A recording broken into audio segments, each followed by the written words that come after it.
Welcome to the Vegan Mooncat. My name's Mark, and this is Joy. I don't know how many people will have in this early in the morning, but hopefully somebody will join. But we're here for 10 hours, Joy. So I don't know how long Joy's going to be able to maintain the insanity of sitting here for 10 hours playing Tetris. But she's going to give it a go, aren't you, Joy? I'm gonna try. And We'll see. my and my wife Cherie, I've roped her into moderating. She's in the background, so and she'll be pinning comments and such things because my hands will be free, not be free playing Tetris. So. We're here doing this for Dean Farm Trust, for anyone who doesn't know. They're a great organisation in the UK who looks after a couple of hundred rescued animals from different environments. You know, some are rescued farm animals like cows, pigs, chickens, etc. And I think there's a rescue dog or two here and there, and different animals altogether. So, but as you can imagine, it gets quite expensive trying to. So especially the cows and the pigs sort of thing gets quite expensive feeding those guys. So we thought we'd do our bit and do a 10-hour stream where we play Tetris, speak to people, and generally go slowly insane. Which is the thing. I'm going to try and rope Joy into doing some of her vegan activism songs if she later on during the stream. You've recently been on the radio with, I believe, in your neck of the woods. Yeah, I was on my local radio station. It was a bit of a surprise for me too. But yeah, that's what happened. I get to Mm. play 5 of my songs, of which 3 are vegan protest songs, essentially. Ah, that's cool. That's cool. So, if anyone's in the chat, could you let me know that you're able to hear us and we're coming through loud and clear, etc. That would be handy. And if not, boo-hoo. Oh, the real thing. Nice to see you here. Did you pick up the game? Did you get it yourself? So so the game we're going to be playing is Puyo Puyo Tetris. I mean, I should have started already, but I never said I'd play non-stop. I just said I'd be playing it most of the time. I think so. I can forgive myself intro-wise. I think. There's the GoFundMe link in the chat there if anyone wants to donate. I currently set the goal for 200 English pounds, and so far we have donations of 20. So we've got a way to go. I'd like to get there before the end of the 10 hours, if possible. So if anyone would like to donate to all all the animals at Dean Farm Trust, including Wilbur the pig, he might join us later, depending on how they are down there, because they've got very poor signal down at the at Dean Farm Trust, and they've also obviously very busy. So, but we are going to see Mary, I think, who's the founder of Dean Farm, and I think she's coming on at 2 o'clock now. So she'll come and see us. Some of the other people coming on are we're going to have at 10 o'clock, Sugarnoms, who are a vegan confectioner, if that's the correct word, and they're going to come on and talk about what they do, and then we're going to play Tetris for a bit, and then we're going to at 12 o'clock we've got Peace with Rhys making a triumphant return to the vegan scene. He's coming on, and not only is he coming for a chat, he's also coming to challenge. He's picked up the game and he's going to see what he can do. Whether he can take down the Mooncat and Joy there. So we've also got going on later on. Let me just remember who's coming now. EmJ Carter. She's an actress and also she's had inspirational sort of weight loss story herself, and she's also a bit of a motivational sort of person, etc. And she's very interesting. She's been on the channel before, if anyone's ever seen that video. Then obviously we've got Mary from Dean Farm, and then after that we have at 5 o'clock Mike the vegan, who's going to come down and chat with us for a while. He's on the road, so he's going to either be on his phone or a laptop. He said he's going to try and He's going to try and join. Well, he is going to join one way or the other. He said, so that's good. And then at 6 o'clock, which is right at the end of the day, I think we've got Hench coming on then, just because he's challenging me to a game of Tetris, and he wants me well worn out, and so he can have the advantage. I think at that point. So yeah, and then we'll see who else wants to pop on, challenge us to play games.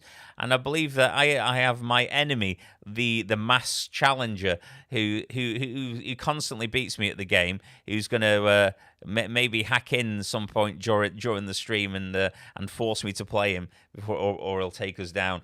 But he beats me most of the time. He's a very bad man. So there we go. That's where we're at. So Joy, do you want a quick game, a bit of a warm up? I've got to get my fingers going, I think, otherwise the Tetris challenge will just be voided.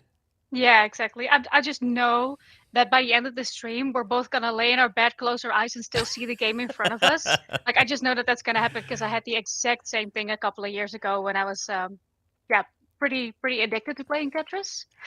So I don't know. I'm curious how good I'm still at the game. Okay, let's see what the best view is for us, though. I mean, can you see the actual game coming up there? Yeah. Let's see what. I hear myself double now. That's not a good view. We could play like that. We could play like that, but that may be a bit tiny for people. Do you think? Yeah, a bit tiny. So I got an echo or something. We can obviously switch in and out of views during the stream when we're talking, etc. We can minimize it and whatever. But I think if we sort of go for this view for now, this is good. And we'll have a quick game and see where we're at, Joy. See if you're like the dark horse and you're gonna like take me down and make me look a fool. Yes. One second. I'm getting an echo. I don't know if it's on my end. Maybe it is. Is anyone else hearing an echo? Yeah.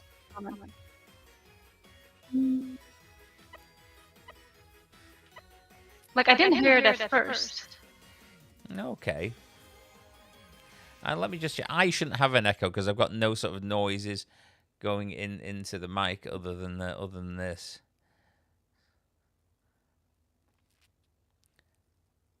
Can anyone else confirm whether or not they hear an echo? Specifically from me? Hold on, let me hear. No, I don't hear it in my speakers or something. Current echo from Joy I'm hearing here. Mark has no echo, just on your end. What are you doing to us, Joy? Is this what it's going to be like for 10 hours? You're just causing havoc already. What's going on? I'm already the problem. Wait, maybe like this. How about now? No, still echo. This is where you're sorting your echo out, and I get to start and sort of warm up, Joy. So this is I'm going to go nice and slow here. I don't want to time myself out. There's a long sort of way to go here. There we go. Oh no. Are you still echoing? I think so. Okay. No.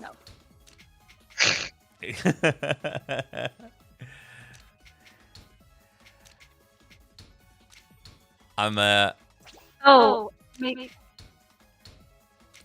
Have you got like I don't know what would cause an echo, to be honest. I don't know. It didn't seem. Okay, I'm gonna try and rejoin and set up my stuff. Hold on. Oh, like I've built a bit too tall here. I've built a bit too tall, but we'll Tetris it down a bit here. Oh, look.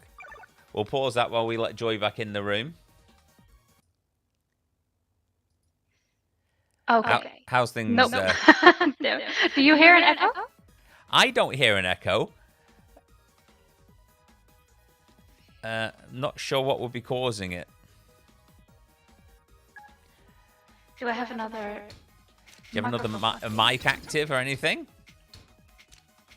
Should be the only one. Oh God, I've gone crazy there. I almost didn't do it right. So yeah, this is it. This is me for 10 hours now. You know, but so if anyone's got any questions, just let us know in the chat or anything that they want to talk about. Yep. Any topics? Oh God, I wasn't looking. I was looking at the screen. This is what I said would happen. I looked at the screen, so I died because I was looking over there. Yeah, blame the attic. Yeah, so I don't know what was causing the echo. You haven't got multiple mics on the go, have you, though? No, check. It could be the microphone from my cam, but I doubt that that's the case. Could be. Maybe you go into the settings of the stream software and just see what mic you've got selected as well. Yeah, that's what I'm doing. Yeah. I still hear. You haven't got the stream open playing, have you? In YouTube or anything like that? No. I can hear myself through your speakers. So maybe it's something to do with that. I'm going for it anyway. So yeah, here being foolish, playing Tetris for some time for Dean Farm.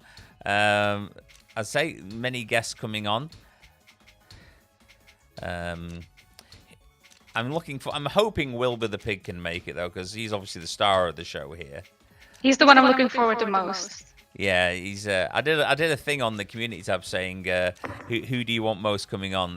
Wilbur the Pig, me, Hench, Mike the Vegan, and they pretty much all all chose Wilbur. I think he's the big draw here, so probably we know him. I wonder if anyone's up yet. Come on, you lazy bones, get out of bed and come and talk.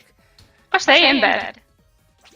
Yeah, stay in bed and chat. Actually, oh my God, I've made errors here. What have I done that for? All right, I'll just have to live with my choices on that one. You figured anything out there, Joy? I'm trying. Yeah, I'm trying pretty much every microphone that I'm seeing, but I think there's less. You don't hear echo, right? You just hear me. I mean, we didn't. When did it start? When did you start getting this echo? A few minutes into stream. Say it again. I was already in stream, and then a few minutes later it started echoing. I wonder why.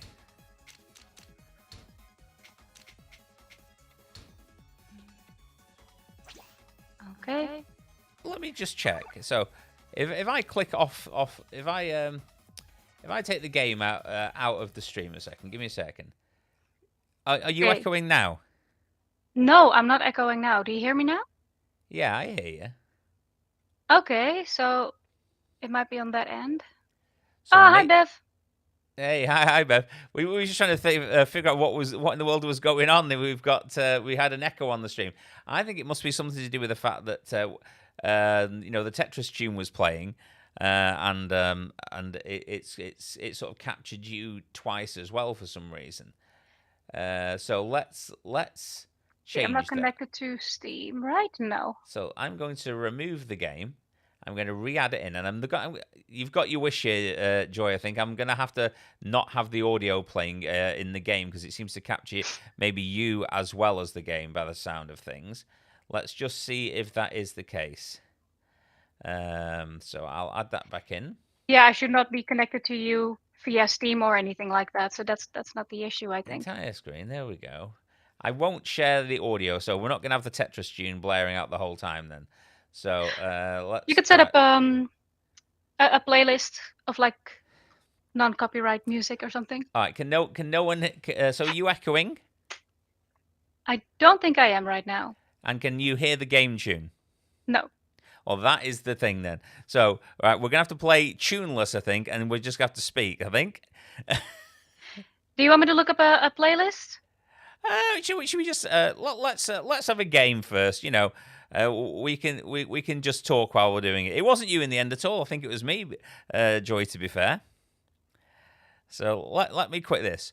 So if you can see the game screen, All right. If you go into the main menu there, Joy, and go into the online section, Yep. connect online. I'll go into free play here, which is where you want to go into as well. And I will create a versus battle between us. I need to set my location. Let's see. I'm gonna go with Europe. Yeah, go with Europe. That should do it. Or we'll go all rooms. All right. So I shall create a room. So give me a second. Yep, I can join you if I want to. That's good. Yeah, you'll see the room pop up in a minute in sort of in the room list, and you want to do it from there. Allow taking no filter. Okay. 2 people. Create room. Do you see a room?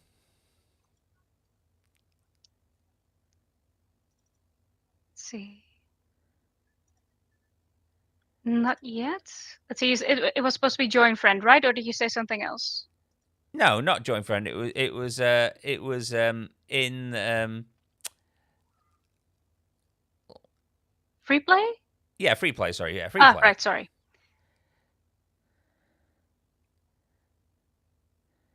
Okay.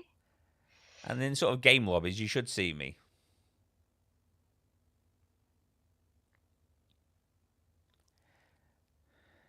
See, was it party or versus? I've got like a few options here. Can you not see one that says the Mooncat or something like that?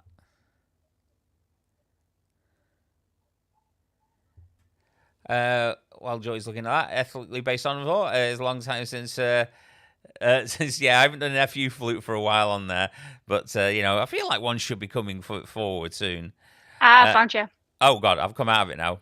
Give me while you were doing that, I thought I'd come out and check for you. Let me go back and do that again for you then.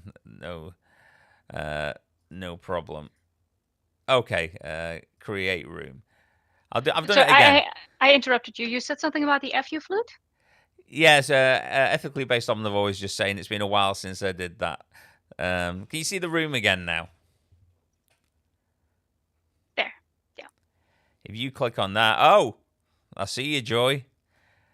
All right, ready, and let's play. This is it. This is the concentration level that's going to be required now. Nice little Puyo. Now, I always like to play my favorite character, and everyone else is banned from playing him. My favorite character is Klug. I think it's because he's got one of the more annoying voices throughout the game, which unfortunately no one can hear now because I've had to mute the actual game volume. So I spared you that. So you've all been spared from sort of Klug's terribly annoying noise. But he says phrases like "I knew I'd win," which just really gets people down. Is there a practical difference between like the characters? I don't know really. I think it's all I sort of like lagged a bit there. I'm lagging for some reason. My pieces are taking a while to arrive. How about yours? Seems okay. All right, that's strange. Let's see. How do you store them again? Top trigger. My pieces are taking a little minute to arrive for some reason. It happens with age. Maybe it'll improve. I've got lag. Why have I got lag all of a sudden? Maybe. Oh, let me just click on this. Oh, it's gonna. I'm pausing. I'm not pausing. It won't let me. All right, give me a sec. I'm having problems of my own here. Are you experiencing a lot of lag or? Yeah. There we go. It just kicked me out because of connection issues. Right. Well, that was annoying. Well, they got these teething troubles, but we'll get there. So we'll try again there. We'll try again. This is why I don't online game. This is why normally. But let's go for it. What time is it for us? For Mark, it's about 9, and for me, it's 10. Well, a little past 10 by now. Tell me if you see it again, Joy. Yep, I'm seeing it. Paul Workman does not always blame his tools. That's just a lie.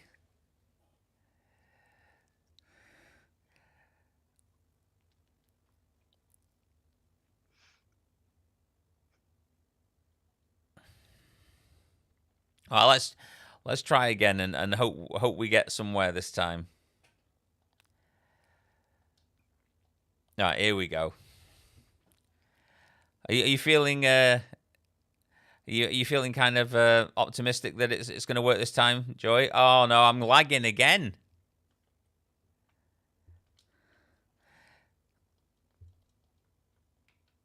Is there another way for me to maybe join? Not sure. Yeah, my pieces, normally once you've like put a piece down, it normally sort of arrives immediately. But now I'm sort of like got a 3-second delay before my new piece comes is available to actually do. You're not getting that at all? No, it seems to be going fine. Oh, how strange.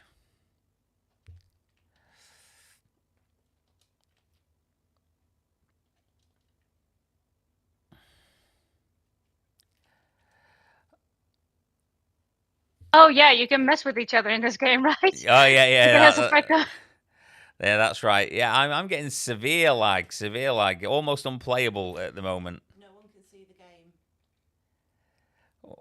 What was that? Oh, they cannot see the game. There's no game on stream. All right, give me a sec. I'm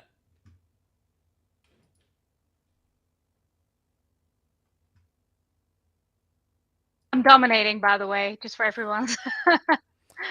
Oh, okay. Oh, never mind. I'm not dominating. Oh, this isn't fair. I just made a grave mistake. this isn't fair. Oh, I need to pause the game. How do I pause the game? I can't pause the game, Joy. You can't? No, you can't. I can't pause it either. Oh, I'm gonna have to die. I'm gonna have to die, Joy, while I rejoin the game to the stream. Fetish. Okay, I'm gonna try and see if I can make this quick and painless, sort of. Yeah, you kill me while I try and sort it out. Fuck. I mean, oh dear. Yeah, now I'm kind of glad people cannot see the game. Yeah, it's weird. I'm struggling to move my mouse at the minute. Give me a minute.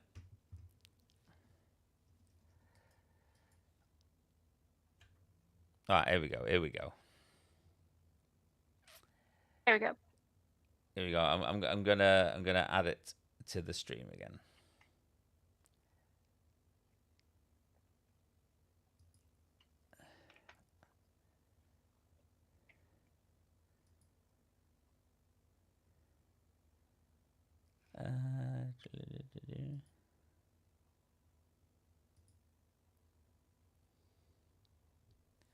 Oh, I see. Yeah, if you want to keep people sort of entertained, Joy, with some talking, and I will, connection with players lost again. You see, which is what it was doing before, which is a very strange thing. Yeah, we're having some teething problems. Hold on, I'm gonna just pull up the charity again, so we can talk about that because that's after a while we're here for. Yeah, if you can talk about that, and I'll sort this out. Sorry about this, guys. Yeah, we're here for the Animal Sanctuary Dean Farm Trust. Yeah, and if you want to donate, there's a couple of links down in the description, or are they in the They're in the video description, and it's at the top of the chat as well. So you'll be able to find them there. So basically what they do is, I got their website in front of me right now. It looks adorable. And if I'm correct, we're going to have a pig on stream, if that works. So basically what they do is they believe in compassion, life, and empowerment, all factors that contribute to a sustainable, healthy, and cruelty-free planet. So basically they take care of all of these lovely animals. If you look on their website, you will be able to read about all of the inhabitants.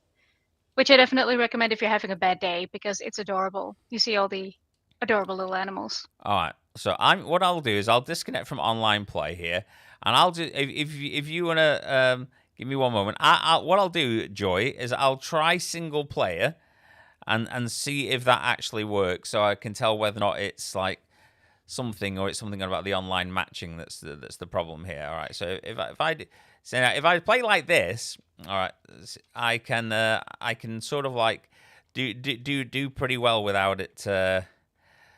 Lag. No, yeah, 0 lag at this point, Joy. So it's really the online aspect. Maybe we can, I don't know if you can decrease the quality because you don't have to display it on a huge screen anyway. So maybe that's one of the issues. And maybe particles or an effects. Maybe that matters too. All right, okay. Like that's what gave me trouble back when I did some streaming. You won't think that would matter particularly for a game of Tetris, would you? But I know I've had it with Minecraft too. For some reason, if I did the particles at the lowest, it gave me no problems whatsoever online. Okay. Yeah, because Minecraft is a trickier game than some, but yeah, but not like hugely demanding either. Well, depending on how you play it, but yeah, that is something you could try. So I take. Oh God, I take it. It can be seen on stream now. Yeah, I can see it.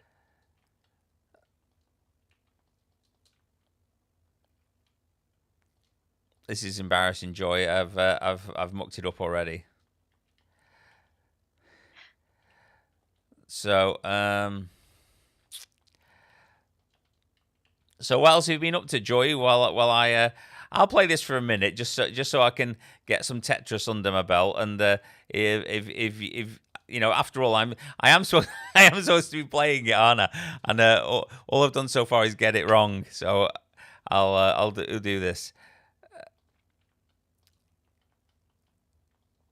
All right, let's have a go. So have you had much time to play the game yourself, Joy? Not a whole lot. I played it like once or twice after I heard about it from you, but I do really like Tetris. It's fun. It's like one of those things that you can get completely addicted to.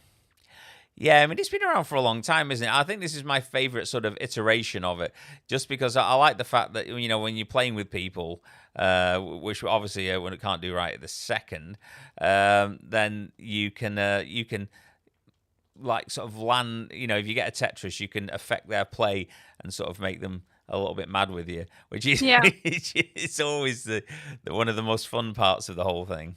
You can mess them up. Yeah, you sort of can mess them up during it. That's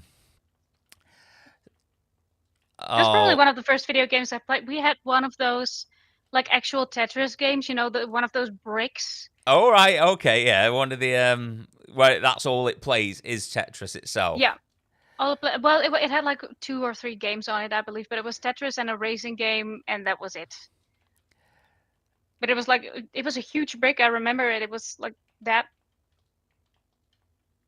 You know, I knew it would be difficult because I mean, I don't want to be the stereotypical guy, but I'm not what you call sort of a great multitasker. So then for me to have to oh, look at that! I won't even go in there. To sort of like speak and play Tetris at the same time, it offends me. But what I've done is I've died there on purpose. Totally on purpose. So I could see if I can get to sort this thing out so we can get Joy in and playing. But do you want to go through any of the comments that people are saying and see what anyone's got anything to say, Joy, while I try and change the game settings for us? Yeah. I'll stop this sharing at the minute, so I'm not sure if that. Okay. No. Ethically based ex omnivore is here at 3:21 a.m. for his time. Well, that's commitment getting up at that time. That was good going. So I'll go to the main menu. I'll go to the to the options settings here, and we'll see if there's anything we can sort of change within here to sort of make things a little Good morning, bit, Michael. a little bit easier. So let's have a Oh, look. look, Bev is manifesting for us. All will be well, all will be well, and all manner of things will be well. Thank you. Thank We're you. just going to assume that that's correct. All right. So the resolution is pretty high here. Oh, somebody recommends I would ditch the on-screen messages on the real thing. Like, I don't know if that's if that's for just the aesthetic or just the or he thinks it's gonna help with the lag, but Oh, okay. I don't know. I used to play it all the time on my original Game Boy growing up. It was mesmerizing and addictive then, and now it's on so many platforms and so many versions of the game. Yeah, it just keeps staying alive. Like that's a really cool thing. It's one of the oldest games, oldest video games that we have, and it just keeps going. It just keeps staying popular. I can't see anything on here, Joy. Maybe it's because this screen I'm playing on it is like this resolution. Yeah, you could change resolution, or sometimes it's being difficult if it's windowed, but that shouldn't matter all that much. Yeah. I put it on windowed because then that allows me to sort of switch out to and go on other things. But I'm thinking maybe I will exit the game and put it on the other monitor, and then maybe that will fix it. Maybe that'll fix it. So all right, I'll exit that game out there, Joy. So we'll get rid of it, and we'll go full screen, and then we can if you want to have a chat, and I shall switch things around on my computer and see if we improve the situation. Right, yeah, the real thing is put the game in 180. Yeah, that's we're trying to like diminish the quality of it because we don't have a huge screen to work with either way, so that doesn't really matter. Well, it might affect the its ability to both stream and work online. So that's what we're hoping to do right now. Yeah. So thank you all so much for bearing with us. We're still trying to figure stuff out. Yeah. Because I thought it should be fine. I mean, I played it online yesterday, and it seemed to behave in itself. But maybe because the streaming software is running and stuff at this time as well, it's just having a more you try and get a good quality PC here, and it just causes you problems, doesn't it? All right. Yeah, exactly. Somebody's saying, Okay. where is it? Murphy's Law. Yeah, exactly. Yeah, it's these things do happen. So just have to work our way around it. It'll be fine. So I've switched that. So okay. Oh, by the way, you can donate via the link in the video description. But if you if you're watching this at a later point in time when the charity stream is over, if you go to the website deanfarmtrust.org.uk, you can make a donation, sponsor a specific residents. Yeah, but yeah, as Joy's saying, sorry, yeah, you can. We're trying to get a certain target here, so if you can use our link today, yeah, but you can donate in the future, and you can become a Patreon for Dean Farm Trust in the future as well. Yep. If that's something you want to do. Okay. Preferably for today, if you're watching the stream right now live, preferably use the link in the description, because then we can keep track of how much we've managed to gather together. Okay. All right, we'll go again. I'm launching it on my other screen now, so we'll see how we go. Let's see how we go. Let's move this screen over here so I can see a bit better. There we go. So yeah, I'm gonna try and relaunch it now, and we'll see where we get. Yeah, I'm waiting for the room.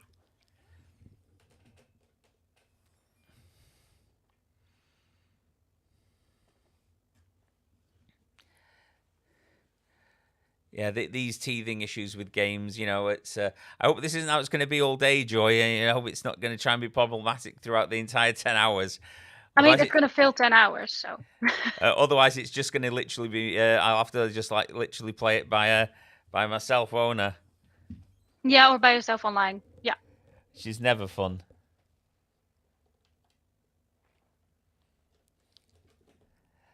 There we go. Right. Right, we'll go for it this time. We'll see how it behaves. Also, it could be all sorts of things, but we'll try this. We'll get it right. We'll get it right. So add source. By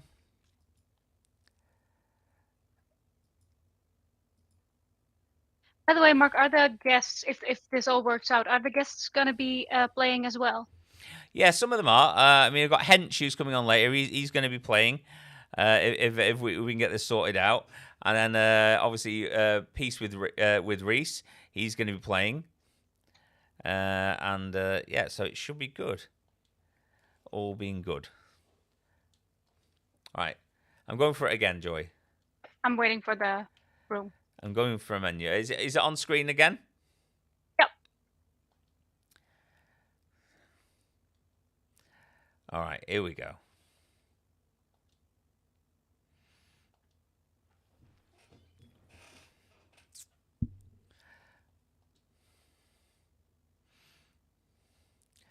So here we go. Oh, no.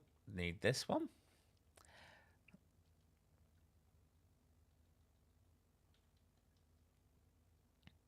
Right.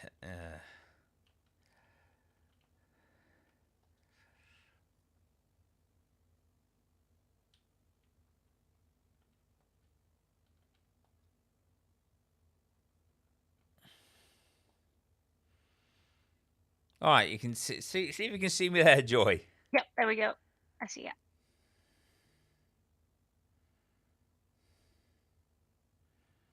Right. Oh.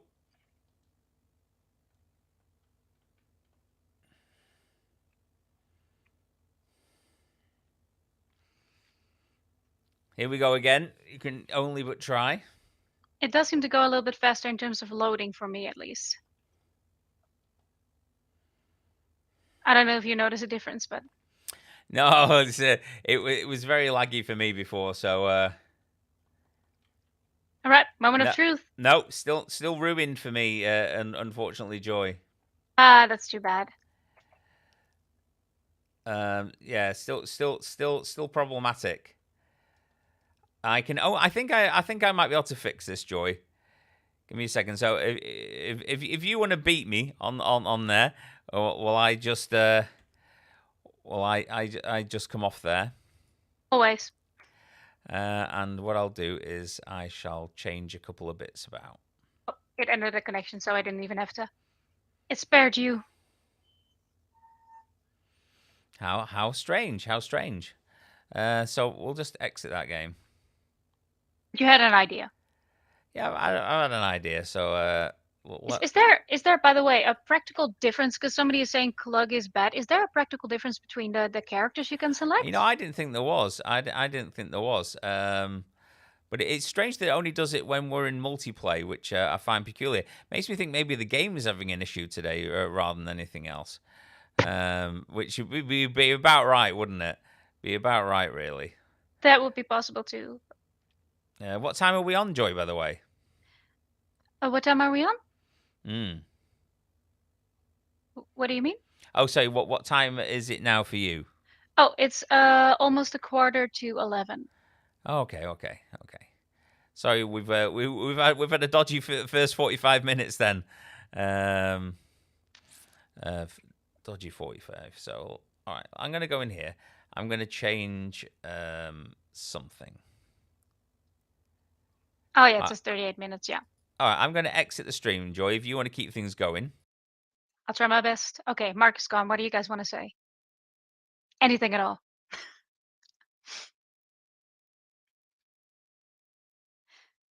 So yeah, sorry about the trouble we're having, but I'm just going to spend that time talking more about the Dean Trust Farm. Let me just pull up the oh wait, I cannot pull up the website. Either way, if you're watching this right now, please use the link down in the description or at the top of the chat to help us achieve our goal for donations. Yes, thank you, Cherie. The one that Cherie is now showing you. Actually, I might take the time and make a donation myself. You won't be able to see, but you're just going to have to trust me. So basically, what Dean Farm Trust does is they have a lovely website. I definitely recommend you go take a look over there. You can actually sponsor a specific resident. Like for now, please use the link. But if you watch the stream later or you would like to support the sanctuary at a later point in time, check out their website. They have a lot of facts, news, multiple ways of donating and helping out. You can sponsor a specific resident. You can read about all the residents, which is absolutely adorable. You can see their pictures, their progress, how they're doing.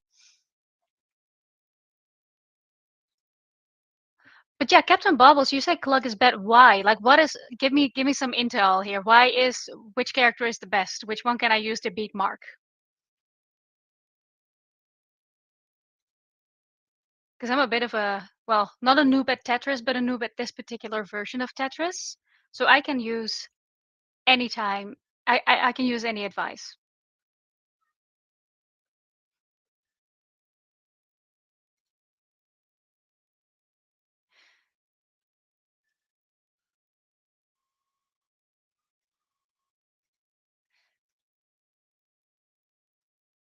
Okay, I don't know. Oh no, we're still live. Thank God.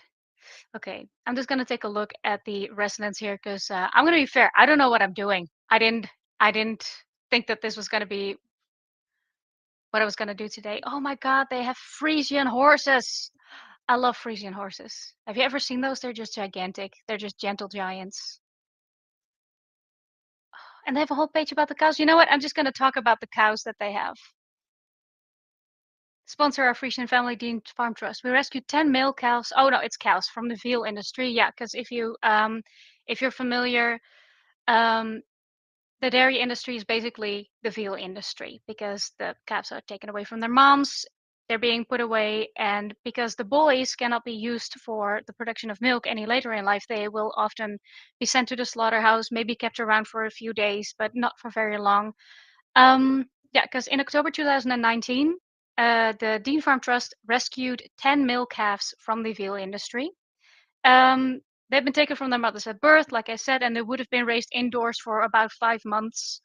The youngest that they had was only 7 weeks old. Oh my God. Yeah, they're still very small and missing their moms. Obviously, that makes sense. I bet it's very difficult to find their mom back again. You know, that's difficult. Activism. Yeah, that's right. CDA activism. I'm just passing by to say, Wagwan, I gotta go take a nap before I. You go take that nap, man. I bet you deserved it. Good on you. Um, yeah, but it was thanks to thanks to charity, thanks to donations from people that they were able to save. I just threw water all over everywhere. Can you hear me? I can hear you just loud and clear. I was just talking about the baby calves. Okay. We're gonna try again, Joy. I'm back. If this doesn't All right. work, I don't know how we're gonna do this multiplayer thing. You know, we'll soon see how it goes. If it doesn't work, I can just tag along and read about the calves and stuff. I don't know if Okay. you're gonna have trouble like doing like you said you had trouble doing both commentary and the game itself, so maybe I can jump in Yeah, if maybe that's the way forward. But you're getting exhausted. who's getting exhausted? If you're getting exhausted, Oh, okay. then I can jump in with a story about the baby calves. All right, we'll try again here, and we'll see where we go anyway. Well, we'll give it one last try here, and if not, we don't want to like be messing with the settings all day long, do we? No, then you should just get to it. Option. All right, okay. So, yeah, there we go. Yeah, sorry about that, folks. I don't know what's going on with the game today. It worked absolutely fine yesterday when we were testing it, and today it doesn't seem to want people to play together. It's being very mean-spirited about the whole thing. To be fair, It's anti-vegan. Yeah, definitely, that's what it is. It's big carnism just messing up the game. It is. It's exactly what it is. All right, here we go.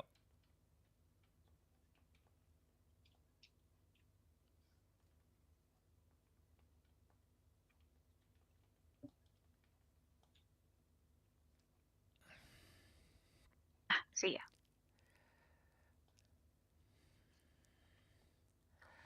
All right, let's just see how this one goes. I'm hoping we get somewhere with this one. Fingers crossed. Fingers crossed, everybody. Who said Klug was bad? Who said that? Oh, I can't see anymore. Let's try the game. Oh. Anyway. Tetris. I don't understand the other gameplay just yet, like the Puyo Puyo thing. All right, how do you think it's gonna go?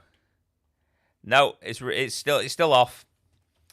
It's still off, Joy. That's too bad. It's still off, unfortunately. Yeah, it's and you say it's absolutely fine for you though. There's no lag.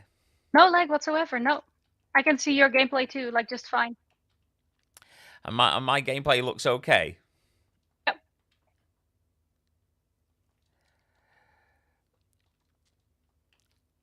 I'm gonna try. I'm gonna try and play for a minute with the lag, and see how I can go. But I don't think it's gonna go well since it's really delaying anything I do. No, that's not practical.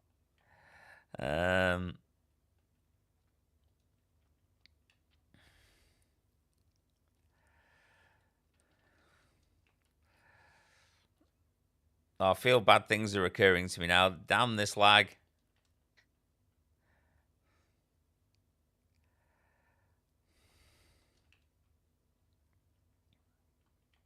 Oh God. I wish it wasn't lagging. That would make things so much nicer for everyone. You know, technology. I feel like technology is anti-vegan now. This is how I feel things are going with the world. They're oh my God, building I'm in doing so bad right now. anti-vegan technology into all the games now. Oh my God, give me something to work with, please. I feel like this is going bad for me as well. Okay. I have to do it like this do then. anything. Well, you just wait, you laggy game. All right, okay, here we go. Okay, wait. I did not what I wanted it to, but okay.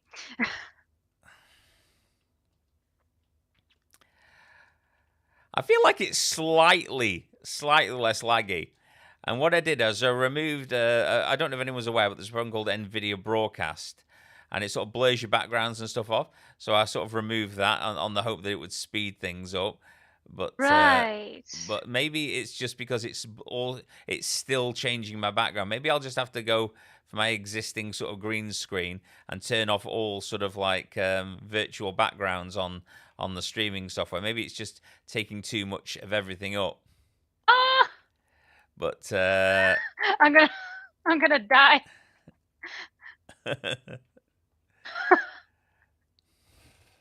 Well, Assassin's running the company now and sees vegans playing. Yeah, I bet. That's you cry there, Joy. I saw your character crying. It's only fair. This is like the sequel of Seaspiracy because I'm a mermaid. Oh God.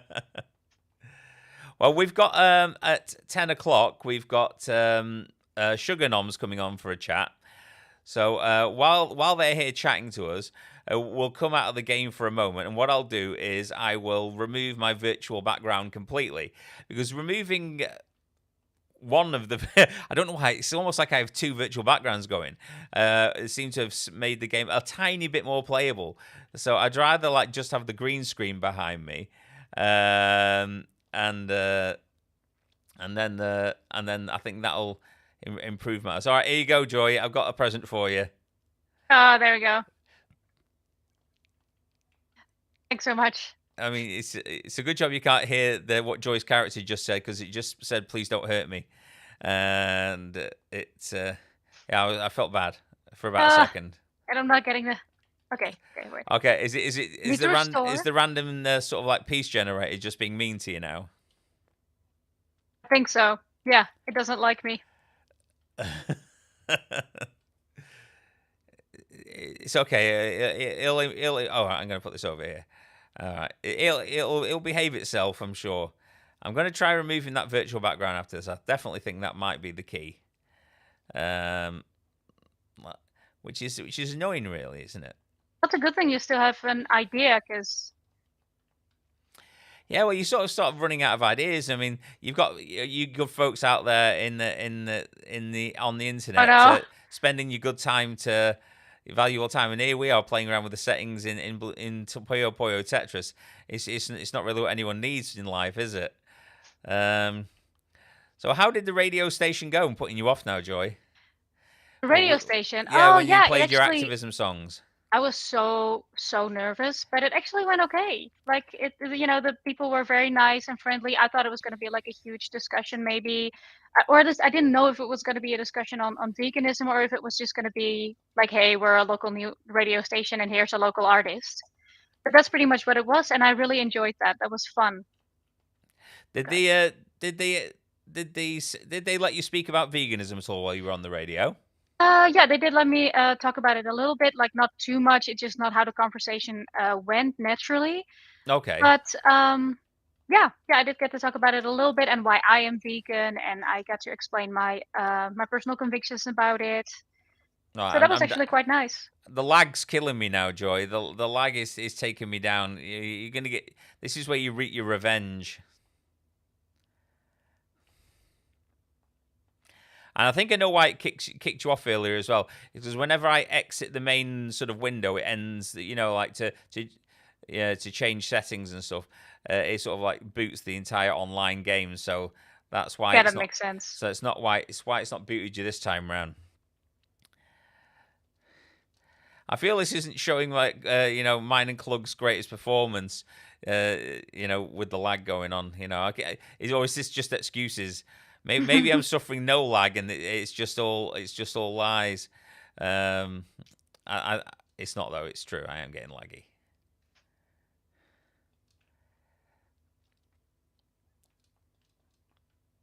Oh God. Seem to have no trouble screwing me over though.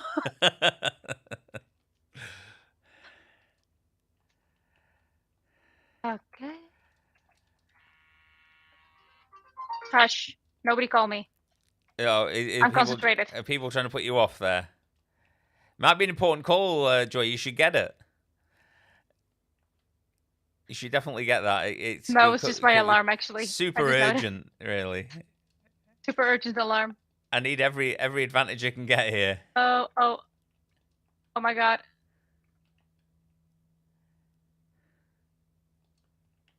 Oh no. Okay, well that's fine. So does my game look like in real time for you? Yep, it looks fine to me. All right, are we at 10 o'clock yet, Joy? We are 5 before. Okay, so I'll end this one for now and just change some more settings. But in about 5 minutes, we're going to have the guys on from Sugarnoms. So that's fun. That should be good fun. So I'll quit the game here. Then it should let me move my mouse over. So I'll just remove that from the stream. I don't want to be talking to myself the whole time either. The slag issue can only get you so far. At some point, you have to accept Joy is whooping your ass. We have 10 hours, so. This is true. I'm going to remove my virtual background. I'm going to remove it. Let's just do that. Okay. No virtual background. I like this dinosaur necklace, but it's like messing itself up all the time. All right, I have no virtual background anymore, Joy. It's just my green screen. Okay. Okay. It looks fine. The green screen. It's okay. It still blocks out my hideous wallpaper, so that's something. It still somewhat matches the background though. Somewhat. Yeah. Okay. Same color scheme. While we're waiting, Joy, shall we try again now that I've removed the virtual background, see if it gets even better? Yep. I'll try again. Oh, no. All right, versus again. Like, it's better to know now than to try again later on, because that just... Yeah, I mean, it's...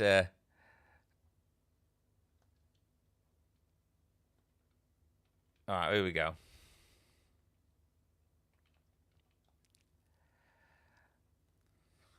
You can see the screen still okay, Joy? Yeah, everything looks fine. On stream. Okay. Yes, real thing. They did. Mark did lower the resolution of the game. Because on stream it just doesn't need to be any. Yeah. Oh, there you are. Can you see me on there? Yeah. All right, let's see if that's got rid of the lag. You can only hope, can't you?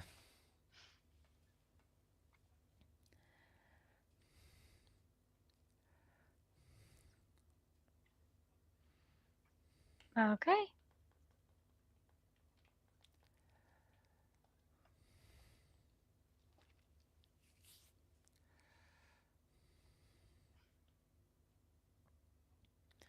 All right, here we go. I don't know how it looks on stream, but No, I'm still lagging.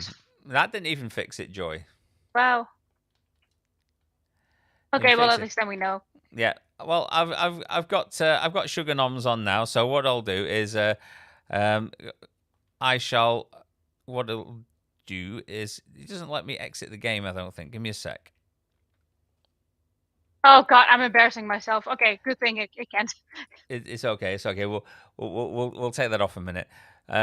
So what we'll do is I'll just sort this game out, and then we'll bring this guy some Sugarnoms on. And like that already sounds amazing. The name Sugarnoms. Yeah, we've ordered some of the stuff from them before. They're okay. I'll bring these guys on. Hi guys, you okay? Hi, good morning. Yeah, hi there. We've been having all sorts of problems. I can't do multiplayer, so I'm literally gonna be stuck here playing by myself while I talk to people. I thought multiplayer might sort of like make things a little bit more varied, but it doesn't like doing it. It doesn't like doing it. So well, we're just here to keep you company for a bit anyway. So I appreciate that. So I'm going to get the right view here. So I really am supposed to be playing Tetris the whole time. So I really should, while we're speaking, try and play Tetris the whole time, shouldn't I? Really? Yeah. So I'll go into single player mode at least for now, just so I'm not cheating the whole thing. So how are you guys doing? We're all right. Yeah, we were talking about you this morning, thinking about kind of, I guess, what Tetris meant to me this morning. I think Tetris should be taught in schools. Like the amount I've used Tetris in my day job is so much more than I've used a lot of things I was taught in school. I'll bet, yeah. Well, so yeah, it's I think it's probably more important than maths and English. It's a skill, isn't it? So it's definitely and if you can see here, Joy, I wasn't making it up. I am actually better at the game when I'm not lagging. And you're talking as well, Mark. We were. So you guys, then you've supplied my children with vegan crack. We have basically, yeah. And they've enjoyed it. So do you want to tell us a bit about you guys and what you do? Yeah, so we both still have day jobs. So this was kind of like a side hustle that just kind of turned into this big friendly monster, really. So we've opened a shop now. So we're based up in the northeast in Redcar. Okay. This is part of the shop. So this is our 4-meter sweetie wall. Everything in the shop is fully vegan. We're now doing like vegan Mr. Whippies, which are going down an absolute treat because we're 2 minutes from the beach here. You mean like Mr. Whippy, the ice cream Mr. Whippy? Yeah. I don't know why I had those things, the little cones with the walnuts on in my head when you said that for some reason. No, full on. So we work with Lick Dairy Free for our ice cream, like Scoopy ice cream, but then the Mr. Whippy is just like, it's just as you would remember Mr. Whippy being. We get whole families in here, none the wiser that it's vegan. Oh, okay. Yeah, it's amazing. So, and they take it down on the beach, and So is this a sort of like a recipe you developed yourself? We've worked with, so Naturally, the vegan butter. Okay, yeah. It's their base mix, so it's super creamy. It's absolutely gorgeous. It's cones. We amaze people, don't we? When we're like, do you want a chocolate dip cone? Do you want a regular cone? Do you want a kids cone? We've got like 20 different sauces. So And you've had no complaints.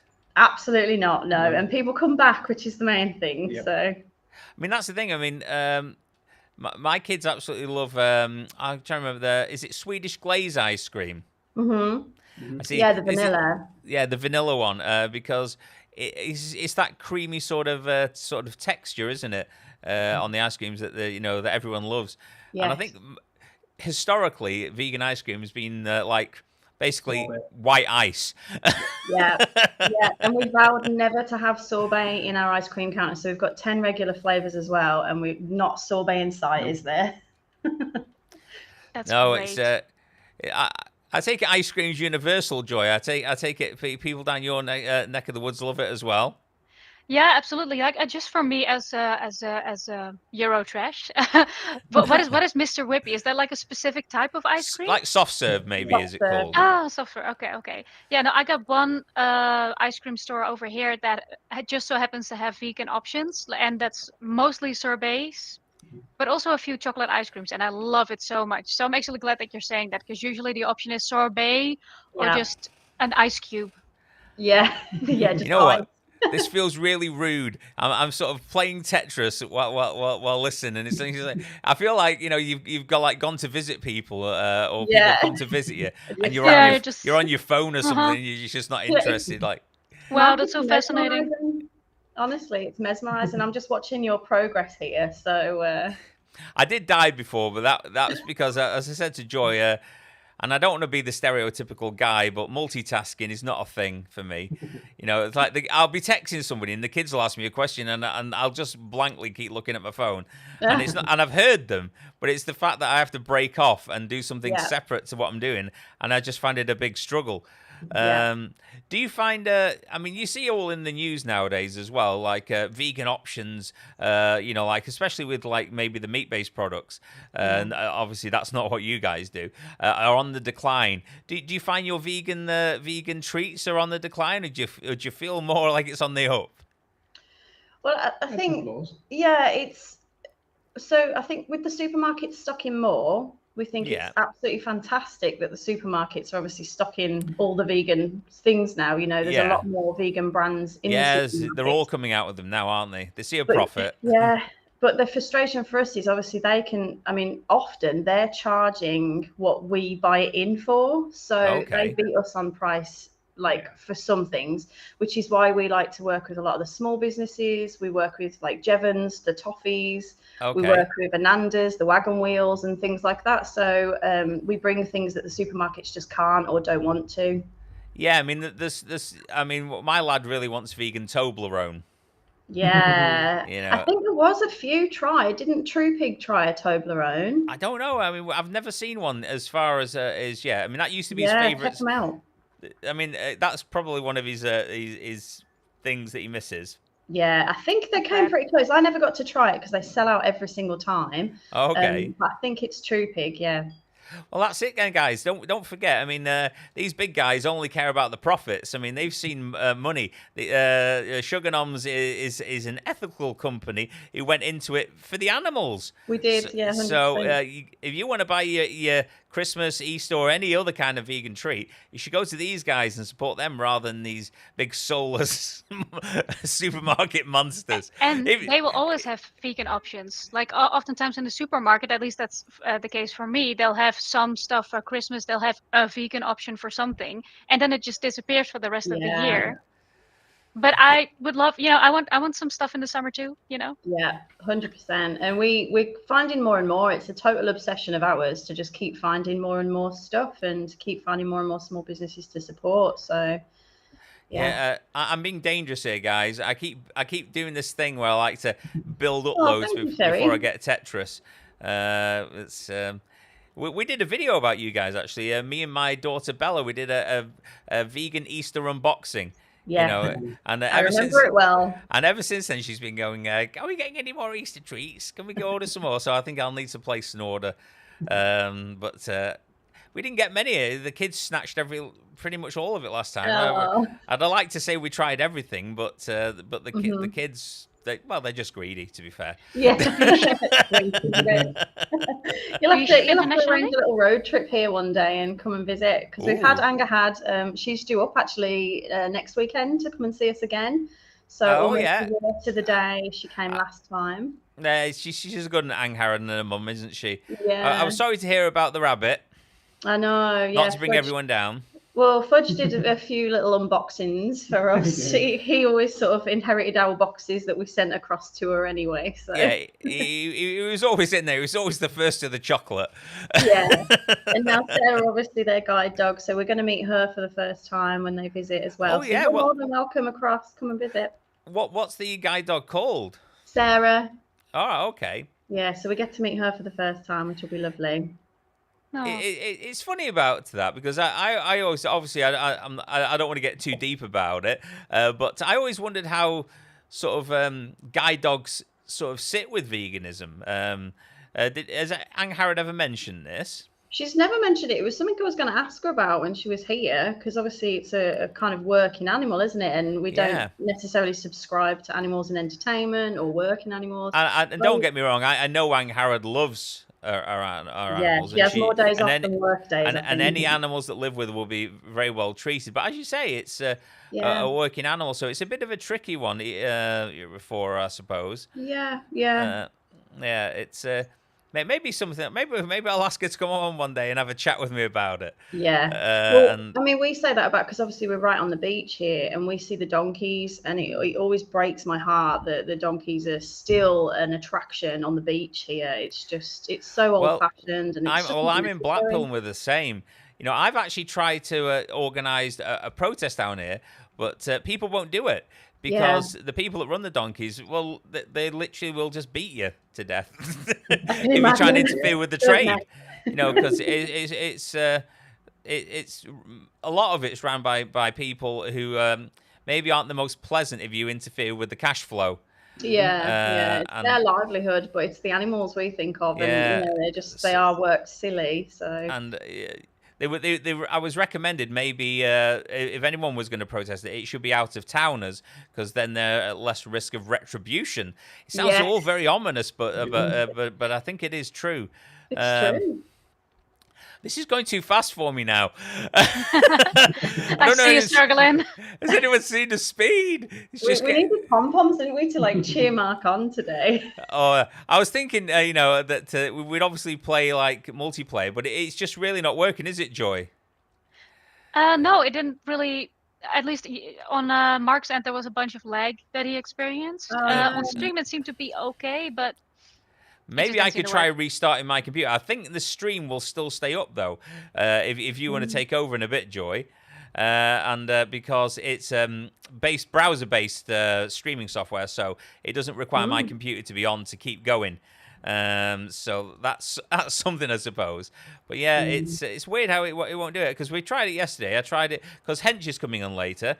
Yes, so we tried it yesterday after he installed it, just to make sure it was. Oh my God, what am I doing here, people? To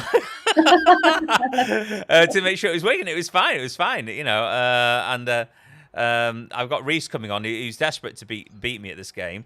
But maybe it's going to just be me like playing by myself all day. Well, maybe that's the tactics you've chosen today, Mark, is you don't want to be beaten, so you're not going to let anyone else play. He contacted the company beforehand to make sure, like, hey, can you... All right.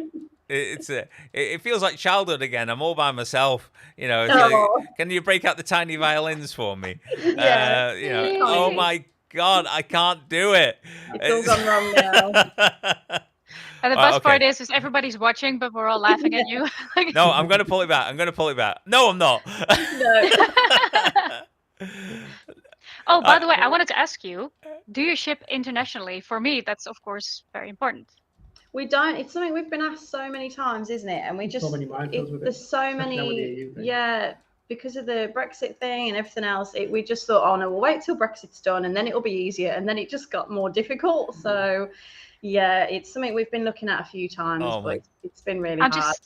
I'm just gonna have to plan a trip to the UK then. I have no option. I have no choice. Come and visit us here. Well, we've got some internationals, so we've actually got a map on the wall here of where people have visited from, and I didn't think we'd need a map of the world. I just thought I'd printed out a UK map, and everywhere around it, it's just filled. So I always joke we're kind of collecting Germans at the moment, aren't we? It seems to be Germans. Don't look, I didn't die. I didn't die. It's just an illusion. Oh yeah, somebody's asking. Cherie is asking. Could you tell us a little bit about the products that you sell? Like, is there something like special that you have, or something that people specifically ask for? Yeah, so we've just started selling bakery products online, which is brand new for us. So I bake brownies here for the shop. It's something that kind of, as we've been doing fairs and markets, everyone's like, I can't get down to the shop, or we're too far away. So it just sort of happened, didn't it? We've launched brownies online now.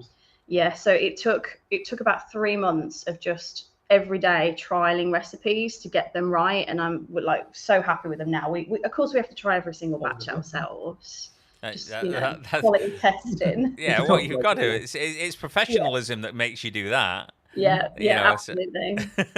And then we sell the sweets. So pick a mix we kind of have made it so that you can pick online as if you were in the shop. So all the kind of sweet bins behind us, we've sort of made it so you can sort of choose little bits and put them in your bag, and you can make different bags up. And then we sell like pre-bagged mixes as well. So if you're not a fan of fizz, you can get a no fizz variety or a gluten-free variety. Yeah, people go full on fizz and colors. Then in the shop we do all the baked goods. Yeah, that's nice that you have options for people with allergies or sensitivities as well. That's really, I appreciate that very much. Yes. Somebody with allergies. I see a whole wall behind you. Is that like a wall with just candy that you can scoop up and put in a bag like that? Wow, that's awesome. Yeah, it's 4 meters. So it's over 100 different varieties. Bonbons, which often have like milk powder hidden away in them for no reason whatsoever. So we've got all the vegan bonbons. They do hide it in the most silly places sometimes. It's silly, and in the e-numbers as well. So when we're not sure of a manufacturer, we'll go back to the manufacturer's manufacturer, if you like, and double check with them as well. So we always really, really try hard here. You know, there's so many things hidden away in sweets. Getting a comment, having to eat vegan brownies every day, how horrible that must be. Hey, these people suffer for veganism, okay? I like as hell. Every day. And so Mark works for a kitchen company like full time. That's his day job. And if we don't sell out on a weekend, all the cake, we do like a too good to go box. But if it doesn't go, Mark takes it into work with him. And when we have a sellout weekend, the lads at work are like, "Where's my cake?" So you're sort of disappointing them. It's like, oh no, they've had a good weekend. Sort of, they don't even feel like glad for you that you know that the business went well. It's just like, oh, whatever. It's like we wanted cake. Where's my cake? It's so do you get any feedback as far as like your customer sort of demographic? Do you find mostly it is vegans, or are you getting a sort of a mix of people that are ordering from you? Online, definitely more vegans than not. Yeah. In the shop, a lot more allergy sufferers. Yeah, so it gets like, so online, like the vegans find us. Obviously, we're on Instagram, so a lot of vegans will follow us. We're just members of the community ourselves, obviously. Yeah. We have been for years. Were you at camp out this time? No, not this year. We missed this year, so it would have been great. But a few of our business friends were there, and we were sort of like cheering them on, weren't we?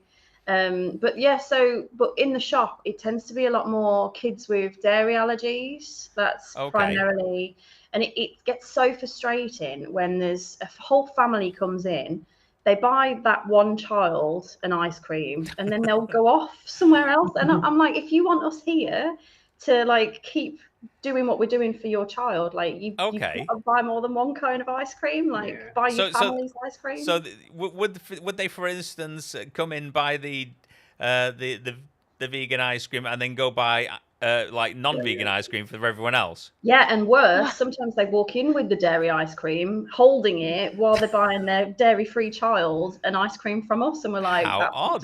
Can you just wait outside, please? Like, that can't come in the shop. I mean, Yeah, that's understandable with common, especially if you have a lot of people with allergies. Oh, It's a- 100%. it certainly is a strange concept, really, because I would just say the kids, oh, like we're here, you're all having the same. Yeah. How scared are you to try something? Like, really? That's it. Yeah, and we give free samples out, like little scoops of ice cream. Like, try it. Honestly, you won't know the difference. You'll absolutely love it. I mean, Rachel, the woman that makes our ice cream, she's got 2 shops herself. She's in Bakewell and Holmfirth doing lick dairy free, and they're not traditionally vegan towns. No. And she's absolutely thriving, but she calls it dairy free, so it kind of appeals across the board then. Yeah, whereas we're a little bit more out there with our veganism, aren't we? We've got vegan on the shop front, we've got planet friendly, and we've heard people walk past going, oh no, that shop's not for us, which it's a real shame really, because they're missing out. So, but it impacts yourself as well by sticking to your ethics and making sure everyone sort of knows what you're all about. It sort of impacts your sales a bit, which is a shame, really. I mean, but you'll find a lot of people do that. I mean, we're all aware of how it goes with veganism. You take something into work, for instance, that's vegan, and you don't say anything, and everyone goes, "Oh, that looks nice. Can I try it?" And you go, "Oh yeah," and they go, "Oh, that's lovely." And you go, "Yeah, it's vegan." They go, Yeah. Oh, there was something funny about it. Yeah. Oh, I thought there was something. I thought it had a funny aftertaste. Exactly that. I had a friend. The aftertaste one.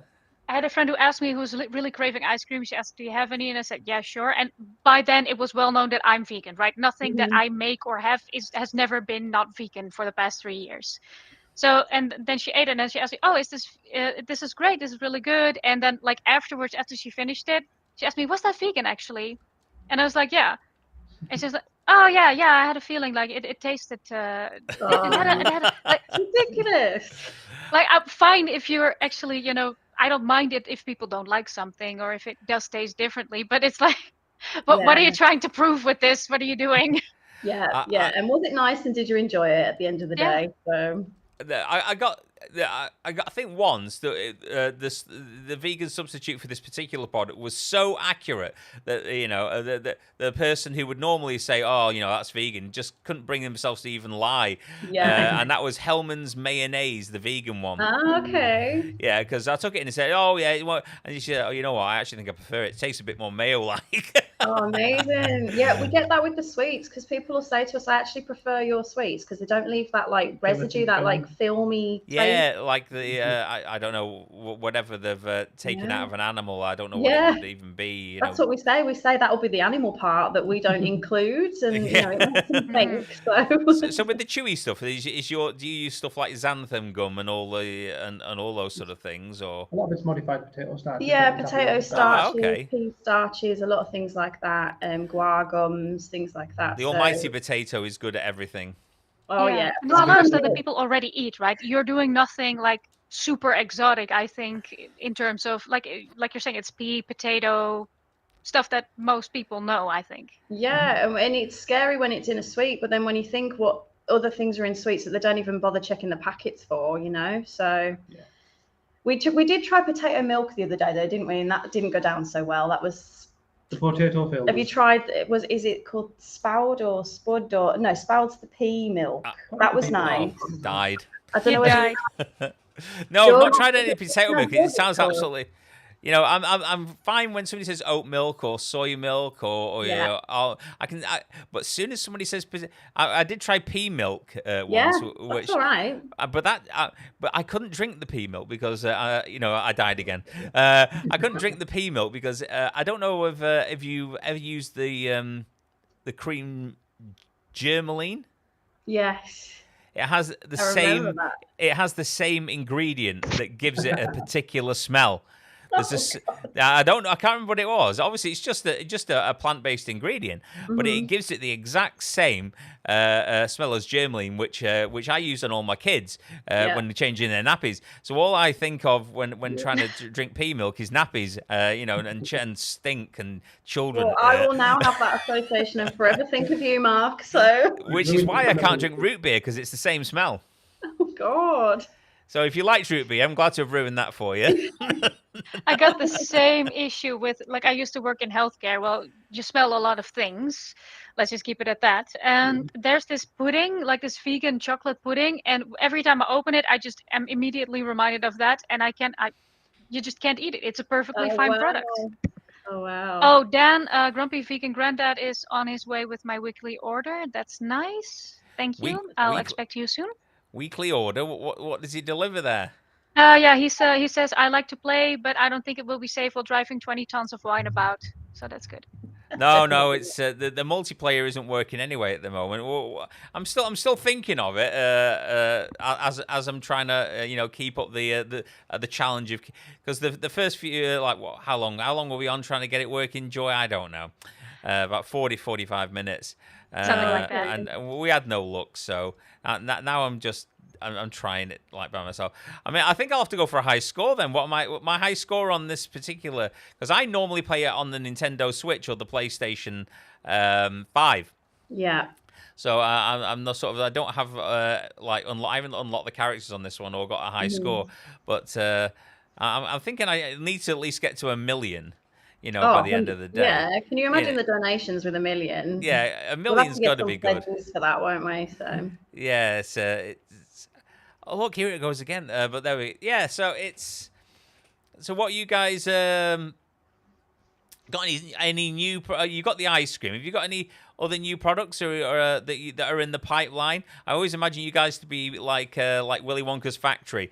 There's always something going on. Like you've got like shoes getting stirred into the into the whatever. There's always like some madness going on there. Thinking of new things. Yeah.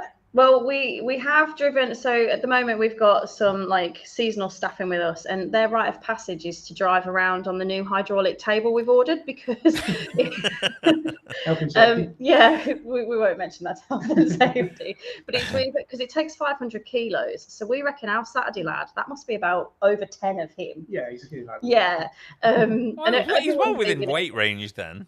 Yeah. So it's to transport. So we're going on the road with our whippy. So it's to transport the whippy machine because that's over 100 kilos itself. That's not filled. Oh, right. So okay. We want to be taking the whippy out to like birthdays, weddings, vegan festivals. So we've kind of figured out a way through this hydraulic table thing, haven't we? Yeah. But the table itself weighs a lot, and I didn't really put that together when we were putting this plan together. Well, we bought the little spec one, but then you upgraded it. Yeah. Well, I wanted to pick up on something you said before, but I got sidetracked by dying at Tetris. By dying. Yeah. You were saying, obviously, with the supermarkets, etc., bringing up new vegan options. This, obviously, it does impact competition. Takes away some of the business from you, and that's why I recommend everyone goes and shops with you. But I was reading, and the reason why I mention it is I was reading an article recently where non-vegans and mainstream media are trying to say that like Beyond Meat's at the end of the line and all these things. But what they don't take into consideration when Beyond Meat first came out, they were the only player in that sort of thing. Really, now you've got Aldi, sort of Lidl, Tesco. They're all, all these sort of brands bringing out their equivalent sort of like substitutes for different meats. Yeah. So they're going to see a decline in their actual sales because they've got competition now.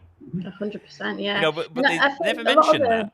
Yeah, and a lot of the own brands we find are actually better quality. Like we prefer the Morrison's like mozzarella, for example, to any of the like the ViLife stuff. I don't rate the ViLife stuff for melting or anything. So we've always tried our own brand stuff, and I just think it's that kind of that keeps the market kind of kind of responding to needs, isn't it? So as far as vegan cheeses, I was going to say, as far as vegan cheese is concerned, my daughter Bella likes I think it's called Daya. Okay, no, we've looked for that up here, but we've not. We've got access to all the major supermarkets, but they don't put so much in ours. We have to trek to like a big one for the vegan ranges. But then, like you were saying, the Aldi is fantastic, isn't it? So yeah, Aldi's great. I mean, they've got all sorts there. They've got like a replacement for like a really big thick chicken burger down there, Yeah. which Bella really enjoys as well. Yeah. And they've got all sorts of things in Aldi now. I think they had like battered vegan sausages and Yeah. Yeah, you love them, don't you? and all sorts of things. So yeah, I mean, I don't think it's on the decline. I don't think veganism's on the decline. I think it's just a spin, really, and they use anything as an excuse, don't they?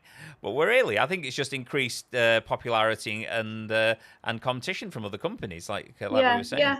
So, Absolutely, and we go a lot on customer service as well. So things like Love Raw, we'll stock a lot of Love Raw products. You know, they're new. I love saying, "Oh, nutty balls" in the shop because, like, when we sell them, I'm typing them into the thing. But yeah, so because they're a really good customer service, and they're very kind of caring. They look after us. They're really responsive. So it's Magiballs as well, you know, Creative Nature. She's like women owned. She's a fantastic business. She's paving the way for free from and allergies. And we'd much rather sort of like put our money into those and then support those and have them on our shelves. That's what a vegan Kit Kat. Yeah, and you know, it works both ways, doesn't it? So we'll always be asked for the vegan Kit Kat. Of course we will. It's the only Nestle product we'll stock in the shop because it's one of those products that leads people in. They're like, oh, if I like the vegan Kit Kat, then I might like this that I haven't heard of. So that's the only way really we can justify having the Nestle on the shelf, can't we? Yeah, we've only tried the vegan Kit Kat once. It was, you know, at one point it was like absolute rocking horse poo. You know, trying to get hold of it. Always got them in stock because it's one of those things people don't think of the small businesses. I began to think they didn't exist for a while. To be fair, I thought it was all a lie. That was a hideous, mean lie.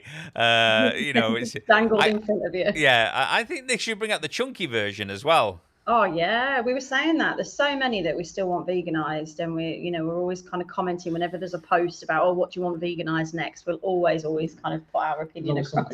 Obviously, the main one is double deckers. Oh, see, for me, it's Whisper bars.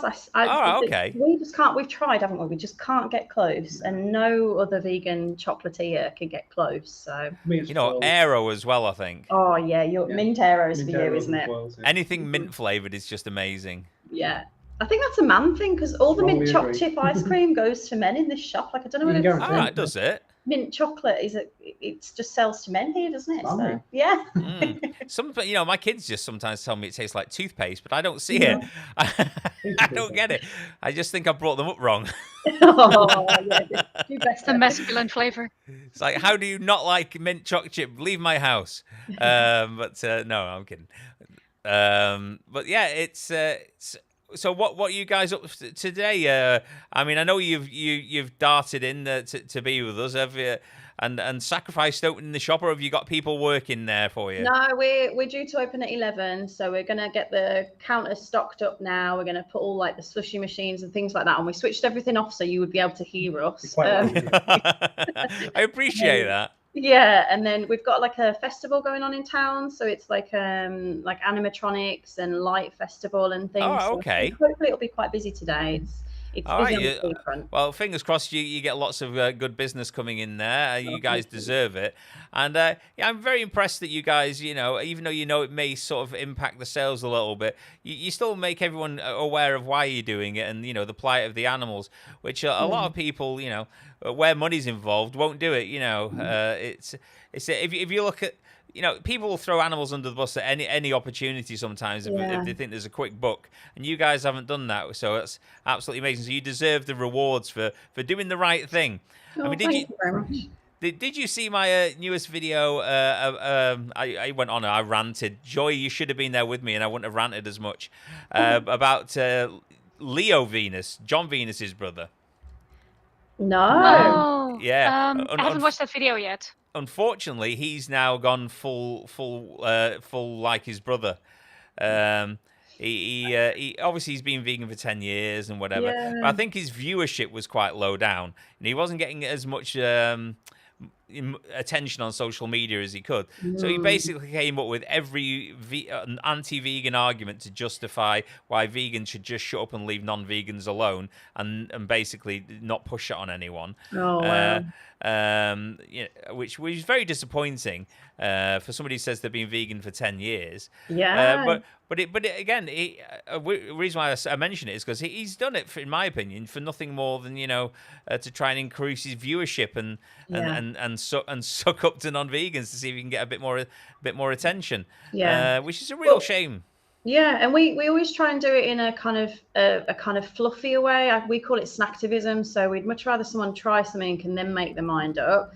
But also we post like pictures of cows playing football or like just cuddling up to dogs. Oh, okay. It's like really cute because we're aware, like obviously we have a lot of kind of kids involved here and things. Yeah, you've got to know your audience. So and we're just kind of thinking like rather than post slaughterhouse, because there is a time and a place for the slaughterhouse videos and the visuals, but that's not for us to do for our audience. We would rather say, look at this cow, it's playing exactly like a puppy does, or look at this pig, it's more intelligent than your dog at home.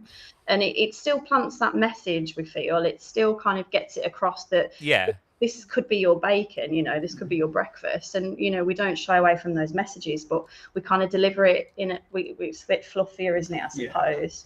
Yeah, I mean, as I say, you're dealing with a lot of kids and stuff as well. I mean, the last thing you want to do is alienate parents and stuff with graphic material. It's just it'd be absolutely silly to just always target everyone exactly the same way, because we're all different types of people, we're all different ages, and you've got to know. I like the phrase snacktivism. It makes it's a great one, that you as I say, you're a I keep calling you like a vegan confectionist, but I don't know if that is, or confectionery, I'm not even sure that's the right terminology. What would you guys call yourselves?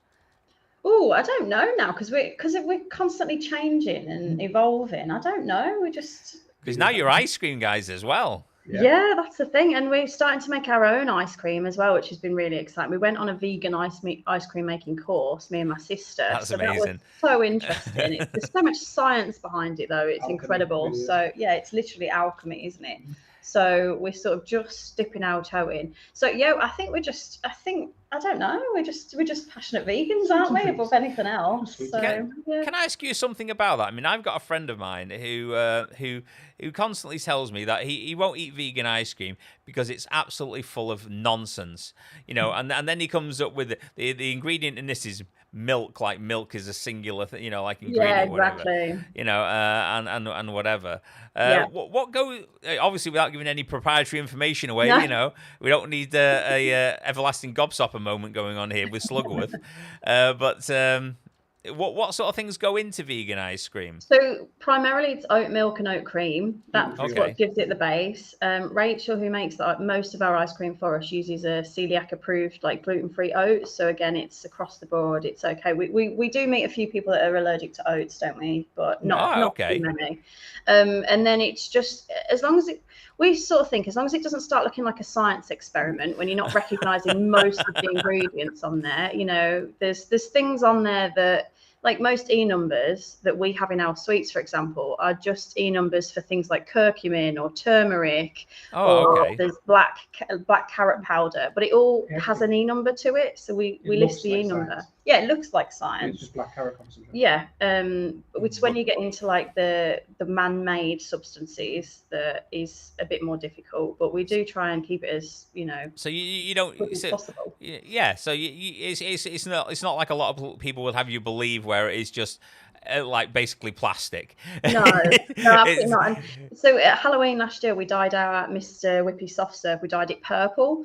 But we found a vegan, what was it, sweet potato, a purple sweet potato powder that dyed it purple. It didn't change the taste, but of course we didn't want to tell people it's dyed with sweet potato because they'd go, oh, that's... Oh, yeah, they'd immediately think that it tasted like a sweet potato. Yeah, I think people at that point were better off thinking it was chemicals. Yeah. I think we've become accustomed to that. You guys are just using the more natural ingredients, so you're confusing everyone. Yeah, but it worked perfectly. It was like the brightest purple. It just worked for Halloween. So we're kind of conjuring things up at the moment for that, aren't we, for this Halloween, because we just can't wait. So where can people find out about you, etc.? Yeah, so we've got the website. Best place for any updates is our Instagram. I use Instagram all the time, so that's just at Sugarnoms UK, and Facebook as well. We tend to use Facebook more for like local announcements and things. So Instagram is where you can drool over the cakes and the sweets more. And then just the website for ordering, and then in store. So if anyone fancies a trip up to the northeast coast, we're in Redcar, which is part of Teesside. And I feel better now. There's loads of vegan cafes and restaurants. We always point people in the direction of lots of like fully vegan restaurants. I always envy areas of the world which are just, like, no joke intended, chock full of of vegan restaurants, etc. Because me living in Blackpool, there's not really any big selection of that, really.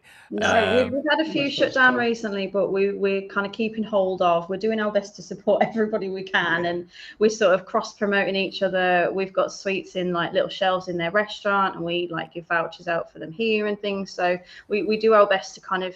It's a real community, isn't it, of vegan businesses up here? So yeah. That's 4 hours. That's a road trip. Well, we are at the seaside, so you can come for a little holiday. And you can order online.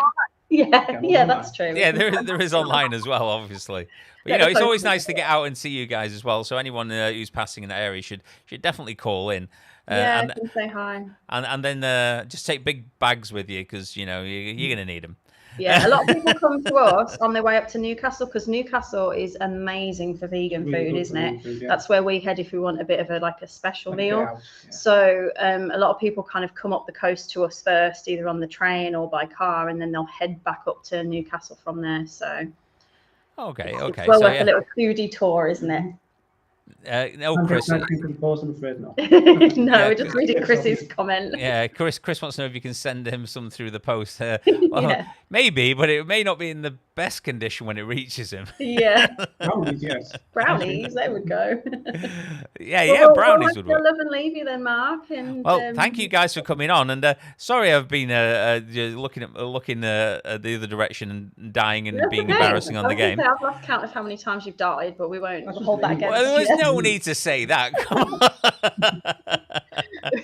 I will get to over 1 million. I will do it. But yeah, thanks again, and I really appreciate you on what sounds like it's potentially a very busy day for you guys. Carving out a little bit of time to come and speak to us. So that's absolutely amazing. We're going to post about your kind of fundraising today and things on our stories. So that's great. A bit more linked in your direction. So good luck with it all, Mark. No, thank you very much, and take care of yourselves. And and it was lovely meeting you, Joy. See you later. Thank you so much. Bye. See you later. No, everybody go to their social medias and make sure to like it, boost their business a little bit. And of course, if you have the opportunity, go buy. Exactly. So there we go. I've died. How many times do you think I died during that conversation? I think I counted 5, but I'm not sure. Goodness. That's never good, is it? So death is part of life, and it is part of Tetris, Mark. You know this. It is. All right, it is. So, all right, Tom, children just trying to get in. Go away. Leave me be. It's nothing. But you know what I should do? I should check to see if we've had any donations, Joy. Yeah, I just got them in front of me, actually. Yeah. Do you want to read them, or do you want me to read them? Yeah, no, you can check it if you want. Yeah. Okay. So we got a few anonymous donors. Thank you very much. And we also Can you share your screen? Can I share my screen? Yeah. You should be able to share your screen if you've got that particular window open. Then I can just I can click to add it into the stream. I think I can. But I don't want that one. Yeah, that one. All right. Let me flick that in there. There we go. This is what we've got so far. A couple of anonymous donors. We got Mark. We've got Thomas Henderson, Michael Eskew. Thank you so much so far. That brings us to a total of £42. Oh, well, that's not bad. Not so bad. We're trying to get to 200. So anyone who wants to help out Dean Farm Trust and help look after some of the animals that they've got down there. Joy went through quite a few before. Lots of cows and pigs and other animals. Wilbur's down there. We're just trying to raise what we can for them to help out. Very expensive. Sharing helps too. Sharing helps as well. Sharing is also good. Share the donation link. Yeah, no, tell people to You can contribute copy it if they here like can. easily. Yeah, definitely. So yeah, I think I'm still I think I do, Oh, I need to refresh because Chris just donated. He just mentioned. maybe it takes a while to update as Yeah, well. it takes a second. Maybe it'll take a second to Thank update you. there. So I shall remove that one from there, and we'll go back to here. Yeah. So what I'm going to do is I think I should try. I'll concentrate, Joy, and I'll try and get a high score here. While I'm doing that, do you think it's possible that you might be able to check on the internet and see if there's any reason that you can think of? You know, you don't have to. Why you would get lag in this in the online version of the game, and offer a suggestion maybe. Oh, 'Cause, right. There was somebody else with a suggestion just now to turn off VSync. That apparently makes off. Yeah, the real thing. Turn off VSync in the game settings. Apparently that helps as well. Okay, well I'll do that now, and we'll give it a blast, Joy. So I'll come off there, and I shall try turning off the VSync, and we'll see if that helps. You know, I'll be absolutely over the moon. So let's go and let's check the settings again. So it was nice to speak to those guys anyway, Joy. Yeah, they seem lovely. Like really, really nice of them to take a minute out of their day, especially because it's going to be busy with the festival. But yeah, I'm also happy to hear from different shops that have exclusively vegan items. Because in my village, I don't think that there's any place that has that, like exclusively vegan stuff. There's people with options, 1 or 2 options, but Oh, okay. So so you're a village, are you? oh no, I don't live in a village anymore. I come from a village. I live in a town Oh, okay. now, small town. I like the idea of being in a village. Was it a small village? Yeah, it was quite a small village that I used to live in. I was basically raised there, so I spent my entire childhood there. One thing I particularly liked was the nature around me. So Oh, that was okay. something nice. But there is something about village culture. Everything has its, pros and cons, but village culture is very blah blah blah blah blah. Oh, okay. Oh, there's also the suggestion to disable animations. Disable animations. I mean, yeah, it's. I shall see if I can see that in here. Hmm.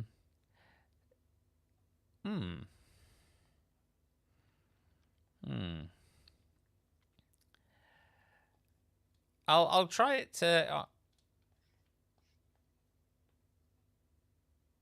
I'll try. Oh. Oh, that's okay. I don't know how to pronounce your name, but welcome anyway. I'm glad you're joining in on the stream. Okay. I'll try. What do you reckon? You think I should try windowed as well, rather than? Cause I can't go full screen, otherwise I can't access any other sort of things on my computer, which is a pain. Oh, there is an animal rights march at the moment, according to Chris. Yeah, I Hyman. mean, Vegan Gay said she was heading down to the Animal Rights March in London today, I think. Awesome. So that's great. I excused her absence because obviously it makes perfect sense to be down there and supporting the animals in every way she can. So that's good. So yeah, turn off VSync and turn off the animations if you can, or disable animations if you can find that. Okay, I couldn't see that, but we'll give it a go. Let me get back in the game, actually. Oh, I've managed to exit the game. That's never funny, is it? So I'll just grab that back.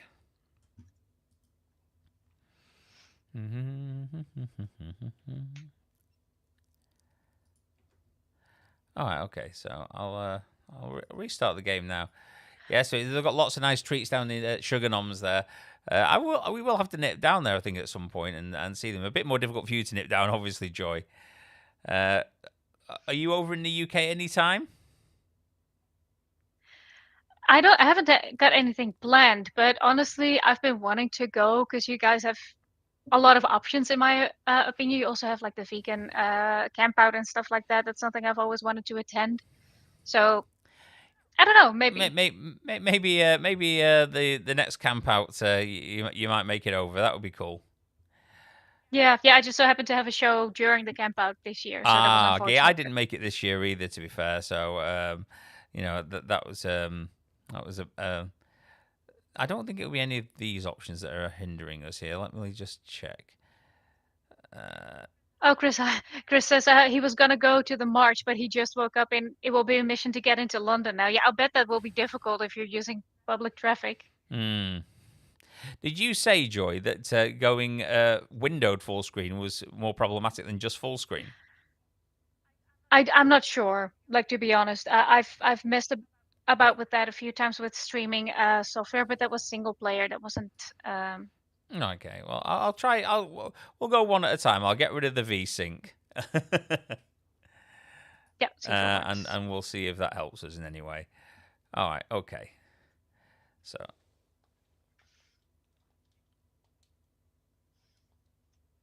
Okay, I'm going to start the game up again, Joy, and we'll try again. You're welcome to join us in a huge tent if you camp. Oh, that would be fantastic. If I don't have to bring a tent, that would make all the difference. All nice and cozy up in your tent. So here we go, Joy. Yeah, you see, you can't use the join a friend option, Joy, because that seems to be some kind of more sort of screen sharing, sort of like looking at people play sort of thing. No, I'm at the same. Like I'm looking. Oh, at I know. No, sorry. Right That's now. why I'm not using that option. Is it seems to be more of some kind of spectate thing. It doesn't go around. All right, here we go. Well, let's see. All rooms. All right, so Tetris. Disabled. Okay. All right. Okay. So this may be where we do the disable. So 2 people.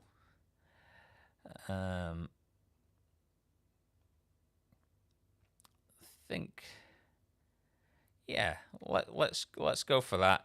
And see if the VSync getting turned off assists us anyway. You should be able to see it now, Joy. Yep, gotcha.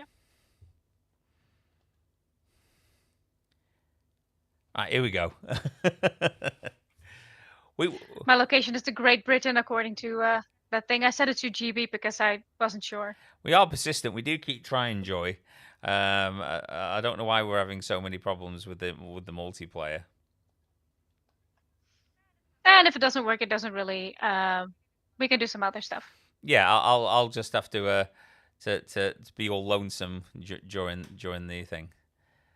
So... Oh no!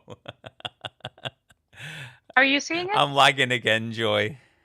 That's too bad. Yeah. No, again, mine's fine. I'm seeing you play just fine. Which is very strange because yeah. All right, I'll. So does everyone in the chat? Does it look like I'm lagged, or does it look absolutely fine and it's just making me look like a liar? I think it looks fine on your side. I'm not sure though.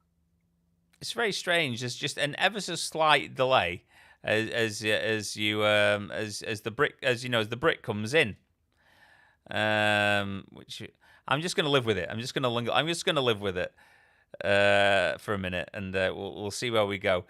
I'll class it as a bit of a handicap, Joy, since you're new to the game. Right. Okay.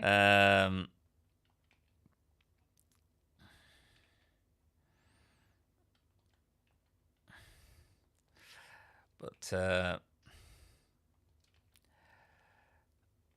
that you mention it, I think I'm lagging a little bit too. Okay, you know what, Joy? I mean, we keep thinking it's us. Maybe it's something to do with the Puyo Puyo sort of servers. Maybe it's something to do with that today. The online system may be going through some difficulties. And on us messing around with it, it could be just a complete waste of time. So, Joy, do you think we'll be able to rope you into doing some of your activism songs today? Yeah, sure, we can do that. I'm gonna have to tune my guitar first, but I think it should be okay. You know what, Joy? I bet if I was on a separate streaming computer and one was gaming, one was streaming, it probably wouldn't be getting this problem. But, you know, I mean, I won't mind, but this isn't even like the worst, you know, like a terrible computer. I mean, I've spent enough on the silly thing. You know, you'd be able to cope with Tetris and a stream as well. Oh my god, I'm terrible at this. Oh, okay. I think you're taking pity on me, Joy, because I'm struggling.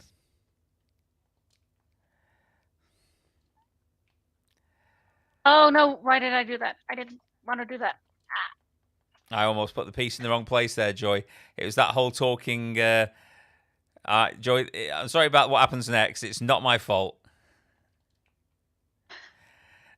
You killed me. Was that a big giant coin or something that just fell on your head there? I don't know. What was that on the game? You got. I don't know, something You've like got a that. bump now. You're terrible. It looks like a wash tub almost. I don't know what to make of it. Oh, but I can play some songs later on. Yeah, it was very weird, by the way, because I was part of this initiative. It's called Rep en Roer. Say that again. What was that word? Rep en Roer. I'm not gonna try and say it because it's just embarrassing and insulting simultaneously. It's like a Dutch expression, but it's the name of this project that basically provides a stage and provides help to artists of any kind. So I was invited to that by a friend of mine who said, yeah, no, you should totally participate in this, and it seems like fun. And I actually got to play on a, in my opinion, very fancy stage. Oh, okay.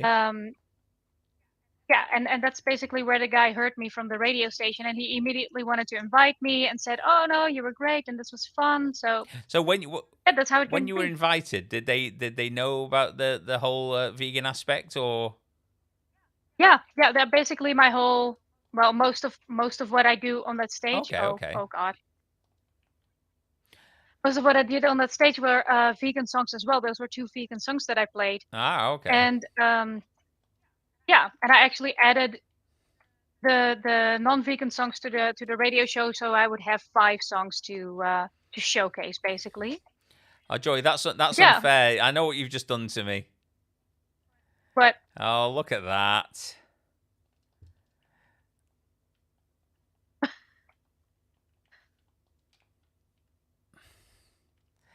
What's weird is once the bricks actually come in, Joy, it's no longer lagging. It's only on that very initial point where the new tile, new tetranome or whatever it's called, is coming in. Does it do like a 3-second delay? But it's like it's holding it back. I'm sorry, I couldn't hear you over how hard I just screwed myself over.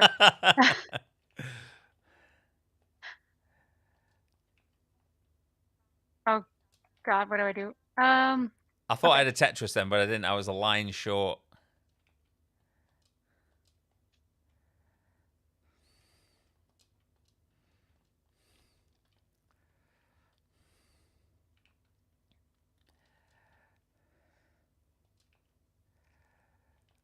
All right. This isn't going well. I'm getting too high now.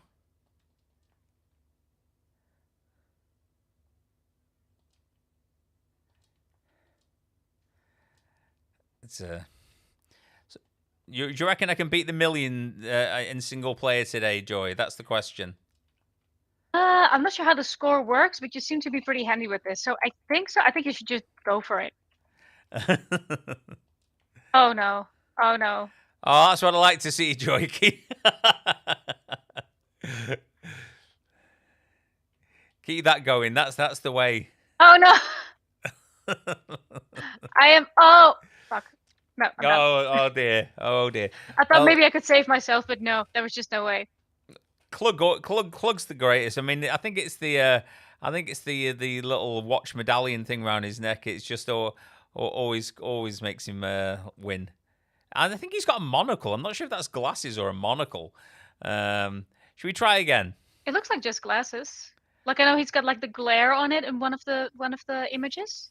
Okay. I always assumed it was a monocle for some reason. I'm not sure why. Seems like a wash tub. Yeah, it does. Like it drops a wash tub on. Oh, maybe because she's a mermaid and she would be sitting in the wash tub. Oh, okay, yeah, to keep hydrated.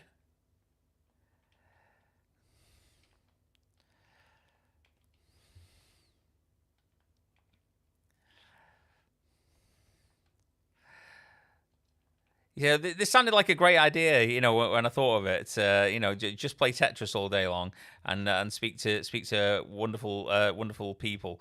I did get a suggestion that I should get like argumentative people on. People who are against veganism. On the channel a lot more. And I thought, well, I could do, but I don't think I'll be able to. You've got to have your wits about you when you've got almost an enemy. On your stream, and I thought maybe playing Tetris, where I'm already distracted, is not the greatest of ideas to then try and get somebody else on. There's a time and space for it, right? Come on, Joy. There's no need for that. Maybe I can make you my enemy. Then we'll have both. Yeah, I can see it, you're heading that way now. But when it comes to that, like that sort of discussions, there's a time and place for that. And just because you're vegan doesn't mean you always have to like throw yourself into the middle of arguments. No, and to be honest with you, I actually prefer to speak to reasonably minded people. I actually don't enjoy talking to people about any subject that's closed-minded and argumentative just for argumentativeness' sake. That was a weird way of wording things. If it's not like a genuine open discussion where you're actually wanting to hear if somebody's just waiting for you to say so they can counter it without actually, you can tell when they're not even listening to the things you've just said. Just waiting for their turn to talk, basically. I get what you mean. Yeah, and that's not a pleasurable experience for the people involved, and it's not a pleasurable experience for the people listening. So you just think, yay! I don't know how I don't know how I've done that. It's Cry, mermaid. Sorry. Did you poke my eyes out? Is that what the X's are? I think that's like an anime sort of thing, isn't it? When they've got their eyes shut or they're crying or something, they just give them that sort of look. Because this is a very Japanese sort of look to it, I think, on the characters. Oh, somebody in the comments is down to play you too, by the way. I don't know if that's going to be possible for now, especially because the online version isn't functioning as well as you would we're really like, struggling with the online. But who's it who said it? Did you see? Indubitably Lee said it. The first comment now, if you Oh, okay. I said that correctly. If we can get this online sort of like lag sorted out that I'm suffering from, yeah, I'd be up for that. That sounds great. Just need to figure out what's going on with it. But the trouble is, it's really hard to figure out what's going on while you're on the stream because you're aware that people are out there and they're watching, and the last thing that they want to see you do is just 10 hours of fiddling with the settings. It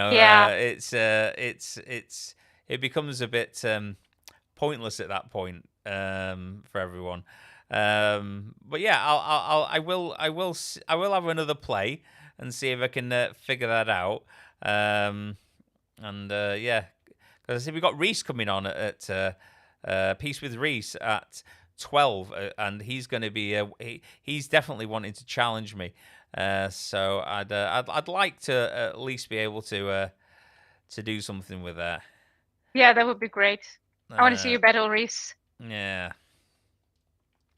I assume it's not because of location changes, like a lag, but because of you're not, obviously not in the UK and I am. If there's any sort of lag between internet lag, based on that. I don't know if it matters, but I've basically set myself to the UK as well. I don't know if that's a relevant change. Yeah, I suppose what I mean. Oh, I think you're going to beat me here, Joy. Parish. I think it's more to the fact, is it to do with location, as in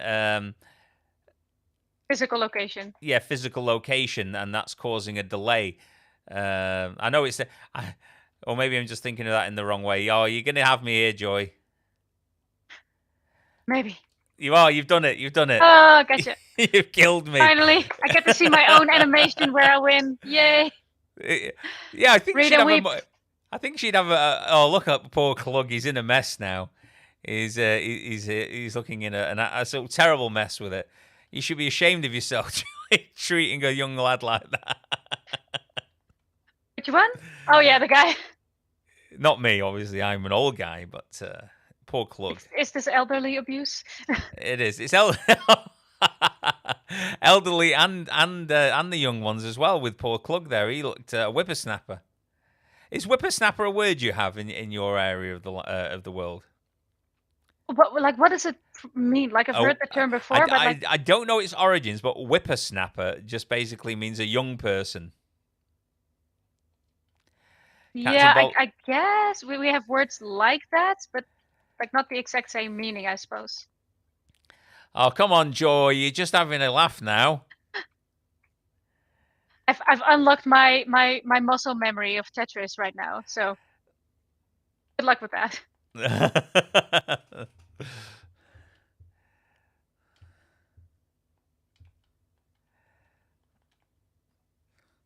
What's worse, Joy, is to everyone else it looks like that there's no lag at all, and that I'm just making like huge excuses for my performance here. Oh God. I hope that messed you up a little bit. A bit. Oh no. Oh. Okay. I think Cherie's put the meaning of whippersnapper. Inexperienced person considered to be presumptions or overconfidence. Okay. Oh, so, okay. I thought it was just young people generally. Maybe that's because you're a boomer.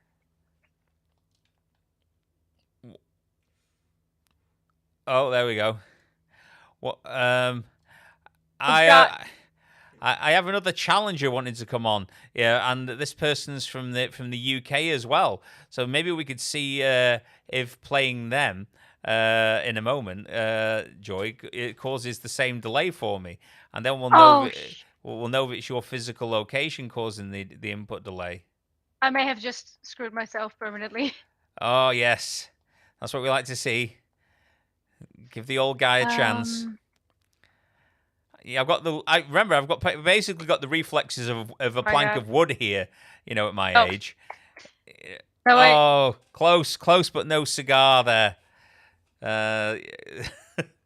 So yeah, I think we're going to get this other person on and see what they can do, Joy, if that's okay with you for a moment. And yeah, then, sure. Can you play with the stay three on of us? though. Is that too much? Say it again. Can we play with the three of us, or is well, that too yeah, much? but I think what I was going to say, because these are the persons from the UK, I wanted to see whether or not it caused the lag, and obviously, if it does, then we'll know where we're at and what's causing it, won't we? Yeah, okay. So No, that's fine. You get them on. I'm going to take that opportunity to go for a pee and get myself a drink. I might wait for his appearance. This isn't anyone nice coming on. This is the irritating mass challenger. He's been hounding me. He's been hounding me, demanding to embarrass me in public and make me look a fool. Get him, Lee. Get him. Yeah. So we'll have to see what they do. But I'll get a drink myself, I think, as well. So while you're doing that, Joe, I think I'll wait for him to appear, or them, and we'll see what people are saying. Yep, I'll be right back. Captain Bobbles, I didn't lose the crown, but I did lose one of the battles. Indubitably, Lee, what location are you in? Are you in the UK or are you elsewhere? Just see what's going on the chat. Tetris is fun. Yeah, it was a wash tub that fell on Joy's head, I think. So that was good. Yeah, so yeah, we'll see, because if it is, because obviously Joy's in another country, maybe it is some kind of lag because of that. So if I see this other person who's coming on in a moment and see whether or not they have the same issue, if I get the lag still, then at least we know what's causing it at that point. So that's at least something, isn't it? Let me just message this other person and see if they're coming on. It won't be a moment.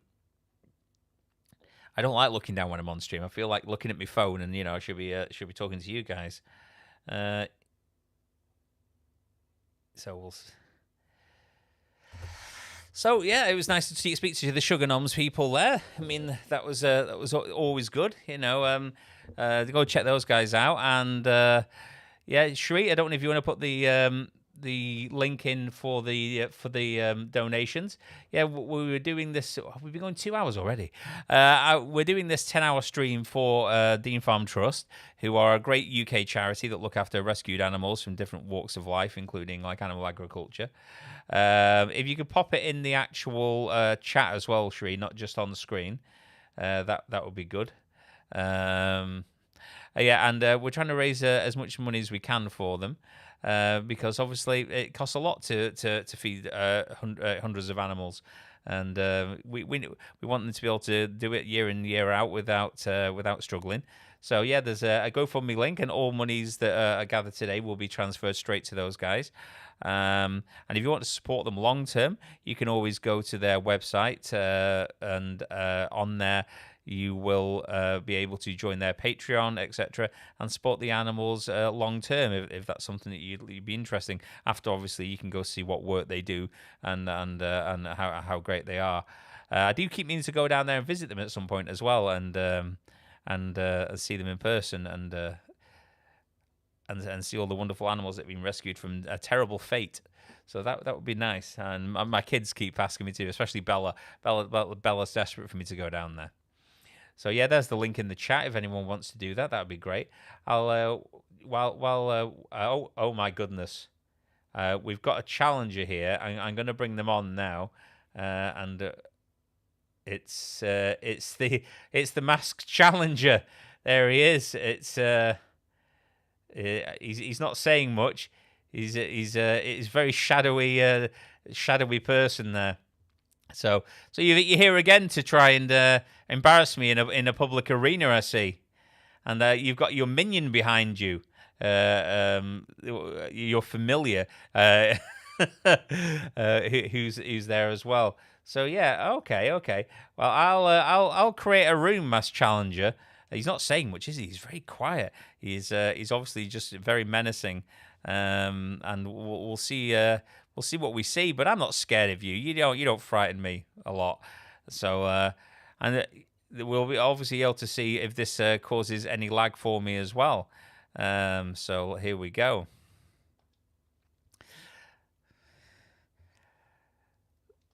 So I'll create I wish it just remembered the room settings so I didn't have to keep doing it. But there we go. No fella enabled. Okay. And then we'll put it on 2-player, create a room.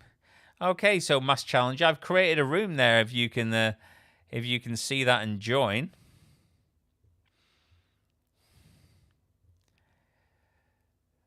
Oh.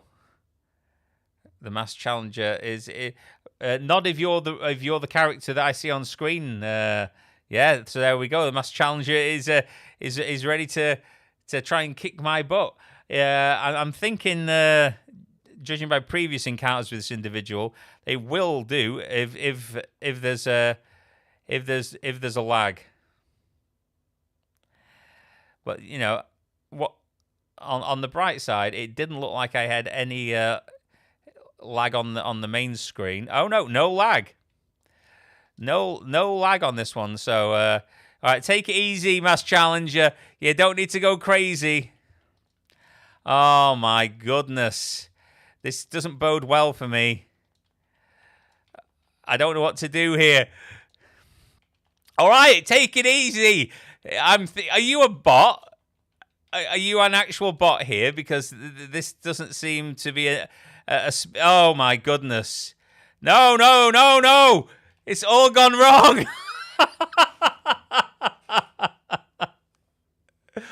Oh my goodness. The Mass Challenger's made a show of me. All right. I'll need to concentrate here, folks, because that was a little bit embarrassing there. The Mass Challenger took me down like in royal fashion. Maybe he should be easier on such an old fella, but I don't think he's got any charity in him. To be fair, So we'll have to see. Now I really am struggling to sort of speak and play simultaneously with this person on there, the horizon. Oh my goodness! Come on! I can't do it. I can't do it, folks. He's got me over a barrel. Oh no.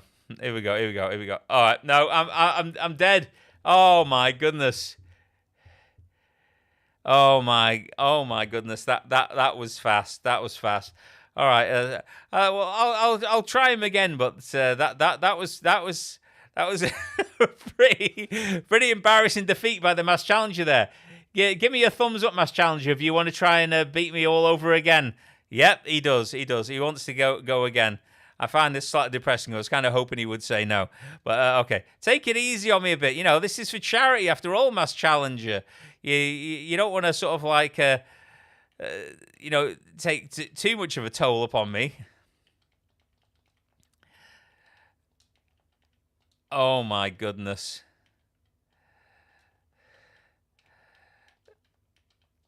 Oh, dear.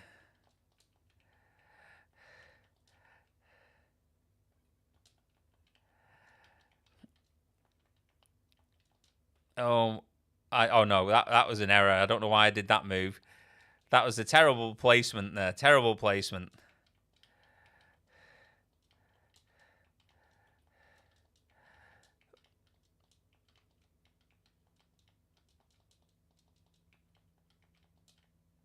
All right, here we go. Why give me that tile? What good is that? What good is that to me? I don't even need it. I mean, that one was just useless. I'm sure that was done just to be annoying.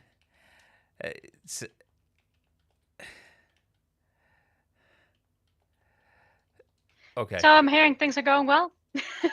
I tell you what, the Mass Challenger is kicking my butt, but there is no lag, Joy. There's no lag. Zero lag, so I think it's something to do with our connection between you and me. Yeah. Okay, hold on. What if I? Oh yes, the Mass Challenger went easy on me. I think there. Did you go easy? Give me a thumbs up. Are you just? Oh, he's just being kind to the old guy on the stream. I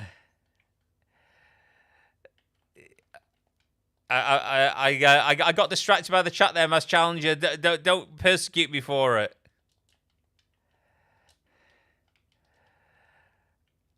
Oh dear. Oh, what in the world is happening there? Do you ever feel, Joy, sometimes that it's just purposely trying to give you the worst tile possible? Yeah, all the time.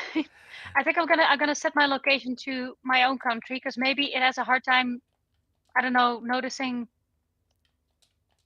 Okay. You think it's struggling Because because I put it to Great Britain, so maybe it's having a hard time because I set it to Great Britain. Well, really, I'm in the Netherlands. Maybe that's it. Maybe it needs to know where you are for possibly timing the the connection correctly. Yeah, maybe something like that. Anyway, all this talk of candy, like I just went to the fridge downstairs to get something to drink, and I noticed that I have apple pie. You have apple pie? Hell yeah. Oh, I wish I had apple pie now. Sheree got me. For years and years, I wouldn't eat apple pie or apple crumble or anything apple related. I don't know why. I can't tell you why. And when I went vegan, Sheree said, "Oh, go on, just try the apple crumble and the apple pies." I said, "All right, okay, I'll try them then." And I became addicted. I had to be separated from the apple pie situation at that point because it got out of control. You've got another challenger even. Oh no, that's Lee. Yeah. Yeah. Lee can play. No problem. It's after this Mass Challenger has made me look a fool. Oh, there we go. It's 1-1, though, Joy. It's 1-1. Oh, but apple pie is actually one of the few things that I can eat with apple in it because I'm allergic. But once it's been thoroughly cooked, I'm fine. So it's basically fruit. Oh, yeah. Well, yeah, that is the case. With lots of sugar, though, surely. Oh, definitely. So I'm hoping, Joy. I'm hoping now that we know possibly what the cause is. We can have a full speed match, and you're not going to make me look as much. Oh no, Joy! Look at that. Oh no! No, the mask challenge is he's accelerated. Oh God! He felt that I might get a victory, and he's punishing me for it now. He's punishing me for it. There's no way. Oh God, he's going for it. I can't get. Oh my God! Oh look, he's got a minion, a good luck minion behind him. So I think that was the cause. All right, Mass Challenger. I think I'll give you one more go. Yes or no? He says yes. He goes yes. All right. So I'm determined to at least try and win him once, but maybe stop hacking into the system and getting yourself on the stream. That's what I say. Just so you can take me down. All right, here we go. I've got to go quicker, Joy. That's the problem. In my mind, I'm going old man speed, but I've got to go quicker for some reason. But you wonder sometimes how fast you have to go against these to win this game. It's just like if you see the comparison of how fast he's moving and how fast you're moving, it's just. Oh my goodness! I know it's just building a flawless wall.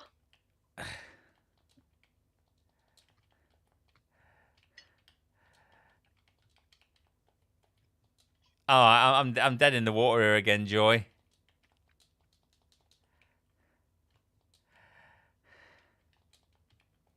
I will look up at the start of the game, then look down at my apple pie, then look up, and there's just one gray block on your side. I know. And then I misplaced the orange as well. There's no point. There's no point at that point there.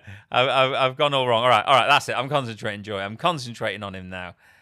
Mass Challenger, I'm wishing you all the worst luck in the world.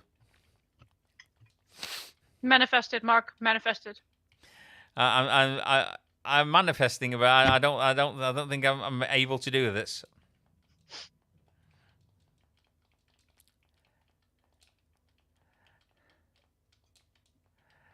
All right.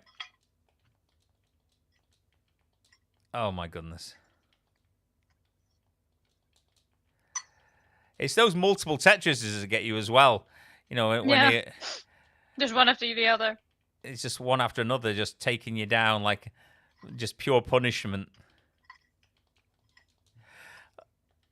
Oh, I had a straight line coming, Joy. I had a straight line coming there. I could have almost. All right, that's it. You're gone, Mass Challenge. You've made me look a fool on my own channel. I'm kicking you. No more hacking into here. And goodbye. Oh dear, Joy. That was bad times. Bad times. Oh, what did you think there? He was going a bit speedy, wasn't he? Though he was so fast.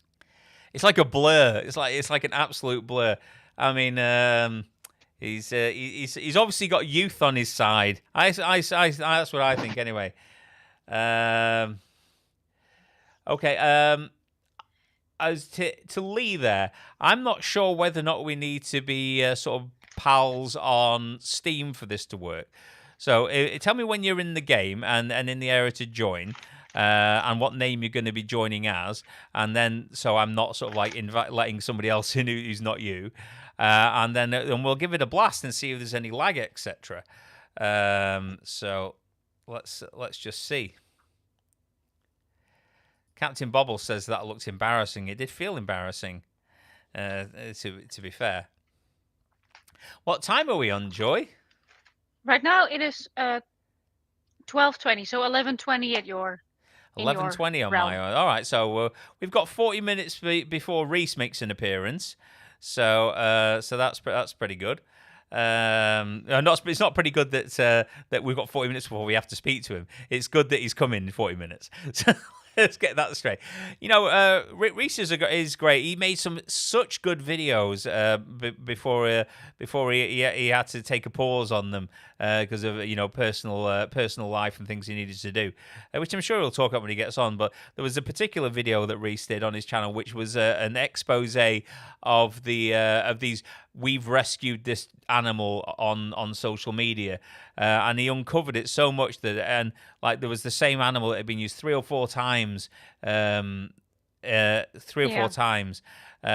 same "we rescued this kitten" video until it eventually obviously died, and it was terrible. But he did such a great a great thing, where he exposed it all. He also started a subreddit called Fake Rescues, where if you view channels like this, and we've also made a list of like how you can recognize these type of content creators, where you can report them, so we can mass report these people and actually try and prevent them from making any profits. Yeah, and is that still up now? Yeah, for as far as I know, it's still up. I'm an admin there, so. Okay, Lee, if you want to see whether or not you can see that game there, it should just be, let's say, the Mooncat, I think, or something along those lines. And I'll keep my eye open, and we'll see if you can. If not, then maybe I would have to send you sort of like my friend code for Steam. Have you still got that, Joy? The friend code that I sent you a while ago, or Sorry, Oh, sorry. Lee, you have to go in sort of like the online section, and in there is what was the section called, Joy? Oh yeah, it's let me go back because I'm there right now. Okay, so it's called Free Play and then Versus, and then you can select Battle. Yeah, it's like an open lobby, and then when you go to room select all rooms or anybody, you should see the Mooncat. Yeah, and then we can have a go. Oh, there we go, Lee. I see you. You're in. Hopefully, there's no lag on this one, Lee. So far, we've had this will be the determining factor here, Joy, whether or not there's a lag with Lee as well. Yep. I've changed my settings by now too, so if you're up for it, we can try it later again. Yeah. And don't be too hard on me, Lee. I mean, I've already had the master. Tell you one thing I didn't get, Joy, when I first came on the game with you, on the character selection screen, I got a timer that waited about 4 or 5 seconds, and I didn't get that with the master. All right, yeah, lag free. Come on, Lee. Now, oh, Lee's going for it, isn't he? Lee's a serious player too. Is he stacking in the middle? I've seen some serious Puyo Puyo players middle stack like this. So, what? Oh, I can't see the game. All right, I'm just going to have to... Lee, you might win here because I'm going to have to just switch my mouse over and bring the game in because it's not on screen. We might... if it might quit out on you, Lee. It's not on the screen. It might quit out on you, Lee. If it does, then we'll be back. All right, try again. All right, are we on the screen this time, Joy? Yep. All right, here we go. Sorry, I had to run off for a second. No worries. So we're on screen now. I should check that more often. I'm not used to this sort of like online gaming scenario thing, you know.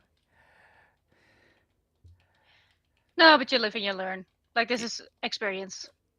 Yeah. Oh.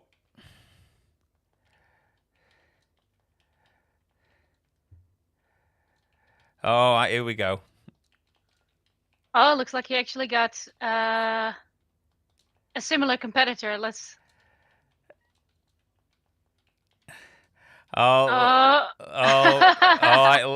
Lee's got multiple Tetrises occurring on here. Yep, never mind. I said nothing.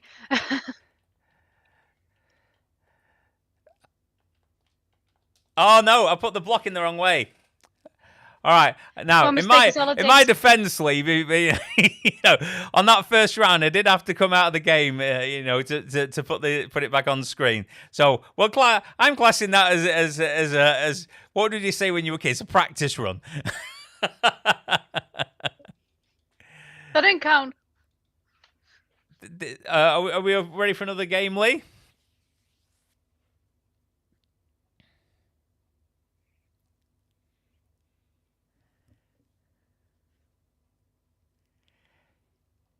It says it's waiting for you, Lee, on the screen, so we'll see how that goes.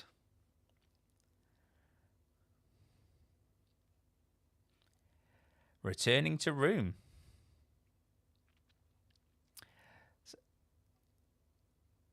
Yeah, Lee, if you want to try join again, and we'll you should see same scenario as last time. It may have kicked you out, Lee, because I had to come off the game to go into the streaming software and add the game in there. So it may have done that. Yeah, you can just rejoin the same way. There you go, Lee. I can see you there. So I'll stick it on play. Right, I'm going to concentrate now, Joy. You're in charge of what would you commentating on the match? I think. Okay, I'm gonna be like a sports match. Yeah, sports commentator sort of thing. You know, esports. Oh, he forgot that you have to manual rematch each time. Yeah, no, that's fine. What happened there? Oh no, he left a comment saying what happened, but that's fine. I think Lee definitely knows his Tetris.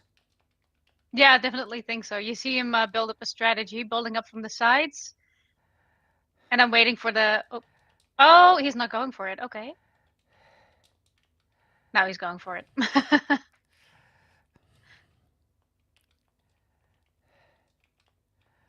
Like, he's patient. He's got a patient strategy.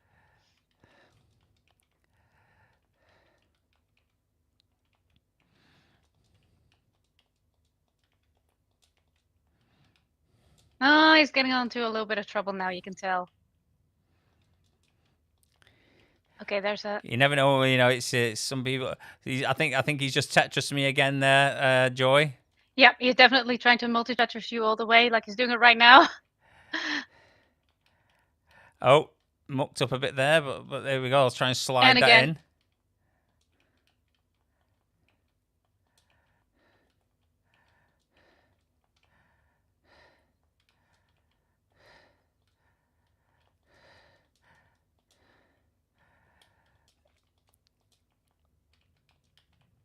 Oh, he's nicely slowly played chipping there. away at the... Yeah, he was Nice. chipping away at the blocks too.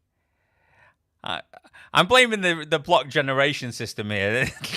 I don't think it What you can. gonna blame now, dude? I actually think it... does it look like it's feeding us the same blocks? I think this game feeds us the same blocks, Joy. I think so. I don't know. I think it's just random. It's hard to tell because he's a lot quicker. Oh, it's getting into a little bit of trouble now.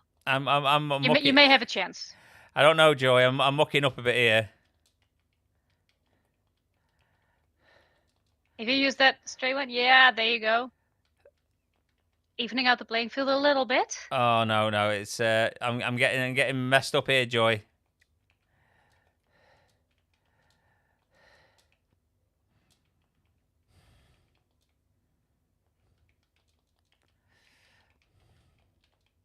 Oh no. Oh no, I'm out. Oh no, hold on. Oh, maybe. Oh no. that last set just took me down, Joy. That last set just. He really kept his pieces low. That was impressive, honestly. You know, I should try the same tactic here, Lee. I'll try and keep my pieces lower down instead of building up too far. Maybe that's key.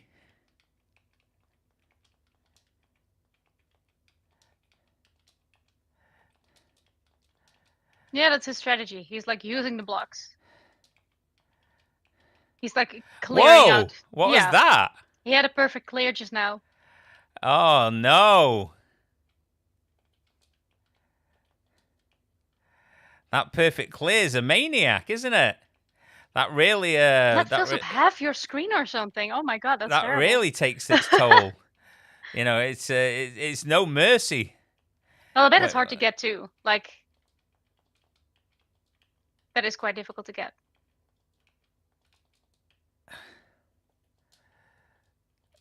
Oh no. Oh, Nope. well, Lee, It you're was doing over. well. You're doing well, Lee. Should we? I think after this one, we could check if you want, Joy, and I can create a room with 3 in, Yeah, And if you're once and- you're ready, we could give that a try. and we can see. Then he can destroy both of us at the same time. Yeah, I think that's his plan. Oh, okay, this isn't going well for me, Joy.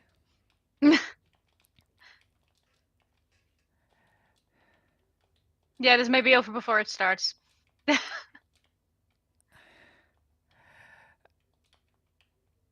I'm trying, Joy. I'm trying.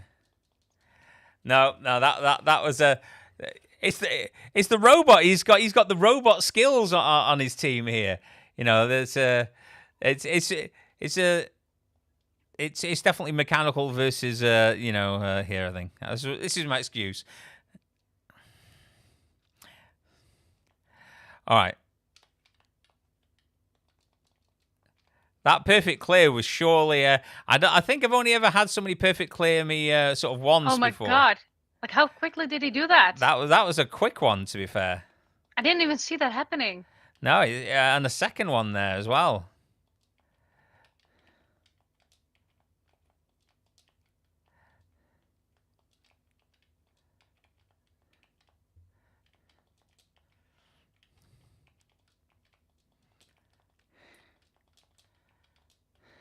Oh my god! Oh, I couldn't even get that piece over, Joy.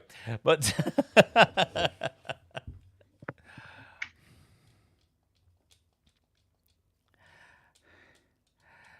I'm going to go super slow now. Maybe is that a tactic, Joy? Can you do that? Super slow? Yeah, we'll go in super slow throw. Bold strategy. Let's see how that plays out.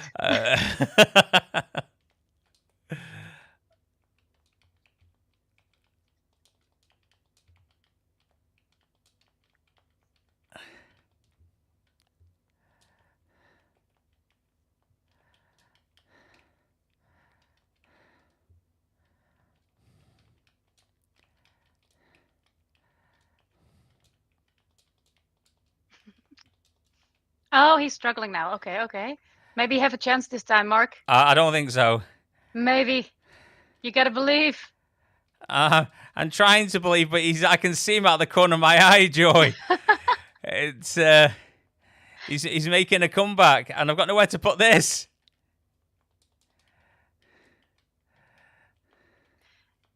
Oh, I need to check the donation page. Okay, I'm gonna have a look. Oh, let me get out of the game. You've cursed me, Joy. You've cursed me.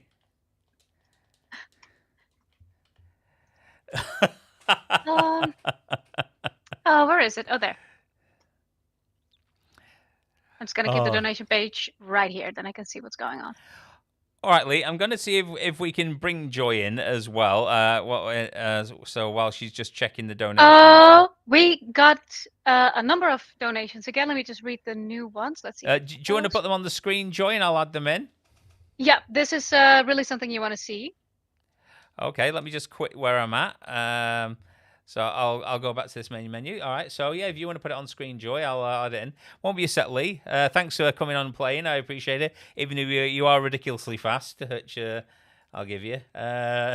We've got No way. again, and an anonymous donor who sent £100, and Emma Page who sent £5, which is awesome. That's so kind. Thank you very much, everyone who's donated there. That's absolutely amazing. I take it with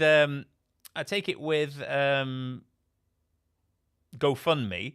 It will go over the amount because I put 200. But I mean, it will let it exceed that. I take it. That's just the goal. It will. You can even set a new goal, I believe. But yeah.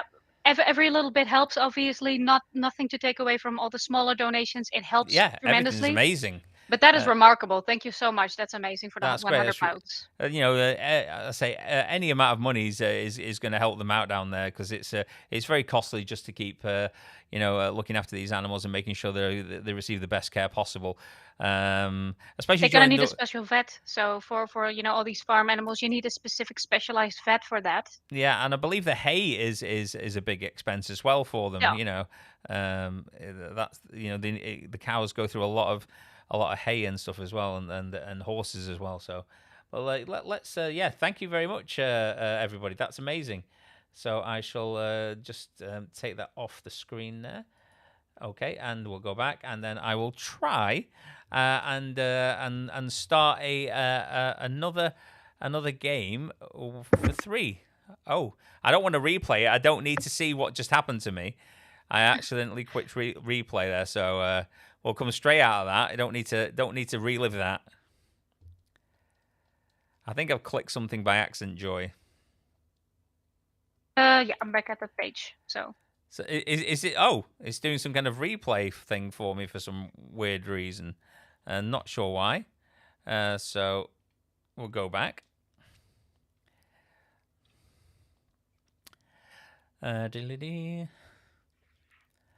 So we'll go for versus. I'm going to have to stop sort of narrating what I'm doing during the thing. It could get a little bit tiresome for everyone. We'll just put it as all rooms there, I think. Create a room. I'm doing it again, Joe. I'm just narrating myself my way through it. well, that's like 90% of streaming, so that makes sense. Okay. My hairdryer didn't work very well this morning, so you're gonna literally be able to see my hair dry over the coming couple of hours. So I hope it's entertaining. Okay, Lee's in. Lee's there. Can you see it, Joy? Oh, there we go. It just appeared. Okay, here we go. It's even worse, Joy, because now multiple people can put extra lines upon me, causing me misery. Yep. Now I'm getting the delay again, Joy, on the main screen. Already? So we'll have to see how that goes. But yeah, I was getting a delay already, which I didn't get when I was against Lee in the Mass Challenger. So I'll just pick. I'm just. You're okay. Just click. Oh, don't go on the same team. No, I don't need double teaming on there. I'm not doing this. Oh, where am I? Oh, there. Okay. Let's see if you can. No, I'm lagging again. I mean, I'm not sure about Lee if he's suffering any kind of lag, or if it is just me now.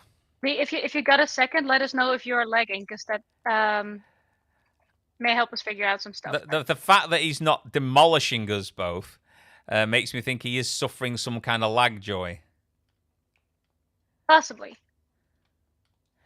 Yeah, he's saying it's way too laggy. Yeah, see, I wasn't lying after all, folks. My fault. Yeah, this is what was happening earlier. So it was a bit of a pain. Yeah. So should we say this one's too laggy? I think we have to finish it though. I think we do. You know, we'll all play laggy. Because it's for some reason it doesn't let me. I'm also experiencing some minor delay, like some. Okay. I'm noticing it now. To be fair, this is a more bearable speed, Lee. You were that quick before. I think I'd rather play you with lag than without. It's not a bug; it's a feature. It's a handicap feature, like golf, to sort of help the lesser players sort of do okay.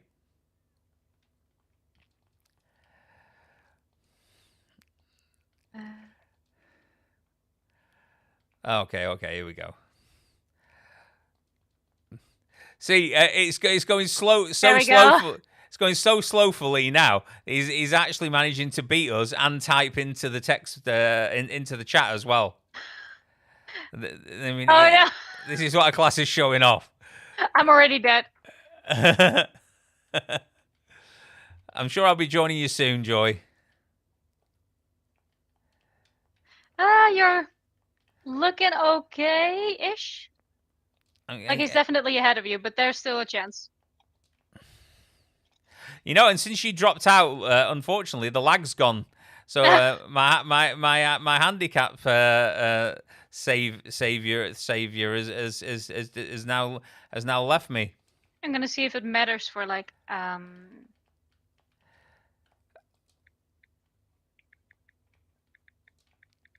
See, I thought I did all right then, Lee. I got a Tetris, and you got two Tetrises in a row. You know, it's yeah,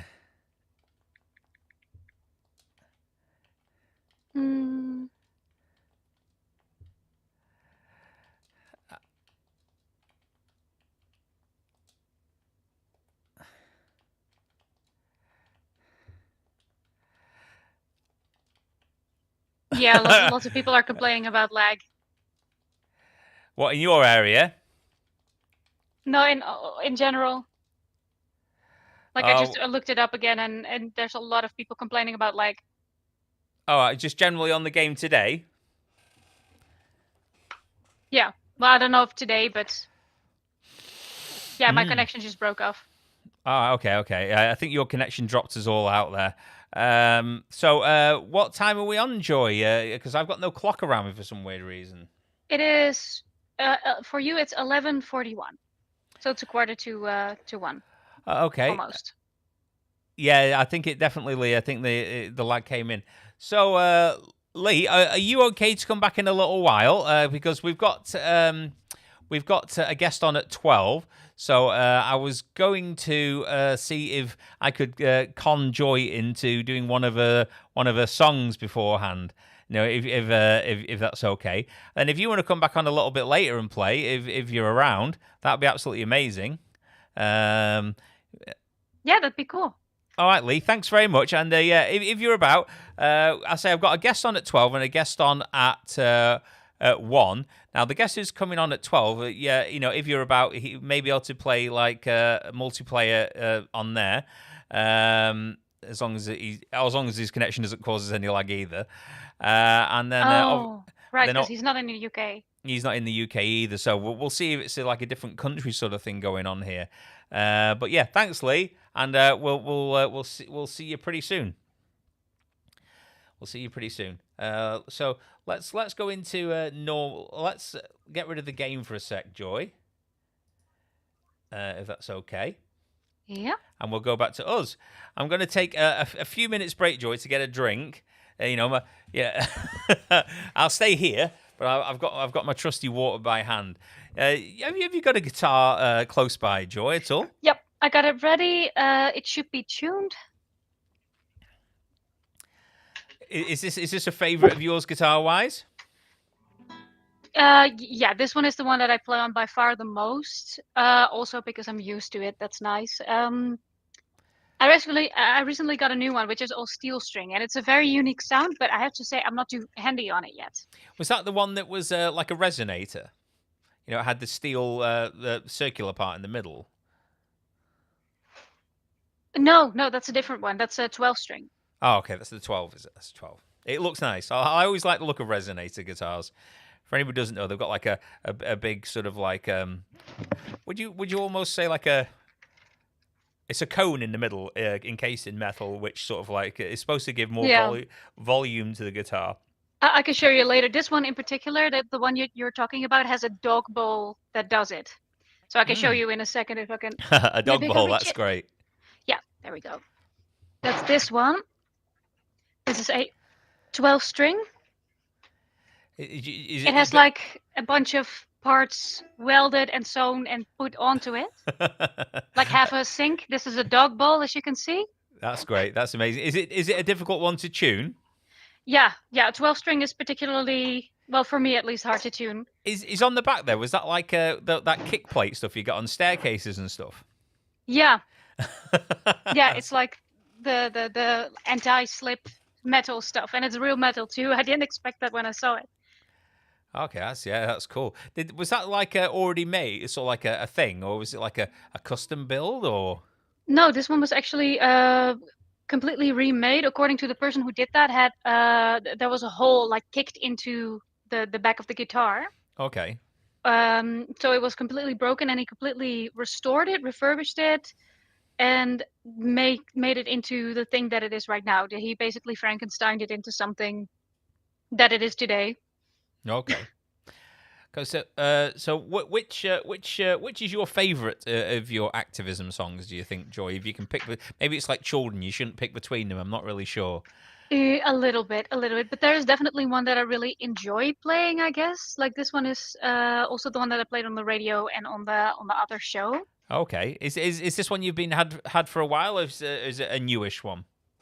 This one, I haven't posted it online yet, but I do believe I've played it on a different stream once before, on like on Dan's stream, Grumpy Vegan Grandad stream, but that was a while ago. Oh, okay. And has it a name? Yeah, it's called Money Where My Mouth Is. Oh, okay. So I'll not play Tetris during this because I find it too disrespectful. To be fair, that's fair. That's fine. So I shall be quiet and whenever you're ready, Joy. So this is Joy from Level Joy on YouTube, etc. Going to play one of her vegan activism songs, which she's recently been on radio in her neck of the woods, and it's awesome. Just a second, I gotta get this out of my neck. I gotta take my headphones off, otherwise I cannot hear. So wave if you cannot hear it properly or if there's anything else going on. I'm just gonna use it as a little mic.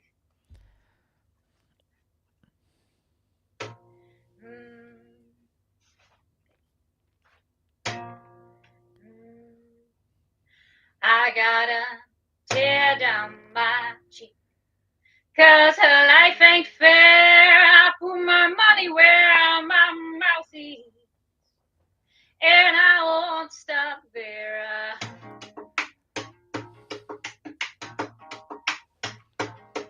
And everybody wants to claim a heart of gold, while we order pain and suffering by the truckload, while we cause disease and panic, try to make the Lincoln City maintain the circle of destruction. No, my hands sing, to tear down my cheek, 'cause life ain't fair. I put my money where my mouth is, and I won't stop there.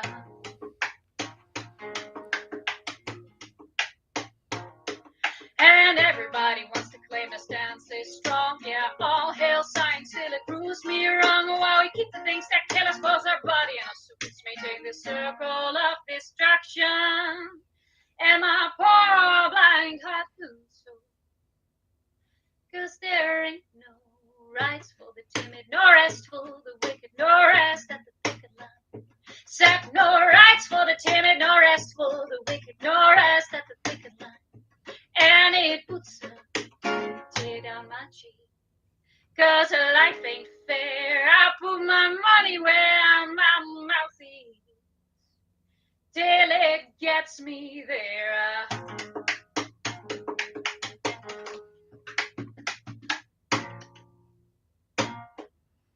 Hey! I'm clapping, Joy. I don't know if you can hear me. I'm clapping. Amazing. Thank you very much. So, is that audible? Yeah, I heard you fine. Obviously, you've got a powerful voice, so your tiny mics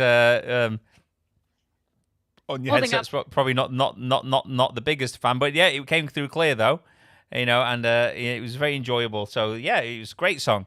Thanks for that one. Have you got that on any sort of streaming platforms yet? Do you think? Not yet, but I want to do that soon.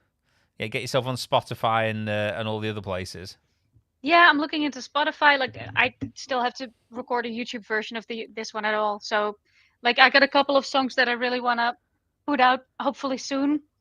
It's just that I got to record them properly. I want to do some decent audio quality. Yeah, it's because my daughter Bella's been trying to do like some stuff for YouTube, and I've been doing it for her. I always wonder sort of like what filters to put on and what not to do, and I'm fairly new to the whole sort of voice recording as far as singing is concerned. So it's difficult. I'm winging it and winging it.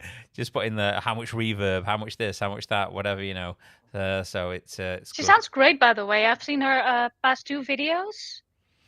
Yeah. She wants to do some vegan stuff as well. But she's just really trying to master her voice more than anything, and get that down. That's a good idea. Like, if you want to get into like any look at me talking like I'm the expert, but if you want to be like any sort of like writing stuff, take your time with that because you want to make sure that you properly convey what you actually want to say, and that is very difficult if you're in the moment. Yeah. And I feel like a lot of activists, including myself, I struggle with this too. Like you forget that you're making a song, and Right. then you end up with something that is just rambling off text. Okay, I get you. I get you. So yeah. So should we? I've still got your thing on the on here, Joy. Should we have a see where we're at? Yeah. Do you want to do a refresh and see if we're still the same? Here we go. Yep, we got a new donation here from Lee McLaren. Thank you, Lee. That's you so very much. kind. That's very kind of you. Yeah, we're going great guns. We were 2 hours and 48 minutes, and we had a rocky start because we were struggling to sort of figure out why we were getting the lag on the game. But now we've rooted out the problem, and it's Joy. It's me. Hi. Or should we say more? It seems like it's more Joy's location, in the world that's causing us the problem, not Joy herself. So, how are you feeling, Joy? Are you still feeling after 3 hours? Do you think it's gone slow? You think it's gone fast? No, it's actually quite. It's been fun so far. To be honest, I like that there's people coming in from the chat who also want to join in on the game and all that. Yeah, that really helped significantly. It was good to play Lee. He's a maniac. He's good. He's good. So if I get this masked challenger back in again, I think I'll bring in Lee as backup here. So even if I lose, which I will, between those three, then the masked challenger will at least get his comeuppance hopefully with Lee against him. But we'll see. We'll see how that goes. Yeah. It's me. Hi, I am the problem. It's me. Yeah. Okay. I was just singing that. Okay. So, what should I do? Do you reckon, Joy? You think I should have a bit? I should really get my thumbs moving again on the game, shouldn't I? I think so. I don't know what you're waiting for. Do you want to play together, or do you just want to play by yourself for now? Because of the lag. Should I see how far I get? Because we got even coming on in a minute, haven't we? What are we on there? Let's have a look. Well, yeah, we've only got 5 minutes or so before hopefully Rhys makes his appearance. So if I just go single player for a moment,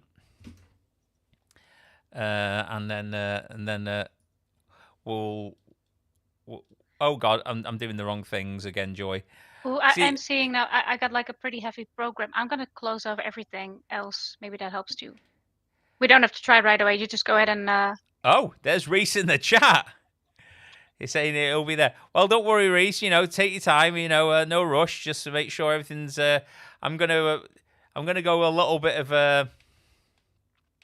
a single player here at my own sort of speed and see if I can get any decent scores going on while we wait for you.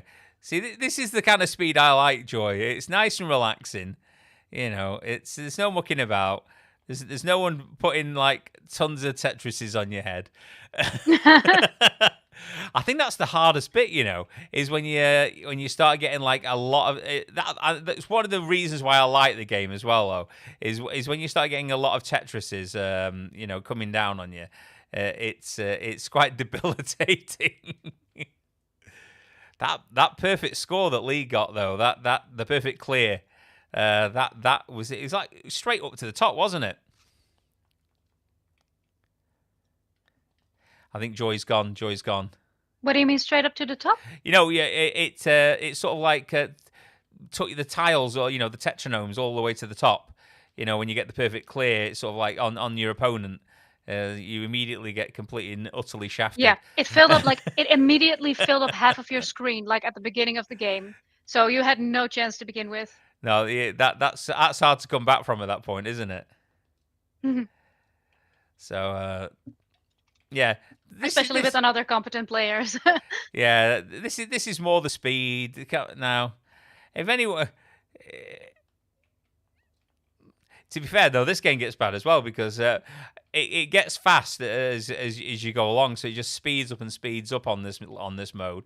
Whereas, but at least it gives you a chance. You don't feel as like like your world's crashing down around your ears, which is something.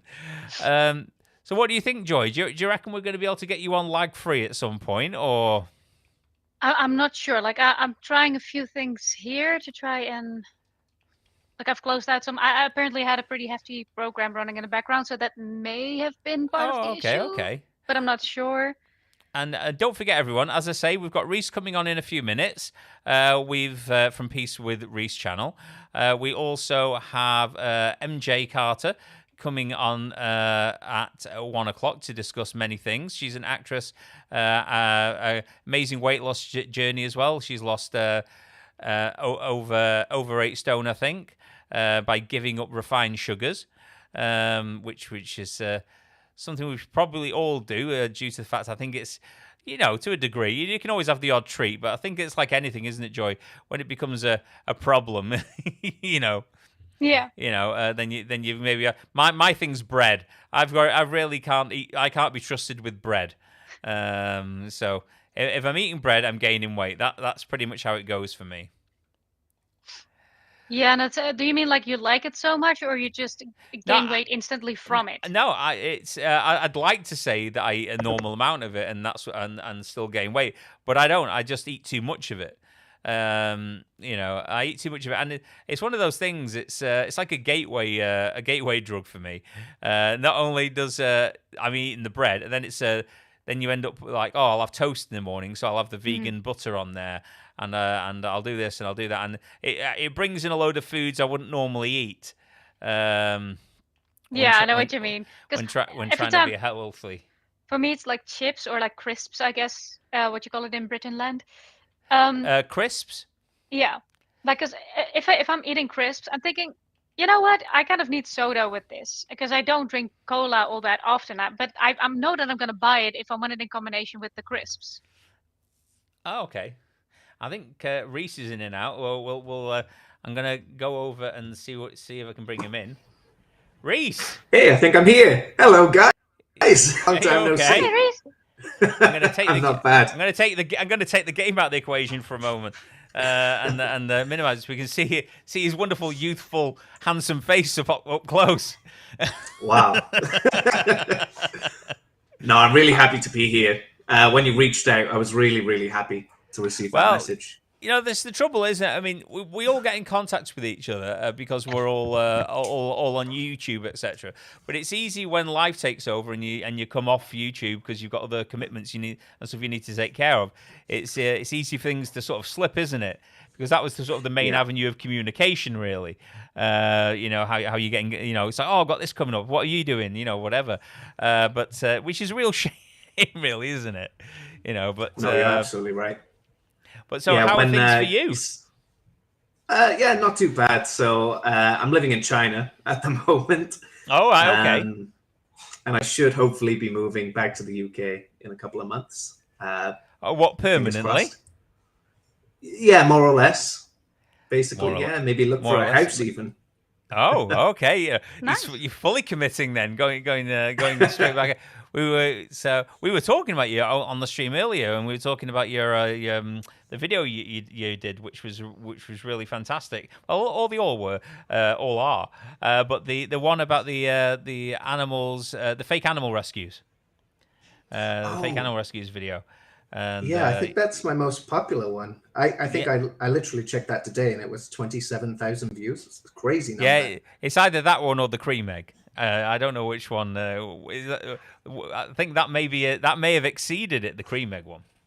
But but that was so informative and great for telling everybody about all these scams that go on social media.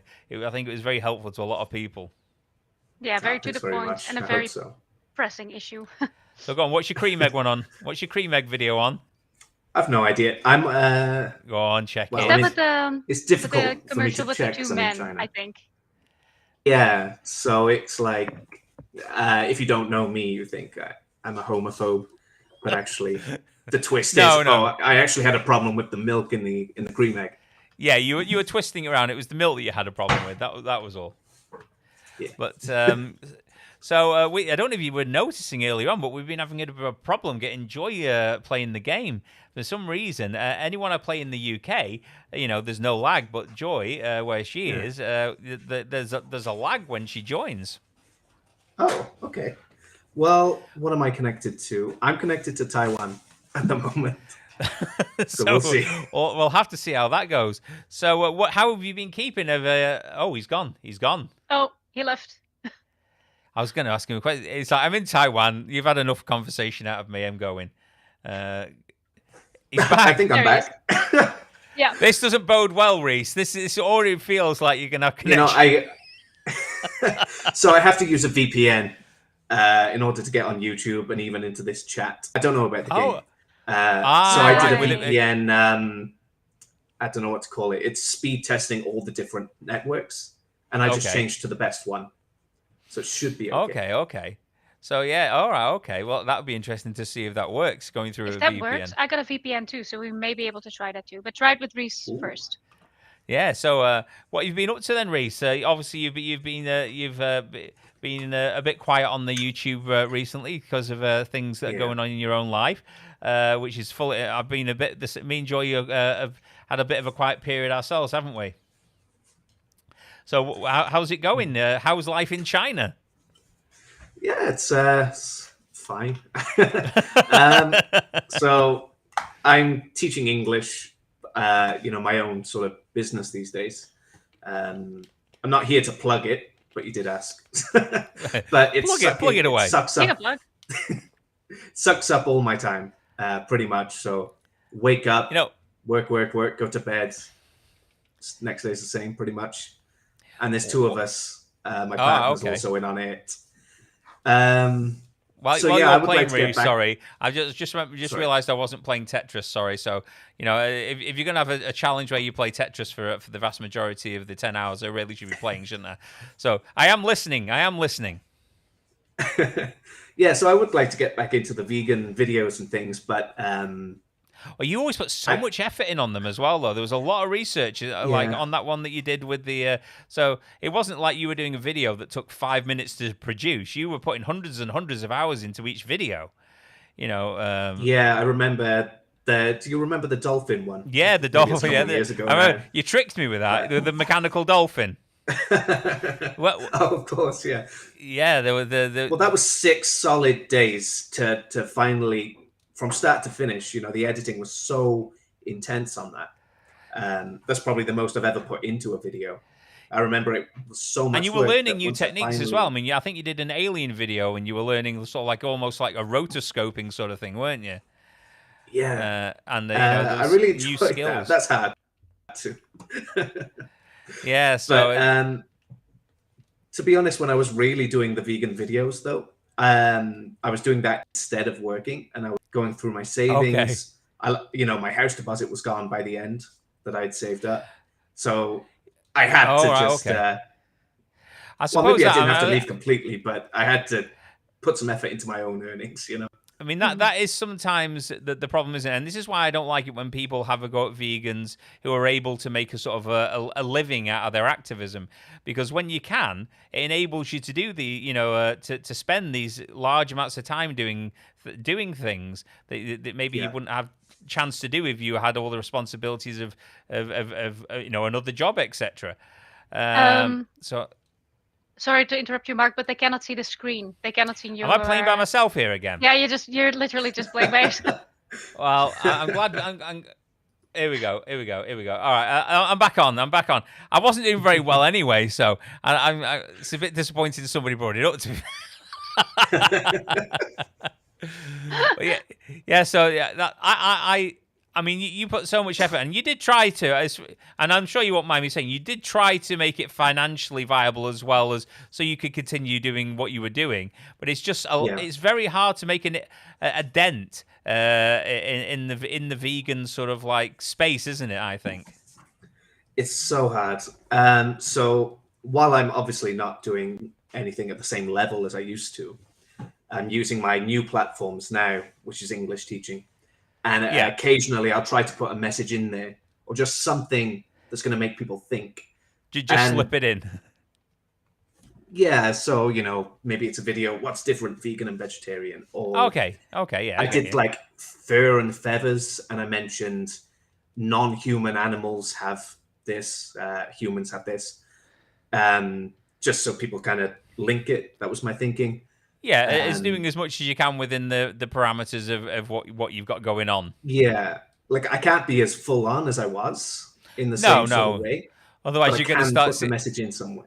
You're going to see Yeah. a decline in business if you get to if you go Yeah, if you go too. unfortunately. Yeah, no, we understand. But that's useful, like if you provide people with the language to express that, because that was a big deal for me, especially in English. If you have the language to put Yeah. the words with it, you can think about it more thoroughly. And I think that that's good. I think that that's very helpful. But how could you mention a few more examples of how you go about that? Another one I remember was how to order coffee. And I talked about the different plant milks, and I said my favorite is oat milk. And I'm not going, I could talk about cow's milk and why I don't drink it, but I need to be very careful in what I do say, because I can alienate and it's my business. Yeah, obviously. You can be positive. You can say why you do drink oat milk. That's basically the way I'm doing it, being positive, showing the positive side of things. You've got to be and careful. Occasionally giving them something to think about. Sorry. Yeah, I mean, you've got to be careful. I mean, you've got to work within the constraints that you've got in this world, and there's no point in going too far too soon and causing yourself financial difficulties, etc. Because then you literally can't. You've got no influence then, have you? Yeah. if people's, and you've got responsibilities to take for. So yeah, it's fine, but it's a shame. That's why I don't disagree with things like Patreon and other such things and whatever. I think it's I mean, you've got Vegan Booty, for instance. She openly says that she has to have Tash Peterson. She actually has to have OnlyFans to make this viable. So because to full time commit. I mean, maybe that's an option, Rhys. You ever thought of OnlyFans?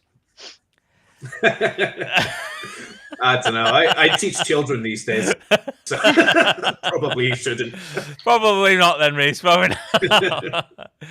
So I'm doing pretty bad here, Rhys. I am like desperate to try and get to 1 million at some point by myself before the end of the stream. But I'm currently doing this bad. And look at that. Look what I just did. Look what I just did, Rhys. So do you want to try, Rhys? Do you want to see a challenge? See if we can get it going. I do want to do that. Let me figure out how to do that. See if you like rerouting through 38 satellites and hacking into some like government systems. Where I shouldn't say that; it's probably going to trigger something. It is causing you a problem. I suppose when you're in a location such as China, it is difficult to get certain Western services that they particularly don't really want you on, do they? Yeah, it can be a bit tough. So we pay $40 a month for the only VPN that works here. Oh, okay. And it's not even that good. Like right now, I'm on the best one, and I've got 15 megabytes down. Oh, okay. So I'll go into. I think it's enough for streaming. I don't know if you can. Go ahead. If you can see my screen there, Rhys. I'm sure you can. I'll be going into this main menu area here. We don't need to. And then if I go to online, so if you want to go to online as well. And then there's a section on the top of the online one called Free Play. Oh, well, I need to select my location. Yeah. So your region, I guess, is... wherever your VPN's saying you are, probably, would you say? Taiwan, did you say? Well, yeah, I think it is. Okay. I have to go next through all the countries? Yeah, it's terrible. Okay. It's not a great system. Okay, I'm in. Yeah, you're in. Versus now, is it? No, it was Free Play. Free Play. And then, sorry, you go into Free Play, then Versus, sorry. Okay. And then what I'll do is I'll create a room. And, okay, I'll just do this. And see, it makes me do this every time as well, Rhys. No filter. Yeah, it doesn't memorize the settings. No, it doesn't. Okay. So I've created a room now, so you should see it in that online player versus lobbies, etc. You should be able to see one for the Mooncat. Oh, I see you. Yeah. Oh, so at least this bit's going well. I'm curious to see if there's any lag. If there's not, if not, then maybe... Oh, you didn't get this far with Joy.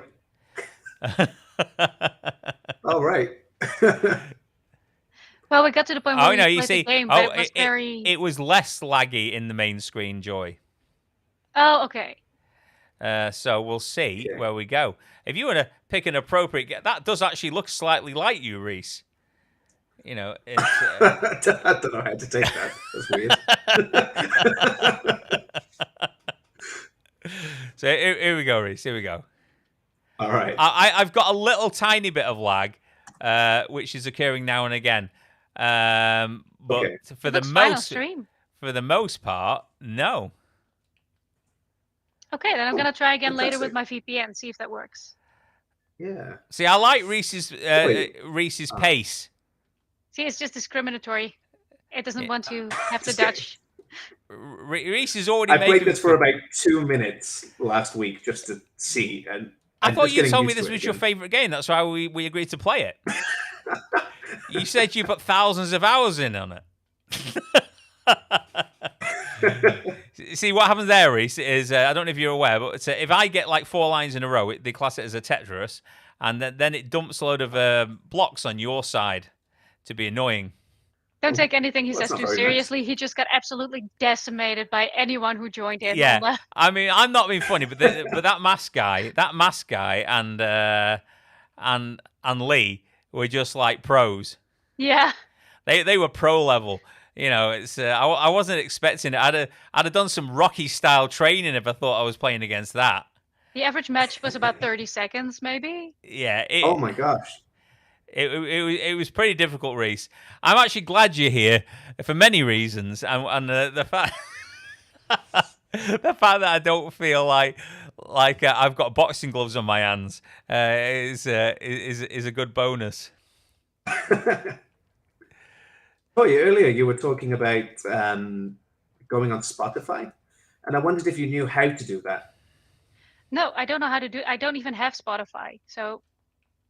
Okay. Rhys had a podcast, didn't you? Yeah, and it's actually quite easy to get on Spotify, surprisingly. You just go on Anchor FM, so it's ANCHOR FM. Hold on. And Anchor. just sign up, make a podcast, and it'll distribute it across all the podcast networks, then, including Spotify. Okay. Yeah, no, it's not for a podcast actually. It's for songs, but I assume that works the same way. Yeah, I think it does. If I remember correctly, Rhys, I took up an extortionate amount of time on your podcast. I think you did an interview with me. Episodes, is that right? Yeah, I think it was like 3 or 4 episodes. It's just for anyone who knows me, it's just sometimes, you know, it's impossible to shut me up. I know. And yeah, it was double Tetris in your Rhys. Sorry. Do you reckon this bear was a good idea, Rhys? I think he's slowing you down. Wait, do they actually play differently? I don't think so. I have no idea. Like, some people say it matters, some people say it really doesn't. So I don't know. I've noticed the difference. I still suck. Okay. Hey, maybe it's the lag though. Maybe part of this lag is affecting you more than you think it is. Do you? Because you've online game before, haven't you, Joy? Yeah, I don't do it a whole lot, to be honest, but you have game before online. I don't think you've suffered too much issue, have you? So maybe the VPN may help you out. You never know. Oh, Rhys, by the way, I see you're like taking it out. You can use space to like dead drop it, so you don't have to keep pressing the. Huh? Are you on controller or keyboard here, Rhys? I'm on keyboard. I'm in a hotel, so I just wanted to pack light. Yeah, I can't play keyboard on anything. One of my lads, he plays a game called Rocket League on keyboard. Oh, yeah. Which is just I don't even see how he does it. To be fair, it seems a bit crazy. Captain Bubbles just commented, every character's the same except for Clug, who is bad. That's mean, Captain Bubbles. That's very mean. That's very mean. Have we got any other comments in there, Joy? A lot of people talking about OnlyFans. Apparently, I knew you'd be popular on there, Rhys. apparently, OnlyFans reached 250 million, according to Leon. I'm not sure 250 million members or like an amount of money that they made, or I'm not sure. It's members, because 250 million, even though it's a lot of money to me, yeah, feels like not that much money for a business like that, you know? Yeah, but creators or like I assume not creators, right? Members, I think. I mean, you really tried though, Rhys. You really tried to make it viable to continue standing up for the animals full time, though, didn't you? I remember you put so much effort in, but I don't know if the algorithms on YouTube and other platforms dislike us or whatever, or maybe it's a more limited audience. I'm never 100% sure. So it's very hard. I remember towards the end, I was wondering about this, and I think it's literally the topic of veganism. So my idea, when we talk about those rescuing the animals, fake rescues, right? My idea was to turn it into something, my channel, to sort of talk about things that everyone agrees with. Like, oh, look at these poor dogs. Everyone loves dogs. But I also do some vegan stuff. You wrote them in. Yeah, sorry, I'm trying to concentrate on the game too. Are you like me? Do you find it struggle to do both? Pull them in. Yeah. But that's exactly what I thought, Rhys. Like when you like obviously it's just a good video, so it would get on top of the algorithm once people get to see it. But it is a topic that a lot of people already agree with. Yeah. And I think so. That was it. My hope was they'd watch that and then check out another video which might be about cows or something. You know? Yeah. Yeah, I mean, I think also, I mean, I might be wrong about this, and I'm not meaning any disrespect to anybody, but I think as, not just in veganism, but as you get your favorites in any sort of genre of anything. So if you've got like a movie reviewer that you always watch, then you nearly always watch the same guy constantly, or female, obviously, or whoever it may be. And I think veganism is no different in the fact that you get your favorites, you know, like maybe like Joey or Earthling Ed or whatever, and people stay to these mainstream ones. And even though there's so many other smaller channels trying to you know do their absolute best, you know, to make a go of this and be there for the animals, they don't because they maybe don't get the exposure or whatever, or people just stick with the favorites. I don't know. It is hard to get any sort of momentum, and I think I got a little bit frustrated by that myself. To be fair, I mean, I had family things going on as well. I needed to be around for, and I slowed down a lot recently. And trying to get back on the wagon, and give it another go, because I'd like to do it sort of like full time and make as many videos as I possibly can to encourage people not to harm animals anymore. But it's like you say, when you need to pay the bills, etc. You know, you're having to go to work, etc. It becomes very difficult. I mean, I've taken a little bit of time off because I had to be there for my daughter for a while. So I'm not currently working. So I'm able to sort of like make some videos and try my best to give it a go before I have to go back to the real world. And it's also the platforms probably, because YouTube has been around for a long time. There's a lot of big creators right now that just get pushed by the algorithm a lot more easily. And if you're on a topic like veganism, then it's just not very likely. Like on TikTok, for example, I feel like I'm getting way more views there than anywhere else. Now, I'm still a very small creator. So I just think that the algorithm is a bit more forgiving when it comes to new content. Okay. Yeah, I've noticed, because I'm on TikTok as well with the English stuff, and I've noticed that it sort of ranks videos rather than channels, or it puts way more weight on videos themselves. Oh, and okay. You know what? I think it sort of shows, say, 50 people, and then how, you know, ranks based on that. How much do people watch? Do they comment? Blah blah blah, and then they'll show more and more and more until it decides it's not good enough to show any more people, basically. Yeah. And Michael's making a good point. Like, even with vegans, we have such tribalistic tendencies when you think we would be united in our support for vegan content creators. Yeah, but that's the thing too, right? If you're going to regularly watch a channel, you got to click with the person too. So personality is definitely still important. Yeah, Absolutely. and I think for the most part, when channel reaches a certain size and certain popularity, you would think that they would be inclined to bring others up with them, in a way. But they get caught up in their own stuff, etc. Like we all do, and then they tend not to communicate with the lower, smaller subscriber channels, which is probably the case on YouTube generally. It's a shame, a rising tide floats all boats. Is that the phrase? Something like that. I know. Yeah. I've heard something similar at least. if you know what I mean, it's like, for instance, if I was, I'm only a tiny channel, but if I was a large channel, I would have absolutely no problem having smaller creators come on and try and promote them as much as I can if I agreed with what they were doing, because that's the whole point of it. I mean, if you're just making money and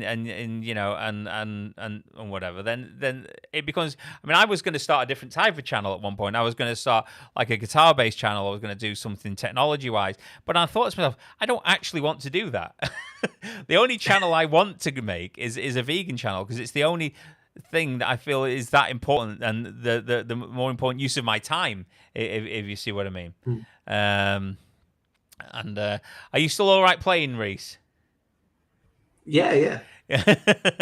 Tell me when you've got a VPN going as well. Actually, you know what? I'll come off the game for a second, Rhys, to give you a bit of a break from it, and I'll just move my mouse over here. Somebody just recommended, like Michael, again after that comment, that they're still discovering new channels every day. Vegan Gaze recently highlighted Tofu Dog, whose channel is tiny but the content is good and has Catherine Klein vibes. Yeah, I'm just looking it up. I'm gonna just blindly subscribe here. Yeah, I mean, so maybe that's a good way to support others. Are you able to post that in the main chat? We can. If Ellie's sort of recommended it, I'm sure it's a good channel to follow. I mean, that's a good thing. Later on, about 5 o'clock, we've got Mike the Vegan coming on, and he's like a bit of it. I would say a bit of an exception, really, because he's on like 400,000 subscribers, and yet he's still coming to see me. He's still coming for a chat, because I think he realizes obviously the importance of community with vegans. If we all work separately, then we're well. I think that works the same in every sort of human endeavor. When we work together, we're more likely, higher chance of success, really. So it makes perfect sense. So yeah, we'll give Tofu Dog a look there, I think. It's all about the goal, like you said, Mooncat. So if it was just business, it makes sense to not bring people up with you and to try to be the big dog. But this is kind of different, because everyone's supposed to be working together for the cause. So exactly. I do. Then find again, that you're making it harder. You are making it harder for yourself if everyone is popular to make it to monetize it. But then again, that's But I think when you've reached a certain level, you've got. I mean, I don't think it would make a lot of dent in your own channel if a few more came up. But yeah, I know what you mean there, because you are trying to make it viable to do it full time. I don't know how much big YouTubers make. To be honest, I used to think it was a lot, but I'm not big on YouTube or on any of my channels, but Instagram, for example. And I'm not saying this to show off, but I've got over 1 million followers now, and I make £0 with that. Yeah. Popularity and monetization, two completely different things. That's for your English stuff, isn't it? That's your English one. Yeah, that's right. Yeah. Yeah, I've learnt many new things from there. I mean, I didn't realize how bad my English was until I did some of Rhys's lessons. It's you've watched a couple of you. Yeah. I saw you on in the kitchen. You were doing some in the kitchen on some of the earlier ones, I think, and telling different. I think it was the name for different things in the kitchen area and stuff. Is that right? I think that was an earlier one, wasn't it? Yeah, I've done something like that. Yeah. Yeah, and there's a few others. Yeah, I nip in and look. Oh, that's nice of you. But you don't need me with 1 million. But it's nice to see you. Yeah. Do you get people sort of approaching you for other revenue streams at that point, though? I've done ads. Yeah, I think I've done maybe 6 ads total. Oh, okay. And then basically it's my marketing, the videos, and then I Okay. sell private classes. That's how it's working right now. Ah, okay, that's good. What is the name of your Instagram? It's very inventive. It's English with Rhys. English with. I like the consistency, Rhys. I like the consistency. Yeah. You know, it's I'm very unoriginal. It's the Vegan Mooncat on every single platform. Yeah, but you're doing the same. It's the same thing. I know, right? it's the same thing. It's good. It's the same thing. But I want you to start like some other kind of channel now, and it be another with Rhys thing. You know, I don't know. I wanted to do one. I do not have time. I should have done it as a student, really. But getting Xbox achievements, I think, could be fun. Oh, okay. Just go through a game, try to get all of them. The completionist Kind of lame, videos. maybe. But Yeah. No, it's completionist videos. Yeah, gaming with Rhys. it would be gaming with Rhys. Yeah, Completion with Rhys. Rewards with Rhys. I'm just thinking of anything with Rhys now. You know, it's crazy. But should we see how we're doing, Joy? Have you got the that screen still up? It seems to have died. Oh, okay. It's, you know, with the total, it seems to have come out of mine. I've got it right here. You're gonna redo it. We'll see how we go. Do you want me to share it again? Yeah, if you don't mind. Well, we've been doing all right, Rhys, I think, on the donations. I don't know if you saw, but many. We haven't done a whole lot more in, but we're at 182 pounds right now. 182, so we're doing okay. We've been on Wow. 3 hours and 24 minutes. not even halfway through it. You're basically there. So we're doing all right, you know. So hopefully we'll fly past there and keep going and get as much for the animals as possible. You know, as we said, there's over 200 animals down at Dean Farm. Now, they were going to try and let me just check while we're on. They were going to message me because they were trying to get Wilbur on. Wilbur, the rescue pig. Oh, right. But because they've got a terrible connection down where they are, and obviously I think Mary, the main person on there, had some other bits and bobs on. They weren't sure if they were. The message just said they weren't sure if they would be able to get Wilbur on, which is unfortunate. But if they do message me and let me know, then obviously that would be great. But Mary herself, the founder of it, will be coming on at, I think I said 2:00. 2:00, and she's going to talk about everything that they do down there. So that's really good. And then we've got, we've got at 1:00 we've got MJ. I don't know if anyone managed to watch the video I did on my channel. She's an actress and sort of like motivational sort of speaker kind of person. And he also lost 8 stone giving up sugar, Rhys. 8 stone giving up processed sugars, which was... Is she the lady who was on the TV show with you? Yes, she is. About weight loss? We were on a TV channel called Lose Weight Like Me. Yeah, this is when after I'd lost the 14 stone, and she'd lost the 8. And basically, you suggested your way of eating to other people, contestants almost, and then they choose to follow yours or one of the other people's. As soon as you said the word vegan, people were like passing out on stage in hot sweats. Yeah. You know, it's just like, to be fair, they didn't fare much better with the sugar, but the vegan one, you know, got like, oh my god, I could never be vegan. Oh no, somebody getting the paramedics in for them. It was that much of a shock to the system. It's like, well, you're only giving up a few things. It's not that much. You know, It's like. It's harder to like cut out sugar, I imagine, than going vegan. Yeah, cut out plants. You know, cut out plants altogether. You know, yeah. That's not gonna work. That would be terrible. You know, that would be absolutely terrible. Which, you know, I'm not saying you should cut out plants, by the way. That's the only thing you should be eating.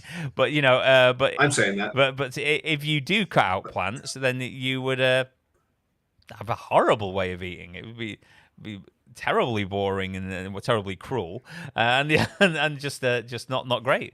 But yeah, we're doing okay there. We're doing all right. So how's the VPN going for you? Oh, you want me to? Okay, hold on. Do you see that? You see that, Rhys? She acted like shocked that I mentioned VPN, like it hasn't been mentioned like 1,000 times already. What's that? VPN. So I'll take that back off screen there, and I'll bring us back, and I shall go back to the game, Rhys. So sure, I suppose I should stay with the naming of the stream, and maybe we should have another game, Rhys. if Yeah, you're let's up do for it. it. So, how is it being a vegan in China then, Rhys? You know, as far as your day-to-day sort of eating is concerned. I mean, obviously, I suppose if you're cooking from scratch, it'll be as easy as it is in most places. But I mean, I don't know about like the takeaway scene and the eating out and the general sort of feeling about veganism over where you are. It's a totally different world, man. So we cook. Okay. Almost every meal we cook. We enjoy it. But there are some things that you think you'd be able to buy that you can't, like bread, for example, vegan butter, plant milks we have to special order from online. All right, okay. Forget about vegan cheeses and meats. You can't. All right, nothing but like that means that. we're eating... No, but we are eating pretty much whole food plant-based because of that. Oh, We've become better cooks. I suppose you've got tofu and tempeh must be a thing. Well, no, not tempeh. No? Oh, tofu, though. No. No? In my area, the tofu is very strange, has a strange taste Oh, that okay. I don't really like. So, no. That's a But I'm surprise. making all sorts of things. Because you always assume, you know, tofu is from that area of the world. I'm sure it is, because the Chinese for it is tofu. Oh, okay. So it's got to be from here. Yeah, but, you know, we cook a lot. But when we do go out, there's 1 or 2 places we can go to in our town. There's a Buddhist temple where they do a vegan buffet for about £1, which is pretty cool. Yeah, but there's not much. There's not a lot of options, to be honest. Oh, okay.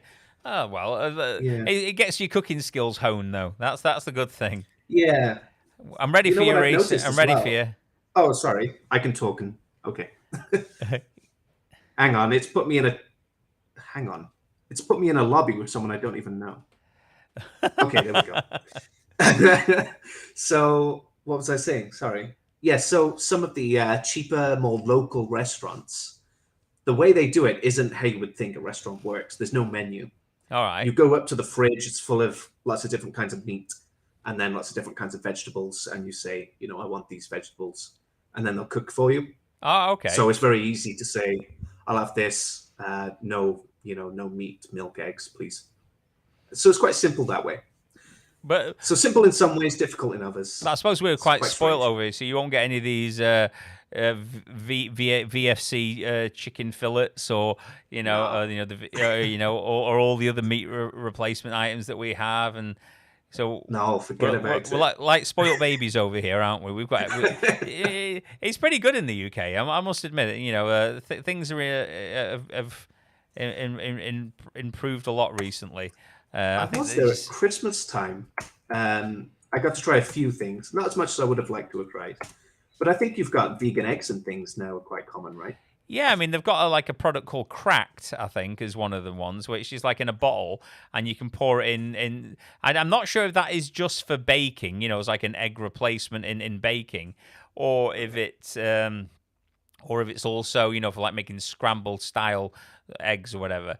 I mean, we always pretty much use tofu when it's coming to that, though. You know, all crumpled up. You put black salt on anything like that, it just tastes like egg. I think that it makes it almost identical in flavour. You need to let Joy back in. She's been kicked out. I think Joy's. I can't pause it. I'm going to go over here and just going to let Joy back in. She's out. All right. So you might. I'll take my hands off if you do. No, it's okay. Oh, I can't do it, Rhys. Give me a sec. All right. Sorry, Joy. All right, Joy. It's not letting me come over to my own normal screen for some reason. It's just moving my piece. Look, it's doing this. Let's finish this one, then we'll bring Joy back in because it's not letting me take my thing over. And if I do, it'll just. So of course you're quite deeply into whole food, plant-based. Yeah, I mean, that way, or are you putting a bit more processed stuff in your diet? Well, to be fair, Rhys, I mean, I haven't really spoke about it much on the channel yet because you know it's actually a source of embarrassment to me. To be fair, is I lost obviously I was 34 stone and I lost 14 stone just on whole foods vegan way of eating. And then lockdown came. I know it seems a while ago now, and all the gyms shut. And and then I had a problem with my daughter who had to come out of school for 7 months, so I had to stay at home and homeschool her. And there was loads of stuff going on in my life, and I just stopped exercising, and I started eating vegan junk food, and I put on some weight. I didn't feel great with it. So, and it's once you lose the momentum as well of what you're doing, with the exercise and the healthy eating, it can be difficult to get back into that way. Obviously, I never harmed any animals. I always stayed vegan. I'm back on track now, though. I'm losing weight again. Hopefully get back where I was and beyond. And it's going well again, and I feel better again. And that was another contributing factor why I think I wasn't on the internet, is because you shouldn't feel it, but there's almost a sense of shame that you've let people down and you've let yourself down, and you've let the animals down, because you're trying to lead as good as example as you can. So people don't harm animals, and then you start getting greedy and putting on weight, and you think, oh, you're an idiot. But I'm on the right track again now, and I bit the bullet, and things have calmed down at home, so I'm back on the internet, and hopefully it'll just keep going in the right direction now, Rhys. I'm glad that you're getting back into it and feeling a lot better with yourself, but. When you were taking on all those processed items, you were using them for the reason they were created. When people are way too busy, they've got really important things to be doing. Yeah. And that's when you did it, I don't think you should feel bad or ashamed for that. No, I think it's because I've spent so many years ill before I went whole foods vegan. You just think to yourself, you should have known better. You see what I mean? Well, you might feel that, of course, yeah. Yeah, but you can't live in the past. You got to move forward, and I'm doing right now. So that's all I can say. And hopefully I'll keep going the correct path. But whatever happens in my life, I can guarantee one thing, Rhys. Even if I'm eating Pringles one day when I shouldn't, it'll be the vegan Pringle and not the one that contains any animal products. I can say that for sure. You're doing well here, Rhys. What are you doing? I don't know what happened. I was just engrossed in your story, and then I went on autopilot. You did, and when you went on autopilot, you sort of made inroads. And now I'm talking to you, actively talking. I'm going to see if I can exit this now. Then I can get out of here and bring her back in. But I think you were definitely getting better there, Rhys. I'm not. I think so. Okay. I was in a Tetris tournament about a year ago, actually. Okay. I didn't do that well. I can move my mouse here. Qualified. You went in a Tetris tournament? Yeah, just at a barcade. And now you tell people, I'm definitely not. I'm waiting for you. Says I'm sorry, I'm not so good. Do you want to place a bet? He's like, what do they call it when they lull you into a false sense of security just to get you at the end? Yeah, I'm not sure. I feel like it's griefing, but maybe it's not that word. Grifting. I think grifting is grifting. An element of it. Yeah. Is it a ringer? Are you a ringer? Is that another word? Yeah, that's it. Is that it? But are you back on, Joy? Yep, I should be back on. Hey. And I got everything set properly now. Yeah, it kicked me out once I switched my VPN to the UK. So. Okay. Should we give it a blast? Should I create a room for 3? We can do 3. Oh my goodness! I'll try it and see what happens. Yep. I find it weird that Rhys is in China and got less lag. Yeah, that's so weird. Like, what the hell's going on? He's going through about 3 VPNs. He's doing all sorts of stuff here. So, is anyone saying anything cool in the chats? I have to pop out for a bit, but I will be back soon. See you later. Thanks, Michael. I appreciate you being here. People are more easily convinced by people that are like them, so don't feel too much pressure to be healthy for the animals. Thanks, Leon. Appreciate it. Yeah, and at the end of the day, you've just got to like. I don't like looking at, I felt like when I first started coming back on, I feel like my head is the size of a freaking beach ball. And that's what really gets me. It's like, oh my God, my head looks like a blimp, an inflatable. And, but the point of it, I just got over it because I thought, well, it doesn't matter to the animals what your head looks like, Mark. Get back on camera. So, come on, get a grip of yourself. There we go. We'll go back to verses. Yeah, Lee, 14. As I say, I put a few stone back on again, but nowhere near back to where I was. And I didn't get any of the health issues back, such as the heart arrhythmias or the I haven't seen. See, in 7 years since I've been vegan, I haven't had a heart arrhythmia. I haven't had any cardiac issues. I've had no more venous insufficiency. I've had no more high blood pressure. I've had the psoriasis is a little problematic here and there, but nowhere near where it was. So yeah, everything's a lot better than it was for sure. And progress isn't linear. I know it's a cliche, but no, it is true. We have these ups and downs in life, for sure. All right, I'm going for it. Here we go. Oh, I keep doing that. I always go for start changing the no filter one for some reason. Okay. All right, 3. I'm clicking 3, and I'm creating a room. Let's see if I'm going to terrorize you with my terrible internet again. You are a troublemaker, Joy. I'm in. I saw Rhys. And do you choose your avatar, or does it choose them Joy. for you?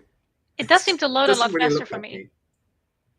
I think this is it. When I click play, we'll see what it does in the character selection screen. Whether or not I get the 5 seconds of trouble. Oh, I'm getting the thing in the lobby. Yeah, that's because my thing wasn't there yet. Oh, okay. So that makes sense. Oh, I can be Sonic. Yeah, I mean, there are some other characters to unlock, but I don't normally play. I play on the PlayStation or the Switch normally with this game. I like lying in bed just doing the marathon mode, and just for 10 minutes at a time. Oh, and you got to make sure to select Tetris, one with the Tetris ability. Otherwise, you're gonna end up you're in playing, Puyo at the minute. Oh. So yeah, that's the one. Yeah. Oh, I see. Okay. It's a different game. And we'll just click the button on that one. Stay in these teams. Don't need any double teaming. No, Mark, you don't like to be double teamed. Okay. Fingers crossed. Fingers crossed, Joy. Keep it quiet on I'm there. lagging, Like, Joy. the, Joy, I'm lagging. Oh, you're lagging? What? I'm not lagging. I'm fine. See if Rhys gets it. Do you get a pause as your new tile comes on, Rhys? Yeah, it doesn't seem fair. No, I guess it's me. Something about your location that we'll play lagged. lagged. Like the Dutch. We'll play lagged. It's fine.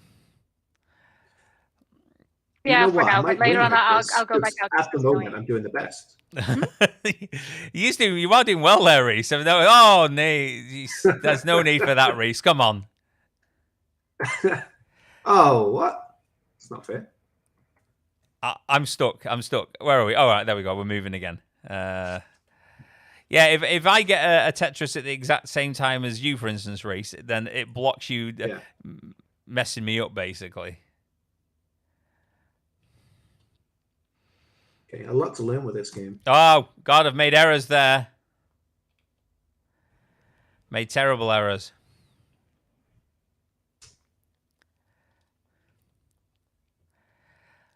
Come on, Rhys. There's no need to show. He does well with lag mode.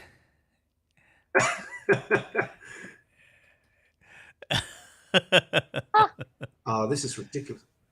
Oh, I can hold a piece, can I? Yeah. You can hold one piece at a time and then switch it out for another. I will do that. Thank you. Oh, you. Fine. Oh, you guys are screwed. Oh, not yet though. Soon. Soon. Oh, The no. pain, So, the pain is coming soon Prepare. to meet your destiny. All right, here we go. And I'd say... okay, it's coming, guys. Oh, I can see no. it. Oh, no. 5 minutes from now. I think you're both about Oh. to screw me over here, No! to be fair. Did you see what I did? Oh, no. Keep that going, Rhys. I think that's the best tactic, to be fair. I think that keeps everything on a level playing field for us all. Oh my god. All right. Oh. Why? Why am I being screwed over on these pieces? I'm not doing well here either. All right, come on now. Just don't be awkward.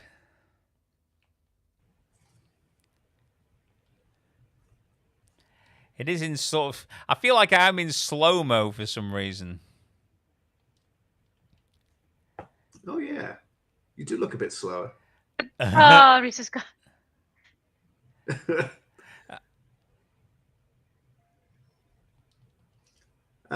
For me, Leon, if I disconnect from the VPN, I disconnect from the chat, but not the game. But I'm in China, so maybe for Joy, maybe she could disconnect. Yeah, if I disconnect them out of everything, basically, if I disconnect from my VPN, if that's what you mean. Okay. I'm just looking at Leon's comment there.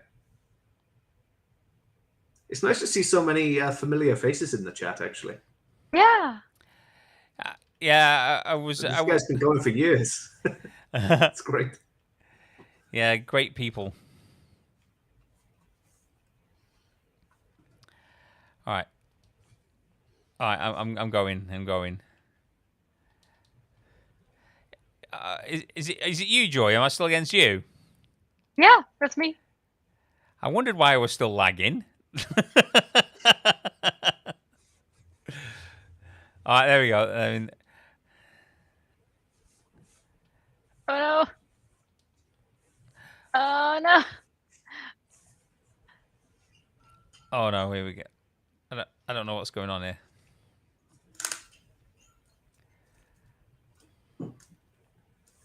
Oh, balls. What did he say? Balls? Dead. What time are we on, Joy? Let me just check on my thing. I don't want to like... Um, oh, no, we're all right. We're all right still. Yeah. Just still got- 12:47. yeah. Just checking that I don't want to like keep anyone waiting in the lobby before I've had a chance. Oh no, I got my I got everything on the other screen, so if somebody okay, shows okay. up, I can probably tell if I'm not too focused. Who's on after me? It's MJ. EmJ Carter. I was on, I say, was like you said before, I was on the Channel 4 show with her. And really, I think, I mean, we always talk about, well, not just physical health, but I wanted to talk to more with her about motivation, for staying with good habits. Now, and obviously, Joy's not, MJ's not a vegan.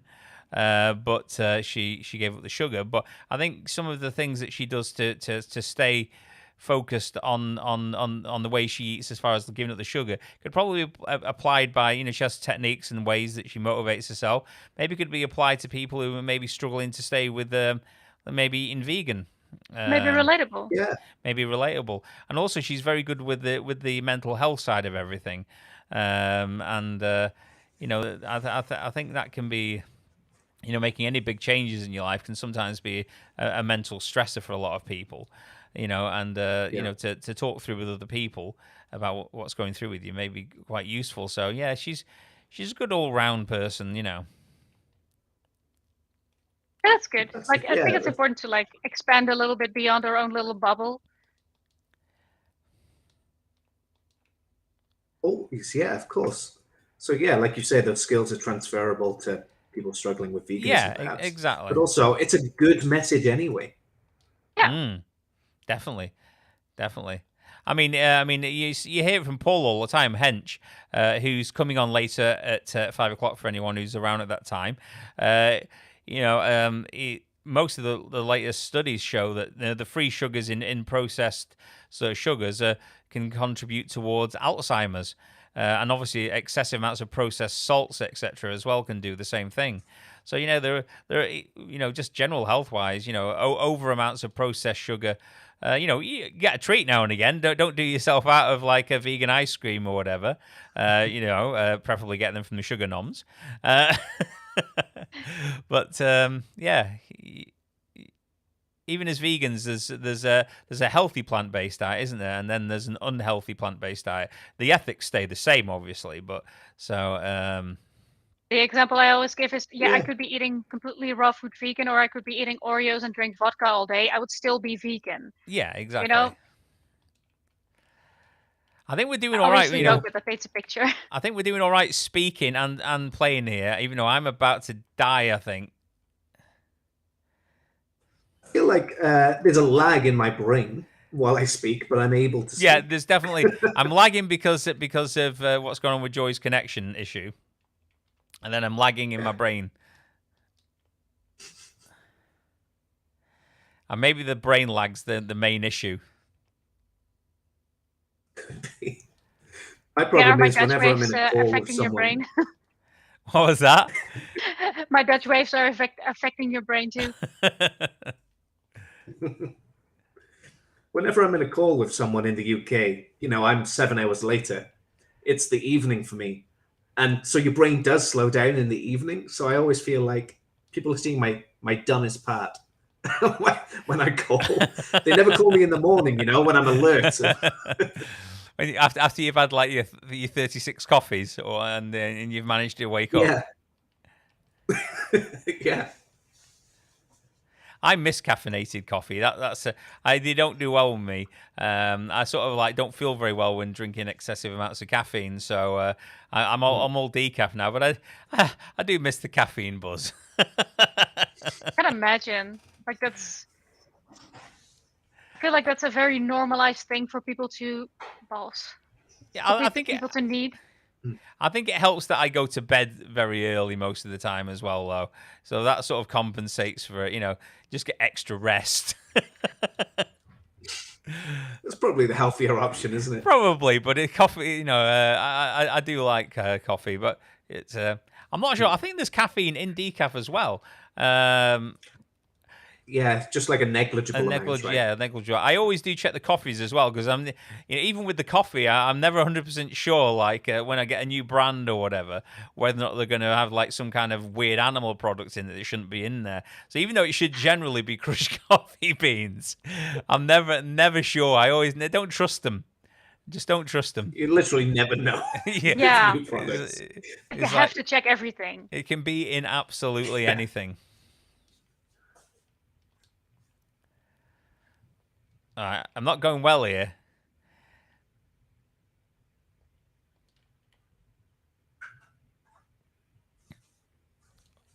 That's just you and me, isn't What's it like in the Netherlands? Sorry. What's it like do you mean like in general or? With the vegan products available, and how careful do you have to be there? I think about the same in terms of how quote unquote careful you have to be. You win, Joy. I won! Oh my God. You won that one. But it's like, it really depends on where you live. I live in a relatively small town, so for me, their options are very limited. There's not a single store or place that I know of that is exclusively vegan or vegetarian. There's one vegetarian place, I think. But even they serve a bunch of stuff that's just not for me. So it depends on where. In Amsterdam, for example, it's great, honestly. Leon's saying the French fry and beer diet there. It's do you like French fries? I think you're thinking of Belgium, my dude. Or did you mean you? No, I'm not sure. It's just I don't mind the idea of French fries. That sounds good. It does. I love French fries. They're like my favorite snack food. I'm not the greatest with alcohol. I mean, I was on the EmJ who's coming on soon. I was on a channel, Drinks with EmJ, not long ago, and the whole thing is you have to have a drink while you're chatting to her, and I think I was a couple of whiskeys in, and I just felt like Rocky. To be fair, I watched it back. I'm sure I was slurring my words. It's like hopefully it didn't go down too badly for her. But there was definitely some slurage. If that's I don't think that's a word, but I'm using it anyway. There was definitely some slurring going on. I get punished so hard when I drink. I rarely drink anymore, but when I do, it's like I immediately feel it in my stomach, especially even the next day, even if I just had 1 or 2 drinks. It's terrible. Well, alcohol's one of those things that you have to be careful again. It means you wouldn't think it, but certain whiskies have a lot of whiskies have some kind of like pork product in there. I think Honey, all the time. or honey or whatever. I think they line the barrels in some kind of pork fat on some of them, and Wait, what? I know that. I got told this anyway. I've not verified it 100%, but that's what I was told. So I'm always checking that now. If I ever do buy any, whether or not that's suitable. Some things you can't even check when it gets to that level. How do you find that out? You'd have to go to the process, wouldn't you? Really, you'd have to go like the process of them making it in some way, and you just think maybe is it even necessary? Is Lee's saying something in the chat there? I won't be able to read it, Lee. Apart from here we go. I'm doing it. Says I heard most wines are filtered through fish guts or something. Yeah, it's pretty grim. In the processing, they use a protein that is in fish, basically. Wow, sometimes, that's not all the time. I don't drink wine, but that's horrific. Albert Heijn labels vegan products pretty clearly now. Oh, that's a Dutch store. Yeah, that is quite nice. They're not always correct with the labels, I found. But most of the time, like the label itself is correct, but not the people who put it on there, if that makes sense. Can you see anyone in the lobby, Joy? Not at the moment, no. I was just trying to put you off. Yeah, I figured. I was just trying to get an advantage there. I worked in Haarlem near Amsterdam a few years ago. I was just vegetarian in those days. Oh. But I found it quite easy to find sort of fake meats and stuff. Oh, okay. That's true. Yeah, we got options there. I don't eat many of them, but obviously I know tofu isn't technically a fake meat as such, but I do like tofu and tempeh. But I have found a recent fake meat, if that's a word, called Dopsu, Dopsu, and it's like almost like a chicken replacement, and that is really nice. I like that.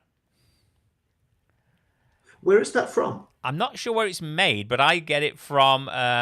It's sell it in Tesco in England, and Morrison's I think have it in as well. And I'm not sure about Asda, but it's a mainstream thing. Dopsu, yeah, and that's a really good one. Okay. I like to air fry some of it, and with like Southern Fries seasoning or whatever, and then have it for like snacks here and there. It's just like something to pick up and grab. I should be doing fruit, I suppose, for the most part now. But what are you doing to me here, Joy? Trying to stay alive, my dude. Oh no. Thanks, Sherry. Posted a Dopsu link in the chat there.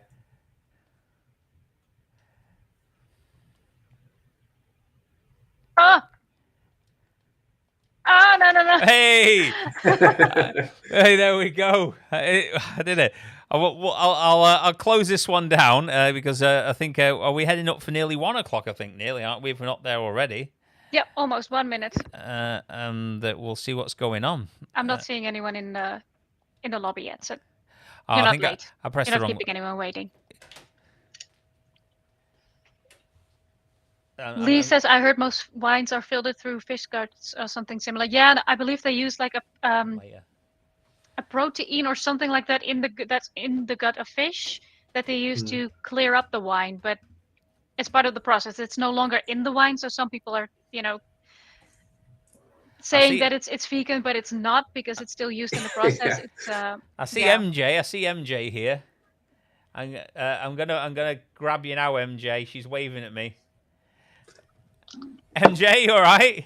Hello, guys. Hello. Hi. You know, Hello. sorry, have you been there long? I was distracted by the Tetris, and I kept saying to Joy, partially to distract her, and also just to make sure that we didn't leave you in the lobby waiting there. Just that were you there? Were you been long? Not long. Just got in. Hello, everyone. Cheers. What are you on today? It's just Diet Coke today, I'm afraid. That's your main substitute for one of I your old habits, isn't it? It's just Diet Coke today. Maybe later on I'll spice it up with a bit of vodka. I was just explaining. I think I was slurring slightly on the stream I did with you last. I think the whiskey took its toll. Have you watched it back? I watched a bit of it. I'm sure I was slurring at some places, to be fair.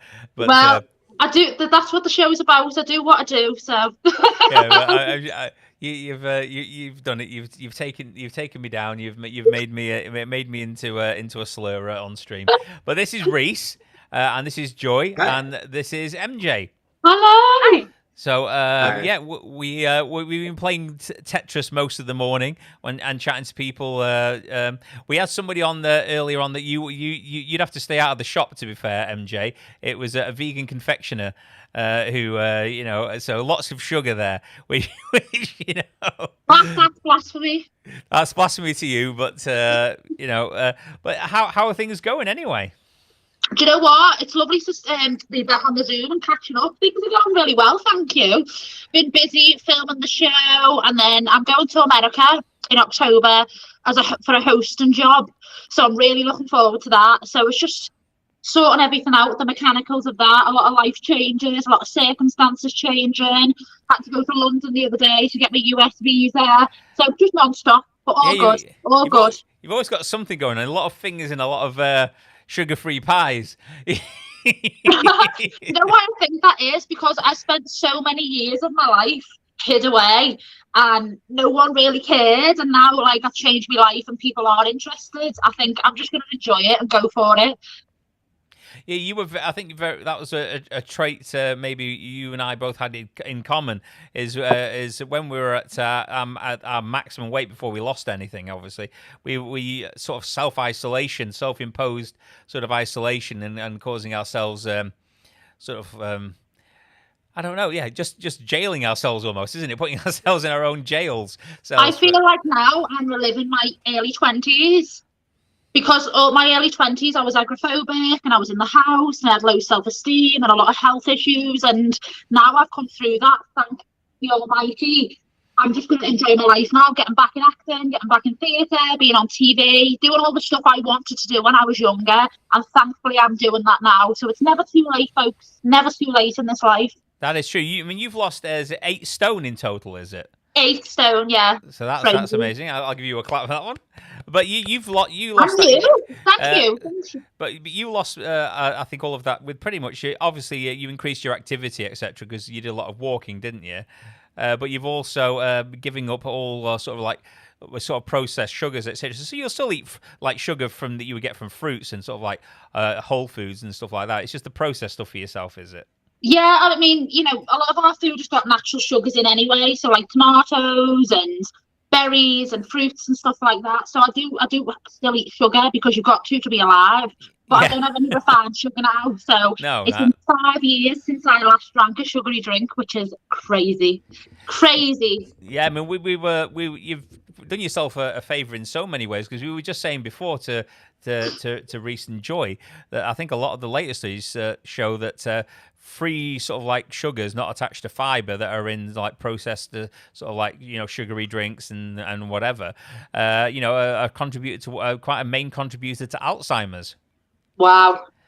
So he not only have you lost all the weight, you've also saved yourself from potentially that in the future as well. So that's amazing. It's that as well, and that's a massive, massive statement. But I found my health has come back now, so thankfully I can walk, I can go out, and from the sugar.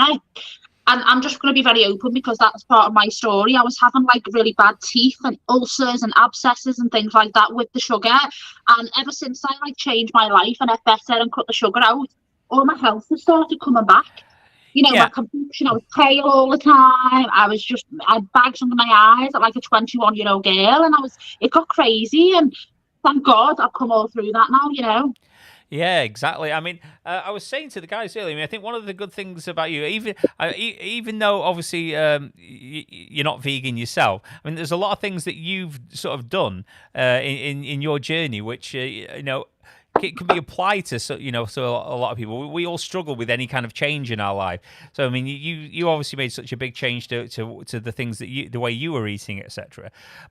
But when somebody like goes vegan, they have to give up what they're basically used to, and that they've been eating their entire lives more than likely. So it can be quite a psychological change. I mean, how do you deal with cutting something, you know, psychologically cutting something out of, in your case, the refined sugars? How do you deal with cutting that out of your life entirely and just never going back to it? I mean, do you have certain techniques or certain things to keep yourself motivated and realizing why you shouldn't be doing it? Well, I know with my story and what happened to me, I never want to be in that position again. I never want to feel like that again. I never want to be in that situation again. And I wouldn't wish what I went through on my worst enemy. And that's why I think in my life today, I've manifested it so passionately to help young people and people of all ages to understand that food addiction and sugar addiction is an illness, and it needs to be spoken about. And it's not the easiest thing to talk about and put yourself out there and say, I had these issues, I was an addict, and all the things that came with it. But that is my daily motivation. I never ever want to go back to where I was, and I won't. I have photos on the fridge. I have just motivations every day. I look at my phone and I see where I was, how far I've come. And it happened to me in the shop that day. You know, I'd go to the shop. If you ever read my story online, I'd go to the shop 4 or 5 times a day, getting 3 or 4 bottles of Lucozade every time. And then one day I was going to do that. I went to the corner shop and I grabbed, there was a Lucozade Zero and an original Lucozade, and something made me grab the Lucozade Zero, and that moment saved my life. That moment is why I'm sitting here today with you people. So that's sort of like the pivotal moment where you made the choice to change your lifestyle, basically. It was just an epiphany in the corner shop. It was robotic to me. I'd done it every day. 5 bottles of Lucozade here, 6 bottles of Lucozade there, and my hand just went on the sugar-free bottle, and that was the moment for me. And then what I started doing after that, I bought 4 bottles of the sugar-free Lucozade and then 4 bottles of the original Lucozade. So I'd have 1 for 1. I'd have 1 original, 1 sugar-free, 1 original, 1 sugar-free. And then the next day I'd have 2 sugar-frees and 1 original. And then just naturally weaned myself off it. And then that was the moment I told myself that this sugar does not control me. Binge eating doesn't control me. Also, I don't know if you know, guys, I was a late night binge eater and takeaway addict. So I had to stop that. So I beat both addictions basically. But anything is possible in this life. I believe that. That's really cool. How it can start so small as just going for the other option there. That's really cool. May I ask you, how did your environment react? Because sugar is in basically everything. Like, how did your environment respond to that? Say, once you said I'm going sugar-free, or did you tell anyone to begin with at all? Do you know what? Thank you. That was a really great question, Joy. Thank you. I kept my story so intimate.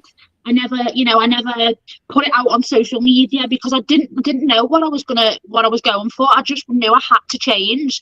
So when I started drinking the sugar-free drinks, I was living with my dad at the time, and he also had agoraphobia, and he was just extremely proud of me. He was so proud of me, and he just believed in me. And when I had nothing, get me going again.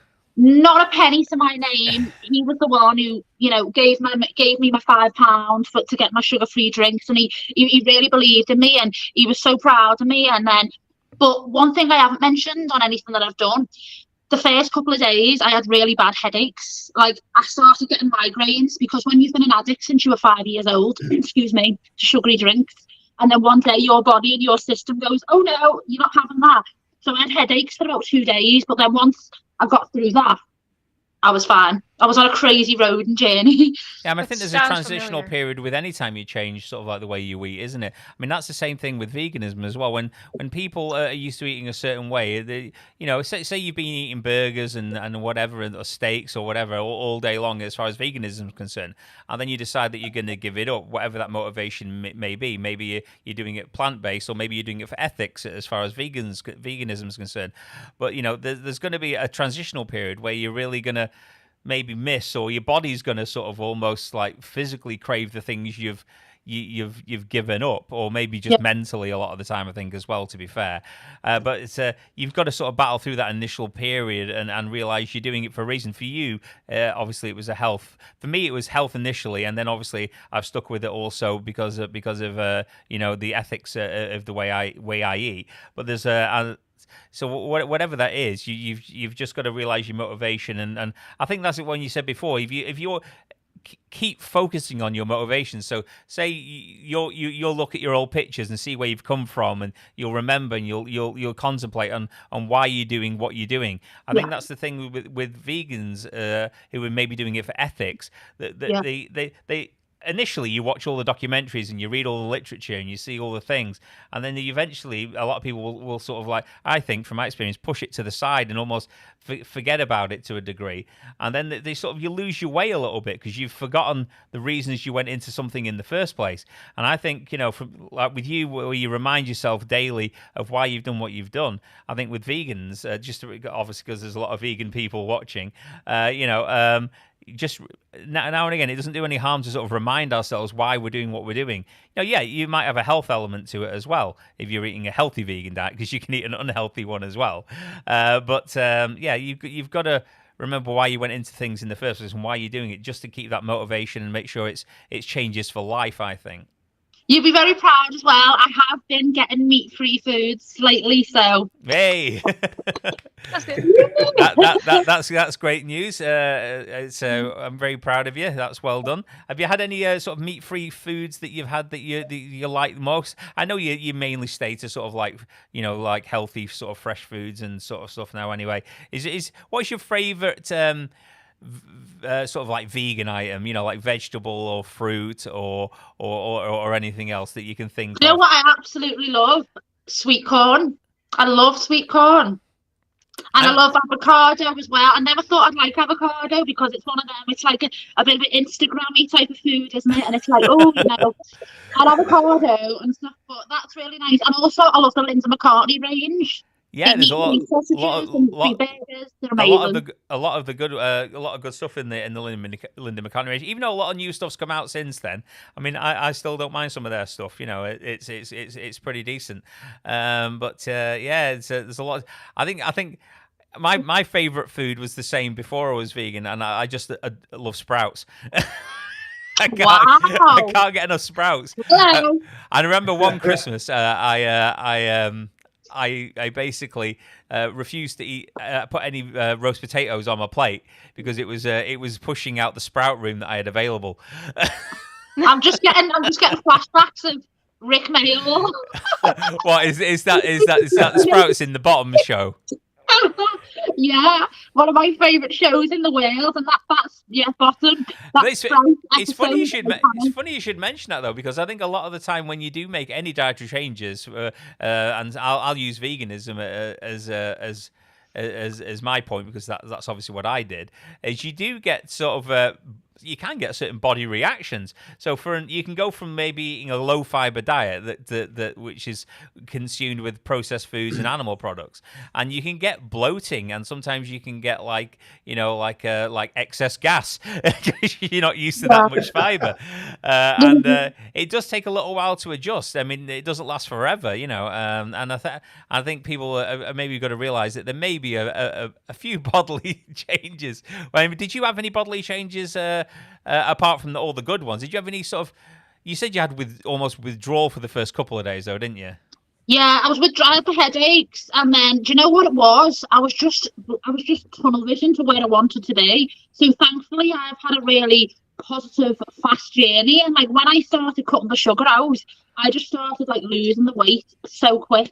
I lost 8 stone in 13 months, and I was just so determined. And then what else I was doing? I was reading all the backs of the labels, and I found myself where like you go into the supermarket and you'd be like 20 minutes, 10 minutes. I was doing like 4-hour stints. Reading the labels and stuff like that. Well, we can definitely sympathise with you there. Well, I mean, there's when you go into a supermarket, if there's any, that looks a nice new product, you get like your magnifying glass out and you're checking. Does it have this in? Does it have that in? For you, it would be the sugar. For us, it's like, does it have milk powder in it? Is there any gelatin? Is there any of this, any of that? You know, and it has a vegan label on it, and then you're like, I'll be the judge of that. Thank you. I'll just make sure I don't trust your labeling system. Thank you. Do you guys look at the labels as well? Yeah, we look at labels all the time because it's like Vimto, for instance. Vimto was completely vegan. There was, it's basically just juice, and they decided that they wanted to introduce for marketing reasons, and they don't care about health. It's just but they wanted to they wanted to market it as vitamin D, so they put vitamin D in it, and you think, vitamin D, okay, but then you didn't realize that is from sheep. They get it. Really? Wow. They get it from sheep. So they have to breed them, shave them, get the. Is it lanolin, or have I made that word up? No, that's definitely a real word. Lanolin, I think that is the word. So they have to get it from like sheep there. So and you say, oh my goodness, now you've just ruined Vimto for us. Can I ask a question? That's something I'm really interested in, because I know now the government with the sugar tax. I mean, I was out yesterday and with a friend of mine, and I was getting a drink. I was getting a vodka and Diet Coke. God, it sounds terrible, don't I? And my friends, we're still friends, we haven't fell out. They wanted a normal sugar, a normal sugar Pepsi, and they couldn't get a normal sugar Pepsi because it's this sugar tax law that's coming a lot now to lots of bars and in the UK.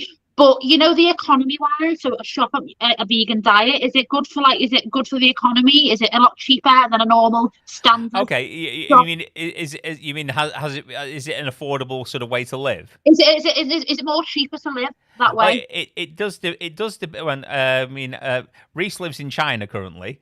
And wow. Joy lives in the Netherlands, don't you, Joy? So as far as where we are, I think it is, but it depends on what you're doing. I mean, if you're going for whole foods, so you're eating, rice, pasta, lentils, chickpeas, beans, herbs, spices, all those sorts of things, and you're cooking from scratch, it can be insanely cheap and probably, in my opinion, the cheapest way you can possibly live. Because I can make a giant pan of like a spicy sort of like curry or stew with potatoes and chickpeas and stuff in. It might only cost me like £3.50 to make a giant pan of this thing with all the lentils and stuff in there. Whereas if you were to add in obviously animal products, it would bump up the price considerably. Like beef and steak and things like that. That sort of thing. It would really be a lot more expensive. So I think but if you're getting into the fake. The vegan meats as well. I think they're huge range of prices. Yeah, so exactly. if you're going for the good stuff, maybe it can be expensive. Yeah, I mean, like Rhys said, if you start introducing the more processed sort of things into there, such as the like say the Linda McCartney ones, or Richmond meat-free sausages, or like chicken breast replacements made by different companies like Meatless Farms, etc., or like vegan fried chicken, from the supermarket you can buy, then you start really bumping up your shopping list price. Okay. But I'm not sure. But I suppose if you were to buy like the meat equivalents of that, say you bought a box of meat-based nuggets, I think they're probably similar price anyway. So I think just generally, more processed the food is, whether it be vegan or animal-based, it really does bump up that shop generally. But if you just try and stay like whole was you food, find in your shops when you were a meat eater? Well, what's the difference? Is there a big contrast in price? Yeah, I think so, because I think I spent a lot more money on food when I was a meat eater. Not only because you'd buy in like chicken and lambs and meat from cows and different things. So you get all this in there, and that in itself can cost a lot.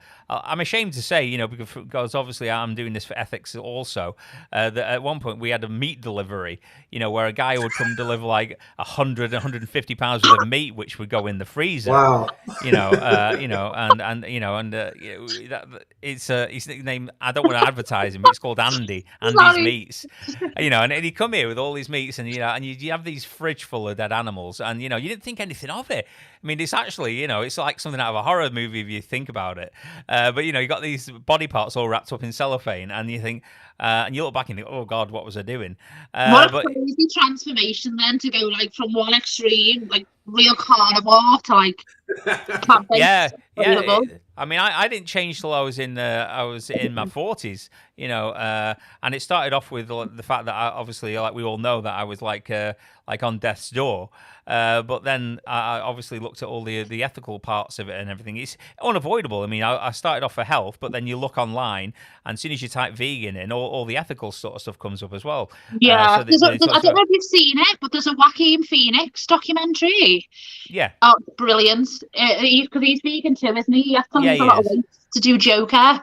And he actually is, I think he's produced the documentary, and it goes into like, about like diabetes and what's going into the foods and things like that. And like when I watched that about veganism and what happens to animals, I was just so taken aback. I mean, we all know about it, but I think when it's in your face and it's a visceral documentary, I've totally cut my meat down. Like I don't eat as much meat as I used to, and I'm proud to say that. Yeah, I mean, it's like the old saying, isn't it? I can't remember who said it now. If slaughterhouses had glass walls, no one would eat animals anymore. It's. I think I'm paraphrasing. I think there's a bit worded a bit different, but yeah. So it's definitely cheaper. I think no matter what you do, but if you stay to whole plant foods, it can definitely be a very cheap way to live. And with the everything in the world going up in price, you've got to do your best to eat as cheaply as possible, really, haven't you? Yes, absolutely. But I find I can have pretty much the same food as I did before, taste wise, because I wasn't boiling up chicken, and I wasn't like having plain steak. I was having like seasoned things with like spices and herbs and whatever. And if I use them in the vegan dishes, basically say it's a curry. Take out the meat, put in some potatoes and some chickpeas. It's the same thing. It's the same flavor, So I find it very easy to do. But it's a change, but. But as I say, as long as, like you said with yourself, you remind yourself daily why you're doing it and why you've made these changes in the first place, and don't just get sort of complacent. I mean, for a while, I forgot that I was changing my diet for health, and I just focused as mainly on the animals, and what's best for them. And I almost forgot that I have to eat a health. Just because I'm vegan, doesn't mean that I should eat an unhealthy diet, because you start getting unhealthy, you start gaining weight again. You still got to take care of yourself. So, and I think as well, being like putting yourself out there too as a vegan, it can be really controversial, can't it? I know you've had a lot of controversial stuff said to you online, and even on the TV show that we did, it was a controversial response, wasn't it? So it is, it's, and I'll be honest, in the past and that, I think people have thought veganism is a bit of a negative phrase, isn't it? And it's a bit of a negative term, but I actually really enjoy it, and I think it's clearly helped your life positively. So yeah, well go on, EmJ. Do an impression of the person on the show we were on, because we were on a show together on Channel 4, and they were told that did you want to follow the vegan diet that Mark's been doing? And what did they say? Do you remember? It was, you know what? It was just so funny. It was really, funny. It was funny. It was funny. I think the way you took it and just took it on the chin was brilliant. Yeah, I expected that sort of response anyway, because I think the things that we were saying were more of a elimination. There was some form of elimination in there. With me, you were eliminating all animal products, and with you were eliminating all processed sugars, etc. Whereas the other two people who were showing the way they eat, they were like I think like a paleo style thing, so there wasn't as much to sort of give paleo up. And is it macros? And macro. So that was a macro. So that was just like so much protein, so much carbs, so much whatever. So they weren't giving up. They were just changing the Balancing values of and, things yeah. and balancing things a little bit more. So I think the reason why they didn't pick you or me is just because there was some form of elimination in there, and humans just don't like to give up stuff. No, they just It don't. may be intimidating, right? The idea, if you've always eaten one specific thing and you feel safe eating that and you feel comfortable eating that and you know what to do in the kitchen, then I keep knocking over my water. It's a good thing it's a bottle. Then it's scary to all of a sudden feel like you need to make this significant lifestyle change. Well, I think in practice, it's really not that bad, from my experience at least. Yeah. No, I totally agree. I think in life now you've got to give everything a go. That's what it's about. I went from one extreme to the other, but don't get me wrong. Even like now, I still have a little treat. I might have like a little square of dairy milk, every now and then, and because I don't think you should totally restrict yourself from anything in life. So I do still do that, but not all the time. Like, do you think maybe that's an interesting thing? Do you think that because both you and Mark went from one extreme essentially to another, do you think that has been an extra motivational drive? Like, because you don't want to go back to how you were, to how you felt back then, or do you feel like it may be like more difficult because, of course, it's a huge step? Yeah, do you know? I think. Well, when I first started doing the sugar-free lifestyle and low-sugar lifestyle 5 years ago, there wasn't a lot of options out as there is now, thankfully. There was the no added sugar, Heinz baked beans and things like that. And the 30% less fat cheese, reduced fat cheese and things like that. But there wasn't as much as there is now. So thankfully, as time has gone on, there's so much more options for people. So now you don't really have to get on the back of the knees in the supermarket and read your labels. Now it's all the packagings are there and you can see everything. So I think that gives people more motivation now. Like back in the day when I was doing it, it wasn't as apparent and as a front, but I'm still motivated every day because I'll be dead at 21, 22, and I recognize that so much. There are so many more options right now than like 3 to 5 years ago. That's also for vegans, in my opinion, in my experience. Totally. Every restaurant now, like I'm someone who, if I'm going to a restaurant, I download the menu the night before and I'm literally reading it off and I'm looking at everything and I'm looking at all the healthy options. But now there's so many options for vegans. There's like vegan menus, there's vegan restaurants, and it's a really positive lifestyle. For the first 2 weeks that I went vegan, I did have to really spend extra time in the grocery store looking at labels and stuff like that. After those 2 weeks, I just kind of knew, and I knew what to look for on the labels. Right? Do you think, EmJ? Just before the thought goes out of my old mind, do you think that the government becoming involved in sugar and the sugar tax you were mentioning before, and actually causing sugared products to be more expensive, etc. Do you think that has driven up the amount of sugar-free products that are available to you, or did you notice any sort of upturn in the amount of sugar-free products and companies doing that when that came in, or not? I'm noticing it more now. I think a lot more people now are more conscious of the sugar, like when you go out and stuff like that, and on the labels and bars and stuff like that. And as someone who drinks are a part of my lifestyle, so I'm very aware. But as Joyce said before, I know now, so I don't have to read the labels anymore because it's embedded into my skull. Yeah, I know now, I know things. But I think just with the cost of living and things like that, people are looking at alternatives and looking at labels more. So you would say the fact that the government has put up the price of the sugared items is definitely causing people to maybe look at the sugar-free items a lot more, increasing their popularity. See, this is the problem that I think that we've got as vegans, is we'd like governments to do something similar. We'd like them to push up the prices of the other products instead of subsidising, what happens an awful lot in government, whereas they'll actually subsidise like the dairy industries and the meat industries to artificially lower the prices. Whereas I think if they stop that in a lot of places, and you saw the actual cost of the financial cost, not talking about the cost of the animal itself, but the actual financial cost of it, people would probably be driven away from them a lot more, and if they put even a meat tax, or a dairy tax on there to make them even higher. I think people would be more pushed towards these other options as well, the same as they have done with the sugar. But there's no impotence for them to do it with those products. It seems like they want to bolster them up as much as possible, and there's just, I think that's the only way we'll see actual real change from our point of view, is when the governments really get behind it. But they're just not. What's important to me? Sorry.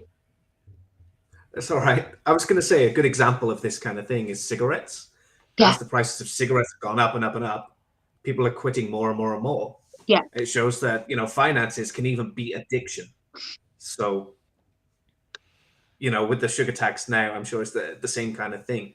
And As the sugar alcohol, goes up in alcohol's price. gone up too. There was a law the other day where all alcohol went up really? a pound. Yeah. Name a vegan example. All alcohol went up a Cheese. pound. Oh my gosh. Oh no. Okay. But people are shocked by it though. People are like, oh my goodness, because it's hard, because life's hard enough as it is. And if people want a bit of an enjoyment, or one thing I will say though, because I talk on a TV show in the UK called Steph's Pack Lunch, and when I was on it recently, there was a debate about the government's put on these businesses and these companies putting so much in an advert of like a cheeseburger or the new McDonald's burger, and they're putting like millions of pounds of like marketing and networking into that. And I think the money should be spent more with like putting like gyms, out in parks, and making swimming cheaper, and giving like young people opportunities to exercise or play, just more opportunities for people to, I remember when I was a kid, swimming used to be 50p. Swimming used to be £1. I could go to the gym for like £1, and things like that. And I think we need to put more into this country, instead of like the cheeseburgers and all the advertising for products and things like that. I think the money should be spent somewhere else, Crazy and that's what now. I'm passionate about. Priorities are definitely messed up, and it's like you say. I mean, even if you're not talking like the cheap facilities that we used to have when we were younger. I mean, I remember when I was a kid, and obviously that was a long time ago. But even the parks, that we had, you had sort of big slides that you had to climb up and slide down. You had roundabouts, you had seesaws, you had stuff that required physical movement and activity to drive it. And I don't see any sort of like, especially where I am. I don't know if there is in other areas. There's no sort of like drive to sort of really put these facilities in, and whatever. It's they put the money where it really shouldn't be. Like for me personally, growing up, I've always been a very active person, coming from the performing arts, and like there was a youth club by my house.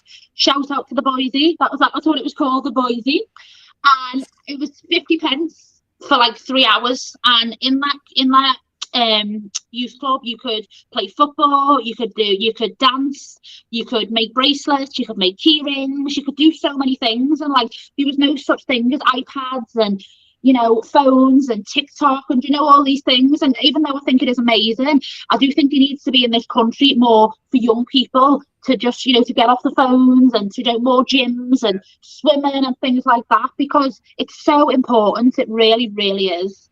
You just do notice that a lot of those initiatives died off in the pandemic. Like a lot of them were struggling already, but it just got necked when the pandemic happened. Yeah, I mean, I'm someone, I still walk every day, and I always say to people, if you want to just change your life, go out on a walk, because one, it's free, and two, it does wonders for the mind. It really, really does. The most importantly, what it does for the mind is amazing, and I think just money could be spent in better places. I think we need to, as a society, to change that, and that's one thing that I'm passionate about: mental health and being active and positive change. I was going to ask you. What you want to say, Rhys? I think I interrupted you there. Sorry, Rhys, were you saying something? Sorry. No, I don't know if I was interrupted. I don't remember. It's fine. Sorry. Please continue. I was going to say, EmJ, obviously you go out on a lot of walks. Initially, were you just walking sort of up and down the road on short walks? Did you go for sort of longer, more nature walks now, or are you walking around your local area? Or do you go for like severe walks, like up mountains and? No, Bear Grylls. No, do you know what I do that people find that's so normal and natural? I like walking through roads, streets and areas. That inspires me more, because I like to walk through the areas that I grew up in, and I go, oh my god, I used to like play there, and and I used to live there, and I'm someone who's moved around a lot in their life. I've lived all over, and so I like to walk through like streets and stuff like that, and I like to go somewhere on my journey. I could go from one area to the other, and luckily where I am, there's rivers and things like that. So I like to spice it up a little bit, but not mountains, no. Not No, yet. no. You don't have to go into a forest. You don't have to, because that's a complaint that I hear from a lot of people when they feel they can't go outside. You can walk around your city. You can walk around your neighborhood. Yeah, I like doing that, and I've always done that from day one too. So it's worked well for me, so I'm going to stick with it. I think a lot of the time, we get so many negative messages, and a lot of the time I think people feel that they can't walk around their own neighborhoods anymore or their own cities, because you get so many bad reports of like somebody else's, the knife crime's up, you don't do this, can't go out, everything's rough, blah, blah, blah. They almost feel like they can't go around where they live anymore because they feel unsafe, which is a real shame, because when you actually get out there, you realize the vast majority of people are good. The vast majority of people are minding their own business. And if you believe all the negativity that's on the news now, you literally would stay housebound forever. I always wonder. I'd say to people, just start and just go when it's light, and maybe even go with a friend, or make sure you've got battery on your phone, and just be aware of where you're going. Look, check your environments, and be safe, and maybe just plan your route. Don't put yourself in danger. Depends on where you live. Yeah. Oh, should we see where we're up to, Joy? I think I've still got you shared on here. Let's have a look how the donations are going. Do you want to refresh it? Yeah, let me just refresh. I'm not seeing any new donations. We are so far up to £182 out of 200. Wow. We're stuck at 182. We've been on 4.5 hours. So I don't think that's too bad. But come on, if anyone's out there who wants to support the animals and that have been rescued by Dean Farm Trust, there's I'd say over 200 of them on there. Please donate whatever you can, even if that's £1 or whatever. Actually, I think with GoFundMe, it's a minimum of like 5. I might be wrong there. Do you see anything less than 5 on there, Joy? Let me see. I tried to alter that, I think, to make it like you could donate a lower amount, but I don't think it'll let me. I'm seeing 5. So it's a minimum of £5, but at the end of the day, it's less than it's about the same as I don't know, a Starbucks coffee or something, isn't it? I need to still do a donation, so I'll do that after the show. Oh, I appreciate that. I should be playing Tetris here. I mean, that was the whole point of, I was supposed to be sort of playing and chatting at the same time. I've taken this opportunity to have a giant break from actually playing, which is which is pretty cheeky of me, really. Is there anything you want to talk about while you're on, MJ? Anything that comes to mind? Can I butt in just for a second? I'm sorry. I am going to have to leave, I'm afraid. Oh, okay. Was that what Joy interrupted before? No. I stayed on for a while. I was enjoying MJ's story, to be honest. No, you did. I appreciate you coming. No, I don't.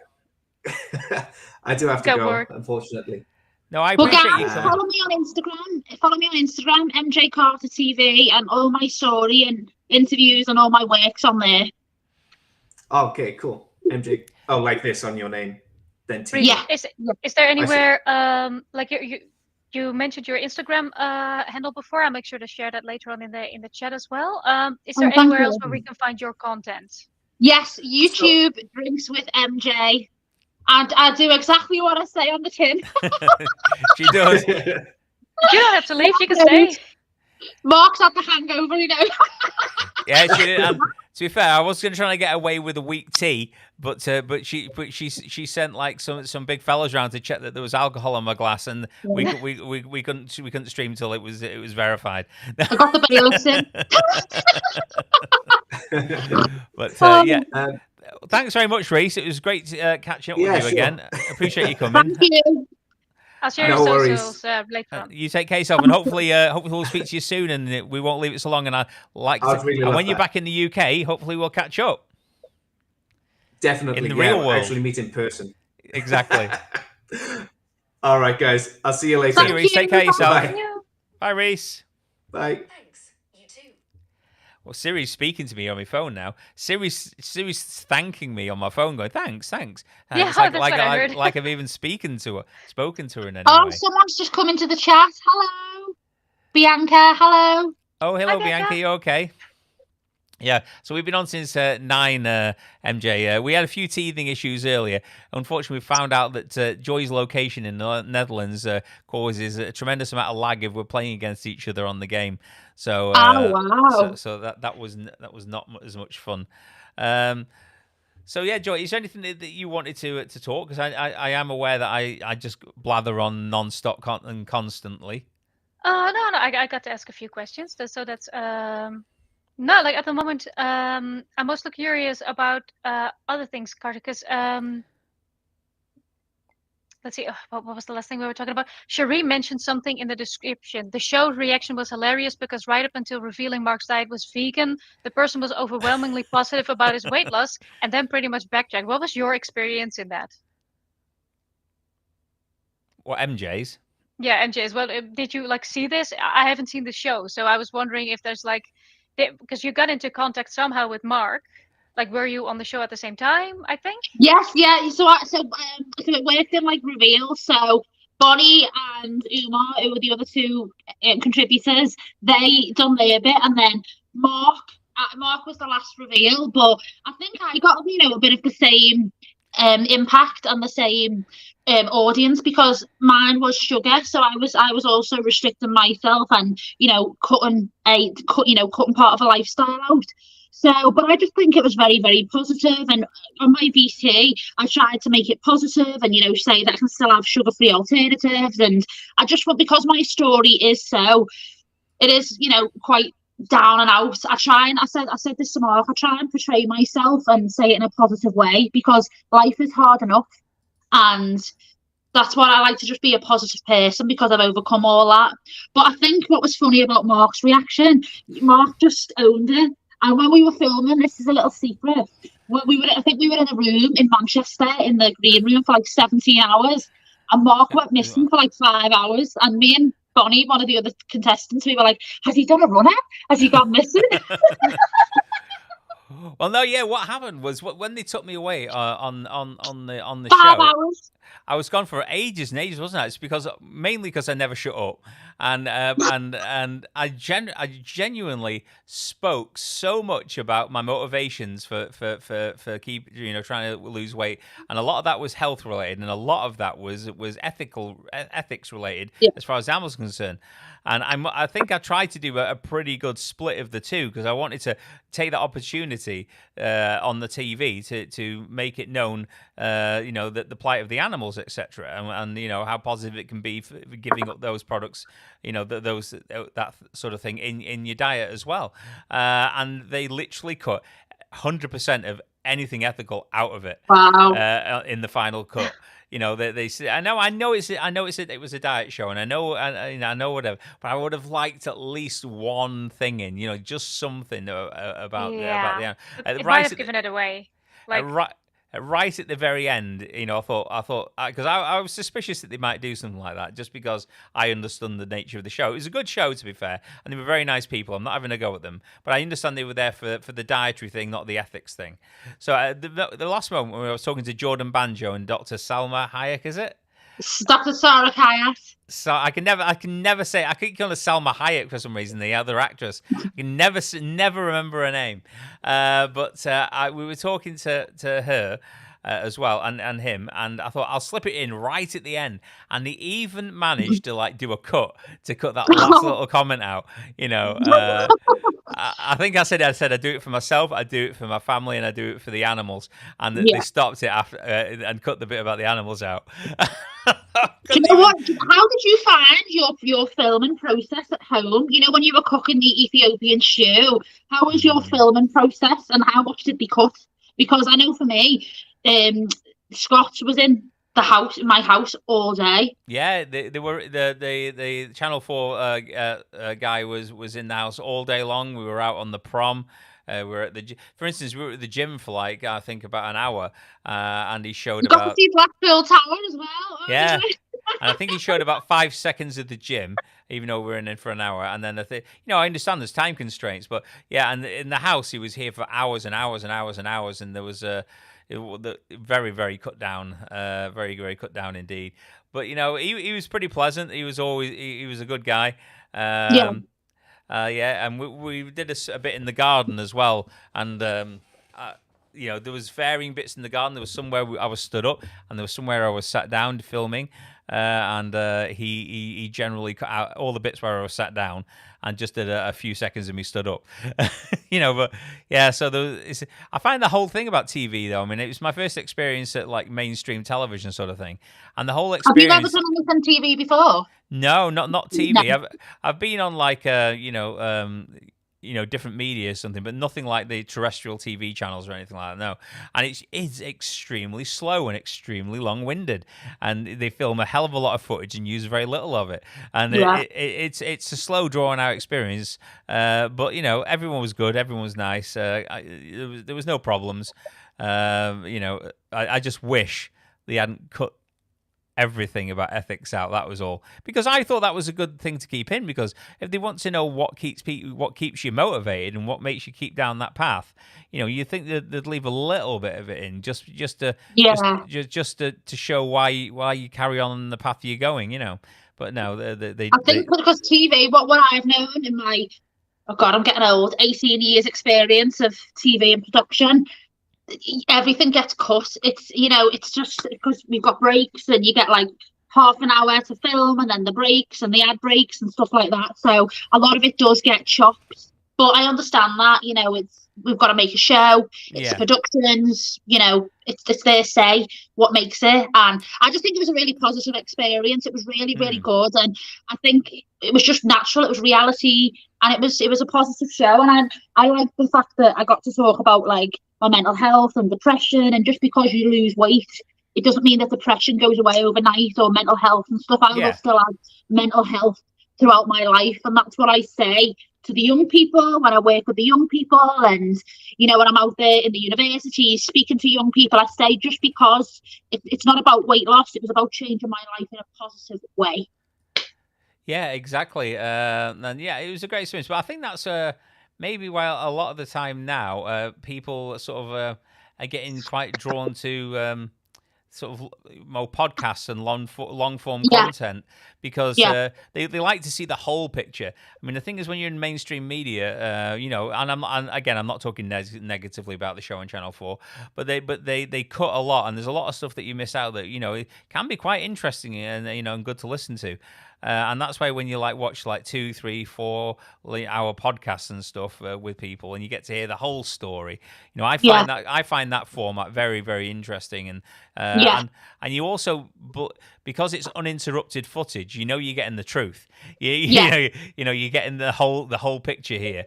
Whereas clips and whatever can be manipulated, and the show wasn't, but like on mainstream TV, they can manipulate things look certain ways. Whereas if you get an uninterrupted full sort of podcast, you get to see the whole thing raw almost. That's my favorite way of viewing things now. Would you ever do any more TV in the future? Possibly, yeah. I mean, I would like to go on TV again. To be fair, the person I'd really like to go on TV with would be Piers Morgan. I love Piers Morgan. I'd like to go on Piers Morgan, because even though sometimes him and me don't see eye to eye, I would like to talk to him about veganism, because it's one of his pet hates. He hates everything vegan. Did you guys see has anyone in the chat or anyone in the conversation see the interview with the vegan activist? Was that with Joey? Several.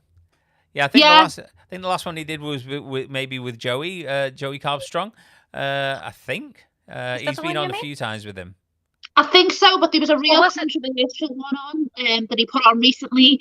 Didn't he do something on air? And Well, he does that. He does that every time. Every time he has a vegan on, because he's like obsessed with vegans, even though he hates us.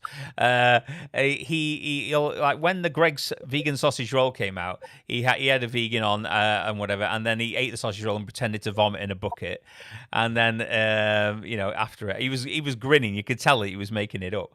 And then he's had vegans on before where he sat down to a steak. He's had vegans on before where he sat down to a burger. He's disrespectful in my opinion. I mean, but he thinks it's funny, obviously, and it's good for views because there's a lot of people that don't agree with, like the vegan message and the vegan lifestyle. So they feel an empathy with him when he's mocking us. So I'd love to talk to him about bees. He's constantly talking about how vegans are killing off every bee on the planet as well. So Joy's a bit of an expert on the bees, so I'm sure you put him right on the real reasonings behind those things. And that'd be a really interesting conversation and educational too. Yeah, I love talking about bees, and I really do think, I believe that he cares about bees and stuff like that. I wasn't trying to diminish that, but I think that whenever he talks about it, is only ever in the context of going against veganism. And he's talking about honeybees exclusively while showing a variety of different types of bees on screen at that point. So it's misinformation at this point almost. So that is kind of a peeve of mine, I guess. Yeah, Lee's saying that he spoke to Tash Peterson as well, Vegan Booty. Yeah, he recently spoke to her. The thing is, because I don't know if you may not be aware of her, MJ, but she does like activism in real life. So she'll go into into a more disruptive sort of style of activism, where she'll go into a restaurant or she'll go to an event where they're using animals, and she'll basically shout the vegan message. And people think that's super extreme. But I think it's a tactic that people who've wanted change in society for many different causes over the years have used, and then it can be effective as well as other forms of talking to people as well. But you'd like to go on TV next, your next TV opportunity to talk about veganism and the campaign. Yeah, I would like to do something like that.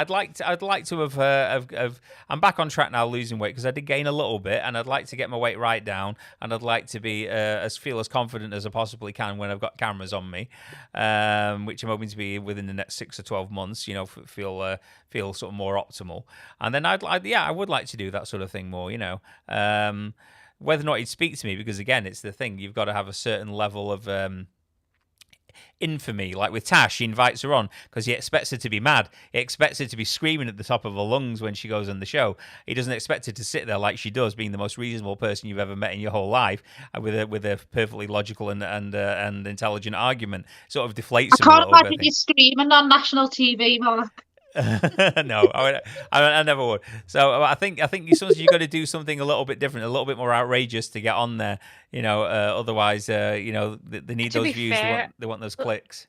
Like a lot of the things that she has done have been like somewhat exaggerated, and also like they made it seem as if she didn't. She did one particular thing with fake animal blood. She did clean up after herself while she was constantly being accused of not doing that. Like after the cameras went off, she and her partner and the people involved cleaned it up. Yeah. And they almost never include that. So yes, it's partially disruptive, which I think is okay if you're in public. I don't think that she's quite as extreme as a lot of people make her out to be. Yeah, it's I don't think so either, but. Yeah, you know what? Have I skived enough? Do you want to see me embarrass myself on Tetris here and just see how? Someone said hello. Oh yeah! Wowzers, we are hello, almost halfway. Oh my goodness, has it been nearly 5 hours already? Almost. Oh god, should we see if there's any change in the donation? Let me have a look. Come on, folks! It's for a good cause. Where is it? There. Let me refresh. Yes. Oh, we broke the goal. Oh. What? Are you seeing it yet? I can't see it yet. How are you not, I've refreshed it on my screen. Let me take it out and put it back on the screen again. Give me a sec. See if that refreshes it. I think maybe it got stuck. No, it's not refreshing on here. Okay, let me try and re-share it again. Maybe reshare. Can I ask a quick question just while you're doing that? Mark, how was your reception when you came out to the world about being a vegan? How was how did people perceive it? Oh, to be fair, pretty poorly. Really? Look, I'll tell you how that went. So we've hit 220 there. Wow. Yeah, Well done, 220. guys. So that's great. Everyone, keep it coming now. As much as we can get for them would be amazing. Thank you, Claudia. But we've got to that initial goal. So yeah, let me tell you how it went. I'll take this off screen. And Rhys, Rhys donated as well, and Claudia Franca. Thank So you thank you very both much. very Thank you much. both. So yeah, when I first came out, I was very sick. When I first came out as a vegan, I just started and I said I'm going to try this vegan thing, and I was 34 stone. I had health conditions coming out of everywhere, and even the people that cared about me said, "Oh, you sure you should do that?" I said, well, yeah, it's been, scientifically proven that, going whole food, plant-based can really reduce a lot of the illnesses I have and help me lose a lot of weight. So they said, oh, and then even it's like, oh, are you sure? And even a week later, my mum was still offering me like a cheese sandwich or something. And then people at work were mocking and laughing and saying, no, you'll only last 2 weeks, or you'll last a week, or you'll never do it. And then people were just very mean-spirited about the whole thing. Because people just generally don't want veganism to work. They want it to be impossible. They don't want it to be something that people can accomplish, because then it puts the onus on them. Well, if he can do it, why aren't you doing it? It may be intimidating because it's like illnesses are a more complicated issue than just diet. That's something that we can acknowledge. I mean, I had so many illnesses.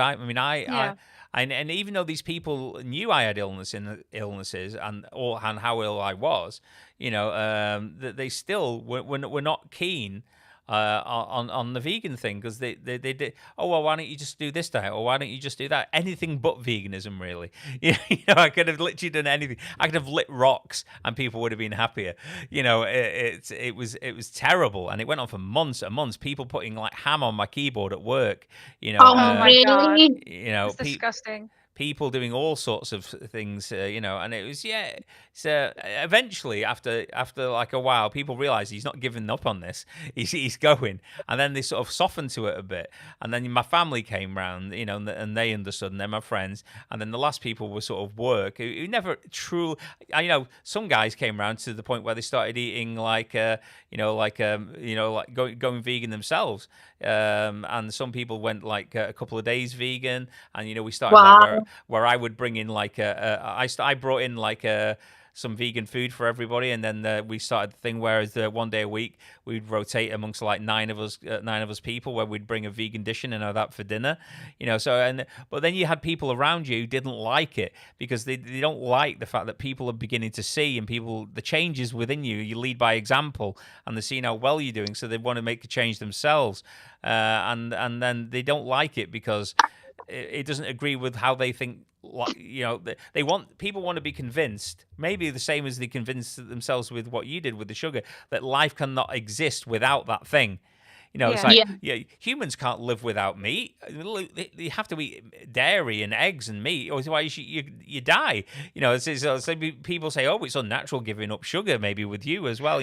So how can you do that? I mean, sugar's so great. What are you going to do? I think anything controversial, people are going to have an opinion, and maybe try and like shake your confidence and stuff. I know I've had a little bit of that in the past, but I know what I've been through, and the proof, pardon the pun, is in the pudding, because I've lost 8 stone.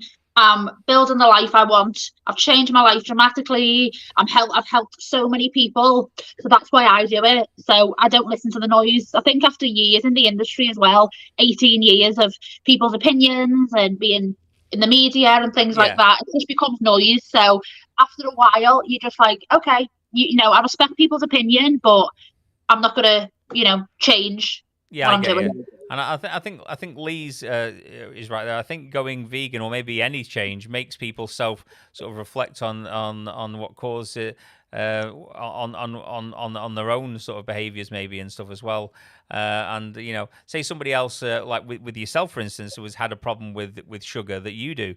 They don't like to see that that you can give it up, because it means that it's not impossible and it can be done sometimes, and and it angers them a little bit. And I think there's a sort of a self-hatred thing in there. Well, yeah, I know it's probably a good thing to do, but I don't want to change. So it sort of causes anger and hostility towards the person who made the change, because and it's not like I'm sat there like berating people daily at work because they've not gone vegan. And I'm sure you didn't berate everyone because they still had like sugar, or I whatever. always say to people, it's what works for you. If you want to lose weight, you have to find a lifestyle and a process and a method that works for you.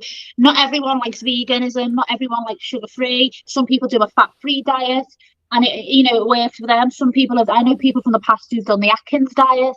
It's just what works for you, and who's to judge and say what's right or wrong if a process works for that person, isn't it? So. Yeah.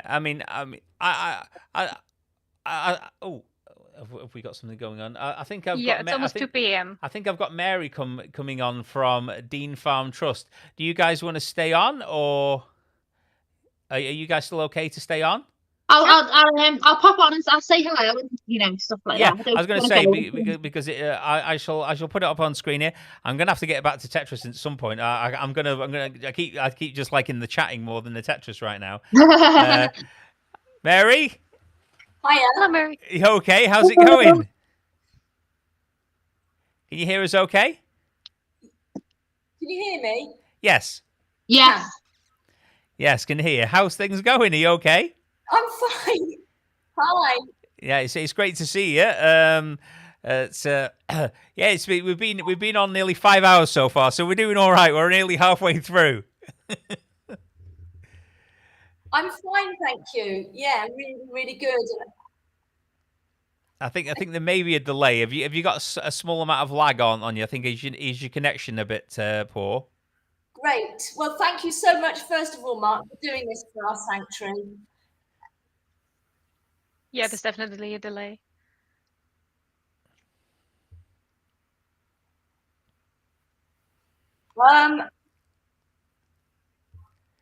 I think there's just a lag. I think that's all it is. But we should be able to work around it. It'll be absolutely fine. Yeah.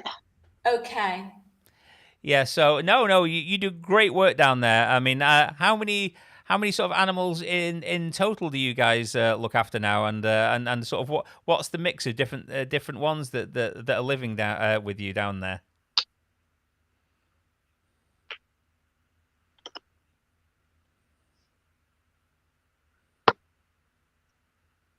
Is it a volume issue or is it a sound issue or? I think it's a lag. I think it's just delayed. Yeah. I keep getting delayed talk. So we've got 216 animals at the moment. Oh wow. Yeah, I think there's definitely a delay. Mary, I don't know if you can hear me. Do you want to try exiting and coming back again? Sometimes that helps. Okay, I'll do that. Okay.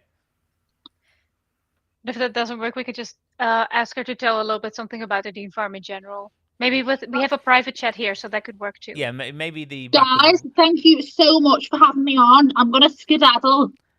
Yes. Right. I will share this all over my social media too, so I will do that, and I'll get a little screenshot and posts and things like that. But thank you for having me.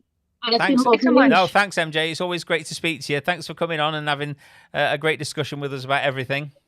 Thank you so much, and congratulations on all that you're doing. It's fantastic. I love to see positive change. So well done, everybody. All right, Thank take care. you. Same to you. Thanks, Jerry. Bye. Bye.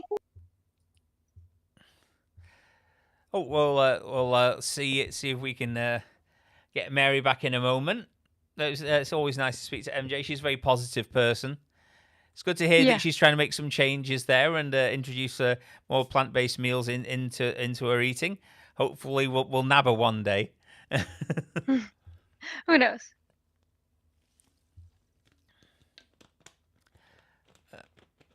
I'll see if Mary's back. I'll see if this has improved situation for her. Hi, Mary. Hi, is that better? I can hear you. How's the lag? That's better. Okay, I think we're just got a tiny lag now. So yeah, no, it's fine. We're always pleased to help you guys out down there as much as we can. I need to do more, really. I think because it's not like the animals ever don't eat or ever need bedding or anything else. They always need looking after, and it's a lot. I suppose it's a lot of money to keep 200 animals safe and warm and fed. Yes, Mark, it is. It's. I mean, we did in actual fact our first rescue 10 years ago, so it's our 10-year anniversary from when I set from our first rescue, which was in my house around the corner from the site now. Okay. So this is a really sort of memorable year for us because we've now got sort of 62 acres with over 200 animals, Wow. and all of them that have come from, well, a lot of them, should I say, from abuse or neglect or abandonment with terrible backgrounds. So we've rescued them and rehabilitated and now given them a home for life. And as you say, it doesn't come cheaply, not at all, with vets and feed and maintenance and supplements and just then all the overhead costs. It really is an awful lot of money. I think I remember speaking to you a while ago. And you said even like just the hay for bedding and stuff, is a very large expense, isn't it? Well, it is, and of course we've now got our Frisian 12, our 12 cows who have grown phenomenally. And in actual fact, Kevin Finn, we do believe, is probably the largest cow in the country. Wow. So he's a Holstein Frisian he was going off for veal with his nine friends, and of course people don't normally see cows of this size because obviously they're either shot at birth or they go off into veal crates. Yeah. And so these boys have been allowed to grow, and they have grown so much that they couldn't even get into the crush this year. One of them, we had to get a specially made crush put at a fundraiser because he's so big. So of course these guys now are eating a bale a day, and that because we virtually run out of grazing for them. So that itself, just for them, is £40, and that's £40 a bale. And that's one of the really big bales, not a small bale. So you've got 12 in that herd, £40 a bale each per day. No, £40 just for 12 of them. Oh, for 12. Over sort of 8 or 9 months, that's just like sort of £500 a month, I think. And that's just for those 12. We've got another sort of 200 residents. So yeah, so we were hoping to see sort of Wilbur today, but unfortunately he's not going to be able to make it on, is he? The rescue pig. Yes, I mean we rescued Wilbur. He was found over the other side of the country in Kent on scrubland. I think someone had dumped him on a building site, and a lady picked him up, and he was sort of covered in cuts and he was sunburnt. But of course she couldn't keep him, so she reached out, and then we gave him a home for life. And he's the most adorable little ginger pig, and he's now become our piggy ambassador. But we don't get much signal at the sanctuary. It's really, really difficult.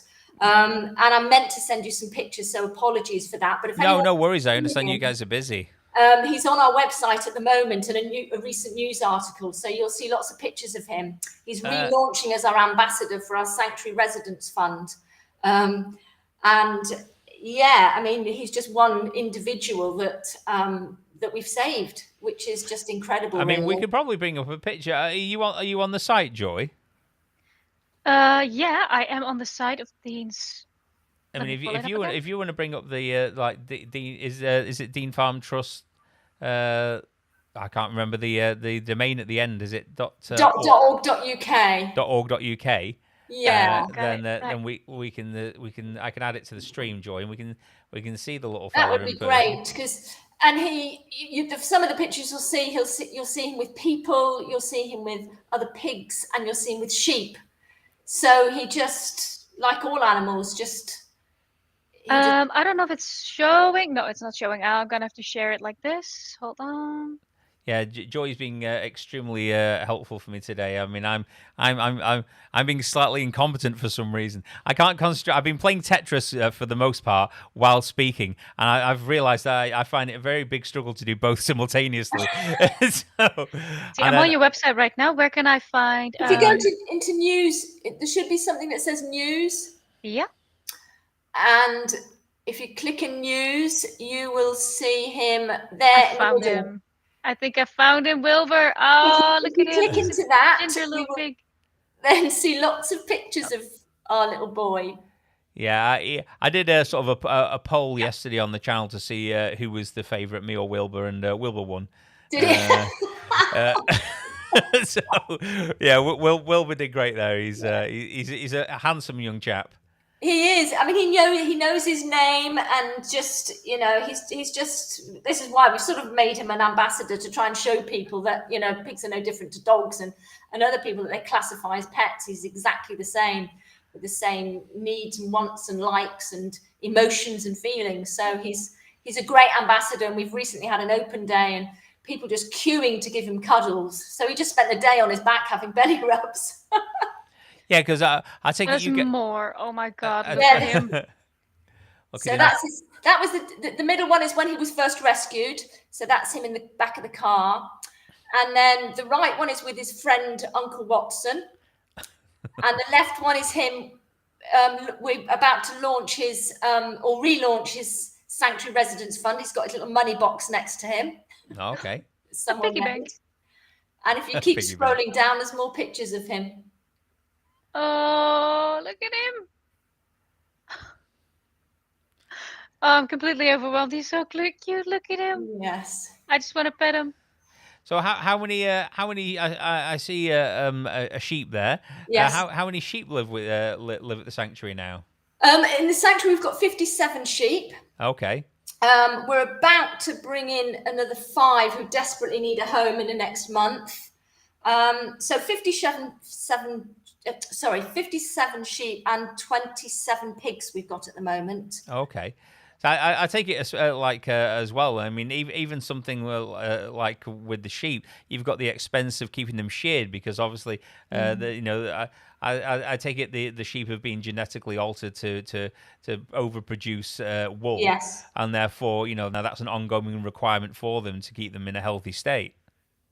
That's correct. We have a couple of sheep who are sort of rare breeds, so don't get as woolly, but yes, they all need shearing every single year, and some of them have much heavier coats than others. So, around shearing times, anything from May onwards. So around March, April, I mean, their coats get so heavy on them, bless them, and especially if it's been raining. But yes, it is a requirement, and lots of foot care as well needed, Mark, because obviously these sheep are not bred to live. And so once they reach sort of 5 and 6, quite a number of them do then or can tend to get sort of conditions that people wouldn't normally see or know about, because they're not bred to live, a lot of these sheep. Do you get a lot of hoof difficulties with cows as well? Because, I mean, you get a lot of these sort of channels now that are on YouTube, and they try to almost put themselves forward as like the saviors of the cows when they get hoof troubles. What they are is just part of the mechanism for the most part, because they're servicing all the farms and everywhere else, and solving these hoof problems that the cows have to be on the feet all the time and all the other thing. Yes. And they're getting tens of millions of views, and people are going, oh, you're improving the life of these animals so much, but they're not really, because all they're doing is they're no different than I view it as from their point of view is they're no different than a mechanic changing a tire on a car.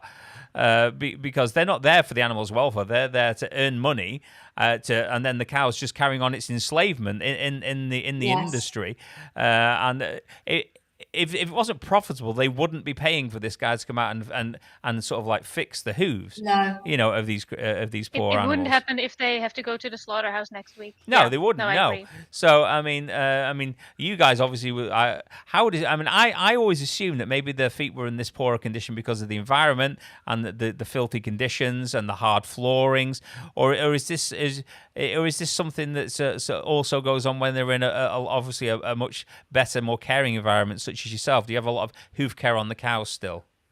No, we haven't. And this is they've all turned 4 this month. So we rescued them when they were babies in 2019, and they've all turned 4. And I think it was about 4 months ago was the first time that we had the hoof trimmer out for them. And only 6 of them actually needed a light trim. All right, okay. So all these infections that they get while they're in the animal agriculture industry are all through the standing on the feet, nowhere comfortable to lie down, all the dirty environments, all these sort of things. It's not like cows naturally sort of get these things when they're in a much better place. We've never had foot problems with our cows. Never. None of our cows have had foot problems at all, and they live amongst sort of about 25, 30 acres of a variety of pasture, woodland and tracks. However, our cows are huge, and especially 4 of them, the 4 biggest ones. And so there is a lot of weight on the feet, a lot of weight. But still saying that, they still, when the foot trimmer came, and they come with these huge, you've probably seen them, Mark, huge machines, sort of 120,000 pounds worth of kit, where the cow goes in and gets lifted up. I mean, it is incredible to see, and it is very quick and very efficient. But they found absolutely no issues at all with any of our cows' feet, which, as you say, is very interesting. It is. And how old is your average cow? How old do they get? They're 4. All of them are 4 years of age. Oh, right now they're 4. Yes. Because I think, maybe I consume too much content, really. And I do have a video coming out about these sort of these videos and these channels where they're almost lifted up as heroes for looking after the hooves of the cows in the dairy industry, etc. And they're almost using them as ASMR videos of, like satisfying relief, of abscess on cow's foot or whatever, and it's very interesting to know that these things, don't really naturally occur. And it is just a consequence of being up on the feet all the time in dirty environments, on concrete, constantly, being in milking machines, being walked around, it's very interesting and sad to know that there's so many of them still suffering. But at least the ones with you are obviously in a lot better condition. Do you also have obviously, we're trying to raise as much money for you as we can today, but I'm only a small channel, but everyone's been very generous. Brilliant! I've seen, it's fantastic. Thank you so much, everyone. And we're trying our best, and but we need to get, and obviously the word gets out more. Is there any way people can support you ongoing? I think, do you have a Patreon? We have a Patreon, and that's the same as just making a monthly donation. But in return, depending on what level monthly donation you give, I think it's from £1 a month up to £50, gives you certain insights into some levels with what you can get back. So you can get maybe discount on an open day, or behind the scenes footage of what happens sort of behind the scenes that other people might not see.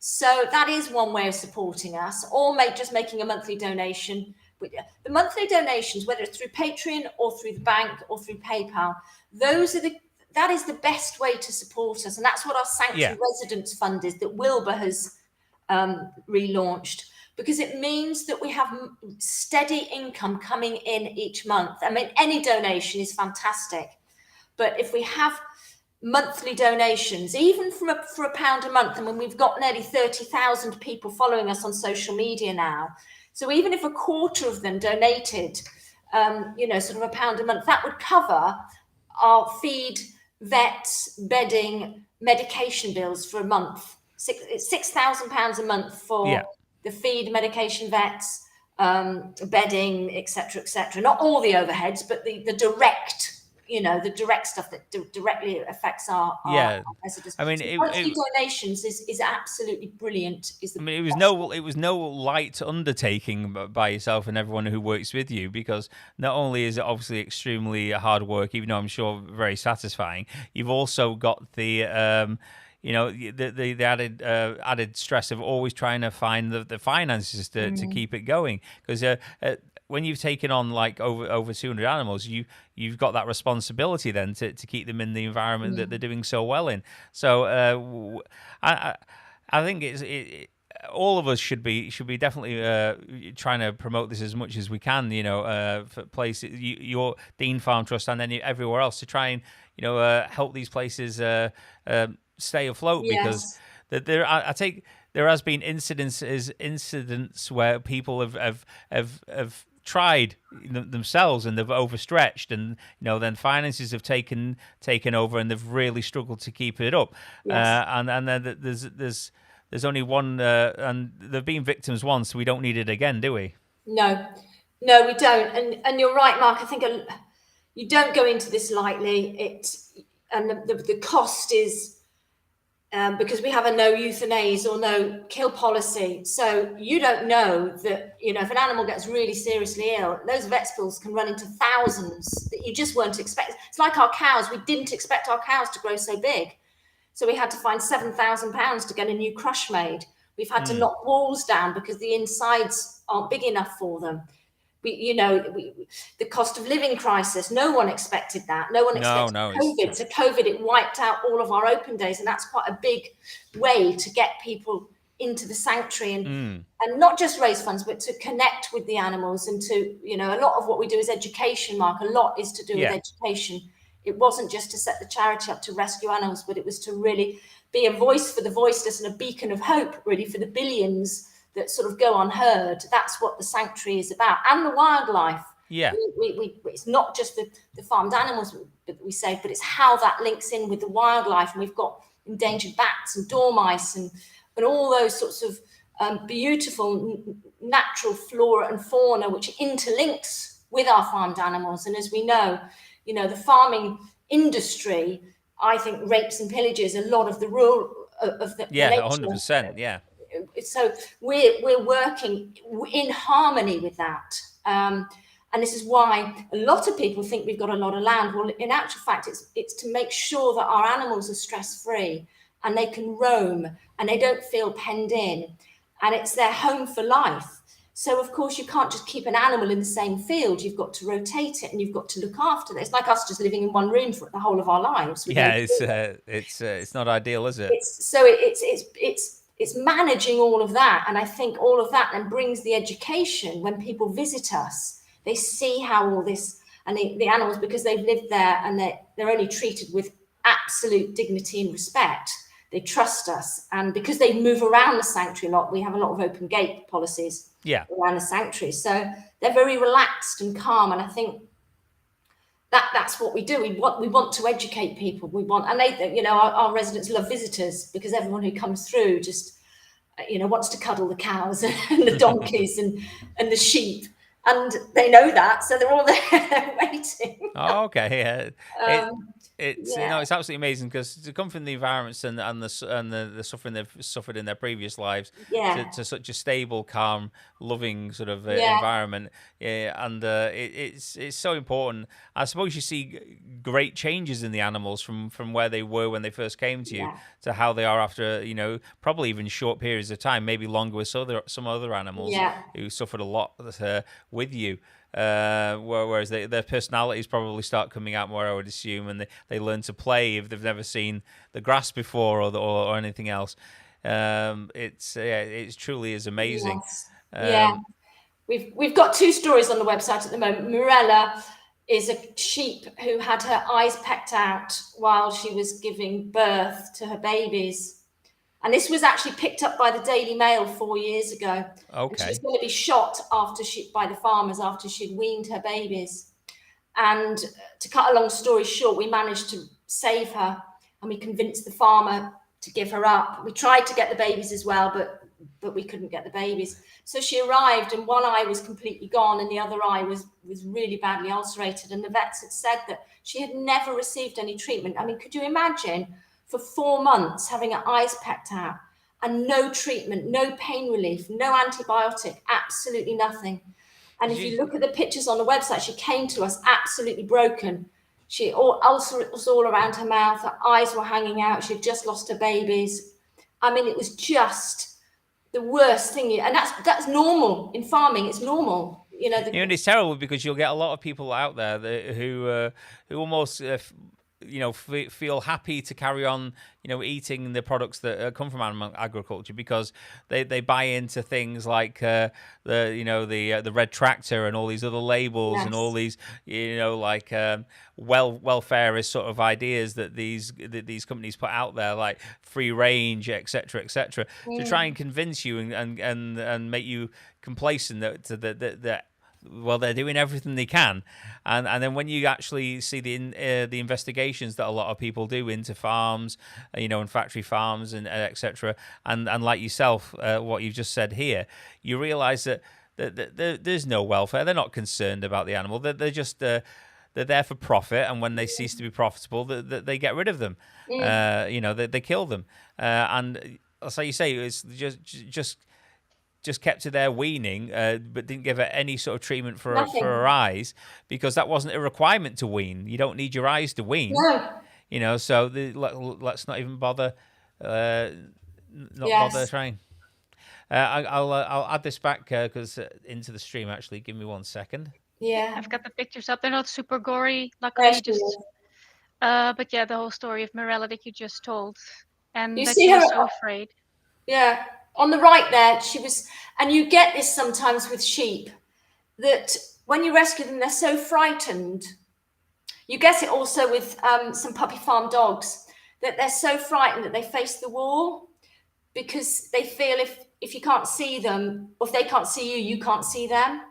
It's like children almost. And you can see her on the right. I mean, she could hardly see anyway, as I said then, but she just faced the wall, and it was just. I remember my children. I remember when my children were younger, they used to put their hands over their eyes, and that would make them feel invisible, so they could just like sneak around, chuckling to themselves. And I think maybe the sheep feels the same. Yeah, and then over here is later on her doing a little bit better. Luckily, I wanted to share those as well. Wow. Yeah. So after her operation, on the left picture, you can see she had a friend in with her. That was Molly, who came in and kept her company because she was inside for a number of weeks. You can see she's had her operation on the left. And that's her, then the two right pictures, her happy and recovered, and with the rest of our flock now. So that's amazing, absolutely amazing. Did you just to be cheeky, did you say that you possibly had a rescue puppy or a rescue doggy hanging around? I've got. Do you want me to go and get my little George? I mean, it's up to you if George is all right with that, and it's up to yourself. Obviously, I'm happy just talking. But if George wants to come and say hello, then everyone always loves to see the animals and see what the results of your good work. I'll just get him. Oh, the puppy! Should have brought George out to come and should have brought Jerry out to come and take a look. He likes other animals. So for everybody watching right now, Cherie just shared the link again in the description and on the chat, where you can donate to Dean Farm Trust. Yeah, I've gone off the Tetris theme a bit here. I'll start playing again later. Oh, wait, I'll take off. So George isn't a puppy. He's not actually. He's 5 years of age. So I have rescued 13 puppy farm dogs in the last 10 years. George isn't actually puppy farm, but he was unwanted. He was free to a good home. He wasn't wanted as a baby when he was 9 months old. He was too excitable, apparently. Yes, he's just okay. Give me my microphone, Jerry.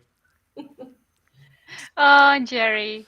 Yeah, I mean, we got Jerry from he was an accidental birth. A person we knew took went to stay in their father's house when he was ill, and they took their dog with them.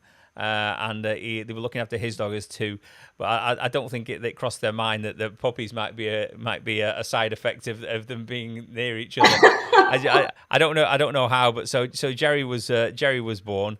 And so we're looking after him. That's nice. But yeah, I mean, I would never go, and sort of like buy a puppy or anything else like that from any breeders or anything else. No. It's completely not the thing, not necessary. There's so many animals there that need good homes, in all these, that have been rescued and whatever. Yes. But yeah, Jerry's a good boy. Even though when we first got him, he looked completely different. He's gone really scruffy looking. He used to look like a really smooth miniature, sort of almost Rottweiler, and then he went into this, and he has these sort of fluffy bits on the side of his neck that make him look like one of the Jurassic Park dinosaurs, like a hipster. which is cool. So yeah, Jerry's only a couple of years old. But you wanted to leave, Jerry? You wanted to get down? Yeah. You going? George is fast asleep here.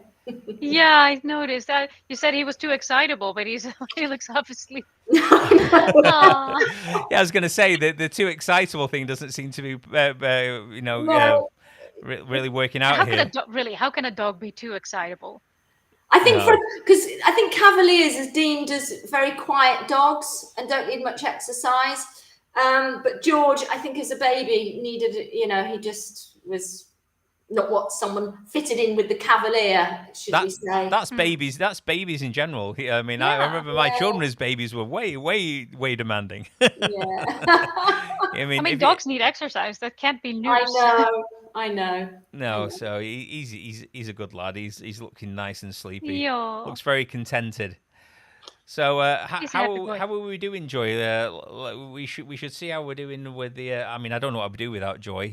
She's helping out tremendously today. I think it's brilliant, Mark, what you're doing for us. It's so kind of you. Thank you so much. No worries. Every little helps. We'll do what we can.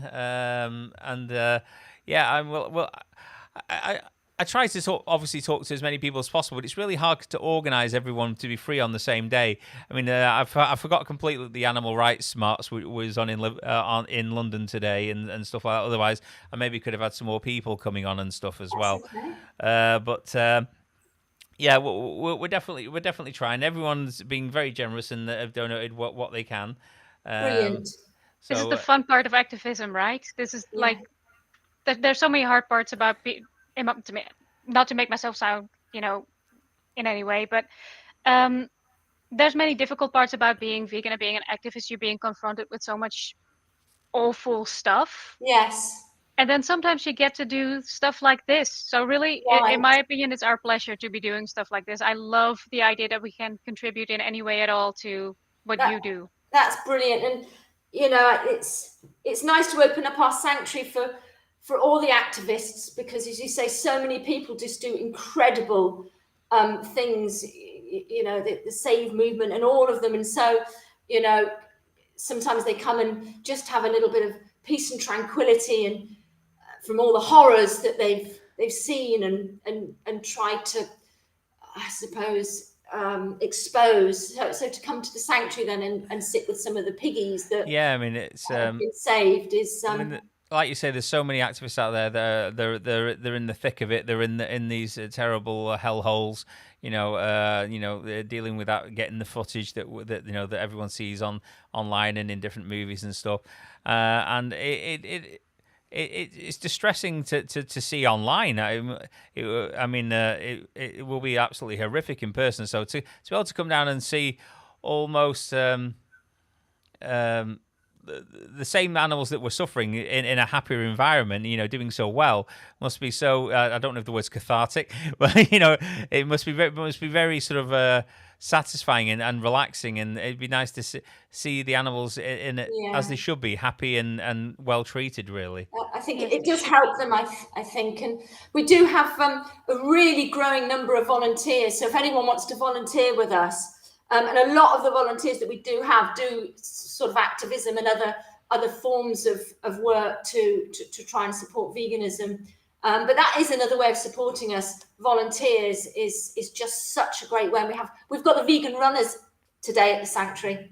Okay. Vegan runners from Bristol. So we have all sorts of groups coming down. But equally, we have people doing fundraising as well and community work for us. I think George is about to collapse, so I'm just going to pop him down on his bed. So he doesn't yellow there by any chance? He doesn't look lightweight either. George, oh darling, my boy. Sorry. If you see Daniela Sambuca, I bet she's part of the vegan runners. I think she is. I don't think Daniela was, because I think she was going to try and come on today, but I'm not sure if she could. I think she was at home this weekend now. But she might be there. I'm not sure. I'm not sure. I left the sanctuary yesterday, so I'm not there today. So, so brilliant. Yeah, I mean, I went vegan in 2004. And this was before social media, and it was before didn't even have a computer, and I'm still not very good at them now, but I used to go to the library and do a little bit of research with a 2-hour little ticket. This is back in 2003, 2004. And that's when I first came across it. And I thought, I came across Animal Aid and PETA and Viva, and I thought, what on earth is all of this? And that's really the seed of how the sanctuary set up. What I saw was just horrific, you know, the factory farming and the slaughterhouses. And did anything particularly prompt your investigation? Yeah, I was looking for a life change. I'd moved from Bristol to the Forest of Dean. I used to be in recruitment, and I'd done it for like 20 years. I'd worked and then gone travelling and worked and gone travelling. So I moved over to the Forest of Dean and bought a little cottage, a little, you know, miner's semi-detached cottage. And I took a bit of time off, and I wanted a life change. So I thought, I want to go and work for a charity. So I wasn't sure whether it was going to be an animal charity or maybe an environmental charity. Or the Forestry Commission. So I started researching. And of course, then I came across animal charities, and that's when it all started.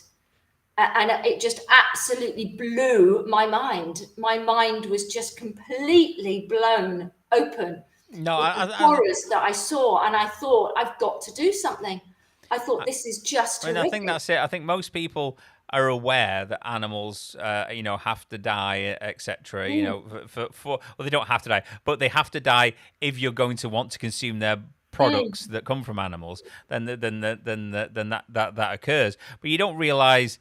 I think you almost minimize the horror of it when you're not vegan. You know, when you're still eating animals and wearing animals, you sort of really do minimize the horror of it in your own mind, and you almost convince yourself as well that it's a requirement, that it's essential because humans need this or whatever. So you're sort of like, yeah, it's terrible, but it's needed.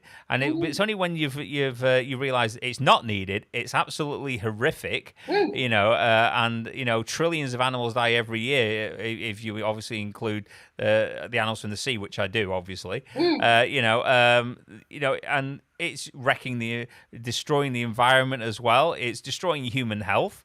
You know, there's no good thing about harming animals, you know, for them or us, you know, and I think you think to yourself it's going to be really difficult sometimes to make such a large change in your life, but when you actually, you know, you've been doing it for a couple of weeks and you get your head in gear, you realize it's actually really easy. You know, it's really easy being vegan, and you know, everything benefits everything. Yeah, I mean, especially now, because when I went vegan, it was, I think, chips, jacket potato, or you know, TVP from the harvest shop, textured vegetable protein. You had to soak. Yeah, it used to be soaked, didn't it? Yeah, there was, but that's fine, because for me it was like my choices are causing huge cruelty and suffering. I am a direct cause of this suffering. That's it. And that, for me, that's what stopped it. It was like a switch over. It was like, I don't want to be contributing to this. No, that feeling, that's something I feel very strongly as well. It's not that I can't have it. I really don't want to have it because I don't want to contribute to it. I'm like, I saw the footage of for example, dairy cows, and I was like, no, thank you. Yes. And I think a lot of people still think that it's a dietary choice or a health choice. Fair enough. But that's what really got to me. Like, the ethical side really got to me at the point when I started confronting myself with the reality of, for example, the dairy industry, or the story that you just told about Mirella. Yes. Yeah, it's just, I don't even go there. You know, we have, as humans, we should be making the moral, we shouldn't be causing this suffering. It's not right. It's just not right just to appease our taste buds, or you want a bacon sandwich or what have you. It's just, and I think also it's just ridiculous. I think also, like you were saying before, with the educational work that you guys do, I mean, it's all, even when you show somebody like the footage of the slaughterhouses, everyone's aware that it's absolutely horrific, but then to be able to see such a start. If you watched them back to back, for instance, if you were to watch like the slaughterhouse footage, and then you would see how they are with you, and then you would see the differences in their personalities coming out, and the happiness and the joy. I mean, surely that's got to have an impact on a lot of people if you can get the footage in front of them or the animals in front of them and the work in front of them. It's while people are sort of got the blink. Not I don't like to use an animal analogy, but the blinkers on, and they're not facing the truth, you know. So, I mean, if they come down to you, they might come down, and they may not be vegan. Some people on the open day, they might come down just because they want to, let the children see the pigs and the cows and everything. But then, if you're doing the educational part of it while they're there, you can open their eyes in a different way than just showing, severely graphic footage, for instance, or whatever. You can talk to them about how these individuals were in their previous lives and how they are, and I think as soon as you start individualizing things as well, I think it makes it a lot more a lot harder to sort of like brush aside. Yes, I mean, oh, sorry. So I was just going to say that's exactly what happens at the open days, and it's great welcoming the vegans in, but we want the meat eaters, and we want the local community with the kids to come in, because they come in and they connect, as you say, Mark, with the individual animals. They've never seen a turkey before, so they'll sit and they'll stroke a turkey. They'll sit in hen haven, and all the hens who were enslaved into cages maybe 6 months before are all over them, and they're feeding them corn.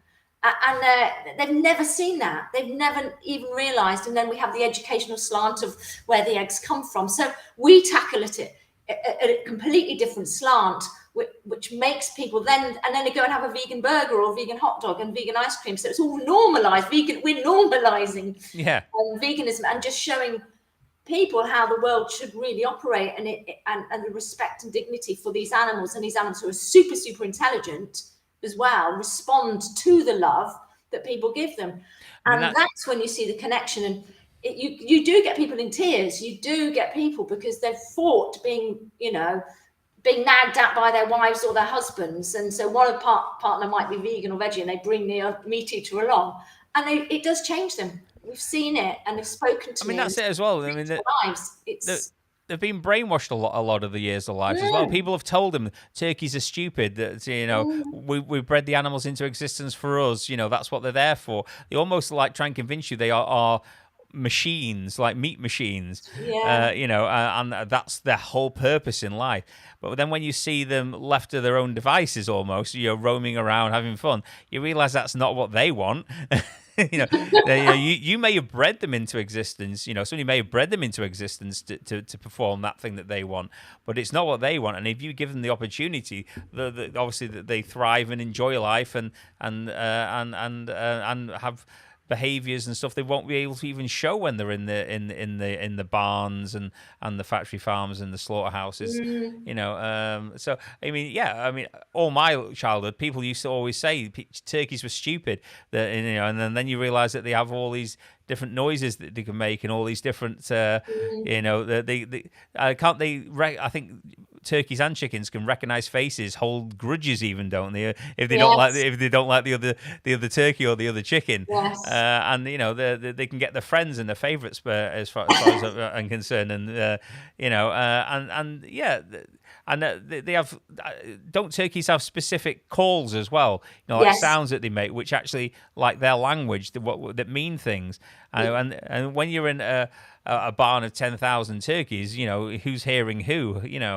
And when they're out in a kind of environment, where they're not being harmed, then these behaviors can come out, and then people can see that they're not stupid, dumb creatures whose sole purpose is to make a sandwich. That they are individuals, and I think that's why your work, as much as looking after the individuals that you look after, to show people the truth of it as well, that they are individuals, is ridiculously important.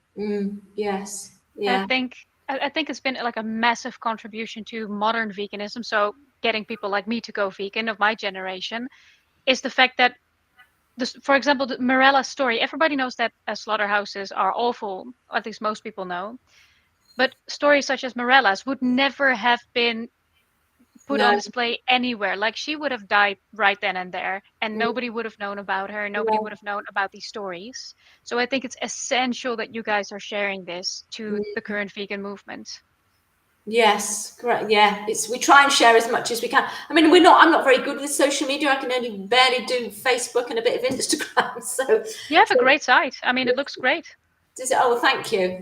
We just sort of just try and snap away as we work and see what people might want to see, really, or try and share as much as we can with our stories. Yeah, and obviously, I can't get down to where you guys are, on a daily basis to help or anything. But if there's anything you guys are ever sort of like, because IT is my job, so if there's anything sort of IT or social media or something you're struggling with or something you want to set up IT wise that you're struggling with, you can always just drop me a line and I'll definitely help you as best as I can. Thank you.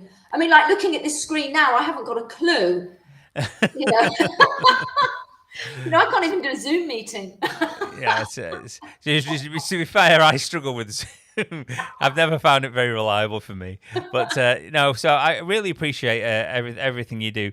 Are you wanting to anything you want to say while you're here, or if we occupied enough of your time? Because I know you're very busy, and we're always glad to speak to you and etc.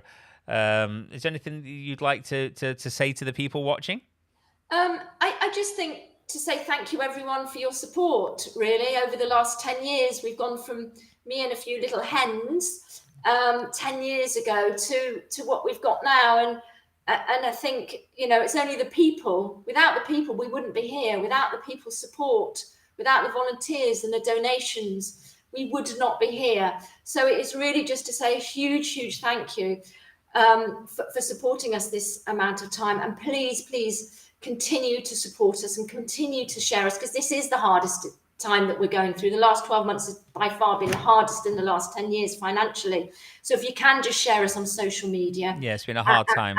That's a biggie, because we have no major donors. We have no marketing or anything. That's our only window, is what we do on social media and a little bit on a website when we get time. So yeah, if they can share us as much as possible, and just keep an eye on our open days as well, because we're doing one for Halloween and for Christmas. So if anyone, I promise Bella that we will make it down for an open day. So awesome.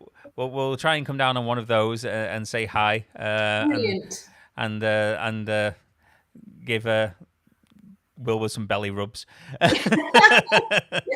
if he wants us to. He's always up for it. Yeah. But yeah, it's absolutely great. We'll keep going. We're on till 7 today. We've got Mike the vegan. I don't know if you know Mike. He's a YouTuber. He's got quite a big audience. He's coming on to say hello at about 5, and we have Paul Hench Herbivore. He's coming on at about 6 o'clock to talk and play some Tetris. So. Oh, that's good. I think he's supported us before, actually, the Hench Herbivore. Yeah, he's a great guy. Yeah, well, that's possible. Yeah, he does a lot of charity stuff as well. Yeah, that's really kind of him. What's Tetris, Mark? Tetris, I'll show you, because technically I should have been playing this. Because the whole point of this, the gimmick, if you will, was I had to play Tetris with a controller. It's a game where you basically stack blocks, so I'll go back on there and I'll add it to the stream. So your live stream, you're doing this for a certain amount of time to raise money. Yeah. So I'm doing. I for the past couple of hours, I have slacked on the gaming and stayed with the chatting. But I can't believe you don't know about the Tetris. I bet if you see it, you'll recognize it. Yeah, I probably will. I've probably heard of it in a gaming environment, not a gaming, environment. Yeah, isn't it been going for years? Yeah, it's been going for very old game, one of the first video games. Yeah, so I recognise that, but I thought, how does this link in with the YouTube stream? It was basically, to see if I could sit here for 10 hours and chat and play the game simultaneously, but. Let me just try. I know what you mean. I didn't think it was that Tetris. I thought that sounds strange. So sorry for my ignorance. Here we go. Here we go. There's been a lot of YouTubers who have been doing like a specific challenge for a certain amount of hours in order to get attention for a charity. Brilliant. stream, Yes. something like that. It's like a gimmick or a thing that you can do. I'll show you now what I should have been doing the whole time. To be fair, I was doing it earlier, wasn't I? I was doing it earlier. So yeah, so it's so you get these the blocks, and you basically have to stack them on top of each other it's absolutely nothing to do with veganism. But at the end of the day, it's just something colourful and fun, and something a bit unusual, to sit here and for 10 hours and play the game. So this is it. So are you doing that as you're chatting? Say it again. Are you doing that as we're talking? Yeah, I'm using the control pad to move these little bricks around. So I messed up there and there, but and then you've got to basically complete lines across. So you've got to stack the bricks in an order to complete full lines across the whole sort of area. He's desperately attempting to both talk and play this game at the same time, and it's proving to be quite a challenge. This is where it goes wrong for me. That's exactly what I'm thinking. That in itself is a huge challenge. I knew I was a terrible talker from the very, talker and multitasker from the very beginning. But I thought I'd give it a blast, but I've realised during the day I prefer talking more than I do Tetris. Definitely, yeah. But I do love Tetris, and so it's fine.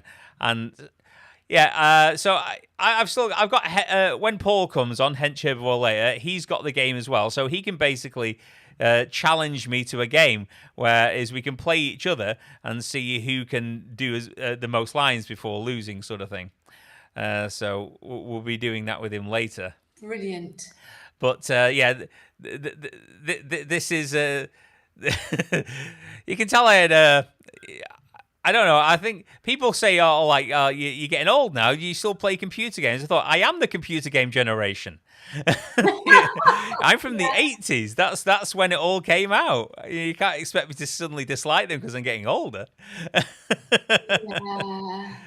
But Joy, unfortunately, it's struggling to play Joy on the game today because for some reason, whenever Joy joins the game, it causes everything to go super slow and causes it not to really work. It's probably a connective issue because I'm in the Netherlands, obviously, and we're trying to play across the globe with the streaming content on.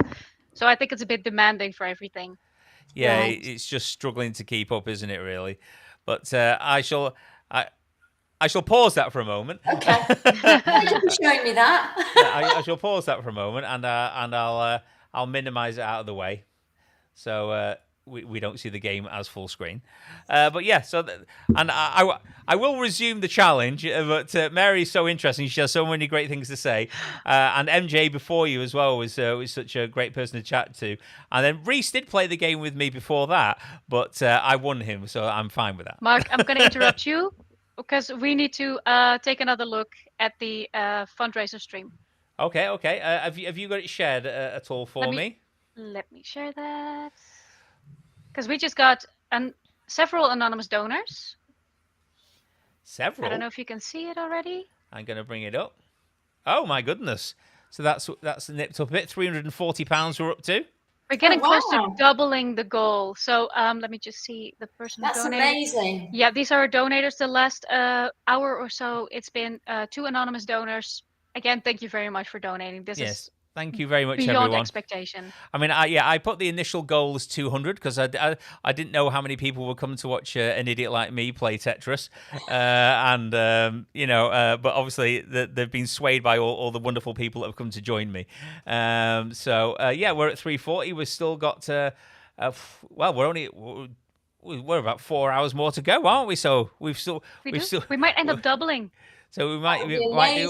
So we'll keep going, and we'll do our little bit, and hopefully as well, as much as the donations that we get now. Don't forget, you guys, you can go after the fact as well, and do monthly bank transfers or Patreon, and get other benefits on there as well. To keep the ongoing costs manageable, really, and doable to keep these wonderful animals in the home that Mary's provided for them, because that's the main thing. I mean, obviously, this sort of thing is good because we can bring awareness, and obviously we get these one-time donations here on the stream, which definitely help. But it's the ongoing costs don't go away. So if anyone wants to go assist, I mean, what's the minimum somebody could donate to you on Patreon, for instance? I think Patreon's £5 a month. Yeah, so £5 a month. I mean, that's not a lot. No, and what people don't realise is, or maybe they do, but what I suppose didn't realise is the majority of our animals, or rescued residents, should I say, are farmed animals, as opposed to sort of cats and dogs and ponies. And so there are very, very, very few grants. There's no government grants at all for farmed animals, none whatsoever. No, there's government subsidies for farmers, there's dairy farmers and for farmers and meat farmers, but not for the people looking after the animals in the way they should be looked after. No, that's the thing. There's none at all. And also because we offer a home for life, we don't rehome. So again, that knocks us out for a lot of grants. Okay. And because it's not, we do have some donkeys and ponies, which is absolutely wonderful, because some of them, or all of them actually, have come from horrific backgrounds, or they've sort of just been unwanted and going to end up in a slaughterhouse.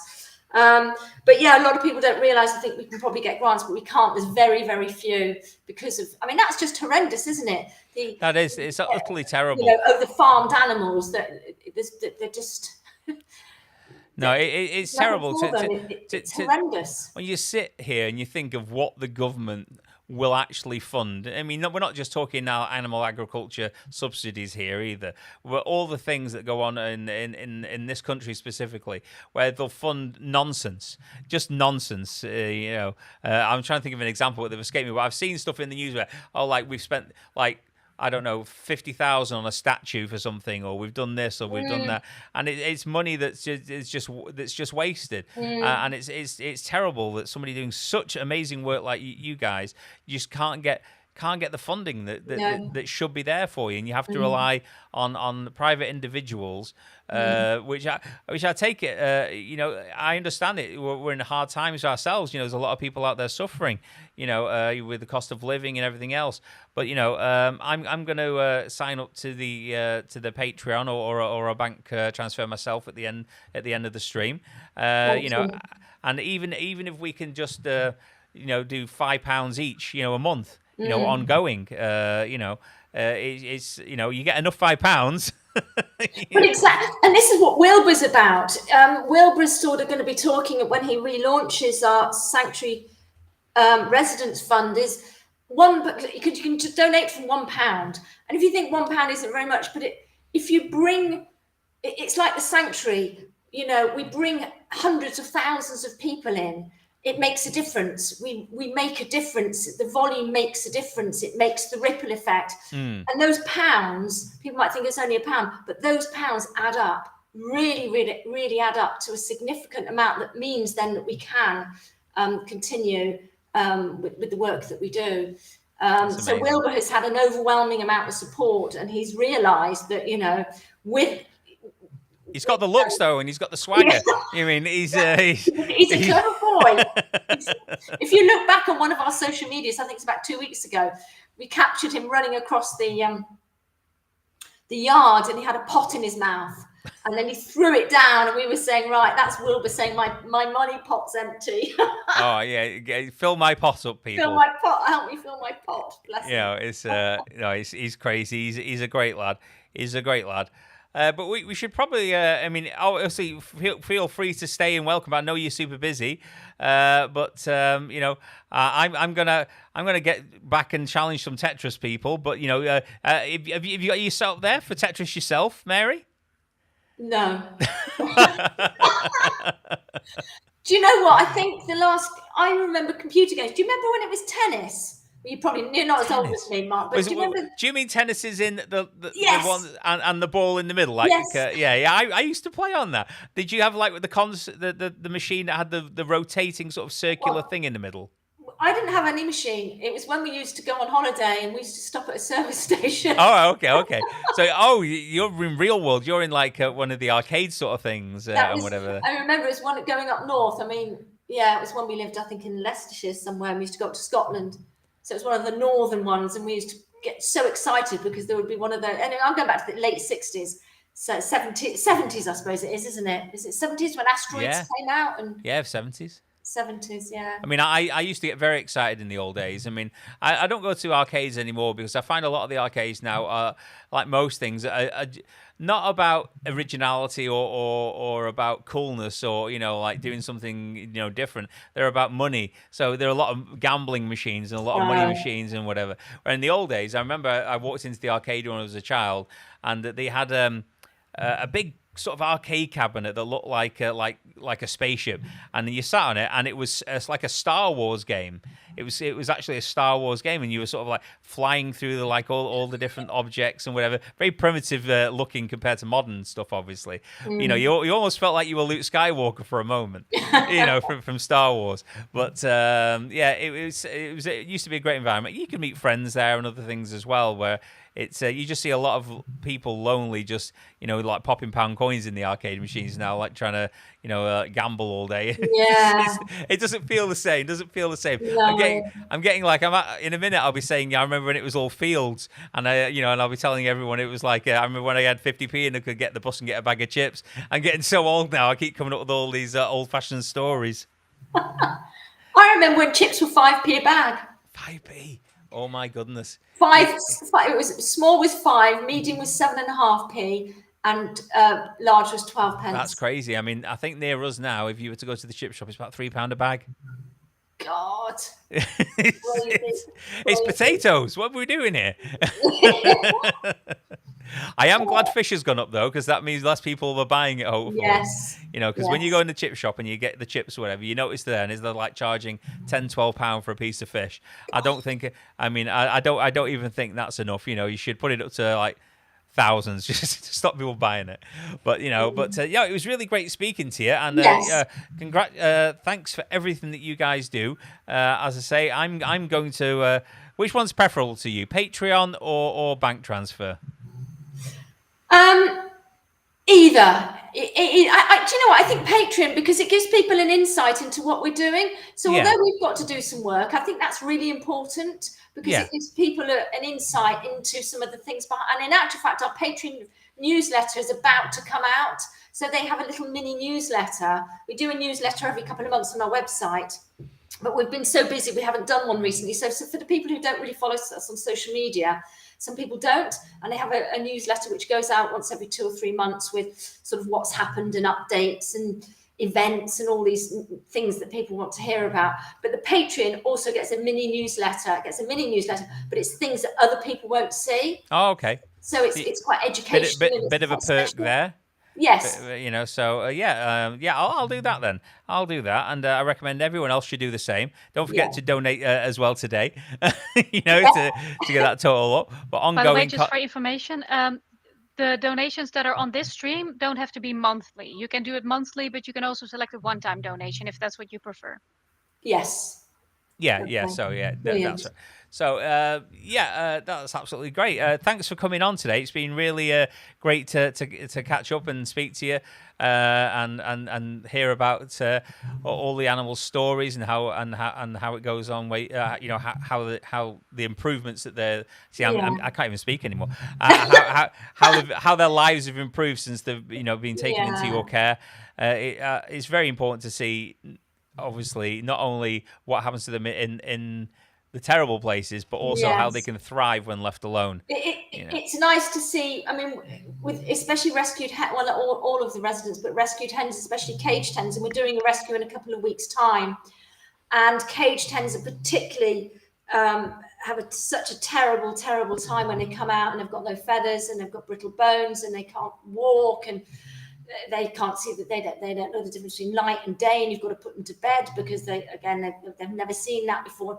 And it's incredible, Mark, to see within hours, and I'm saying within hours, and these hens have been genetically bred over decades and decades to produce hundreds and hundreds of eggs, but within hours their instincts start to come back. They start to look at dust bathe. That's the first thing is they look at to do is to clean themselves because they're just okay. so, The most basic natural instinct that they weren't able to fulfill when they were in the other environment. So they look at the floor and they can't work out what it is, and then they start to peck, and then some of them within hours are sitting down and trying to dust bathe because that's a natural instinct, and then a few days later they might be looking to pick a bit of straw up and put it on their back to make a nest, and we will be showing that extensively on social media. Cool. And showing the journey of these hens from the time they come out of the cage or arrive at the sanctuary, and we'll follow them through for a number of weeks, if not months, and you can see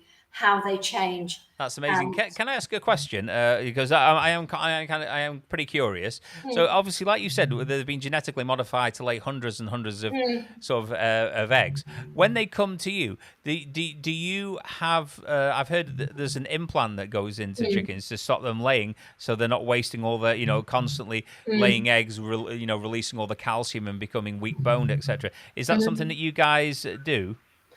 We have done previously, but it is extremely expensive. Okay.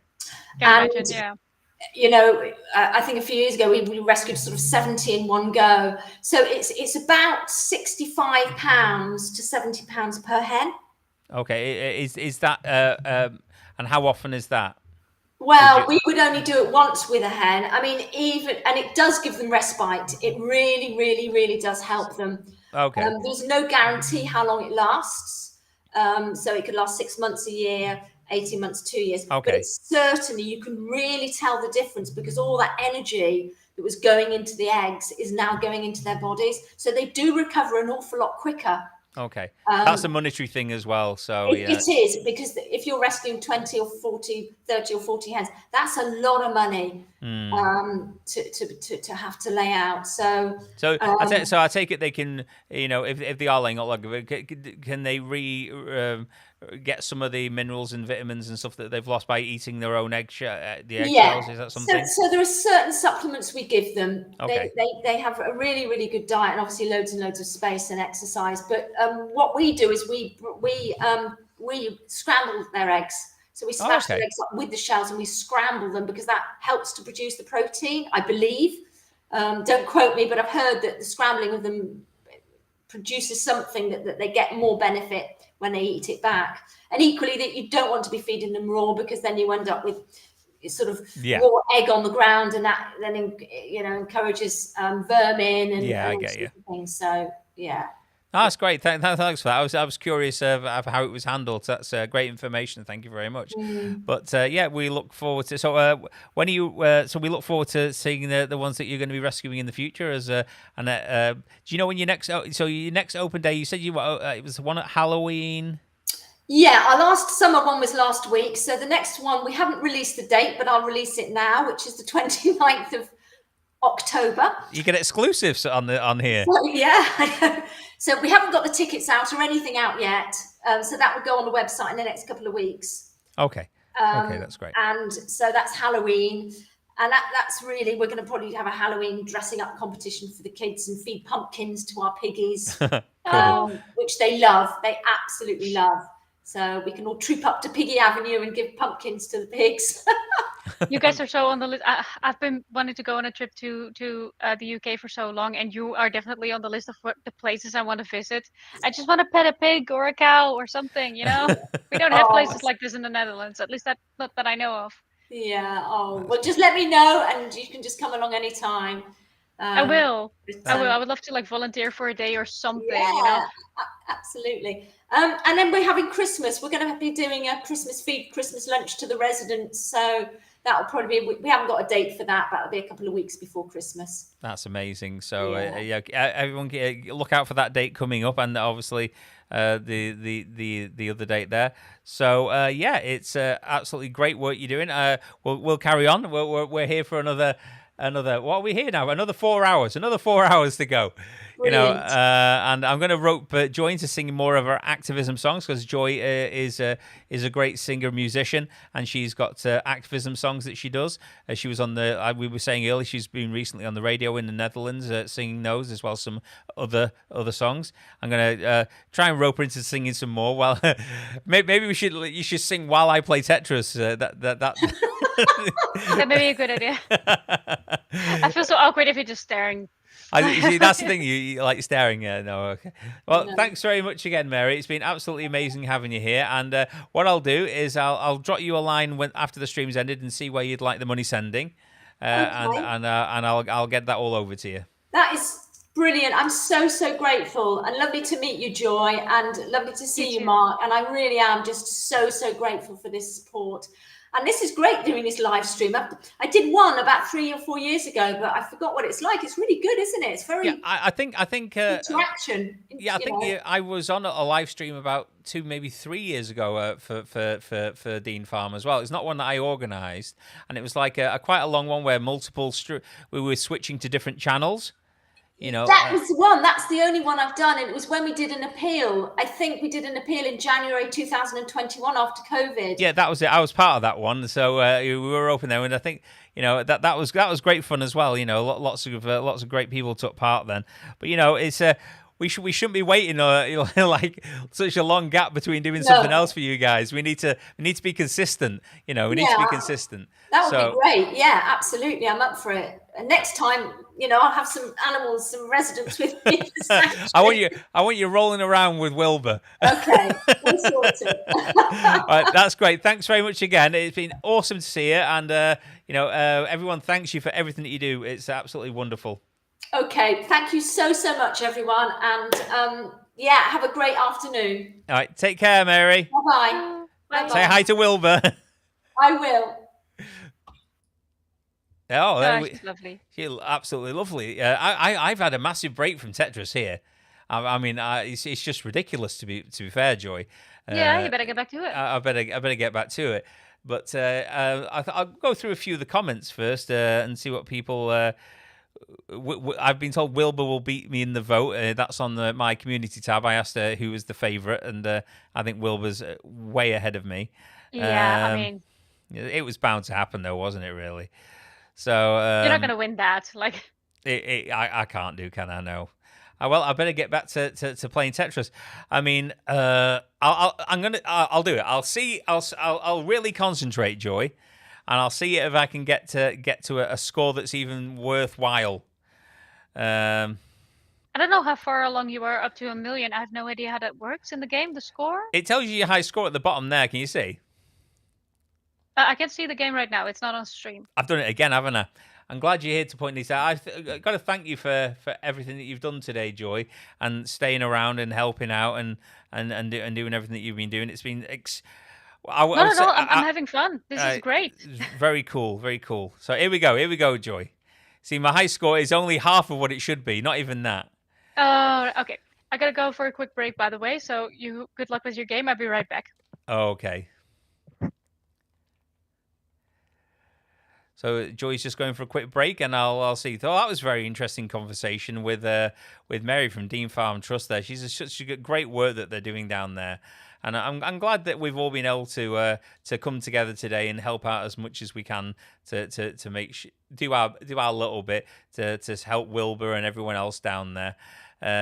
It's such a difficult time for everybody monetary wise, so anyone who's given any kind of money today, I really thank you very much on behalf of me and Dean Farm Trust and everyone else, because it's when we've got all our own expenses and our own lives, it's easy to forget, isn't it, really? And it's a shame. As Mary said, it's been a couple of years since we've done anything that I've been a part of for Dean Farm Trust, and I think we need to be more regular with maybe the support. I mean, I'm definitely gonna like contribute monthly to make sure that I get all the updates about Wilbur and everyone else, and also help them out.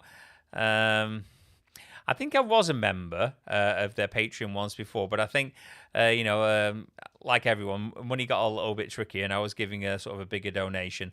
I'll just make a manageable donation every month. Maybe go for the £5, and that way I can do a little bit while not breaking myself. Yeah, obviously if I ever get more money, I'll be down for donating more. But every little helps.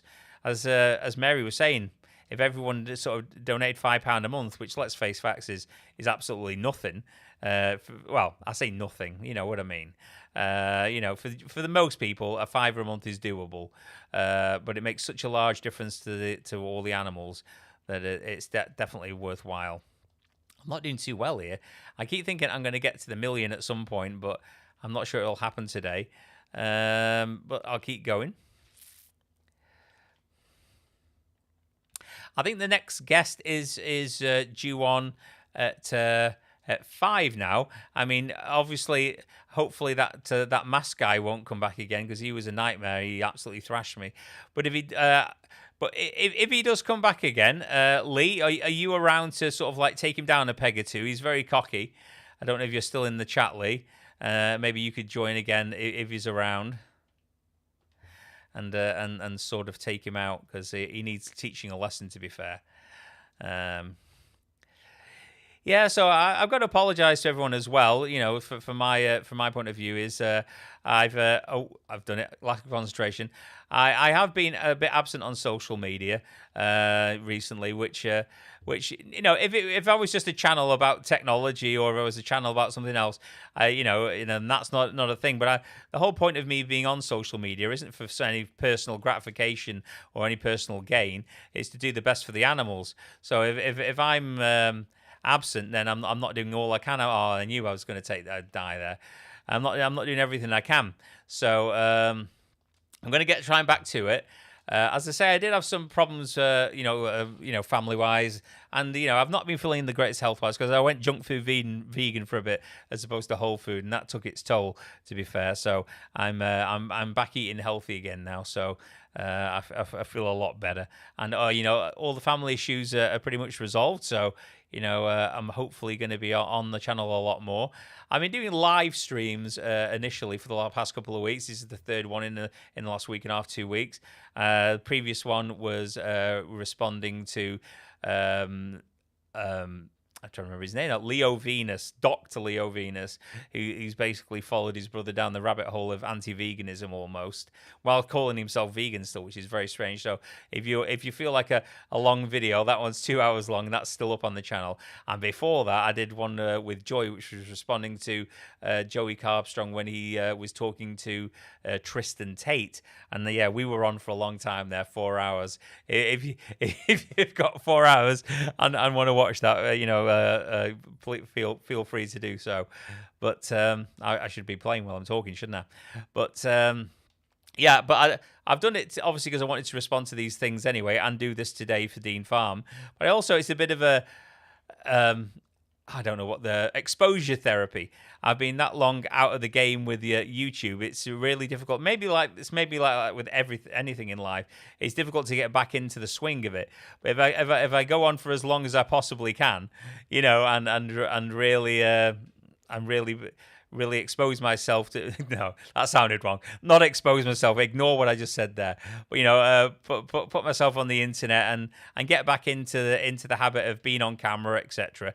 Then I think I'm going to find it much easier to start making videos and do what I can do for the animals in my own strange little ways. But I'm going pretty slow on this game. But here we go. You know what? I thought last night as well. I thought it's going to be a long time on stream, so I better get a good night's sleep. So I went to bed nice and early, and I decided, I'll get a really good night's sleep. Went to bed about 9 o'clock, and for some reason couldn't sleep.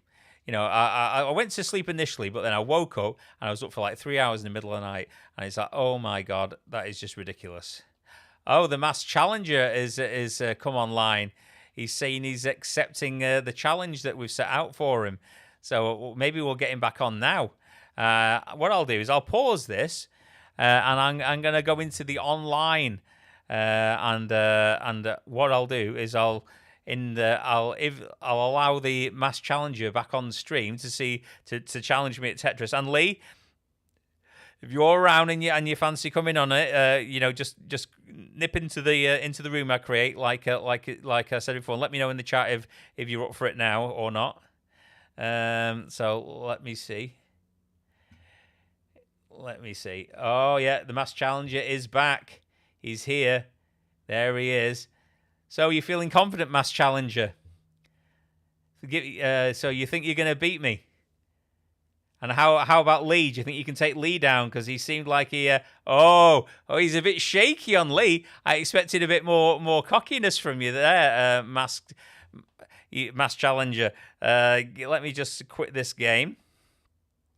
So maybe there's a chink in the mass challenger's armor here. Maybe he's not. He doesn't seem quite as confident. When he was challenging the old fella, he was all over it. But now he doesn't seem like quite as confident. Let me get into this game and set it up then. So I'm going back in here and do this now. Won't be a moment, everyone. So we'll go for a versus, and we shall head over and I'll create a room.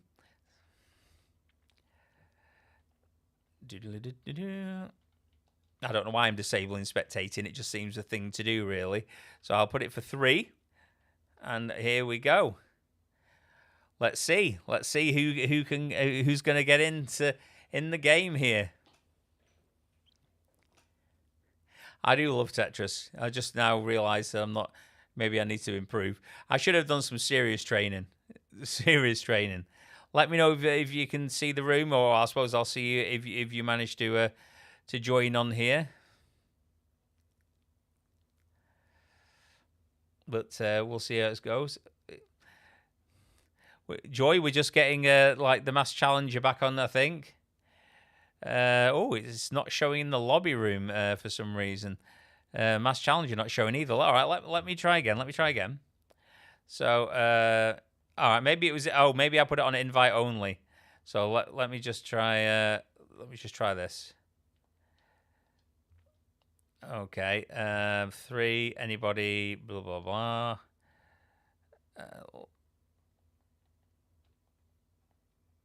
Okay. Anybody? Still in the anybody one there. So let's try again. See if it shows up now for you guys. Oh, there's Lee. Oh, and here we go. Now we've got a battle off. We've got me. I'm just literally filler here. I don't think it's going to be between me. But we've got the mass challenger who's been a thorn in my side for many years, and Lee is here to take him on. So let's see where we go. I don't know who the mass challenger is, Cherie. He never makes himself known. He just comes in, pops on, hacks the computer, hacks the matrix, and comes on and harasses me regularly, and beats me to make me feel bad about my skills at Tetris. So, all right, okay, I've got no lag here, so that's at least something. I don't like the sound of this already. I mean, it sounds horrific. I'm not even looking what anyone else is playing, but all I can hear is like the speed Tetrising going on. It sounds abysmal.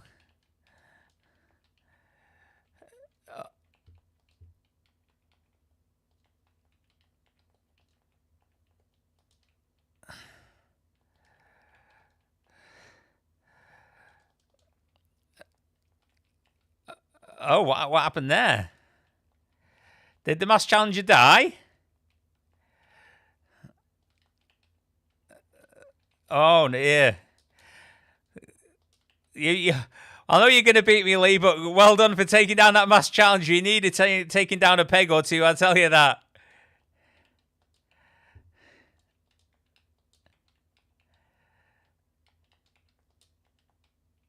I'm going a bit. Oh, look at the state of that. What is that? What is the point in putting a tile there? Come on.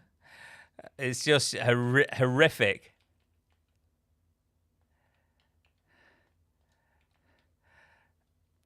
Well, Lee's in the lead here. Mass Challenger, how are you feeling about that? He just wants silence here. He wants the concentration. Oh, I've mucked up already. I was pressing the wrong button.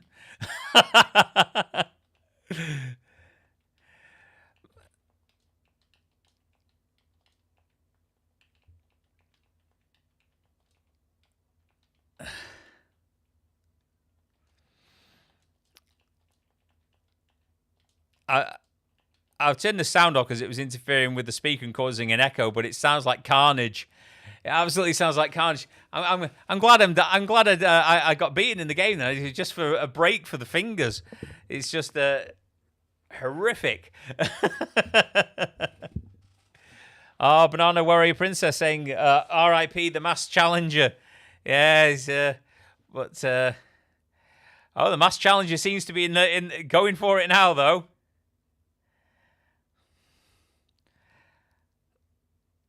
Well, so this is an epic confrontation of the elite Tetris players.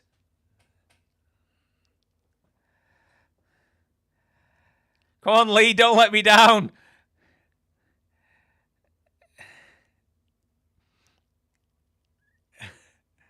Oh, we're pretty even now, pretty even. Oh, nice T-spin there by Lee.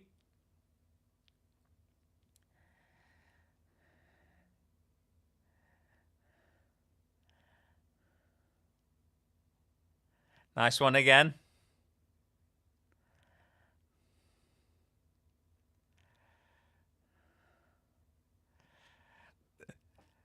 Joy, don't look at this, Joy. It's horrific. I don't know what's going on.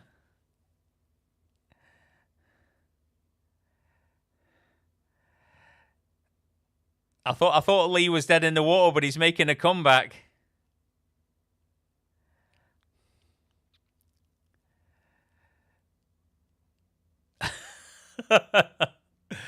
Oh dear.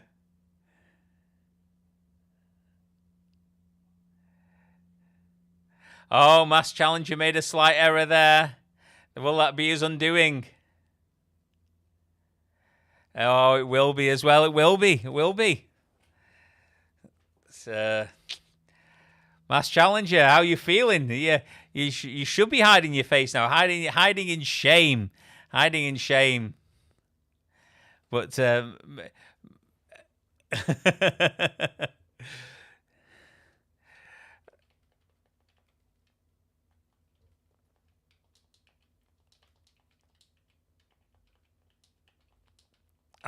back in the game now. I'm back in the game for about 5 seconds until it all goes wrong.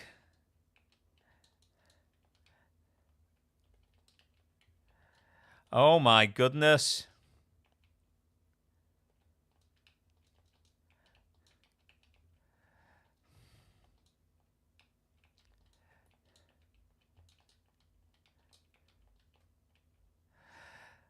I can. This feels very uncomfortable. I'm now contemplating life choices, thinking that I could have made better ones. Oh, and I blocked myself. Look at that.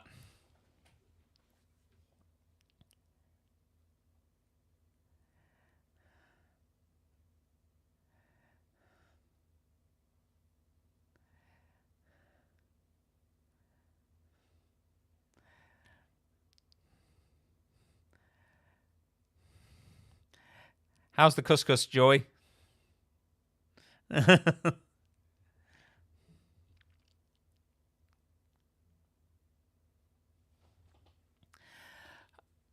I shall check where we're up to on the donations. We're still on 340. 340. Wow, that's good going, guys and girls. Well, from my part of the world, when I say guys, I actually mean guys and girls. You know, it's just the way we speak. Oh, look at that. It's like when a British person asks, "How are you?" They don't want to know how you are. That's not how that language works. Yeah.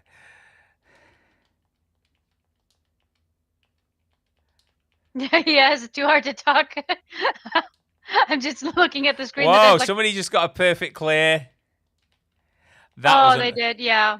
That was unfortunate. I thought how it was going, Joy. I thought I'm doing all right here.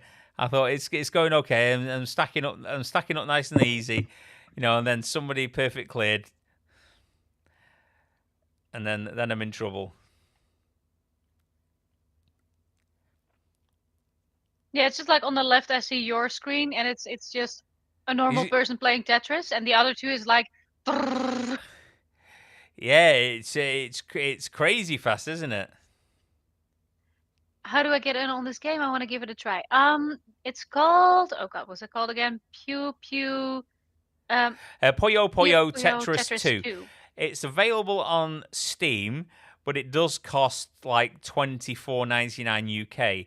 If you are in the EU or UK, you can get it from a website called cdkeys.com, which is basically they resell they sell the Steam keys basically, and they're only charging $4.99 for the game.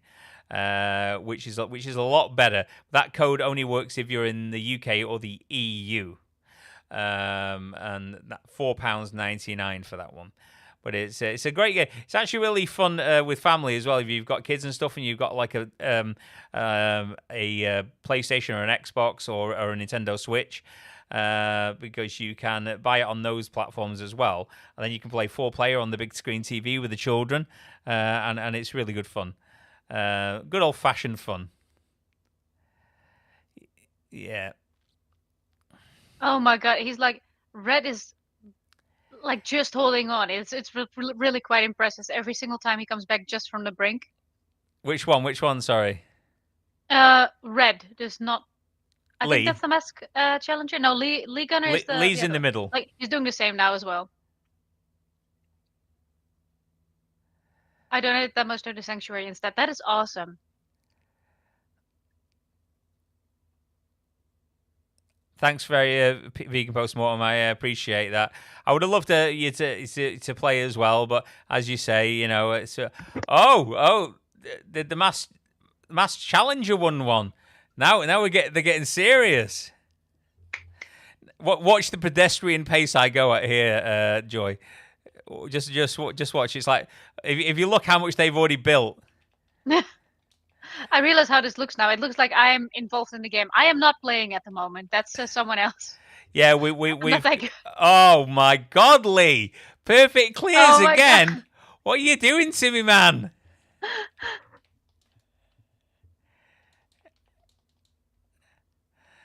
Just immediately.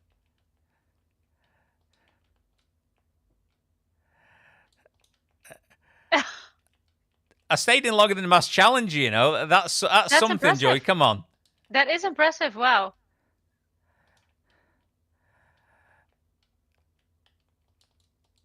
It's them vegan reaction skills. Or lack of. I don't think I'm taking Lee out though. That's the thing. And more I'm playing right now, less likely it seems to be occurring. Oh, you're hanging on there. You're hanging on. I thought I was going to get the red in then. I thought I could get the red. But no. To be fair, I thought the Mass Challenger was gonna do something now. Are you feeling a bit more humble now, Mass Challenger? Are you feeling like he's not feeling humble at all? No, he's not. Are you going to take it? Is this your victory now? Are you going to do it? He's shaking his head. He's shaking his head. We'll see.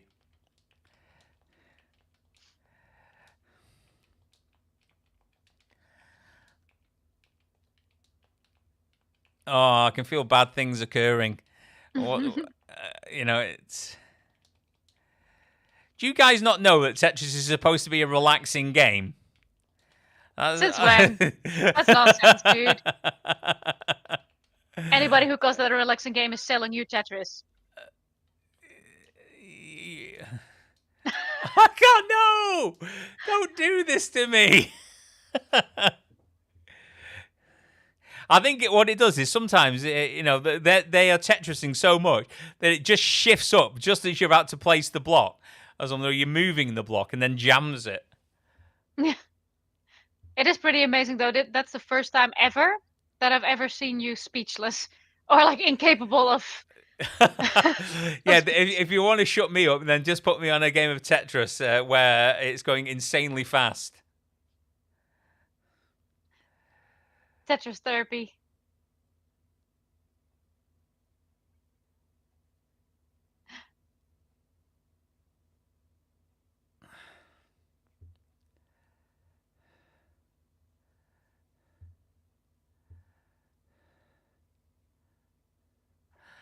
Oh, that was a close one.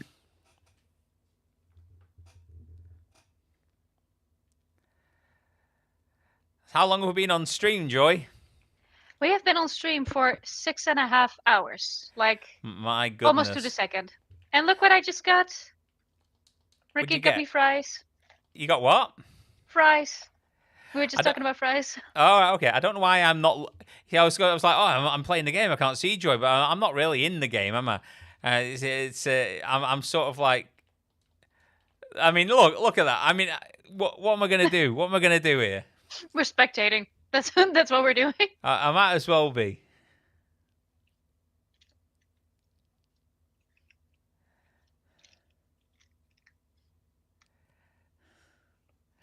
It's And I'm just eating. I've just been eating on the stream. I've done well, it's not, I thought initially when we first started and we were having a few issues, I thought, oh no, it's going to be a long 10 hours, but I think it's been pretty fun and it's gone quite quickly. It's not felt, well, from my point of view, I don't know about you guys watching, it's not felt like a particular chore or anything else. Not at all, no. But it's also like what you make of it and like the people you have around, because Yeah.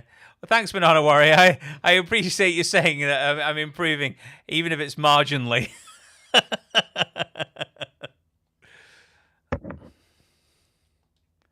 I liked it when Rhys was on. Rhys lost against me every time.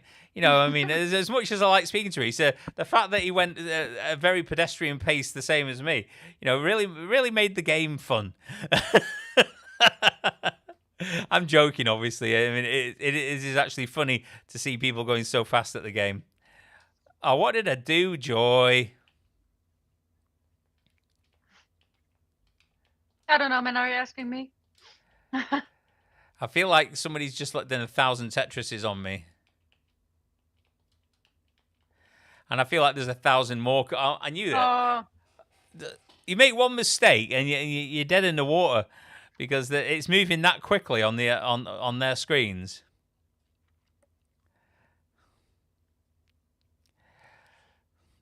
So it was very interesting to hear about everything that they were talking about today with the with Mary on as far as the all the animals they've rescued and the thing with the eyes on with is it? Did she say? Mirabelle? Not Mirabelle. Yeah, Mirella. Mirella. So I wanted to say Mirabelle as well. Mirella. They didn't even bother, sorting her eyes out because it was not required for the job they needed her for, and just left her blinded and suffering. I mean, that's absolutely abysmal. And this is she why would have been taken to the slaughterhouse after her babies had weaned off. Yeah, and I bet you it was still a chore for Mary to get her away. Because they don't like giving the animals away, do they? Even when they've no use for them themselves, and it's they're going to a good home. It's almost like they have to negotiate, yeah. Yeah, it's almost like you're admitting that you've done something wrong to the animal and they need removing from your care at that point. So they don't like doing it. Yeah, because think about it, if this was any other animal, they would have been removed by the state, like by the police or by some protective organization. Yeah, definitely. But Mary said there's no funding for her even. If she was taking animals and then rehoming them, even there might be a bit of funding there. But because they take the animals and they take care of them and look after them indefinitely, and they have a no-kill policy, except no euthanizations. I'm curious about that. would they, if the animal is, obviously you want to try to help them and save them, but if the animal is beyond saving or extremely old and suffering? I don't think she means it in that context. If the animal's in terrible, terrible pain, I mean, I don't want to speak for Mary. I assume, and there was zero chance of recovery, they wouldn't leave the poor animal lingering in agony. They would at that point have to make a decision. But I think it's more to the point where if the animal can have some kind of life, it's not the go-to solution. Even like Morella with now poor eyes, etc. It wasn't just because you'll get a lot of that time with like with organisations like the RSPCA where they say they're rescuing the animal, but they take it from the terrible environment, and sometimes half the time they're just euthanizing it. So yeah, they've removed it from the terrible place that it was living, but they've not done their utmost best. They've done the most cost-effective method of doing what they want, what they think they need to do. And that's in the world that we currently live in, that's somewhat understandable. It's not me like crapping on that organization, but it's just not up to a standard that we would be satisfied with, is it? Like with exactly. Other animals, with humans, with cats and dogs. Oh, look at that, Lee won. Lee, as mass challenger, you're looking defeated. You're looking like you've you've suffered. Oh no, the HUD's coming down. I thought the mask was coming off then. No, maybe it's every single time he gets beaten, he will take something off. Is that right? No, it's not strip Tetris. Come on, no strip Tetris. Maybe it's just warm. I think that is. Yeah, it is, isn't it? Like when people are playing a game and they sort of put the cat back to front of them. Maybe it's a good luck thing. I think that was a perfect clear. Oh my god, yeah. I've never seen this many perfect clears in my life, Lee. You've certainly got a mastery. I'll give you that.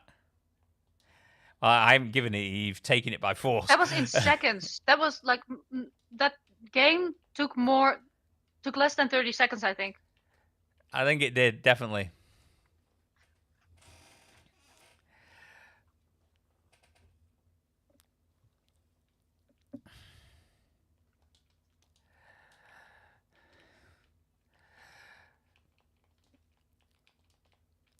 Do you think even with the breaks in the Tetris, Joy, we've sort of semi-fulfilled the premise of Tetris stream? I mean, there's Tetris, there's a stream. And Tetris has been played on the stream, For the majority of the time. If you keep it up now, I mean, we still got like 4 hours to go. There is this. To be fair, it's even a bit of it can be a challenge sometimes, just even sitting still for any length of time, can't it? Yeah. Oh my goodness. Shuri is asking, is Lee a pro Tetris player? It wouldn't surprise me. Lee, let us know. Are you some kind of like pro? Are you a name we'd recognize from the Tetris champion world if we followed it? Oh my goodness, Lee!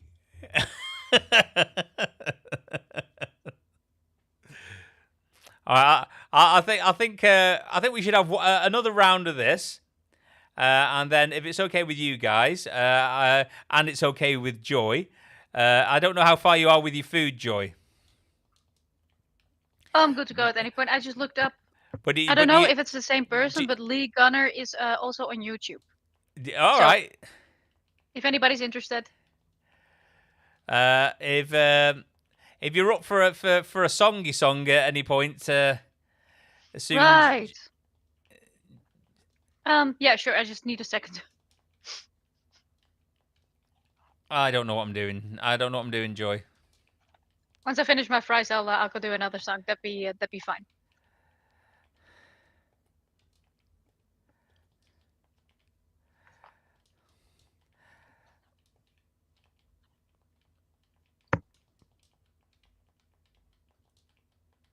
Says no, but Tetris is my favorite game. Yeah, I can tell. Yeah, you can definitely tell that you've got a liking for the game. And it's been fun to play with you. Thanks for coming on today. I appreciate it. And it's nice to see somebody take this this mask guy down a peg or 5, you know, because he needed it.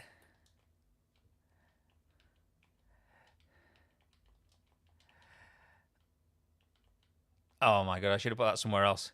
I feel like Lee's going easy on me, do you? Giving you a little bit of leeway. Yeah, a little bit of leeway.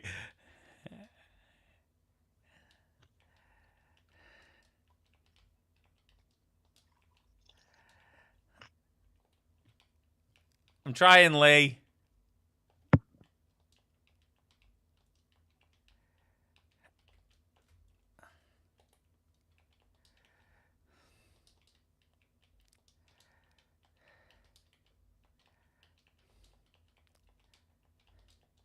I died. At least I outlasted you, Master Monster, as I'm going to call you from now on. Oh my god. I got ketchup everywhere. Have you made a mess? Yep. That's makes sense. I reckon Wilbur's got better eating etiquette. There's only one pig on the stream and it's me, okay?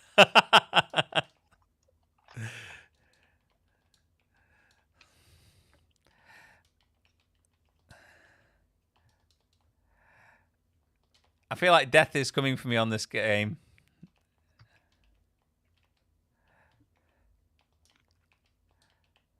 Oh my god. Like, I will look away for a second and the entire screen will just be grey.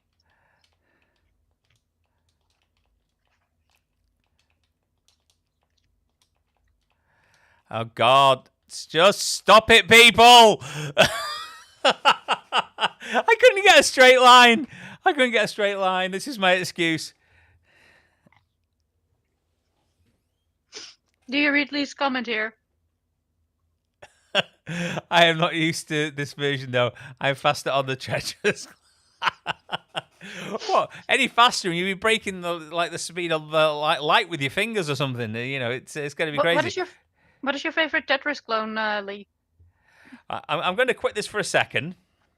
That's okay for you guys. Thank you both for playing. Well, I thank Lee, not you, Mass Pain in the Bum.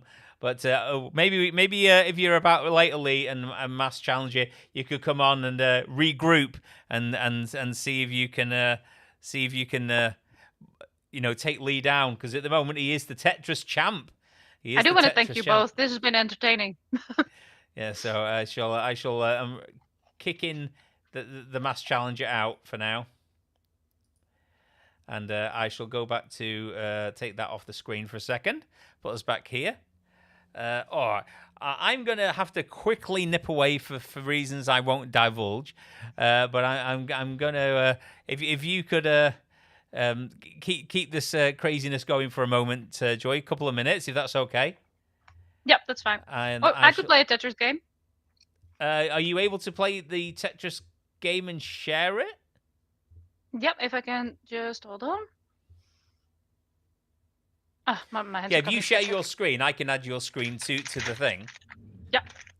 Just a second before I touch my keyboard with my disgusting fingers. There we go.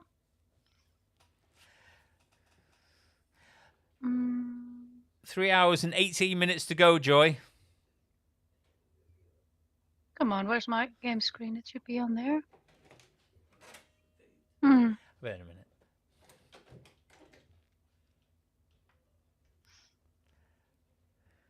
I can do it like this. Then I can just share my screen and then put it on there. Yeah, if you share your screen, I'll add it to the stream. And there you go. There you go. Okay, are you in? Are you working? I should be good. All right, I'll knock myself off the stream and I'll be back in a few minutes. Okay. Joy, show me how it's done. Maybe. Okay, let's see if we can do this. All right, I'm just going to do the regular version, just like everybody else. Just to get back on topic, we are here for a charity stream. So make sure to check out the link in the description and in the chat. We are gathering money for the Dean Farm Trust. If you've been around, you've seen Mary just now. Oh god, I'm gonna have to figure out how to do this at the same time because I'm not very good at talking and gaming at the same time either. But feel free to help me. I can still see the chat over here, so that should be okay. I think I'm just gonna select solo. Oh god, where was the version that the Mark just had?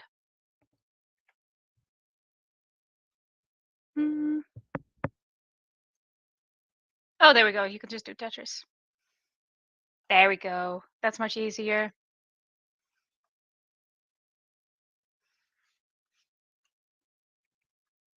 I don't know if you can hear the audio of the game, by the way, but I've pretty much turned it off. I find it terrible. New challenge: VMLG versus Lee. Oh, you want them to team up? That might actually be a very good idea. I'm actually gonna be playing on my own, so now I'll have the opportunity to actually build up something. So I'm gonna do that. I'm gonna take my time doing it.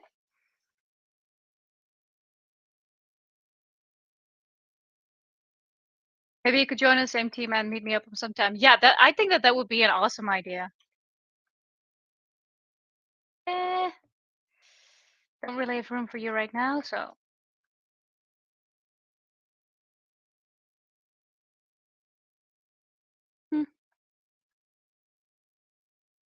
Fine.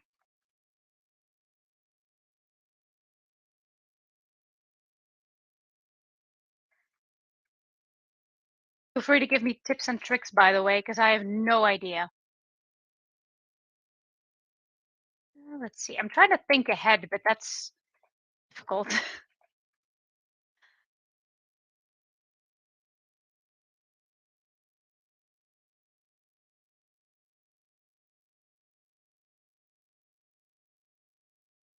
Oh, God.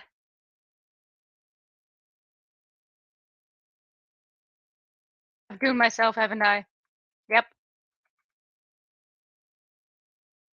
I've just made it more difficult.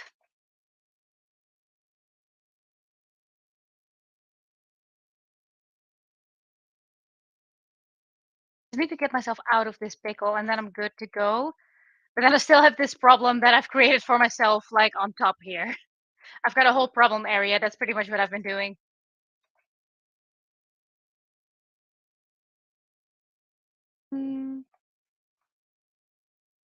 Practice is the main thing, but you're creating a lot of piece dependencies, which makes things difficult. Yes, I do that. Yeah. Okay, but here we go. So now maybe.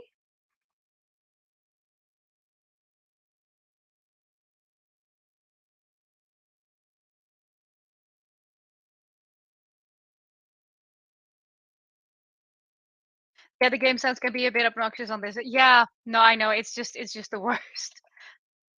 Like that's the first thing I usually do on this type of games. I immediately turn off the audio. Like obviously when I'm playing by myself. There we go, finally. Something.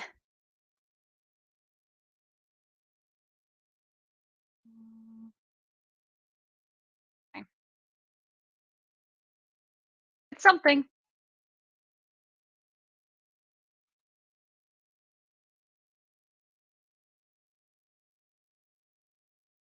Fine, I'll just do it like this then.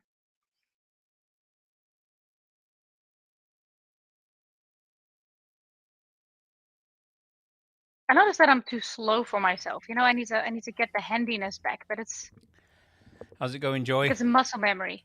It's fantastic. I just made 1,000,000 points. 1,000,000 points.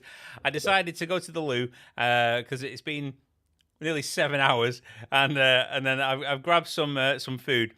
For anyone who's interested in what I'm eating today, it is a combination of herby rice with all kinds of herbs and stuff in there, and then you've got chickpeas, sort of like roasted veg and chickpeas, so lots of different things like courgettes and potatoes and onions and red peppers and tomatoes, all roasted up and in there. So yeah, very tasty. Oh God, what am I doing? That was maniac speeds we were witnessing from the guys before, wasn't it? Yeah, absolutely. Like I think you held up pretty, surprisingly well. Because considering when you look at it, the speed difference. Yeah. Yeah, it's crazy stuff. But oh my god, just like I've screwed myself significantly on this. I need to spend more time on it. So for anyone who's still with us, thank you very much, and for anyone who's made a donation, thanks again. Audibly Lee saying practice is the main thing, but you're creating a lot of one piece dependencies which make things difficult. Yeah, I see what you mean. You're waiting for that next straight piece or whatever, isn't it? Yeah, like I feel like I'm doing that too much. Which game sounds obnoxious? Were you talking about a game? Yeah, this one. Oh, this one. Like that's why I said I always immediately just turn the audio off. No. Well, so you don't have to listen to the Tetris track playing. Yeah, exactly. But what are you eating? Yeah, so it's a homemade sort of like herby rice with herbs and stuff in there, and then roasted chickpeas, vegetables, onions, potatoes, that sort of thing on top of it. It's amazing how a few herbs, a few like spices, and some roasted veg can taste amazing. Yeah, same. Like that's usually what I eat if I don't know what I want to eat. I especially like. Sorry, my mouth's full. I especially like courgette for some reason. I'm not sure why, but it's I like the texture and the taste and everything about it. So it's a great veggie. Not as good as a sprout, mind you. I was about to say, like, is it like a contestant? Nah. Sprout's a king.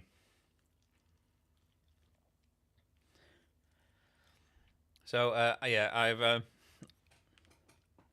Oh god, I already screwed myself. Feel a bit better now.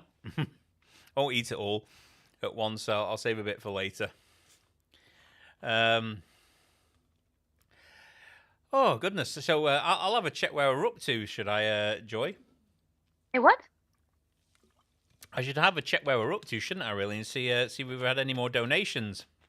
Yeah, I just checked. I haven't seen anything just now, but okay, maybe people have been contributing I'll check on my phone quickly and see where we're at.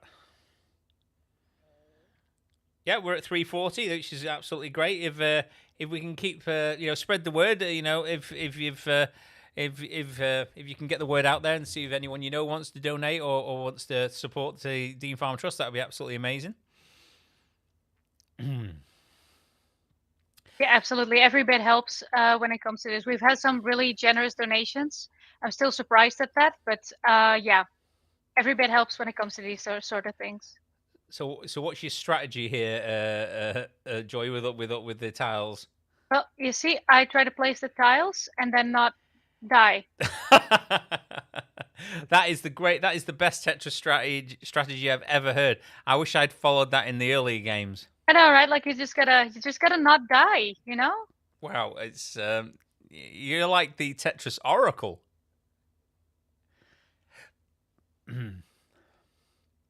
Yeah, so I'm going to check the emails and stuff, make sure see if anyone's message. But we've got Mike the Vegan from the channel, Mike the Vegan, coming on at 5, and then we've got Hench Herbivore coming on for the last hour at 6 o'clock.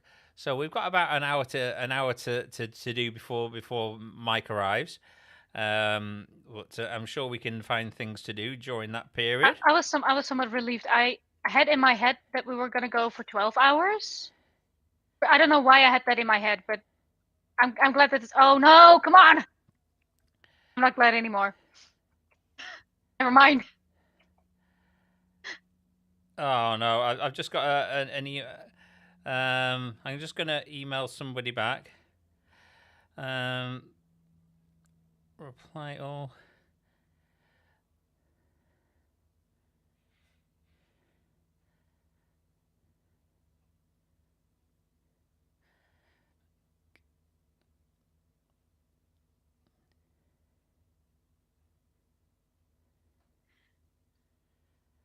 I'm trying to look at the comments every once in a while. Yeah, sorry. I missed a message from David Rams. he was sort of around and about at 3 o'clock and could have made it onto the stream.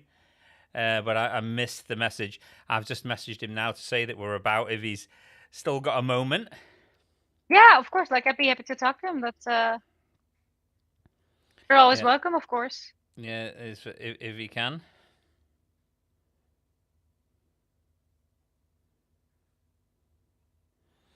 And see if he can make it. Yeah, we'll see. I'll keep that open and see if he messages back or whatever.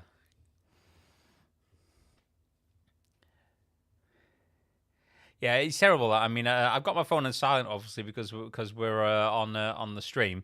I didn't want it constantly beeping. But then you miss messages from people you want to say you wouldn't you want to get the message from, don't you?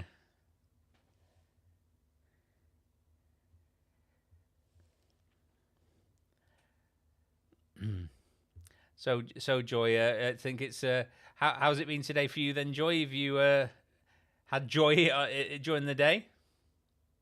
I pretty much woke up. We always wake up early because Rick's got to work up pretty early. So yeah, I've pretty much been just having breakfast, cleaning up a little bit, and then joined the stream. That's it. So obviously you're going to get the highest score possible now when I suggest to say. But should you for some reason like die at some point during the game and your game ends, can we coax you into another activism song? Yes. Very cool, very cool. I don't know if you have a preference. I don't know if you know any of the songs, but I know them to hear, but wouldn't necessarily remember the titles because I'm bad with song titles generally anyway. Right. So, but whichever one that you choose will be absolutely fine.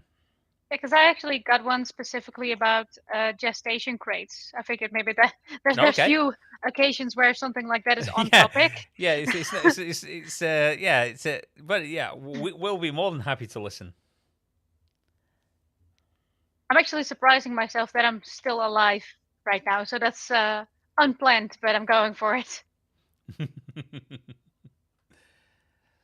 You know what you're going to do? You're going to best my score. You're going to get a higher score than I have. I'm going to score 1 million just now. You're going to score 1 million. And, well, if you do, I don't need to. That is the bonus, isn't it, really?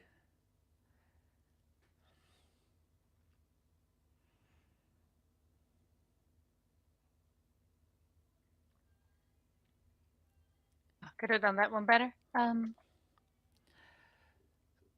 So yeah, just checking a few things on the phone here. Won't be a moment, peeps. Yeah, no, sure. Take a minute to reorganize.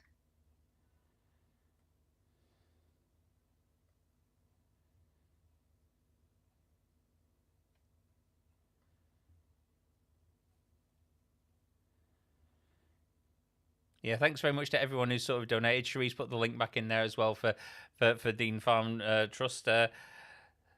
So yeah, I think mine. I don't know about what you'll be doing like soon on the channel, Joy. But next week I'm hoping to release the video I've been promising to release to myself for a while, which is almost like the hero status some of these channels have built up for helping the animal agriculture industry keep cows enslaved for the longest period possible. And by that I mean like the hoof GP, the hoof doctor, and they go there and like Mary from the trust just said, they don't get these problems like infected feet and split hooves and all this when they're when they're with her. She'd be lucky if they need the trim after 4 years.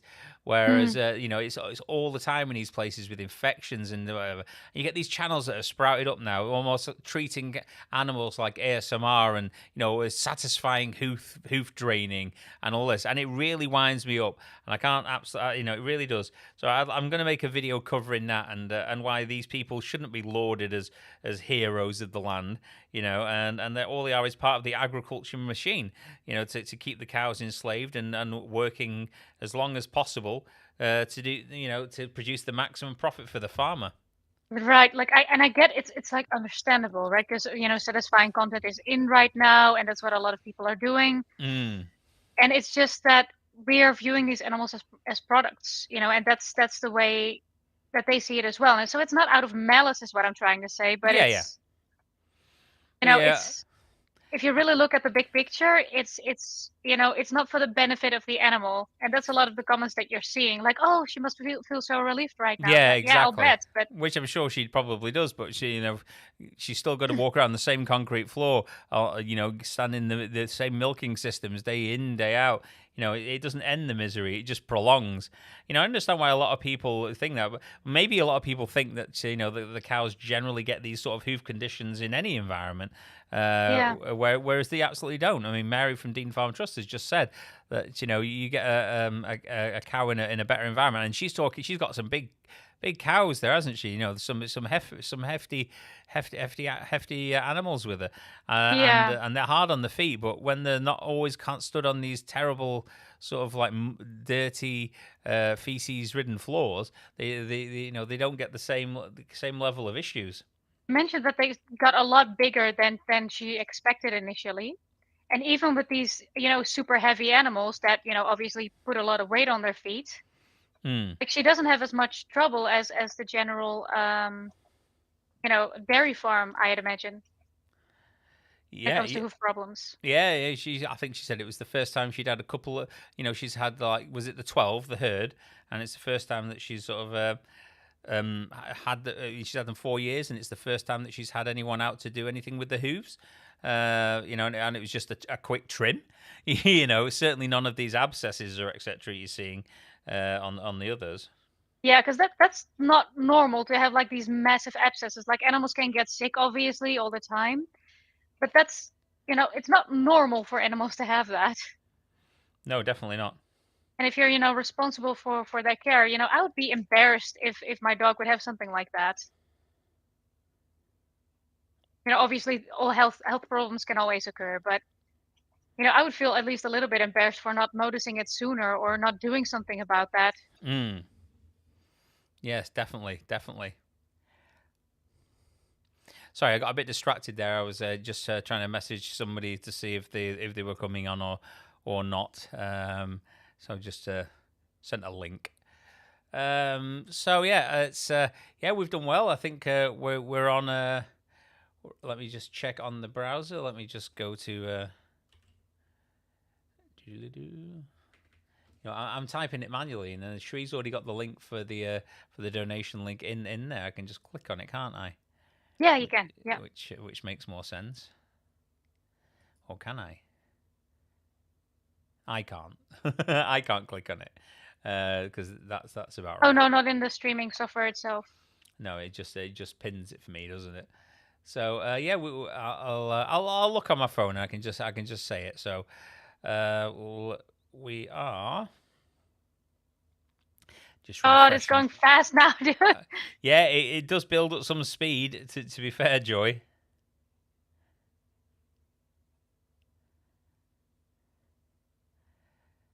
Come on, you can do it. Oh no. Okay, fine. I'm just gonna build from here then.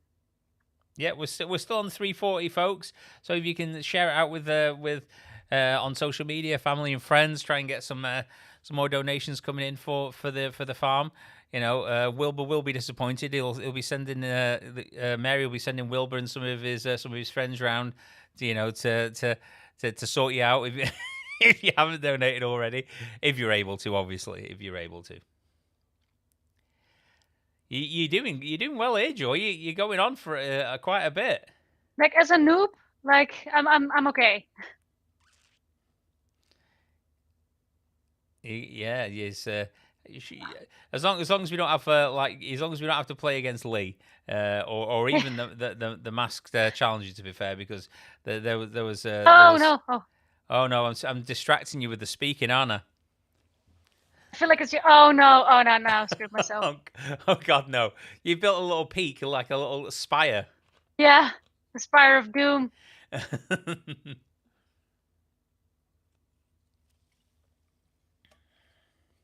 Oh my God, there's a massive storm going on outside. I didn't even notice. We've not really done much but be on the stream all day, have we? Yeah, pretty much. That's been my day. So. Yeah, definitely. Oh no, it's going too fast for me now to keep up. Oh, is it outpacing you? Yep.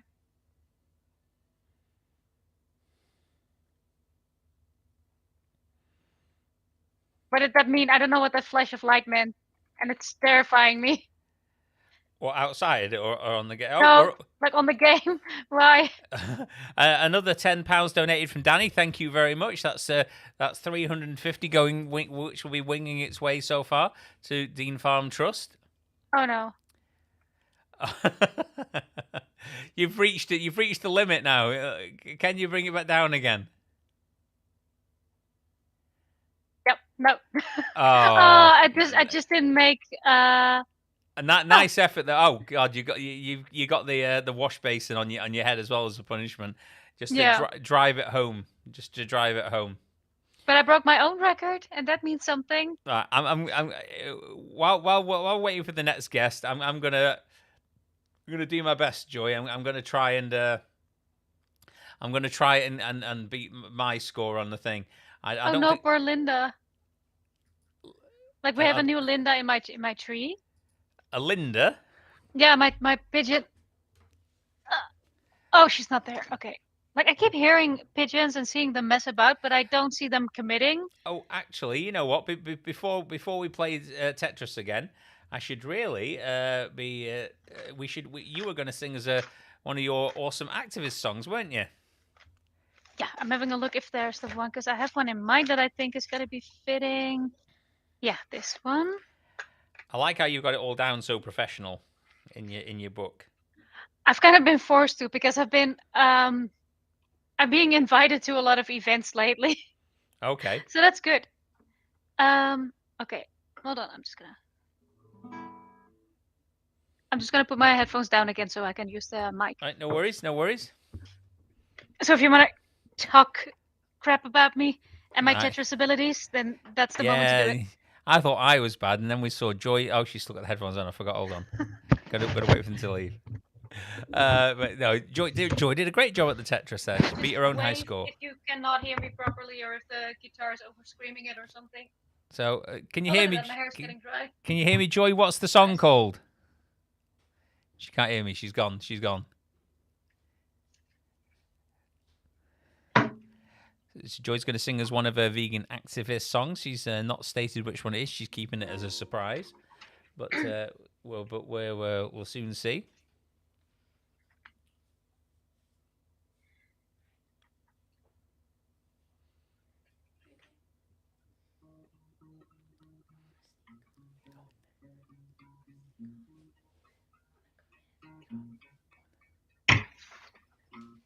She don't know about the money. She don't know what she's worth. But she knows she's a mother more than she has felt the earth.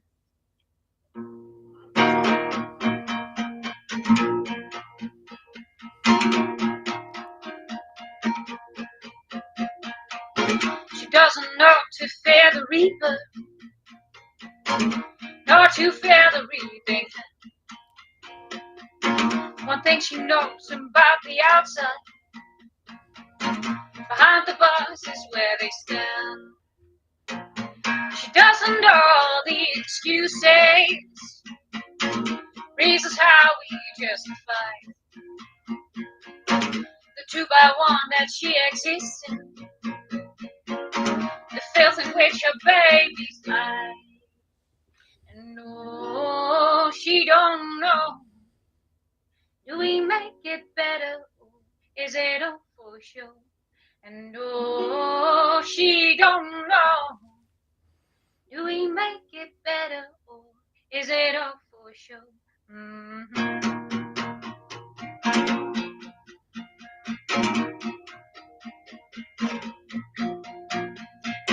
She doesn't know to fear the reaper, and if she did, she'd welcome him. She sees the products from her suffering and shed the profit from her limbs.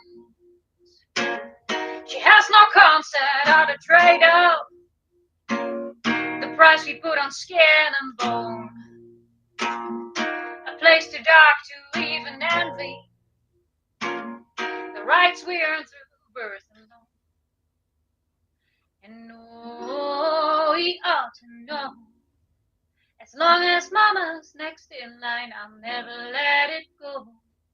And no, she don't know if we'll ever make it better, or if it's so for sure.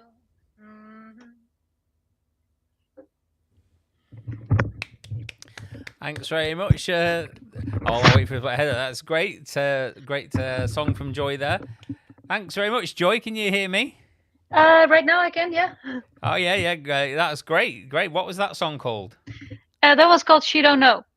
She Don't Know. Well, thank you very much for that. Always roping you into singing. What? I'm always roping you into singing. But yeah, that was great.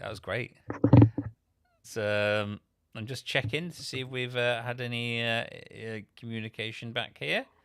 No. So I'll try and beat this high score then, Joy, of mine. Yeah, and at some point you're gonna have to start playing guitar and singing, right? Yeah, at some point. I'll leave the singing to Bella though. She's better than I am. So let's have a look. Oh right. Here we go. I'll tell you what though. I am getting a bit better at this. I'm remembering to actually I have to add it back in. Yeah. I was about to say you're gonna add the thing. Which is the main thing really. Otherwise you can't see what's going on. So yeah, it's at 5 o'clock. So not long to go, and we'll have Mike the Vegan on. Now I would have had David Rams was very kindly agreed to come on, but unfortunately I did miss his email. He was available at 3. He is on the road, so he was trying to squeeze come in and on in. But I know I'd like to. He may still come on, but if not, I'd like to thank him for trying to come on, and I apologise for missing the message. So there we go. So here we go. All right, can I do it, Joy? Can I get to the 1 million? I believe you're not saying anything because you don't want to ruin my confidence. Yep. You can do it. You can do it potentially. One day.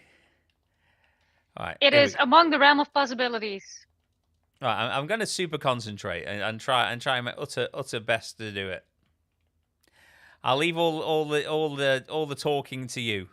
Okay. Well, why don't we? Because I'm actually got pretty interested after that story of the sheep. I'm gonna look at one of the other stories and see if I can find something, like not something too heavy-hearted to share because I don't want to do that, but something nice. You know, maybe there's a nice story in there. They all end well. You know. Okay. Do you want me to share your screen so you can put? Would sharing your screen? Do you want me to share the screen, or are you just gonna say it out? Yeah, just a second. I'm gonna have to reorganize my screens. I have like 3 screens going on right now. Oh well, if you want to audibly tell us it as in a bit of a storytelling sort of thing. Yeah, if you're gonna share the screen both, that would be a bit much. Like you can play the game, right? You can do Tetris. There's an S missing from description in the animated banner. I've just been told. Let me just change that. Give me a second. There's a what? On the sort of the ticker that goes across the bottom, it's missing. Decryption. It's yeah. It's decryption, is it? So come on, let's edit. Come on, I can do it.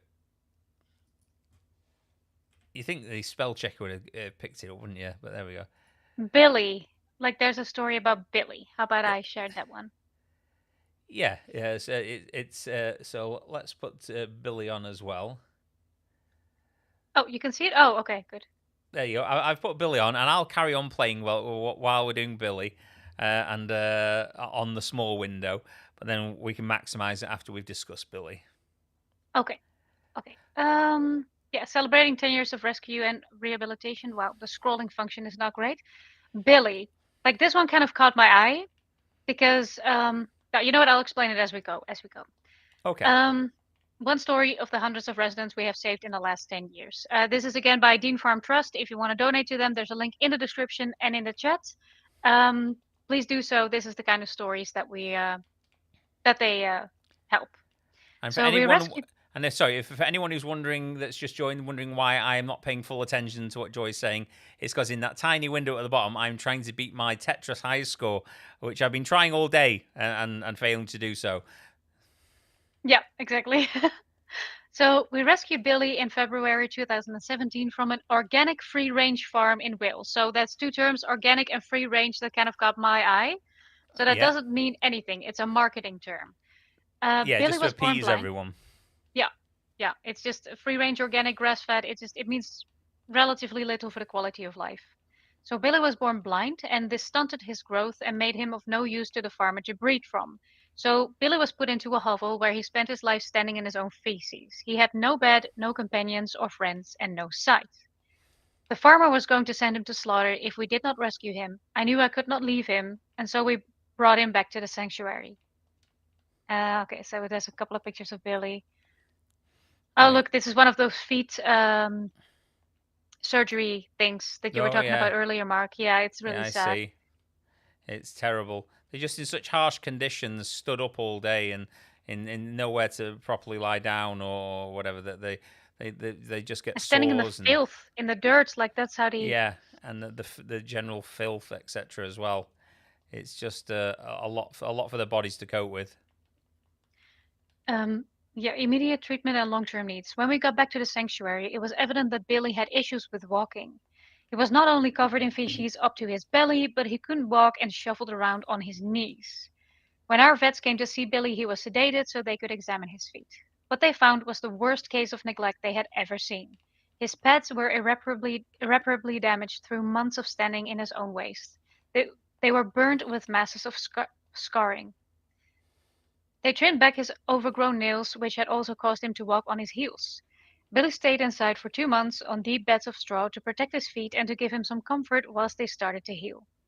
The vets came back in May and operated to remove some of the granulation to make it less painful for Billy to walk. Our only hope was that Billy got one summer outside, to feel the sun on his back, rain, wind, and grass under his feet. Yeah, Billy and Jeff. Oh my God, look at them. So he's in such a bad way that they just wanted to give him a last hurrah almost because they didn't think he was going to be able to last any length of time. Is that what they're saying? Yeah, at least I think so. Like that's what I'm getting for it. So at least that he can experience a summer outside and then work from there. Okay. You know, sometimes that's all you can hope for. I get you. But apparently he's doing fairly well. Like he became the cover star of the 2018 calendar. And that's cool. And look at him in the straw. Oh my God. He's kind of adorable. He is. He's so fluffy. So ongoing treatment. So we built him a special paddock with fencing so he wouldn't get his big tusks caught, and a big house so he could find his way to the bedroom. Billy had his first wallow, which is pictured on our sanctuary mug. With the support of medication, Billy is now pain-free and and living his 6th year of freedom at the sanctuary, where he shares his paddock and bed with his best friends, Linky and Jeff. Billy is very gentle. His favorite food is corn on the cob, which he loves along with a few chunks of bread. He loves his wallow in the summer, rooting up his paddock for hours on end in the winter, and snuggling up with his friends. He has an extremely powerful sense of smell, so on morning checks, if he's still sleeping, we always stand downwind of his bedroom so we don't wake him up. That's pretty bad. I mean, if he's got such a tremendous sense of smell and to have spent so many years just having to wallow in feces and stuff, that's with such a delicate sense of smell, that's just terrible, isn't it? Yeah, like they have to stand downwind for him, so I'm guessing so he stays asleep, so he's not woken up. Yeah, because pigs and etc. animals like to wallow in mud and stuff to keep cool and etc. But you know, there's this sort of conception that pigs are just filthy. You know, they're only filthy because we keep them in filth. Yeah, you know, they like to be dirty. They like mud. They like to roll in mud. They like to enjoy themselves and be a pig, but they don't want to be in absolute squalor where it's burning the pads off their own feet. That's not true. You know, they just like to keep these misconceptions going to make you think that they're almost enjoying the environment. Yeah, exactly. Like, yeah, this is not something they do naturally. You know, what they do naturally is put dirt on their skin so they're protected from mites and ticks and stuff. Yeah, and the sun maybe as well, you know, to keep cool and and whatever. I'm just gonna go through their stories and have a look, because these are the type of animals that they're helping, right? The stories we learned about Wilbur and Morella, like the little ginger pig. Yeah, this is where all the donations are going to from today's stream, and any sort of ongoing donations anyone chooses to make via Patreon or bank transfer by going to the Dean Farm Trust website and checking out how you do both of those things. So that's good. And they also help dogs. Apparently, this is Jacob, who is a. Oh, sorry, the scrolling function is not great. Who lived as a breeding dog for 12 years. And apparently is having a fantastic time. He endorses friends, walks, outings, food, bed, and especially cuddles. He more recently has become very close to our new arrival kitty and helps her daily grow in confidence. Oh. That's cool. Like, imagine for 12 years. Like, that is the majority of a dog's life, I think. Most of them don't. Yeah, I mean, if you're lucky, they become like 15, maybe 20 if you're really lucky. They're doing well at those sort of ages there. So like you say, I mean, I think like 12 is an average sort of thing, isn't it, really? Yeah. If you got like larger dogs especially, they usually live up to 8 years. Because they're just, they've been bred to the point where they're not very healthy anymore. And yeah, especially if they've had a tough life. Yeah, I mean, I assume that dogs are overly bred as well would even have a generally shorter lifespan than ones that aren't. There are some really wonderful stories here too about volunteers and stuff. I'm trying to look at the ones for the animals specifically, because I'm trying to look at the ones that are about the animals that they're trying to help. Yeah, I get you. Bobby, oh my God, piggy pedicures. Because see, this is the type of pedicuring that is also necessary, right, for animals, because it's not just about farms. Like, obviously, that's what they get the majority of the task, but it's maintenance. Yeah, I mean, there's so. I mean, like Mary was saying with the sheep, they've been genetically bred to the point where they can't, where they're overproducing the amount of wool, and they can't shed it themselves. They can't get rid of it. That probably their natural sort of shedding cycle, which they would go through if they'd been left alone in the wild, is sort of completely diminished. And it's gone. It doesn't work anymore. So they've got to rely on humans at this point. Which was the aim by the humans, obviously, when they did it, because they wanted all the extra growth, didn't they? Perfect timing, by the way, for you bringing that up. I just came across a story about Wool Week. I bet that was a while ago. We got a comment, just planting some love and kindness from the Netherlands. How are y'all doing? Thank you, Jesper.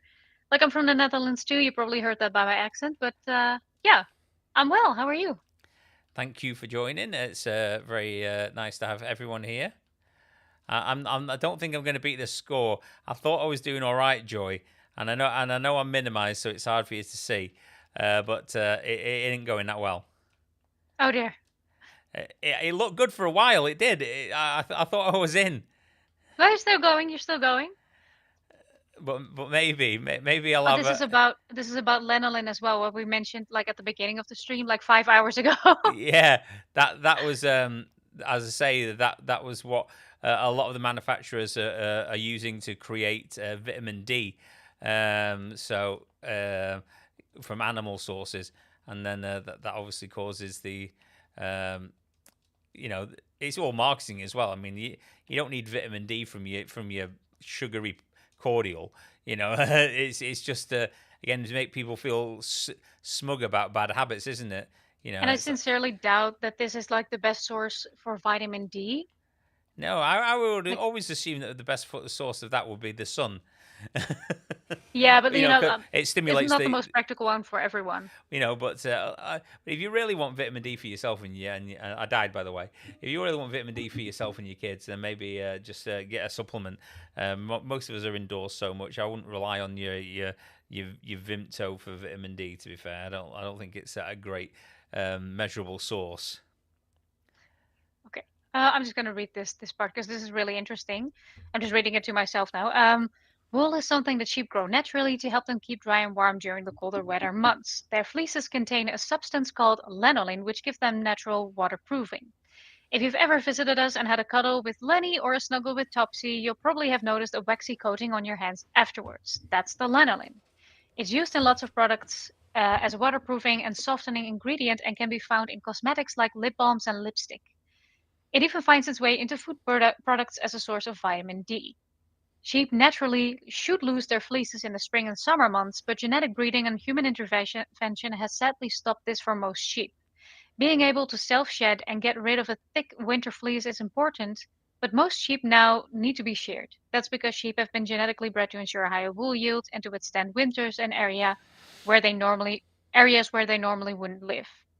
This has caused lots of problems for sheep not being able to lose their fleeces themselves. Sheep need to be sheared to help stay cool and also to minimize the risk of a potentially fatal condition called fly strike during the summer. This is ideal for farmers, as the fleeces can then be collected up as sold for wool. Shearing can be a very stressful time for sheep. They are often held in ways they are not used and can be exposed to all sorts of different sounds, people, and smells. This can be common for sheep to also have injuries from the shearing, as often the sheep must be sheared as quickly as possible to get through the huge flocks. Yeah, they're not taking the time. They've got a quota. They come in, they shear them, and that's that. There's not a lot of care. I've seen some of the shearing videos myself. I mean, you'll get maybe the odd independent little farmer who does a promotional video where they're basically like tickling the wool off the sheep. But but when the cameras are turned off, it's like a production line. You nick them. That's all. They don't care, do they?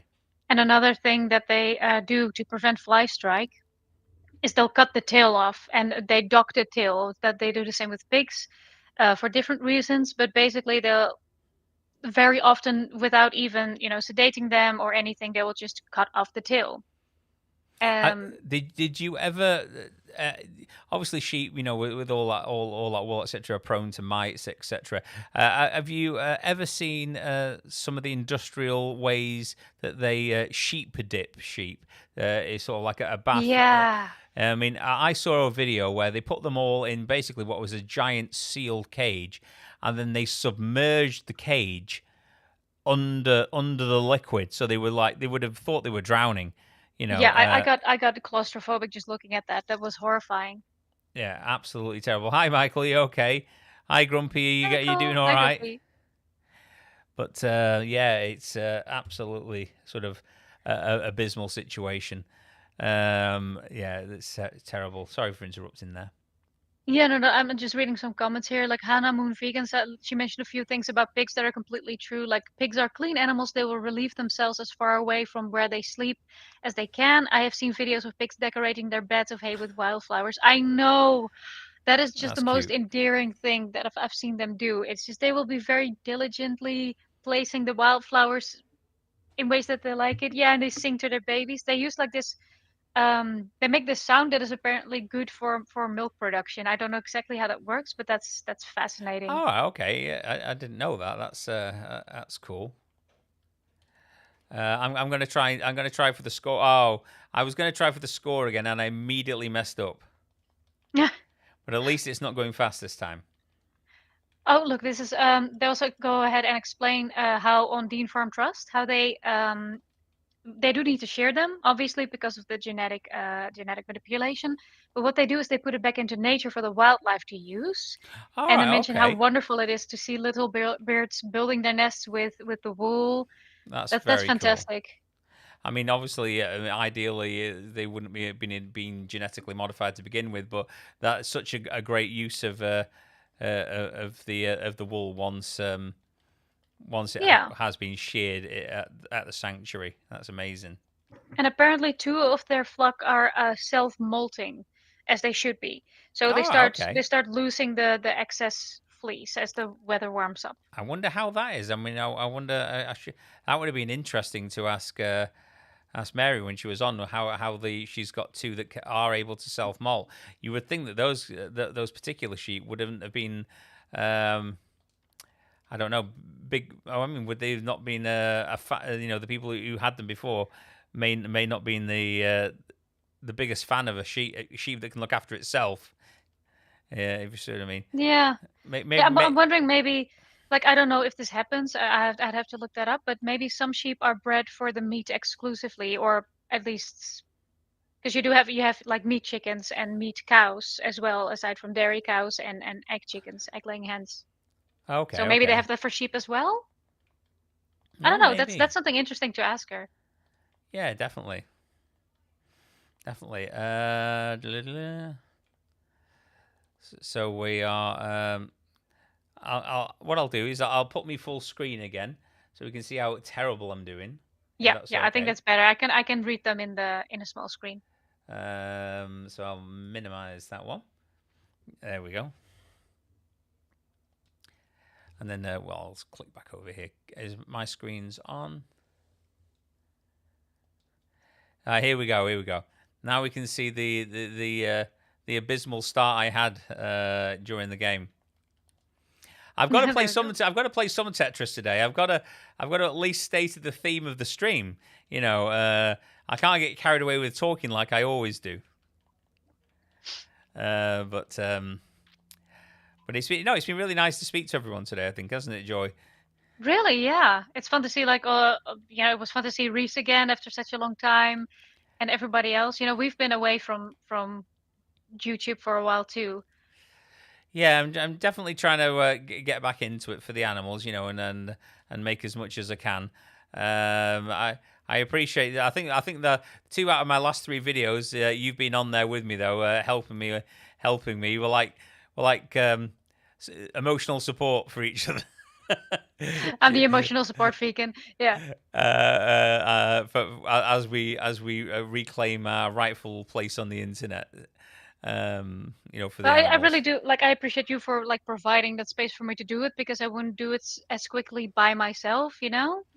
Yeah, well, it's difficult. I mean, I don't think. As gobby as I am, and as much as it sounds like I like the sound of my own voice, I actually don't.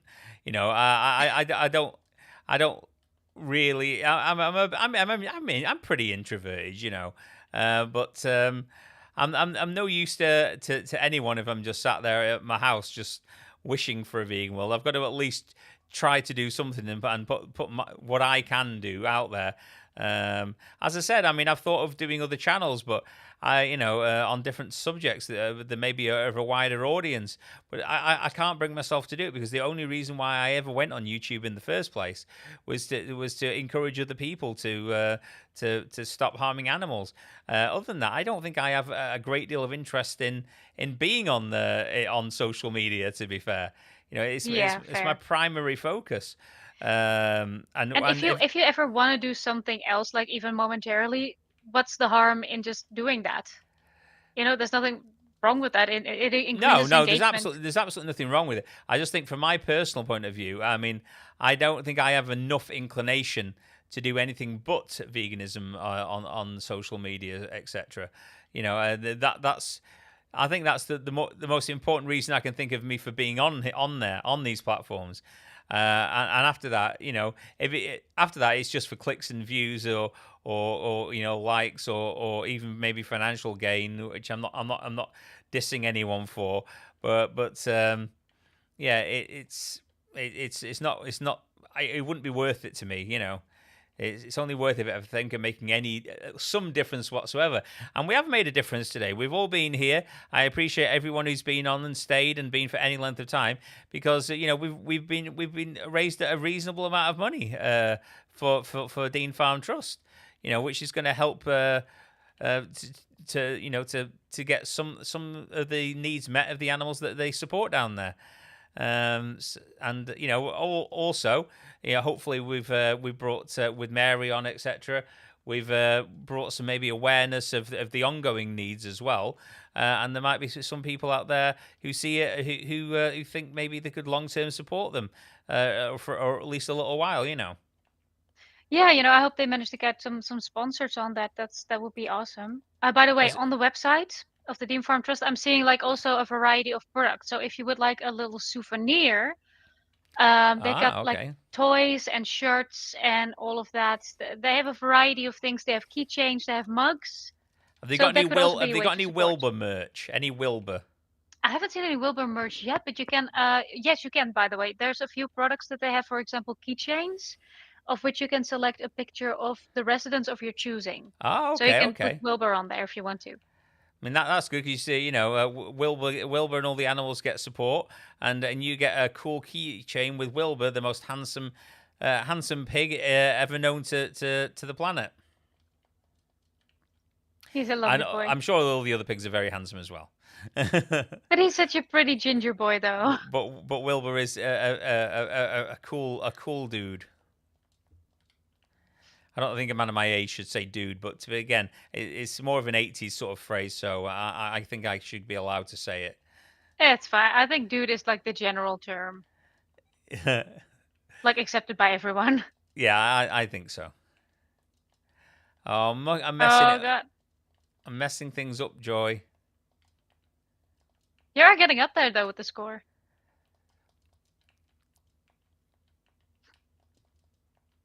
Oh, Grumpy is back. Grumpy is finally home.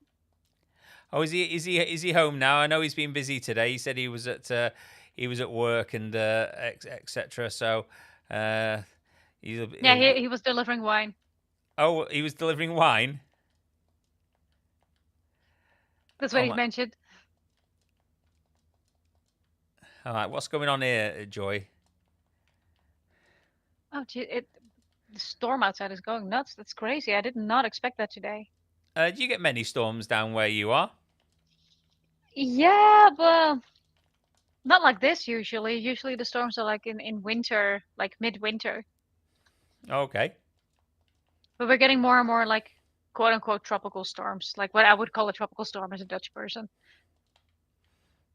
Yeah, we don't get any particular excesses of weather, I don't think so. I mean, the English people do like to whine about the weather. It is an enjoyable pastime for us. But I don't think we get any particular extremes. It's not like other areas of the world where they're constantly having like really damaging extremes of weather. I mean, that's not something we massively get down here that I've ever seen, to be fair. Mm-hmm. Like, no, I think that's something that the Dutch and the English have in common, like complaining about the weather. Do you guys like to do it as well? Oh, absolutely. Like it's a Dutch pastime. Maybe it's a universal thing. I wonder what other areas of the world are like. Yeah, I mean, if there's anyone from other areas of the world other than from the Netherlands or England, let me know. Is the weather always a hot topic in every country? Hot topic. Yeah, but then they're just complaining that it's too warm, because that's what Dutch people will do too. Like we'll complain about the rain, but we'll complain when it's too warm too. Oh yeah, we complain all year round that we don't get any sort of like nice weather, and when it hits too weather, it's like, oh, it's bloody too warm here, isn't it? Yeah. No, I've become like thoroughly convinced that I'm not built for hot weather. Like I'm just my genetic material doesn't allow for that. I didn't think I was going to get that Tetris over then. Yeah, I was about to say that was surprising. I didn't know that was possible. In Oldham, we complain about the buses. Oh yeah, that too. That makes sense. Why are the buses a letdown, or do you just moan at them for no apparent reason? They're just usually the complaint is, oh, we have too few buses. They don't ride long enough, and then when there's an initiative to get the buses to ride longer, nobody votes for it. So okay. That was the case in my village, at least. And it was terrible. It was like legitimately terrible in my village. We had one bus that went once an hour, and it like quit at like 8. 8? Oh, yeah. God, it's all gone wrong. Oh, I switched the piece there, Joy. You see the mastery of it there? I can't see my own score, Joy. What is it? Your own score right now is... Oh, God. Yeah. 168,925. This does not seem anywhere near where I need to be. It's not a million. No, it's not at all. Bella, you're not shaking my camera. It's gone. Bella's decided to shake my camera for some reason. I'm not sure why. All right, kid, I'm in the middle of concentrating here. This has been an all-day escapade of me doing terrible. I've got to like try and redeem myself at the last minute. Oh, Jesper is saying, I've been off social media for a decade, literally, but I'm back to tell the world to stop abusing animals, so I will retweet, reshare, and make vegan content as much as I can. That's awesome, Jesper. If you have, do you have a YouTube channel? Is that I'm Jesper, by the way? Because I can go ahead and take a look at that. I'm always happy to find new vegan content creators. Yeah, and I was going to say, don't be disappointed if it takes a while to get any kind of traction or you always feel like the odds are against you because it's not the YouTube from 10 years ago. That's definitely everything's tricky in life now. So you just gotta. And what I've learned is maybe just to keep persevering. It got me down, the fact that YouTube didn't like to push the videos out, and you could see in the sort of like the back end where it tells you sort of how things are going, that YouTube wasn't really favoring the vegan content as much as you'd like. But whatever we do, I mean, we've made a difference today. Everyone that's been here. And we've I think we've chatted to some great people, and I think it's been a good day. Yeah, I think so too. Like I'm really positively surprised that we almost doubled the goal so far, and we still got some time to go. Yeah, Jesper, and that counts for anybody else. If you want to share your social media handles, feel free to do so. And also, if you follow either one of us, then we can follow you back if you have vegan content on Instagram or on everything. Oh, God. You'll have to tell me, Joy, if anyone tries to join on the... because I literally can't function now.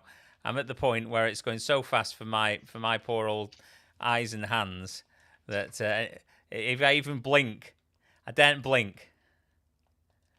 I daren't blink. Yep, somebody shared their socials. Jesper. Oh yeah, he recently posted something about Lolita, the whale. I don't know if you heard about that. Yeah, died in captivity. Yeah, awful. Yeah, like just as she was about to be like actually rescued. Oh no, I didn't know that, because I don't tend to I shouldn't do, because especially from what I've said before, like we should always keep up to date about what's going on. But I've tended, it can be so soul destroying to see the continuous suffering of animals. Sometimes you shut yourself off from it for a while, to take a break. And that's why going down to somewhere like Dean Farm and seeing animals in a positive environment is so important to people, because you can see them and how they react and how they act when they're not in these terrible situations. Fish has always been one of those things that really gets to me. Well, all animals suffering gets to me, but the fish especially, and I think it's because we don't even pretend to be kind to fish. Nobody even pretends. No one cares. They'll skin them alive. They silently scream, unable to communicate the level of pain that they're actually suffering, and they really are one of the most. Well, there's trillions of them die every year, don't they? So. It really is very soul destroying to see. Lots of people are still convinced that they don't feel pain, and honestly, that's baffling to me. Just how many people just straight up say, "Well, it's just a fish." Yeah, it's another way of making it okay to do what they want to do with them, isn't it? I've gone wrong here, Joy.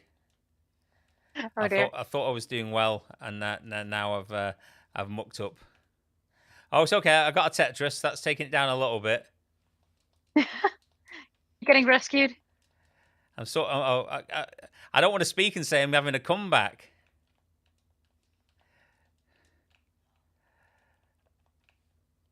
I'm practicing a little myself now. Oh no! Oh, Joy, no! What is that random piece about? Random piece? I placed a random piece in the middle of nowhere for no reason. Dan says reasonable vegan advocates for eating bivalves. Yeah, I heard. Yeah. I was watching Dan's stream about that, and him and Sky were talking to this reasonable vegan. And he was saying it was okay to eat bivalves, like scallops and oysters, etc., because there's no evidence in his opinion that they've got any sentience there.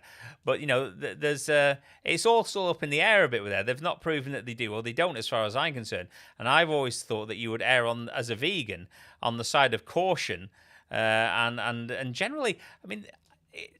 They're not even nice to eat. I mean, so I don't understand why. And he said, oh, well, there's people that can't,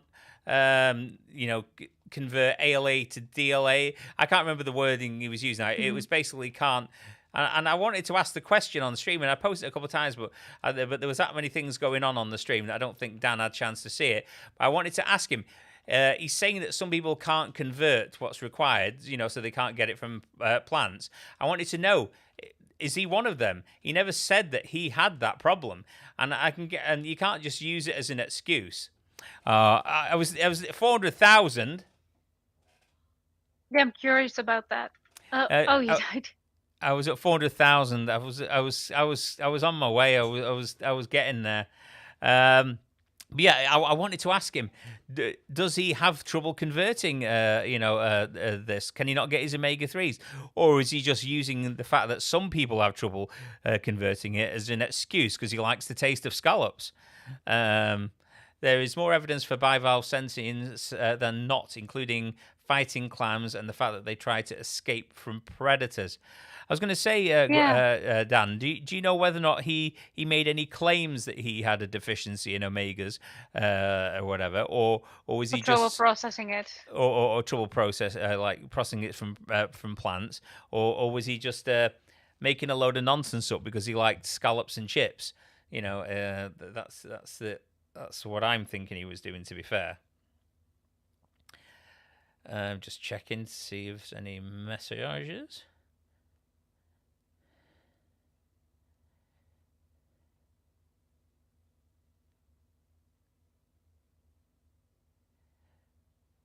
No, he wouldn't answer. I can pop on for 5 if you want. Oh, do you wanna come on? Who's that? Dan. Oh yeah, give me 1 sec. Just got a message. What time are we on there, by the way? We are now 7 hours and 45 minutes in. Oh my goodness. So it's almost for you. It's almost 5. Give me 1 second.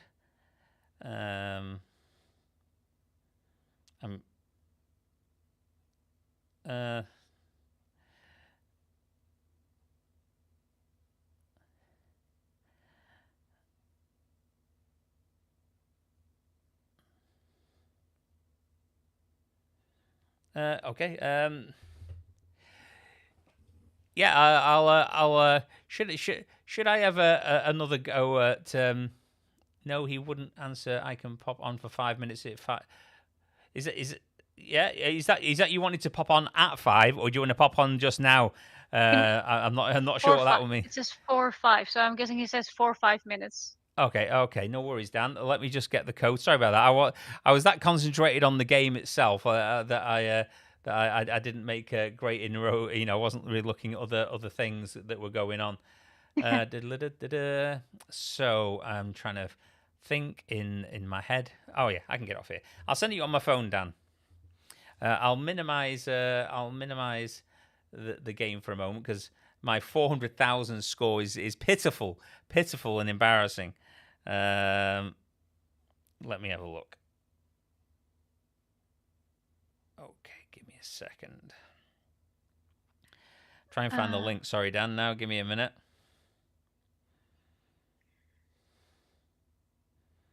Oh, okay. We even got Leon is saying bivalve vegans are vegans who don't want to send out a clear vegan message and get along with animal abusers. And Lee respectfully disagrees. Okay. Yeah, I'm curious about it, but he prefers to discuss that elsewhere, maybe with Leon specifically. But that's interesting. We're fine with discourse in the comments as long as it's done respectfully. Yeah, sure. And no worries there. Just trying to find the blooming link. Give me a second.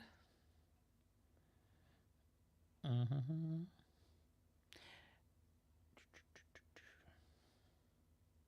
All right, I'm gonna have to do it on the computer. I can't get it to there from there for you, Dan. Give me a second.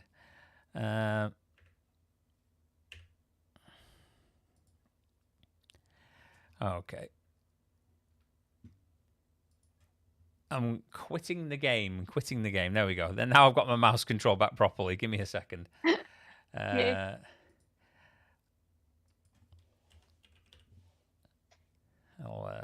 I installed WhatsApp on the computer as well, which just makes things a little bit easier, I think. Right. Yeah, that's a thing you can do. I'll just copy that.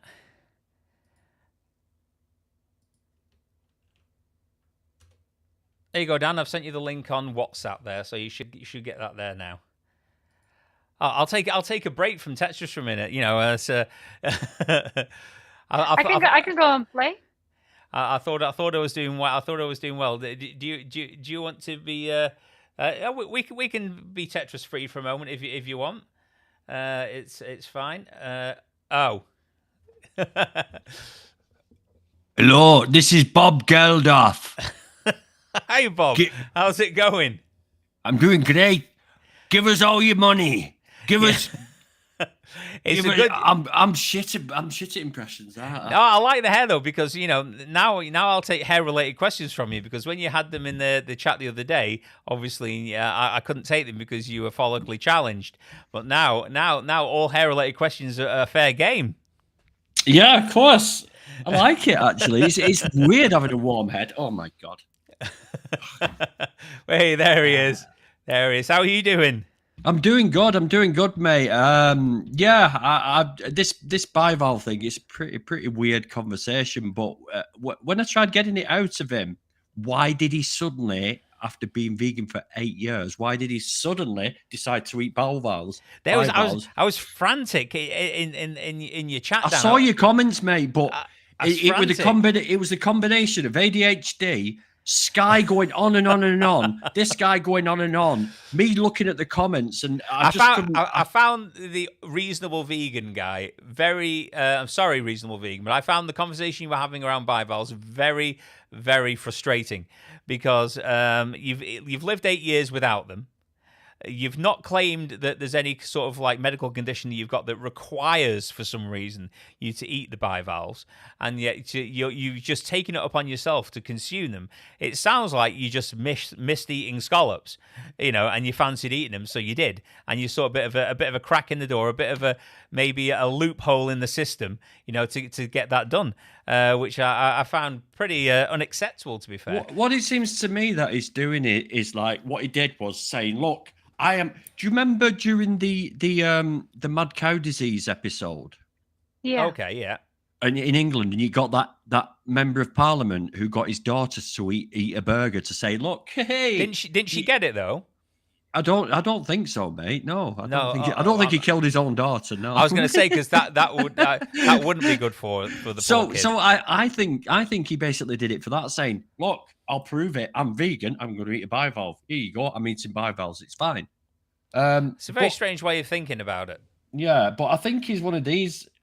I just don't understand him at all. He doesn't seem to sort of. He says he can be influenced by facts and solid proof.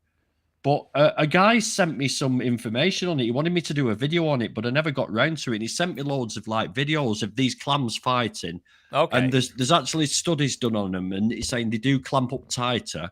And when they say nerve ganglia, right, people are getting that confused because he said, oh yeah, a severed hand's got ganglia in it. Are you saying that is sentient? But it's not. It's cerebral nerve ganglia. That they've got. It's a different thing altogether. And again, why would you do it if like lobsters weren't supposed to be sentient, right? So if a vegan was boiling lobsters alive for like 10 years of their life, and then all of a sudden this study comes out and says, oh, they are sentient, they can feel everything, you'd be devastated, wouldn't you, as a vegan? Yeah, exactly. So why do it? I mean, I don't see the point. I mean, as far as I'm aware, there's no nutrition that can't be got that's in bivalves that you can't get from just get sea. I buy little packs of this seaweed flavored seaweed. Yeah, and there's walnuts dried, as well walnuts. Stuff, there's loads of stuff, but they say, it's not bioavailable. Mike, the vegan coming on later. Yeah, I think he might be coming on in 5-10 minutes. I think. Oh, you can sort of probe him for answers on this on his opinion. It'd be interesting to hear. But yeah, the people out there, get your hands in your pockets. I'm hoping people are going to watch this on playback as well. Is your GoFundMe will still be running, won't it? After you finish the stream? It'll still be going. So please, people, these sanctuaries need your help. They really need your help, because it's simply when people try and rescue animals, or farmers decide that they don't want the animals, or decide to give up farming, these animals need somewhere to go. And it's places like these that will accommodate them, and without them, then it's just down to the slaughterhouse, or they just left to. I mean, as well as like we were saying before with Mary, Dan, there's a lot of people who have started sanctuaries with good intentions as well, and then they've just run out of money.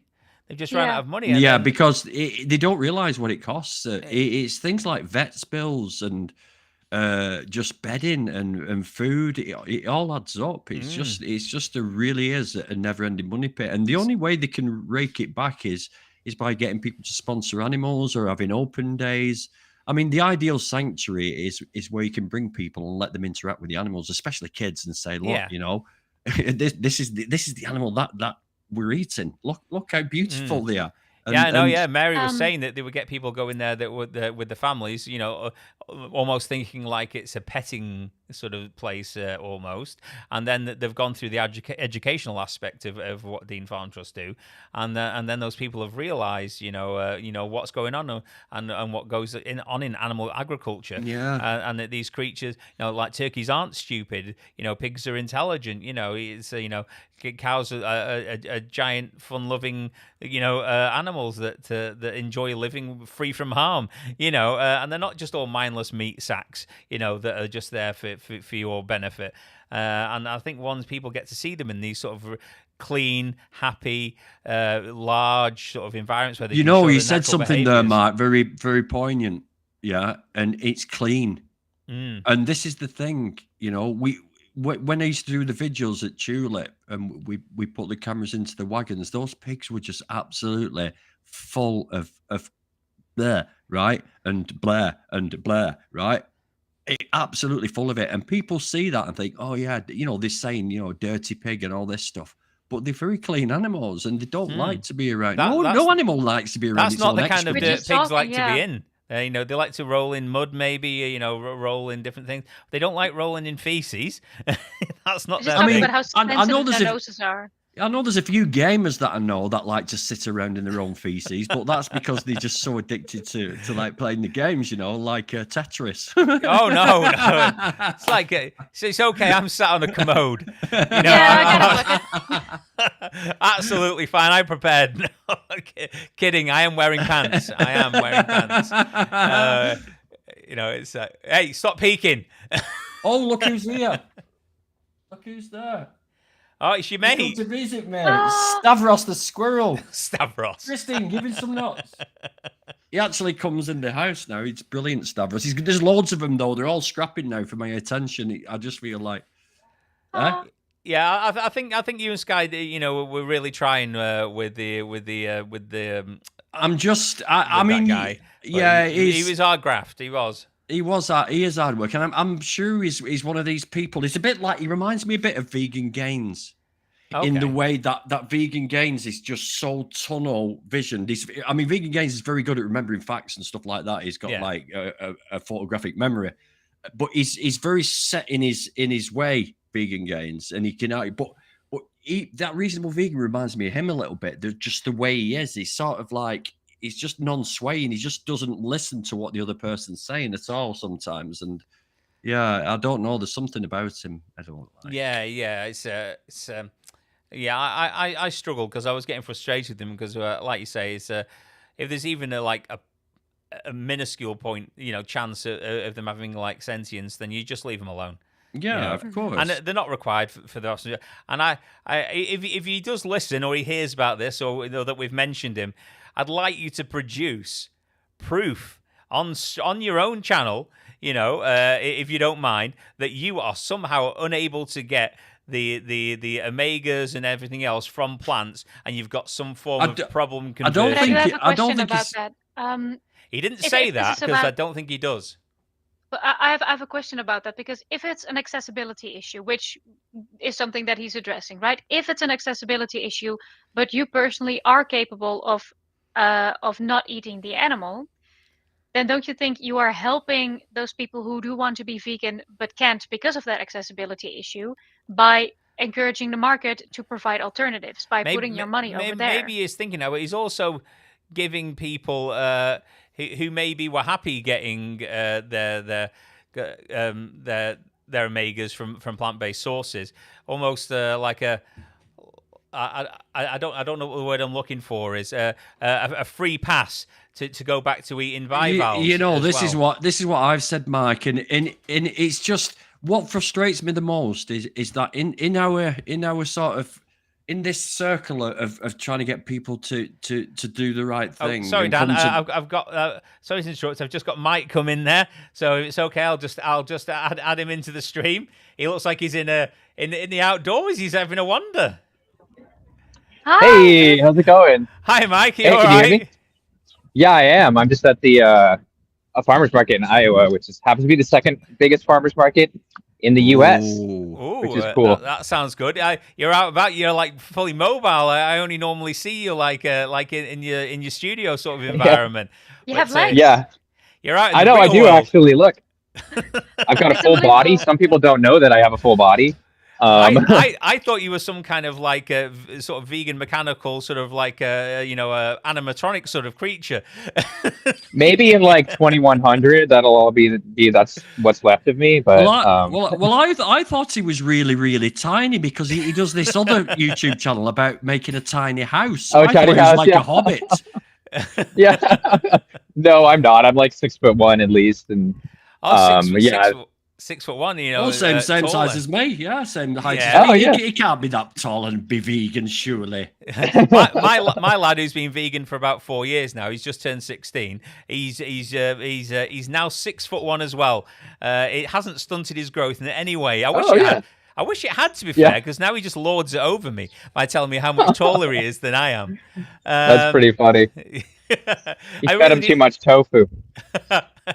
He didn't used to like tofu. I got him used to it now. He's got it used to him. But Can I just ask a question before I go? Because I'm going to jump off now. All right, yeah. Can I just ask Mike a question while he's here? Yeah, hit me up. Attention. Right, okay. So I don't know whether you heard our previous talk about a guy who's promoting bivalve consumption. He's called Reasonable Vegan. Oh, okay.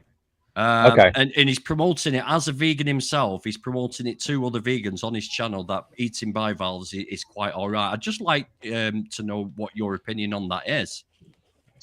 Well, I have covered it a few times. I'm still of the belief that because they have a bunch of nerve ganglia and stuff like that, they might not have the same like central nervous system that we have.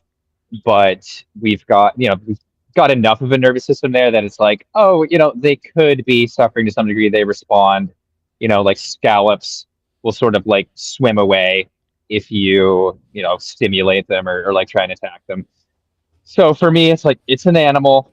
It's potentially has some level of awareness. Like why would I eat them? And then the argument I guess they're saying is probably like, oh, it's got zinc and B12 and I'm not sure if they even have omegas. That's something I have to look at, but it's just not compelling enough for me. Yeah, I think the gent that Dan's referring to, Reasonable Vegan, he was basically saying that bivalves should be available to vegans because for people who have difficulty converting sort of plant-based, would it be classed as a precursor into like was it DHA etc. like that? So ALA to DHA. Well, that's an algae too. So there's absolutely no reason they can't get it from algae because that's where it all comes from in fish. That's where the oysters and stuff get it. They're filtering out the water and getting the EPA and DHA from the algae. So yeah, they don't make it. They don't make it with their bodies. Well, listen, I'm going to jump off now because I've got a few things to do and I'm back at work tomorrow. Tomorrow's Friday for me, by the way. But Mike, I've been watching you for a long time, mate. For over at least the last 6-7 years. So I really enjoy your content and I've used your content a lot to win arguments and stuff like that. So I just want to thank you on everything you do. Definitely, mate. So anyway, cool. Mike, Joy, thank you. Pleased to meet you all. See you later. Speak soon. See you later. See you soon. No, so I'm here at the right time, right? I kept on Googling. It was like, it's 6 hours different. No, it's 5 hours different. And I was like, I'll just try the earlier time and hopefully that. Exactly the right time. Give me 1 second if you don't mind. I just got to quickly message somebody. If wait, I thought you were playing Tetris. How are you messaging people? I have been playing, but unfortunately my thumbs wore off. I'm now having to use my pinkies to type. Oh my He's god! Trying so hard to get a specific score, and he hasn't managed just yet. Like not in the Oh eight, no, past and 8 you're only hours. going to get worse if your I fingers keep trying. don't work. I keep trying. Yeah, that's hilarious. Too bad I can't. Luckily- I wanted to show you guys the farmers market a little bit, but all the generators. Oh, that's great. Oh But yeah. it's okay. Maybe I'll do a walkthrough later on. We can test it out. But yeah, But no, now we're I'm doing just sitting at the back. we're doing great. I'm actually very happy with the fact that we managed to we got the goal of the charity Awesome. GoFundMe. Yeah, sorry, I got to get the terms for the Dean Farm Trust. It's really been amazing. Thank you all so much for the people who have donated. It's still open. We are actually very close to doubling our goal. Like, how much of a surprise would that be for Mary if we manage to double it? So that's awesome. Yeah, I mean, I have been playing Tetris most of the day, but I've realised that I struggle to do talk and actually play Tetris simultaneously without making myself look a fool, which is yeah, your brain. You got to dedicate a lot of your brain to all those little blocks. So it's quite embarrassing, to be fair, and I have taken the opportunity when people have come on to chat, such as yourself, well, let's face it, copying out of the Tetris part of the stream. But yeah, nice. Well, I mean, that was a good way to get people going. Yeah, it's good. But no, we have played a significant amount of Tetris, and we've had some challengers come on and do different matches with us, but they were far too good. They were like they were literally must have had light speed thumbs. It was ridiculous. It was utterly they were ridiculous. Hackers. They're hackers. Yeah, that's the only explanation. Yeah, there was definitely one hacker. He had a mask. He was fully masked. We couldn't see who he was. He was and he was called the Mask Challenger. So he was up to no good for sure. yeah. Yeah, so I really appreciate you coming on today. It's absolutely awesome of you because we were saying earlier, it's not every sort of like larger channel that will sort of like give time to maybe smaller vegan channels and other things to sort of like have interesting conversations. So just because they're so busy on their own channel, so I do appreciate you coming on and I try to say yes. I try to say yes to like 90% of people, and then obviously I know you, and I think your story is amazing too. So I'm always happy to say hi. Well, and Sherry, yes, I'll try to take you guys around in a little bit. Mark got I did get somebody in the chat says just pointing out I got obliterated. I can't even deny it. It was absolutely true. I got obliterated at the game. You got obliterated. I've got David's come on as well, so I'm just going to add him on. Okay. That's okay. Oh man, hey, what's up? Welcome. Hey, how's it going? Cool. Yeah, I had multiple. Is it good? Can you hear me? Okay. Yeah. Perfect. Loud and clear. All right, sweet. Yeah. All right, cool. Good to see you guys. And you. Pop in while I've got about 10-20 minutes or so. I've been listening in. No, good stuff, man. I appreciate it. Nice. Love the beard. We've been at it about 8 hours and 6 minutes now. We're in. Nice. Taking a leaf from your book, David, and just doing these stupidly long sort of streams. How have you gone? Have you gone to the bathroom? Once. Are you just sitting on a toilet? I did jokingly say I had a commode, and I was like I borrowed from the old folks home. You got a good doggo on the bed there. Hey, but no, I've just got a reasonable ability to hold my bladder, which is good. I've been drinking, so that's good. But no, I appreciate you both coming on. It's absolutely great. We've been raising money for Dean Farm Trust today, who look after over 200 animals. We've been listening to some of the inspiring stories from Mary, who founded it, and all the animals that they've rescued there. And it's absolutely fantastic to hear. And they're doing a lot of work to look after the animals, obviously, but they're also using the sanctuary to educate people into how animals should be playing and reacting, and their personalities coming back once they've been in these terrible conditions, and they're doing some great work down there. So we thought we'd try our best to support them as much as we can. There's a lot of great people out there doing some great work.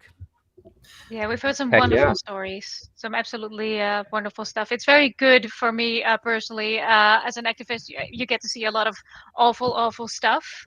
So it's good to sometimes see a happy sheep, that's just going about his day and everything's going well, That's very nice. Yeah, that's amazing. Sometimes. And the personality thing I think is really interesting. Sorry to interrupt. Yeah. But the idea that they're like under enough strain that they can't have their real personality, like they're just in fight or flight. And I would say the same thing. Like if I don't eat for a long enough period of time, then I finally eat, I get my personality back. Yeah. Mary was saying it can take when they rescue a chicken, it can only take like a couple of hours, and the chickens start showing their natural behaviors again. Giving themselves like dust baths and stuff like that, which they haven't really done before in their short lifespans, and they can get back into it so fast. One thing I was quite amazed by is I asked her what she did, obviously because they've been genetically modified, so they're laying these copious amounts of eggs which are damaging to their bodies, and she says they scramble the eggs and shells them into scrambled egg and feed it back to them. They do like to get the implants in them if they can to prohibit them from being able to lay anymore, or at least drastically reduce it. But it's quite a cost involved, she was saying. So if they can't afford that at the time, then they obviously do what they do by refeeding the eggs all scrambled up. But it was amazing to hear. Yeah, I would also. Sorry. I was going to say I can vouch for the when we've taken turkeys and chickens from farms in the past, all totally by the book, of course. We've noticed after like even half a day, they start doing the behaviors, scratching the floor and stuff. Even though it's like might be a wood floor, there's nothing there, but their instinct comes back. But if you look at them in the farms, they don't do that. There's nothing, there's no floor to scratch. It's just piss and shit. They can barely move, and it's really rewarding when you see them do that, when you see all of their natural behaviors start coming back, even after, like I said, it could be a couple hours, but we've seen it after even, half a day to a day. So much more natural and happy. It kind of reminds me of the video where I don't know if it's a Swedish video or whatever, but there's a bunch of cows that I guess have been in like, I don't know if it's a factory farm or whatever the whole winter, and then they're finally let out and they're instantly just like jumping and prancing around. It's like a super viral clip you've probably seen. I don't know the full context of it, but it reminds me of that. Like immediately let out of like the factory farm building and they're just prancing. because they go in for winter, right? They take them in for winter because it's like, I think it's something to do with they get injured and stuff. If the ground's frozen, they end up falling over and get injured and things like that. So they keep them in for months, and then when it's safe again, they let them out. But and they're probably burning more calories to stay warm, so they have to feed them more, stuff like that. Right. And a lot of them just aren't fit for the places where we put them. Like they're just not fit animals for that.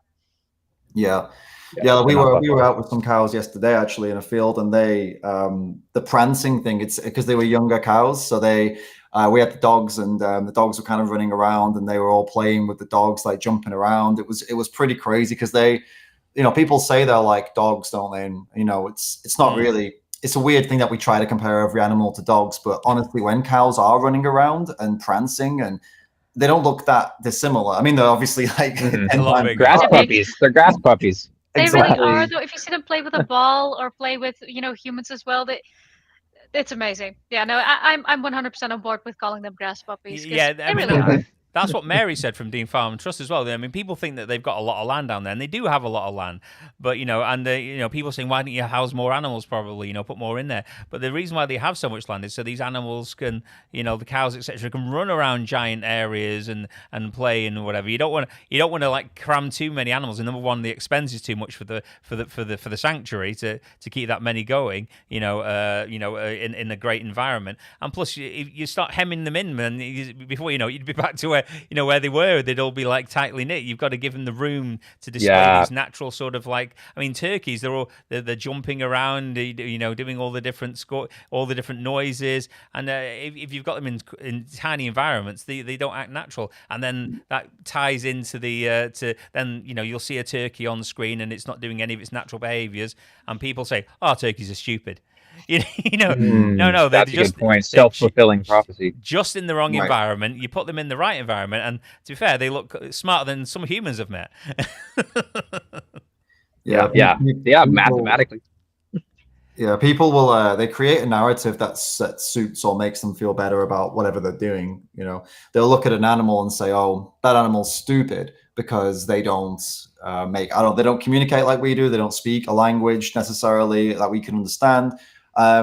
then you point out to them that, oh wait, actually no, they communicate mostly with body language. Actually, it's very subtle. If anything, it's as complicated, if not more complicated, than our language. I mean, you know, a lot of ours is obviously subconscious and stuff, but yeah, that they operate almost entirely in that subconscious body language world, right?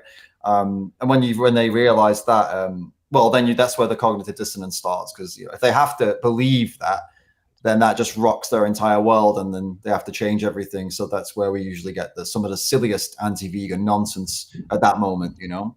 Yeah, relatability shouldn't be the determining factor, but it often is. I feel, Definitely. Yeah, that's why people don't care about chickens. We have, speaking of just like rescuing animals and having enough resources and space to house them, there's an issue. So I live in Iowa, which most people aren't familiar with, but as actually the number one pig. It's, well, vegans should know, because it's the number one pig producer in the US. It has 9 times as many pigs as people, and they're all, in fact, literally all in factory farms. And so my friend who's vegan was talking about how to rescue them. And we're like, okay, what if you buy one of these farms that has 5,000 pigs on it, and then just convert it into a sanctuary and start doing the math, and it'd be like, dang, will it be $1 million a year to feed them or something like that? And then the land, like, how would you, like, you can't confine them in the same building. All of a sudden you have to have all this acreage, and like, it becomes really complicated. And that's unfortunate that it's just such a large scale thing that like sanctuaries can't compete with those farms. No, and the other thing is, even if you could buy it, it would take all the money that you've given them and just open another one anyway. Oh yeah, right. That's exactly what I said to you. Yeah, you're just funding another one. You're just funding another one, and giving yourself the impossible task of looking after them, because they shouldn't all coexist in that large amount in that small in that space. You know, it's impossible. Yeah. But yeah, it's crazy stuff. Somebody got a question up here. Interspecies relations and roles and sanctuaries are fascinating to observe and ponder. The society that forms amongst the inhabitants is just another example of how complex non-human beings are. Yeah, they're capable of interspecies communication, and true. Yeah, so what have you guys been up to anyway? Mike, have you been up to anything? You got any things going on? New videos coming out? Oh yeah, I mean, well, the main thing I've been focusing is just like launching this vegan travel company, which it's gone well. We got our Costa Rica trip fully sold out, but like, you know, building that website, making sure everything's good. We're doing it with a fully vegan hotel in Costa Rica, which is what kind of inspired the whole thing. And so that's exciting. And then other than that, it's just like my friend's birthday. And so we just came to Des Moines, which is the capital city of Iowa, which has that farmer's market, second biggest farmer's market in the US, which I just found out. So I'm like, whoa, but it's just like blocks and blocks. And like I said, I'll walk you guys through it. Yeah, that would be great. It'd be great to have a walk through there and see what's going on in the farmer's market. I mean, I think one of the reasons I don't think I thought this on a conscious level, but when I was thinking a 10-hour sort of challenge live stream. By the way, I'm not playing Tetris right now because I realised it's impossible for me to speak and do it simultaneousthink I have about half and half today, half and half with the Tetris and the whatever. That's pretty good. We did it for a good couple of hours to be fair. A good few hours, but I think it was probably inspired by some of David's challenges that he does himself. I mean, the Go Vegan one, I thought his voice may fail where he had to say, how many times did you have to say Go Vegan, David? 50,000 times I did that. Oh my gosh. That was that's impressive, but oh my god, dude. I've done 10 hours live streams. I've done 24 hours live stream, but nothing has ever come close to that one. That was only 8.5 hours, but it was just disgusting. Just absolutely. Were you saying that in your sleep? Oh yeah, it felt, when I finished, it felt wrong to not talk. I felt like something was wrong with me. Why do I feel weird? And it's just because I wasn't talking, because talking became the just saying, it was almost nonstop. So that became my normal. So for like some hours afterwards, I was like, I don't know, something's wrong. I need to say something to somebody. I was watching, and to be fair, the words "Go Vegan" didn't sound like real words anymore after a while. Oh yeah, it sounded like made up gibberish. It's like, what is he saying? I thought he was going to say "Go Vegan." No, it was a mess. But at the end, to be fair, at the end, I said it clearly about another good 50 times to make up for all of the messed up ones I would have done earlier. I wanted to make sure. No, that you were saying "Go Vegan." I just meant basically brain. in my mind, it was merging the words into. I mean, if you say any word for enough times in a row, it ends up sounding like you think you're second guessing yourself. Is that a real word I've just said? Or if you write a word, a word, the same word over and over again, it will no longer appear as that word. Your brain will just be like, "What is this?" Shuts it down entirely. That really did happen. Yeah. That was brutal, honestly. I don't regret it, but I'll never do it again. That's for sure. My next big live stream challenge, I've been considering. This one's going to be wild. Don't copy me, all right? I'm trusting you here. Everybody watching, please don't do this before I do. Get your own ideas, people. I will. So, I'll try. We're going to do 30 days, 300 hours. So 10 hours a day for 30 days solid. The only reason I haven't done it already is because it's going to take about a month to plan it, right? So I need 30 days of content. 10 hours a day. I'm not just going to sit there. That's crazy. So yeah, that's going to be a big one. I don't know. I don't even know how it's going to be, honestly. that sounds like a ridiculous challenge. I mean, you've done so many challenges in the past, but it sounds so hard. I suppose that's the point of it being a challenge. But 10 hours of content, for 30 days. I mean, that's some going. That's definitely. And the idea is to make 10 hours of content a day, or to stream 10 hours a day. 10 hours. Okay, that makes sense, because otherwise, with editing, that doesn't make. You're not going to be able to fit that within one day. No. No. It'll be There'll be lots. I've got ideas of what I would be doing behind the scenes stuff. There will be editing and Photoshop and things like that, and there will be a lot of reaction videos. Probably some debates in there as well with people that want to come on, and I'll probably take that. That'll be the month where I take basically any debate, probably. Just that anyone can come out.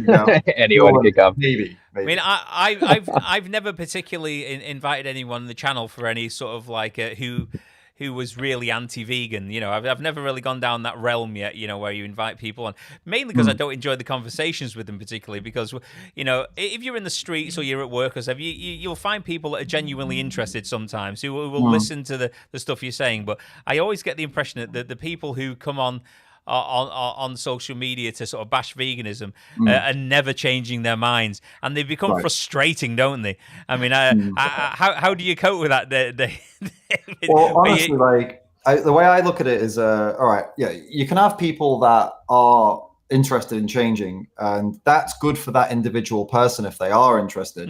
But you know what? That's not really good for content, because a lot of people will be bored if they're just agreeing with you and everything's nice. Yeah, once in a while, that's a good video. But really, you actually kind of want the silly ones to pop up because they say the most ridiculous stuff, and then you can press them and you can, make them say more ridiculous stuff. And then, especially if it gets fiery and they start shouting at you or, shouting insults at you, because at the end of the day, they were going to do that regardless of whether it was with you or, you know what I mean? So you're just basically getting it on camera. I mean, I've been out doing some street work recently, and this has kind of been the focus. I'll give you like a sneak peek behind the scenes on this. So I've been going out and just literally walking in the street with the microphone, putting it in people's faces and saying, "Are you vegan?"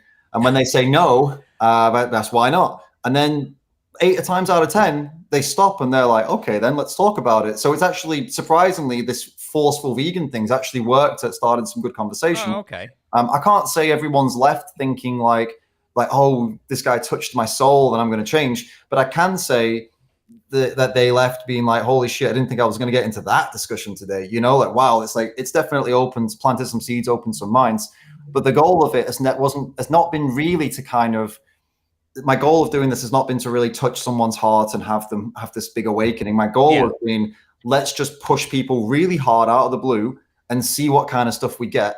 And the content, I mean, I've not posted any of it yet, but the content's been really good, honestly, because the things people say in that scenario are really interesting. And it's so dramatic, isn't it? I'm just walking over with a camera and a microphone and just, "Are you a vegan?" And they're like, "Oh my God." And it's all kind of funny, Did you find a lot of them less defensive because it was so, straight in there, no preparation time, Yeah, in a way, yeah. Like, people find it funny. Most people, if anyone was uncomfortable and back off, it's not like I'm forcing them. But most of the ones who engaged, they laughed because they're like, "Oh my God, like what the hell?" And they want to be on a video, And actually, what ended up happening as well, we ended up having queues of people who they saw the kind of spirited nature of these conversations, and they were queuing And they up wanted to talk next. Yeah, they wanted to have a go. That's great. That's the opposite of everything I've seen. Yeah. So it was really cool. And when I first started it, I thought, you know what? I'm going to be the typical forceful vegan, and this is what I'm going to do. I'm going to be that guy, and it's going to go horribly wrong, but at least it'll make good content. I was totally wrong. Actually, it went very, very well, and it still made good content. I thought it would be really fiery. It's not been fiery at all. So I need to try something else for the fire. You need to get something to stir the pot a bit more there. Well, that's how you reach. I mean, the thing is, I'm thinking more viral content, you know. I know there are actors out there that make content that's really wholesome, and I love what they do. But for me, it's not in my nature to be very wholesome. I'm not like it's not me. I need to be a bit more savage, a bit more direct. And that works because if you can get a good, interesting, you know, back and forth with fire, then you've got more chance of going viral. More people will see it, starts discussions in the comments. So that's kind of been the goal, really. We'll see how it all goes when I drop it. It's great to have all those conversations, isn't it? Because I know Mike does obviously a hell of a lot of health-related stuff as far as veganism is concerned, and you know, some people will need that kind of reassurance that it's perfectly happy and healthy to become a vegan, and you're not going to suffer in any way. So and then there's people who need that shock value and that in your face, you like, you know, wake up sort of attitude that you've got, and then you know, so you've got to. It's a big. Sort of like impending fight, so you know you need different people coming from every different sort of avenue, really, don't you? You know, to try and. I was going to say I used to have I still have a Discord server, but I used to actually be on it, and we would have debates on there, and they would largely be ethical debates, and it's hilarious what people who haven't actually examined their own beliefs will say. So we had a plants feel pain though kind of debate argument. And we got this guy who's obviously not vegan to claim that he would rather mow over a field of dogs than a field of grass. Because he cared so much about plant lives. That's a lot of the time. The environment, right? It's us versus it's me versus you, and then you're trying to just be right instead of like actually thoroughly examining yourself. I think with your approach, what you're trying with all of a sudden there's a mic in your face, if you do that properly, then people may actually like give it some thought before already having determined their point beforehand. Yeah, basically, it's like it's an on-the-spot response, which usually, actually, surprisingly, it's been honest most of the time. It feels like they don't have time, like you said, they don't have time to come up with some complicated excuse. They just say what they think right away. Usually, it's because I like it. Well, the thing immediately, it's because I like it because I like meat, and it's like, oh, great, we got the truth. The first thing you said was the truth. Wow, that's amazing. I mean, I think that's when they've got more of a time to prepare. That's when they start coming up with all the arguments, and that's when they back themselves into the corner, running over the field of dogs. You know, because they back themselves so far into an indefensible corner that you know they have to go full in. They have to be that guy. Whereas maybe if you catch him on the unawares, you know, that sounds great. It'll be interesting to watch for sure. Yeah. And I agree with what you said about Mike's videos, by the way, about that. Because I've done it myself, honestly, where if I've been looking for like a comprehensive take on a specific issue within, like, say, like health and veganism, and, you know, reading through papers and stuff like that, I can do it. But it's great that, Mike, you make the content you make, because more often than not, I put it into YouTube, what I'm looking for, and you've made a video on it. And then it's like, okay, you've my goal. You know, you've summarized all the stuff. It would have taken me ages to go find everything, and then it's all there, and it's like great. And I'll watch it, and then okay, that's good, and I'll just send it to the person who DM'd me asking about it, and go, hey, I'm not your guy for that, but he is. Go watch that video. Nice. Yeah, that's my goal. Yeah, solid. Well, yeah. Why do it yourself when somebody's already done that research for you and you've got it in front of you? You know, it's providing a service for fellow activists. That's what it's about. That's kind of what it's become. Sometimes it's not. I mean, sometimes like. Recently I just did like there was this woman who was on a carnivore diet, and she gave her 6-month blood results, and they were like horrible. And I feel like that's been viewed by other people and been good, because people who are thinking about on the carnivore diet. But yeah, I hate to say my channel's probably 80% echo chamber at this point, but the 20% is still worth it. I do find your video, like I just wanted to tell you that the Do Meatless Diets Cause Dementia video? Oh yeah, that one was fascinating to me. Like, I've worked with people with dementia, and you're always like hesitant about, you know, what can we do? It's such a complicated issue. Like it's hereditary, it's partially diet, definitely, but it can be so many different factors. And as a healthcare worker, you got to look into what you can do to try and maintain their quality of life as much as possible. It's not even about prevention anymore.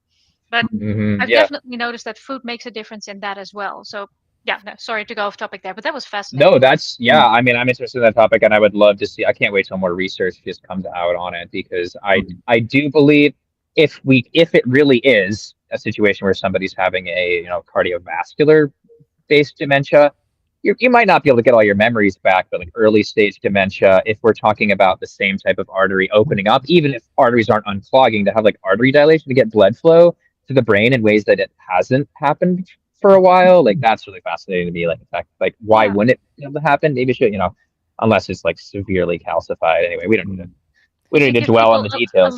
A little bit more time with their ability to speak, that would already make a world of difference, right? Because the decline is the tragic part about it.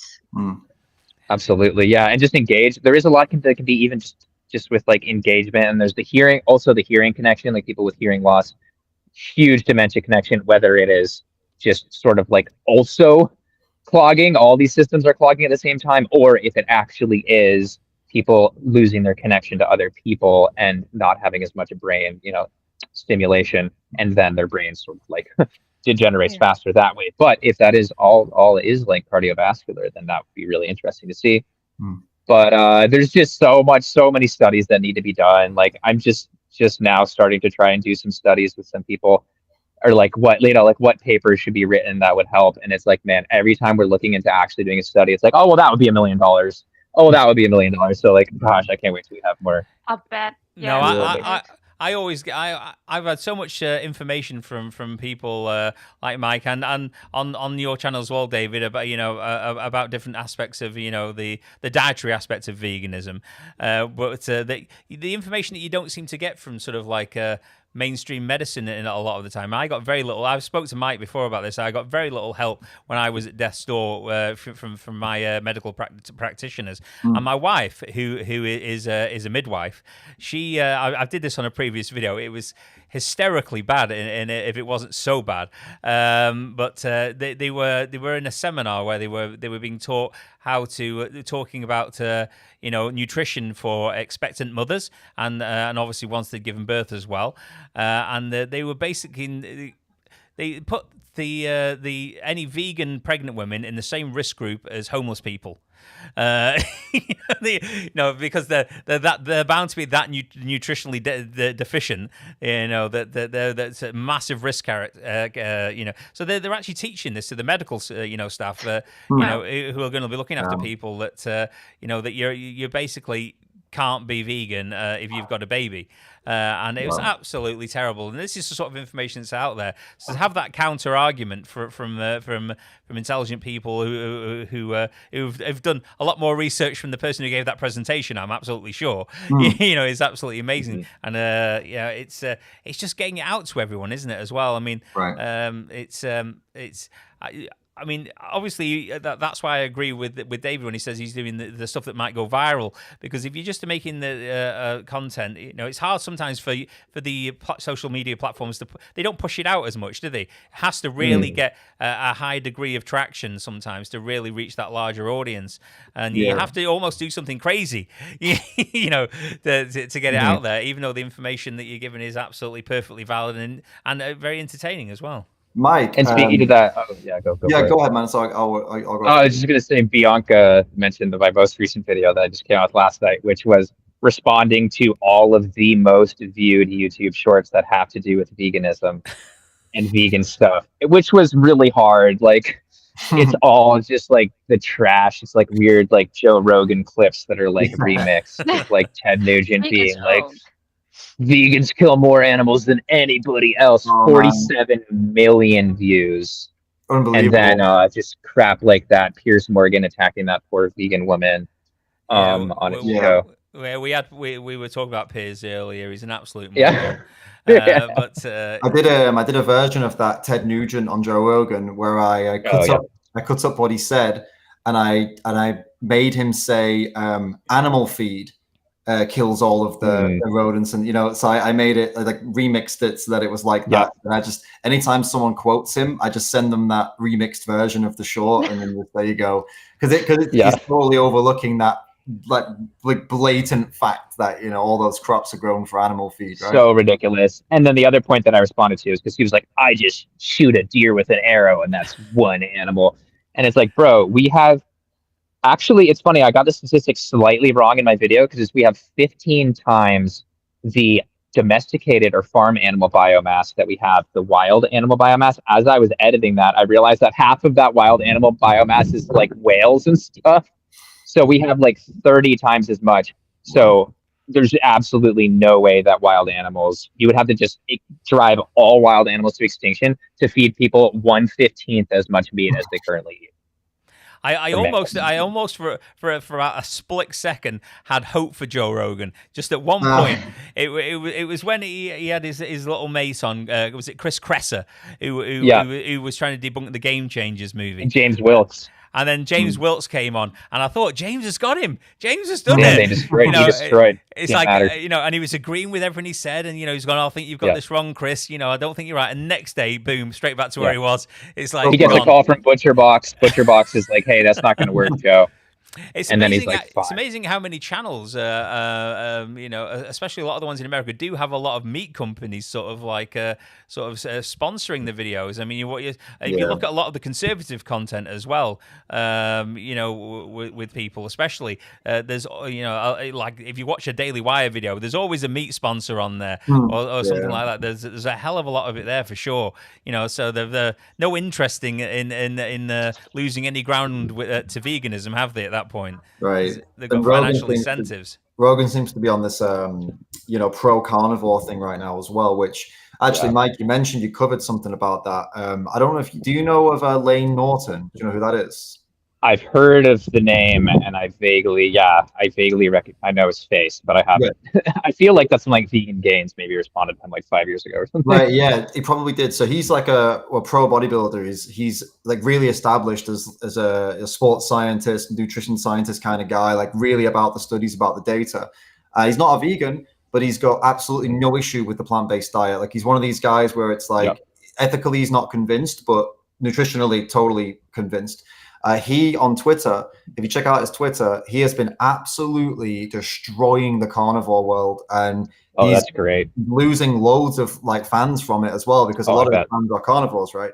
So I was thinking that would be sick, really cool content for you if you could either get him on to talk about this, like bridging the gap between a vegan and a non-vegan, because you both have the disdain for carnivores, right? So it would be a really and it's more credible coming from somebody who isn't totally biased that cares about animals. Yeah, definitely, yeah. And I think, or even just covering the stuff that he's saying, because a lot of it is data and science heavy, and he's having to debunk all these morons on Twitter. So that's a really good idea, because like I covered Ricola being like not anti-keto, but going off the keto diet, and that a lot of people I feel like resonated just because he was like, pushing that in the past, or just like because he isn't vegan, going after it. Like if even if a non-vegan makes like a mediocre point against the high meat-based diet, it's like the equivalent to like 10 amazing points made by a vegan. Sometimes it's good to just pull that in. Unfortunately, if it comes out of a vegan mouth, it's a lie. We all know it. Come on. yeah, seriously. Even if you quote the literature directly, like, the literature is lying. Definitely. Twitter is like the worst platform for discussions in my experience. I've had discussions about bees with people, and it's just you cannot overview anything. There is zero like ability to actually respond to what somebody is saying. It's just awful. Yeah. Well, beans will kill you. So will seed oils. They'll also kill you. Yeah. Seed oils, oil crops. The seed oil thing is so weird. Yeah. The weird political aspect of that. Did you see the Andrew Tate had a rare win recently on Twitter? He said he was taking the piss out of people who were going on about seed oils. He put something like, you're afraid of a fucking sunflower. Nice. Yeah. Which is so funny, because like I made the oil is the vegan killer video, and I've made like 10 videos after that, like elaborating on like which oils are actually more harmful and which is less, which is funny. And even now I'm like triggered by the term seed oils, because it always comes with the most pseudoscientific crap ever. And like it's always like saying that's worse than butter, obviously, when it's not and stuff. But you said it. You said it. Like, oh god, I bet you got so much crap over that. It's okay. I mean, I still stand by the idea. Like, if a vegan's getting heart disease, it's probably from like coconut oil, palm oil, and yeah. But everybody interpreted that a little bit like, oh, vegans are dying by the masses because they're having. Oh. Like a lot of people interpreted it that way. Well, to be fair, I mean, I don't know if David knows, but I know you guys do. I had terrible heart issues before I was vegan 7 years ago, and you know, I had my heart restarted. You know, I was like at death's door, and I've tried for the vast majority of the time. I've remained sort of like oil and spread free. But, you know, I'm not going to lie. The last year, I have had a few more oils and stuff in my diet, and it's not been good for weight. I'll give myself that. I gained a few. That was part of my argument. It's not good for weight, but my heart hasn't worsened. You know, yeah. So yeah, if it's low saturated fat.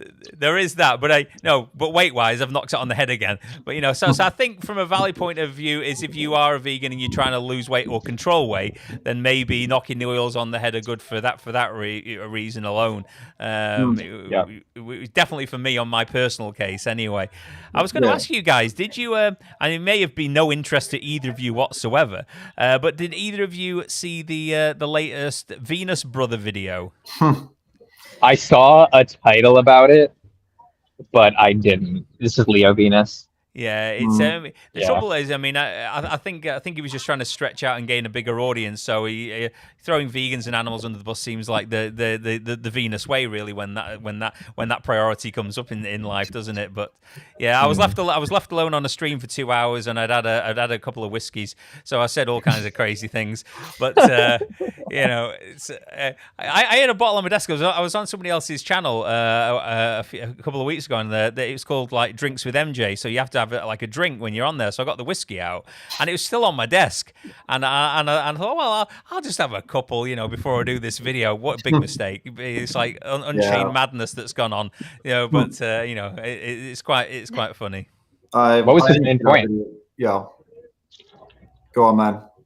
I was just asking what Leo's main point was about. Well, he really didn't have one. It seemed like, if you can imagine every sort of pandering sort of, to use David's words, pick me vegan sort of comments you can come up with. That's what he had. Vegan, it amounted to, very succinctly, is vegans shouldn't talk about veganism. They shouldn't tell other people that it's cruel or that, you know, that it's a morally superior path to take. That they shouldn't try and tell anyone it's healthy. They should just shut up about it, keep it to themselves, tell nobody, and that is the best way to influence people into going vegan. That's what, like, just go back to any other civil rights movement. Like, do you feel like slavery would have abolished if everybody just shut up about slavery?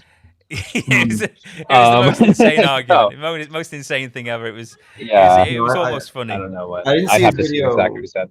Yeah, I didn't see his video either. I saw the title. Oh, sorry. Go on. Oh, sorry. Yeah. Oh, I think I had a bit of a delay. No, I was saying is being. Oh God, I forgot what I just said. She's gone really blank. It's okay. It's okay. Yeah, sorry, go ahead. That happens. I was just going to say I didn't see his video. I saw his story about it.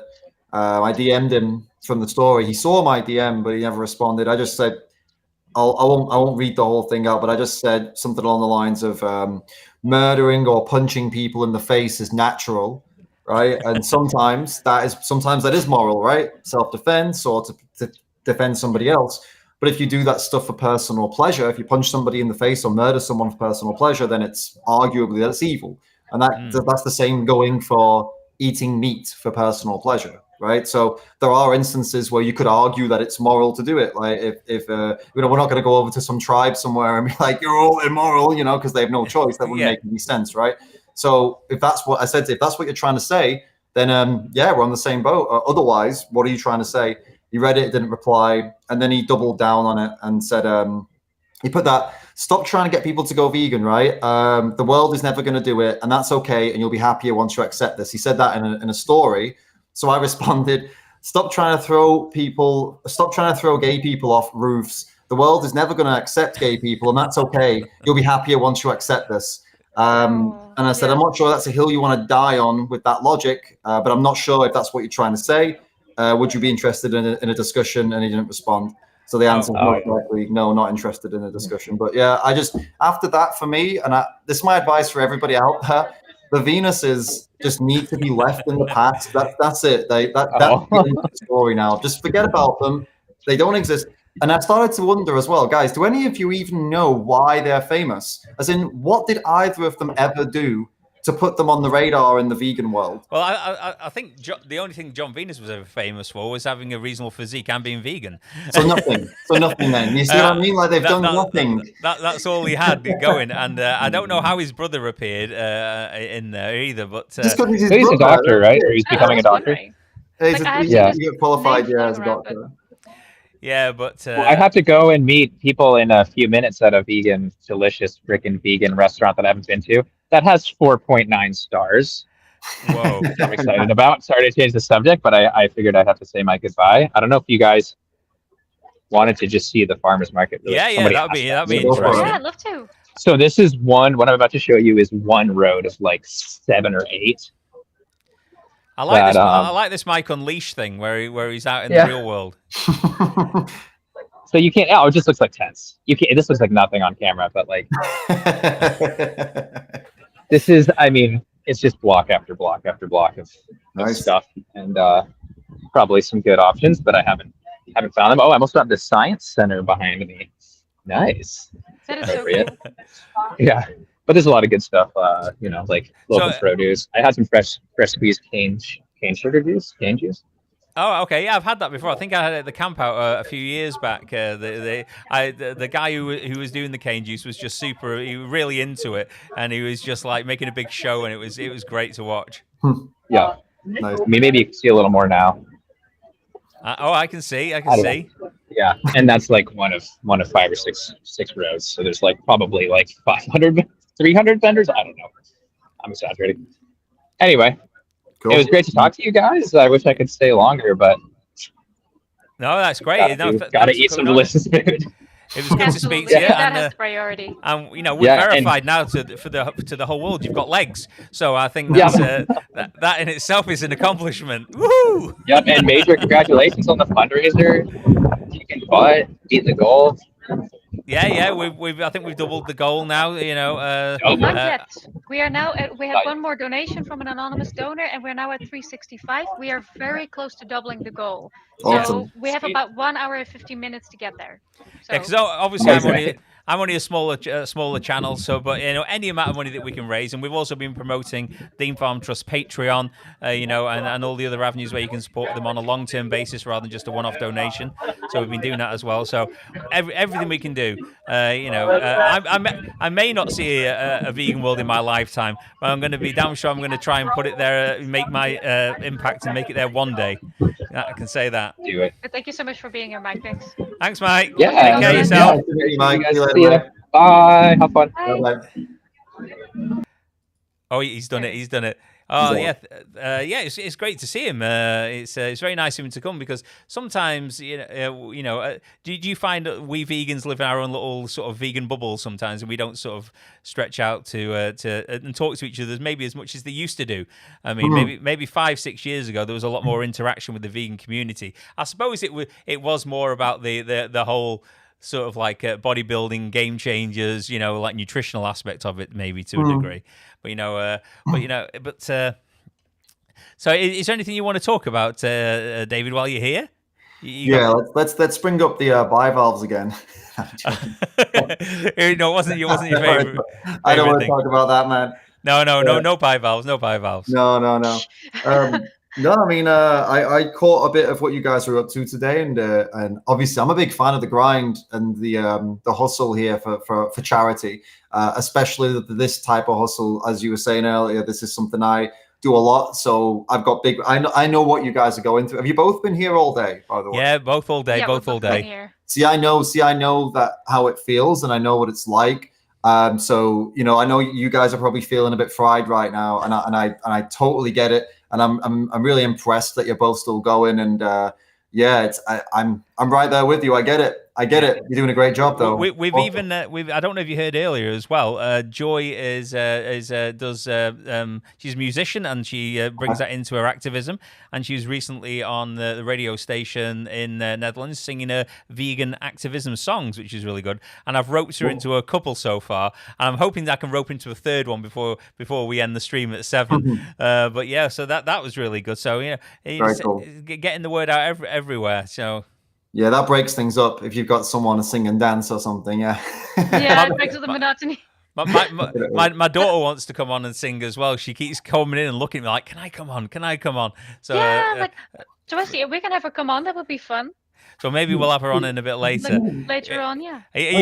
Are you trying to get the pooch over? The dog is just doing something. He had his head buried in his own crotch, and he was making these noises. And I was just like, mate, I'm being very distracted, but I don't know what you're doing right now. Can you see it now? You can see it. Hands down. Is this some kind of envy because he's got the spine? I don't know what he was doing, but all I could hear was this weird sound. So I'm trying to dissuade him from doing that. I wanted to ask you, how was the vegan camp out? I've been dying to go myself one day, but I've just been looking at content of people who have gone. How did you enjoy yourself? Yeah, it's amazing. It's I've been going there since I think my first time there was must have been 2018, and then I went and did a talk there in 2019. Then I went in 2021. I think 2021, 2022, can't remember. And then this year as well, I did a talk. And it's just got bigger and better every year, to be honest. It's massive now, like a real festival. It's not like, if you go to Veg Fest or if you go to local vegan fests, usually it's like some tables, kind of like what Mike just showed. It's like smaller scale. Nothing wrong with that. It's nice, but it's not like if you've ever been to a real music festival where it's just huge tents and massive stages, there's a certain feeling that you get from that you just can't replace. The Camp Out has absolutely achieved that. It is massive festivals, massive stages, rows and rows of food vendors, thousands of people, but it never feels crowded, really. It never feels like overwhelming because the people who go there are chill. You'll not see people falling over drunk or puking or anything like that. You won't see any of that stuff. People are very happy. There might be a couple people taking some happy pills, but it's not seedy or gritty or anything. It's very, very warm, welcoming, happy. And then you get to see all your favorite activists and all. You get to meet all people walking around because, apart from the headliners, pretty much everybody else who goes there will just be attending the festival. So if you wanted to meet people that you look up to, you can, and it's very easy to do that. Getting inspired and awesome music. It's just brilliant. Yeah, I've got nothing but good to say about it. Yeah, we've been a couple of times. We didn't manage to get there this time around, but I like you say, it's just a great atmosphere. It's growing from strength to strength, isn't it? Yeah, and like you say, I mean, there's you've got all the headliners, but you're walking around and you say, "Oh, I know them," And a lot of the time, everyone's absolutely fine for you to say hi and and chat, and it's just a great vibe. And there's no litter around. There's no one making a scene. There's no one causing trouble. No, and obviously the food stalls are amazing. It's absolutely fantastic. There's one down there. I'm trying to remember the name of it. I can't remember. It's just like a Caribbean food. And Cherie insists that I think it's Mel's Tropical Kitchen. Yeah. And Cherie insists he's got crack in his hummus. She's insistent that's in there. Well, it always makes me feel happy and gives me a high. I'll give him that. Hummus can do that. That's true. Hummus is vegan crack, basically, isn't it? That and nooch. Nooch. I use it all the time. I put it on everything. Yeah. No, big fan of homemade hummus, especially. Yeah. You're describing some sort of utopia to me because I live in the Netherlands and we have options usually, but it's I don't think that we have a single either festival or also barely any restaurants. My favorite vegan restaurant, bye Mark, I guess. My favorite vegan restaurant actually closed down this year, and it's been heartbreaking ever since. So I just really want to go there to just experience not having to check anything. Yeah. Are you anywhere near Amsterdam? Yeah, sorry. I for some reason I blipped out for a second. I'm back now. Oh, no worries. I noticed. Yeah, I'm somewhat near Amsterdam. I live in a different town, but. Okay. Are you planning on going to the one damn day? In a couple of weeks, I think it is, like next week or something. Do you know this? No, I haven't heard of that. Oh, so it's Anonymous for the Voiceless, the group.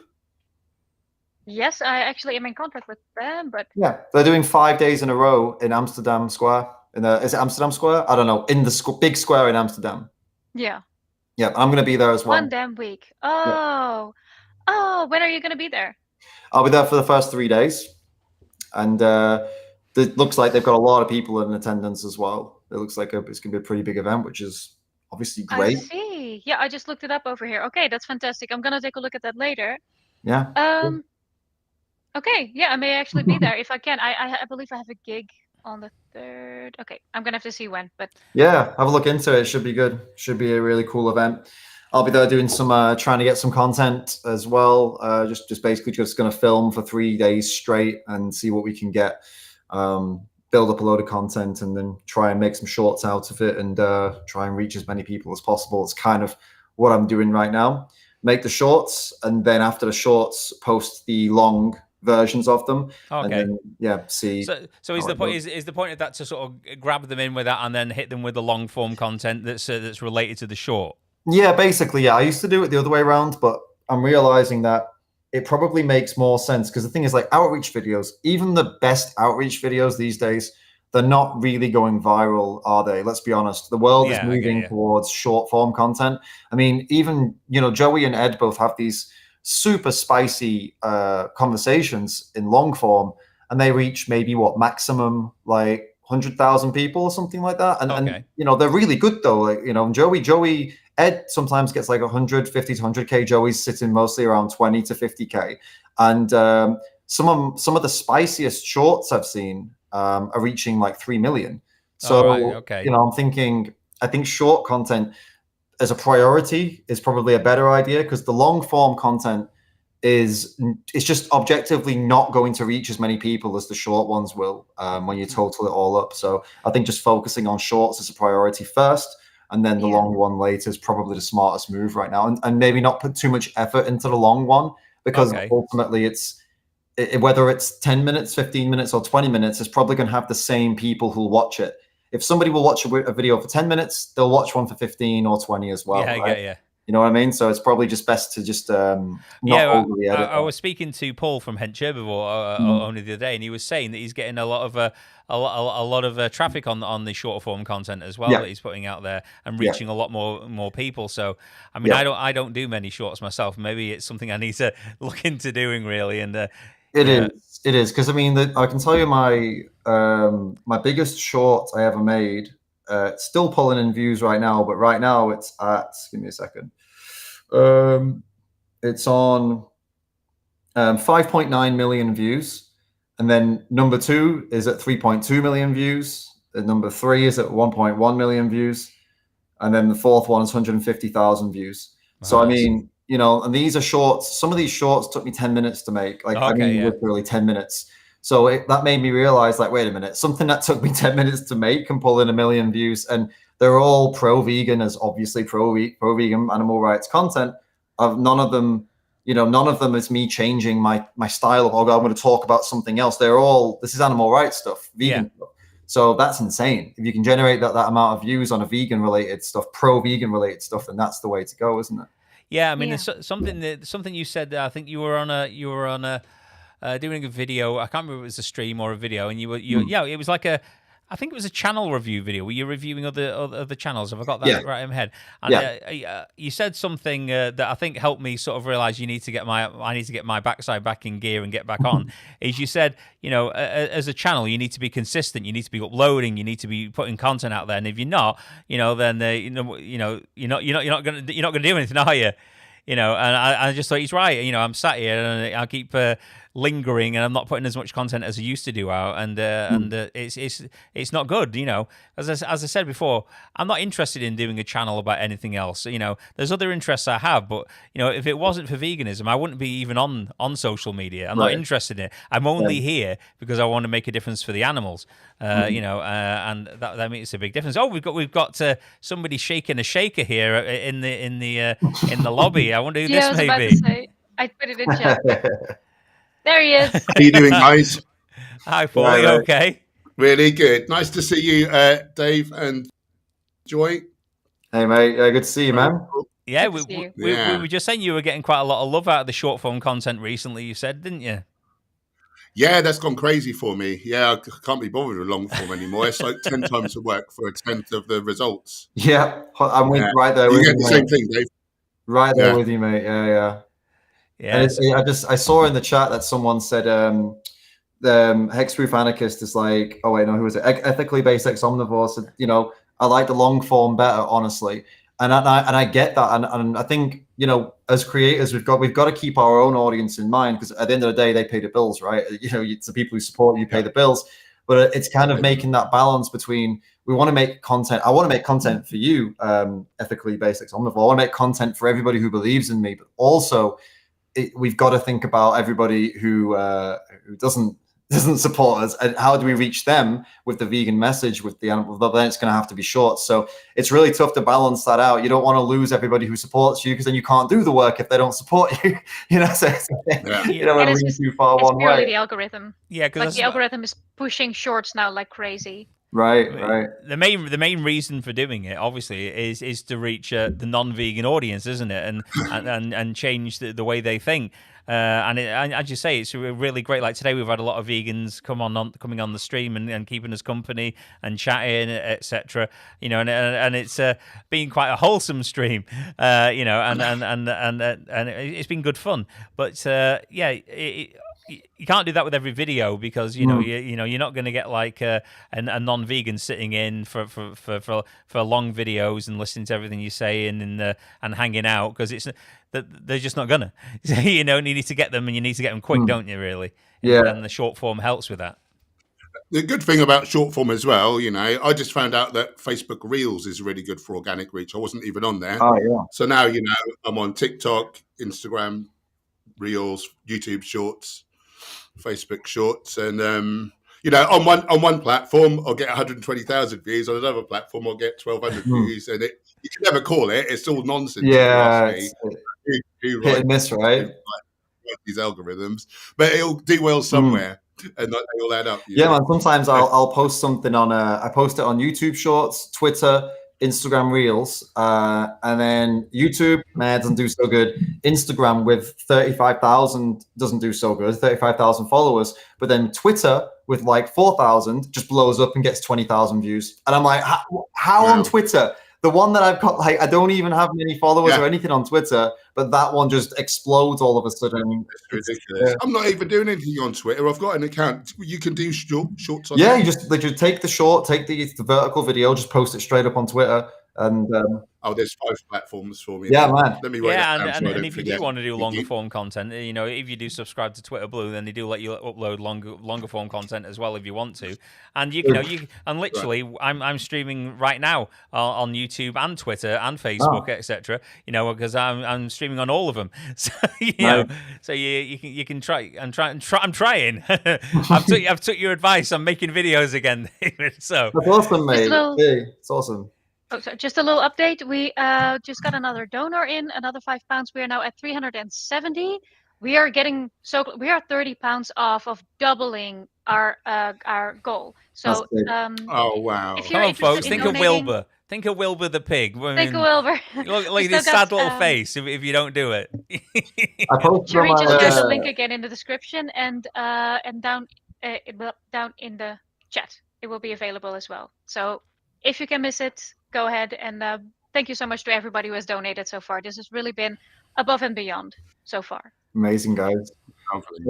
I know Gemma was going to donate. I'll just mute my mic a second and I'll shout at her. Hang on. So I appreciate you coming on, David. Because I know you're a busy man and you've been out and about and you've been very busy today.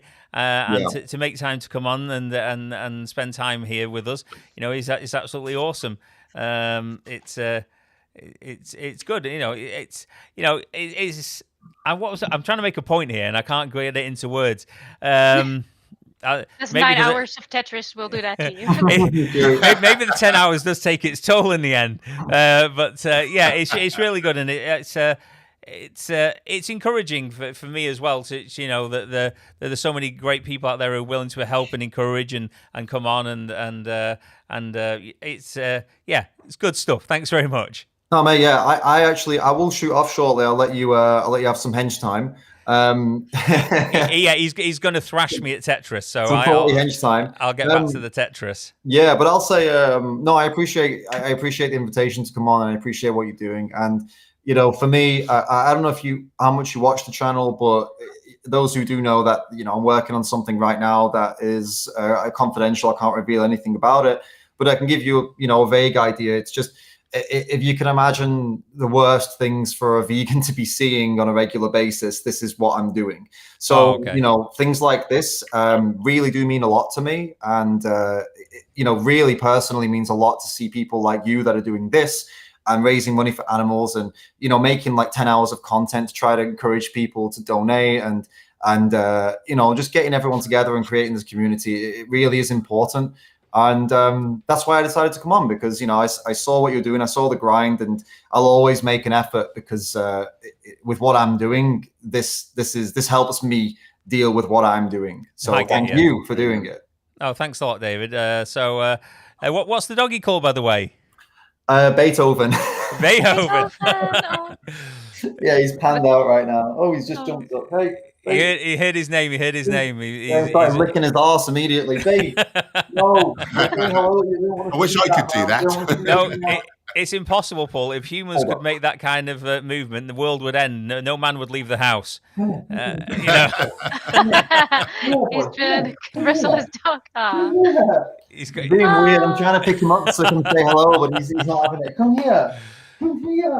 He refuses. No, he's got a will of his own. He won't be told what to do. I think he thinks it's like they're their own person. He thinks it's a game. That's why he's not letting me pick him up. But usually the last game. Yeah, you can say hello. Oh, he's coming. He's coming. Oh, here we go. He's run away. Come here. What's his name? Beethoven. Oh yeah. Beethoven. Here we go. Oh, he's a big boy. Oh, big boy. He looks smaller in the distance. He's gorgeous. Hi, Beethoven. How's it going? Oh, he's not pleased with the situation. I don't think. No, this isn't what I signed up for, David. I don't know him too well, so he might be about to bite my face on camera. We'll see. Can I?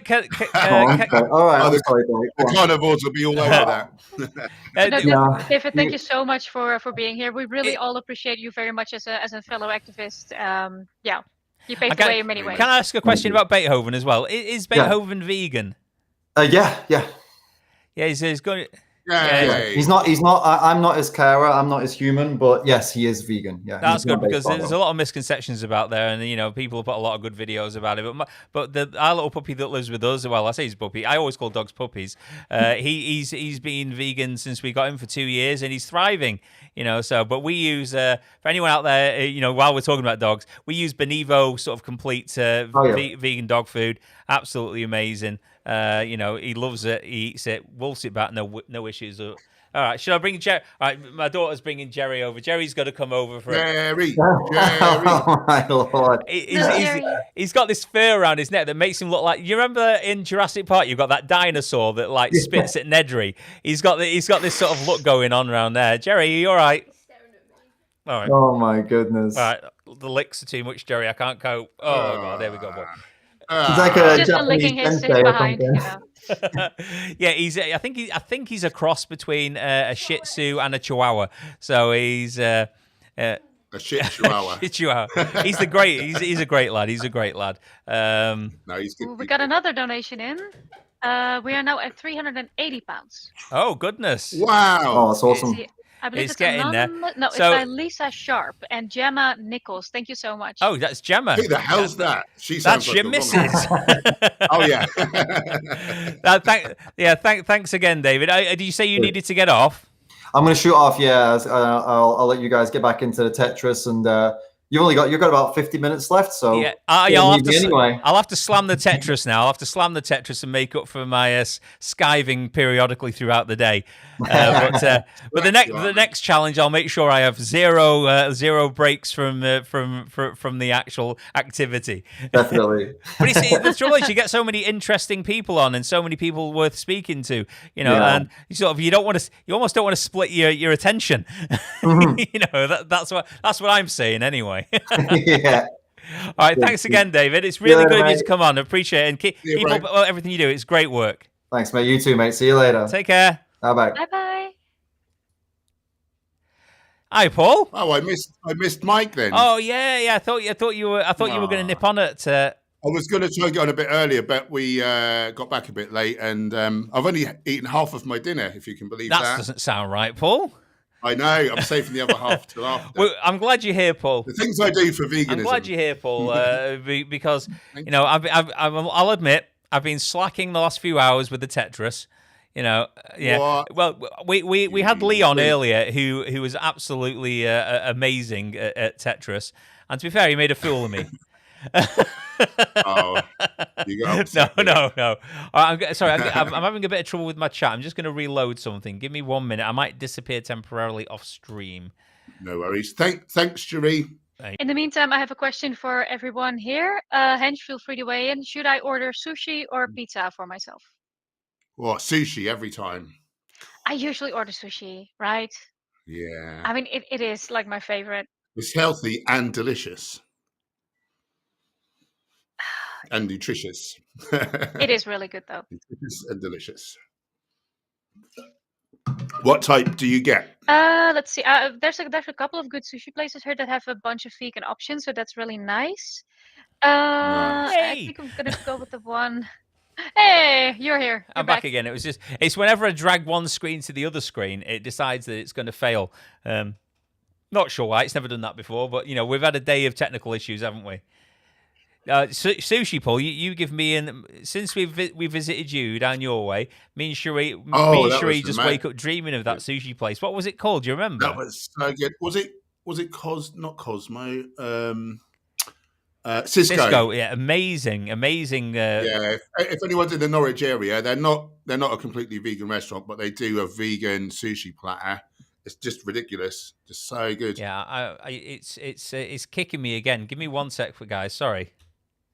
I'll try one more reload and see what we do.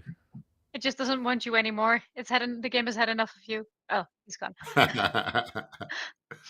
I mostly the maki rolls, Joy. Do you have the maki rolls? Yeah, I think so. The maki ones is that the tofu one or the cucumber ones?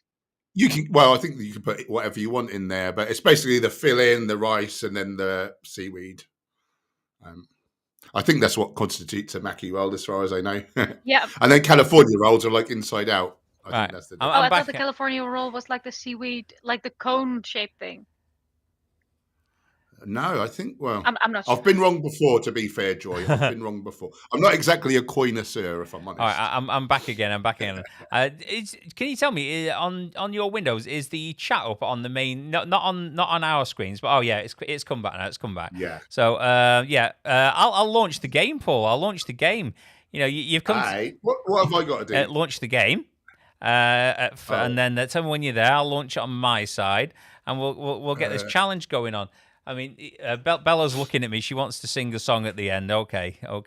Oh, lovely. We'll wait to the very end, Bella, and then you can sing us out. Bella has got so good. Yeah, Joy's been singing on our activism songs on the stream today, which has been. Wow! Actually, I don't think Bella can sing on the stream today because it messes up whenever I share system audio and stuff, which I'd need to do for the music and stuff. So. Right, that was no good because it took over my screen and I couldn't see the blinking. Right, I'll put you on that side. Don't forget to share the game on the. I've been mucking it up all day long, haven't I, Joy? I'll try now. I don't know what I'm doing. I really don't. Right, let's just start again. Mm-hmm. Oh, it's launching anyway. There you go.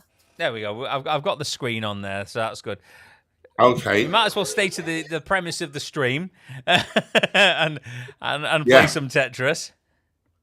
I'm just going to turn my sound down a little bit. Guys, we have 395. We are 5.5 pounds off. We're so close. So close to the 400, guys. Thanks so much, everyone. So thanks again to, let's see, Michael SQ. He's a good boy. He's a good one. Fantastic. Tell me when you're in the game, Paul, and I'll guide you through. Yeah, I'm just trying to turn it down because it's a little loud. Okay. Right, I'm stuck on controllers for some. Why is it just doing controllers? It sounds like us this morning, Paul. We had teething issues. Yeah, that's frustrating me. Oh, here we go. Audio. Here we go. There we go. Lovely. Right, I can actually hear you and the game okay, now. that's good. So if you go back to the main menu, Paul. Back. Here we go. And then you click the main menu button at the bottom of that main menu, which is... I don't think I've come back far enough. Hang on. Right, here we go. So click just main menu. Puyo. Yeah. Oh no, Tetris. No, main menu, where it says main menu. Oh, main menu. And then there's a section at the bottom in the middle called online. Okay. Click that and click yes. Robert Pacino is telling me to make my own sushi. Like, I want to. Like, I definitely want to try that at some point, but I'm going to have to master tofu first. You know, I want to get better at that. Mm. I have to say, it's been a while since I tried that. It's been 3 years because I failed so miserably. Have you got an air fryer, Joy? I do. I love tofu in an air fryer. I think that's the best. Okay, and like, how do you prepare? Do you like freeze it and everything? Because I've never.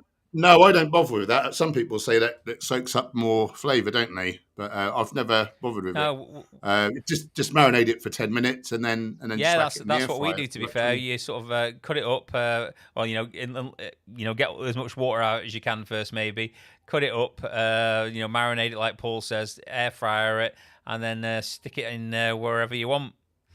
To be fair, once you dip it in the wasabi and the soy sauce, you probably can't taste the tofu anyway, I reckon. Possibly. Yeah, probably. What screen are you on now, Paul? I'm on the online screen. And have you got one called Free Play in the middle? Yeah.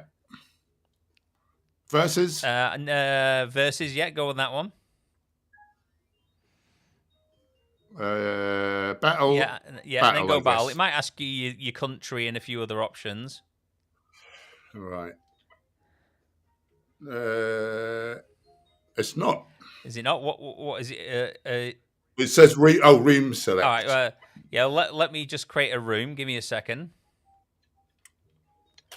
And what does Puyo Puyo mean? Puyo Puyo is there's two different games. There's Tetris, and there's Puyo Puyo. Puyo is like these little sort of like blobs that you can play with as a different game. Are they vegan? Yes, they are. They're very vegan. Then I approve. So I've just created a new room. You should see me. I should pop up. You say the Mooncat. I can't see you anywhere. All rooms. Now I can see you. Yeah, and if you click on there, Paul, to join me, I can see you, and then I shall click play, and we're in. Now... I'll just let everyone know I'm portraying a girl today, just to balance my yin and yang out. So you can select a character here, Paul. It goes to the... Nothing sordid, I assure you. We went over double the goal. We have thank you Patrick Finn and Joshua Brown for donating. We have just gained 410 pounds. That's amazing, everybody. So we smashed it. We doubly smashed it. That's fantastic. Good job, everybody. Yeah, well done, everybody. Like Paul said, that's great. So don't forget, Paul, you've got the upper left trigger sort of thing, or L button. You can hold one if it doesn't seem like it's going to fit anywhere, and then you can. I do this. I say this, and then I think everyone's actually a ringer and ends up thrashing me. I feel like I'm explaining the game to people. Hi, BJ. Thank you so much, BJ. That's awesome. Sorry to anyone who expects me to play Tetris all day long. I think I've only done about half because Mark, what are you doing? Oh God, sorry, Paul. The rest of you're a bad friend. Oh God, you just you tried to trick me. You made out that I did something. Get that up, yeah. But I've played Tetris as much as I can. But we have been here for the full 10 hours shortly. And then that was the main thing. We've raised double the amount we were raising for Dean Farm, so that's amazing too. And I think. Oh sorry, Paul. I was talking and I messed you up. Yeah, but I think I've determined now. Whatever streams I do like this in the future, I can't have one where I have to do an activity and speak simultaneously, as I just don't have the skills, Paul. I just don't have it in me. It's hard. I'm sorry about this, Paul. You'll have to beat me up. I'm about to do something naughty. Well, I will. I don't know. To be fair, you're quite new to this game, aren't you, Paul? You only got it the other day. I'm nice enough to come on here, and I don't know, terrible behaviour. Yeah. I did try to. I only got to 400,000 today, didn't I, Joy? On the single player mode. Something like that. A little over. Yeah. Just a little over 400,000. I didn't get where I should have been, but. So how are you at speaking and playing it simultaneously, Paul? Can I ask you questions? Rubbish. I'm going to ask you questions then. You can Gives try. me the advantage. How are things with you? I mean, you weren't so well not long ago, and you were out of action for a bit. Yeah, so my gallbladder exploded, much to the pleasure of non-vegans. And so on my Instagram stories, I said how I'm in hospital and it's really bad. So I didn't say why I was in hospital because I thought I'll troll some meatitarians. And so they all said, I should quit my diet because this, caused this issue. And then I pointed out that gallstones are made from cholesterol.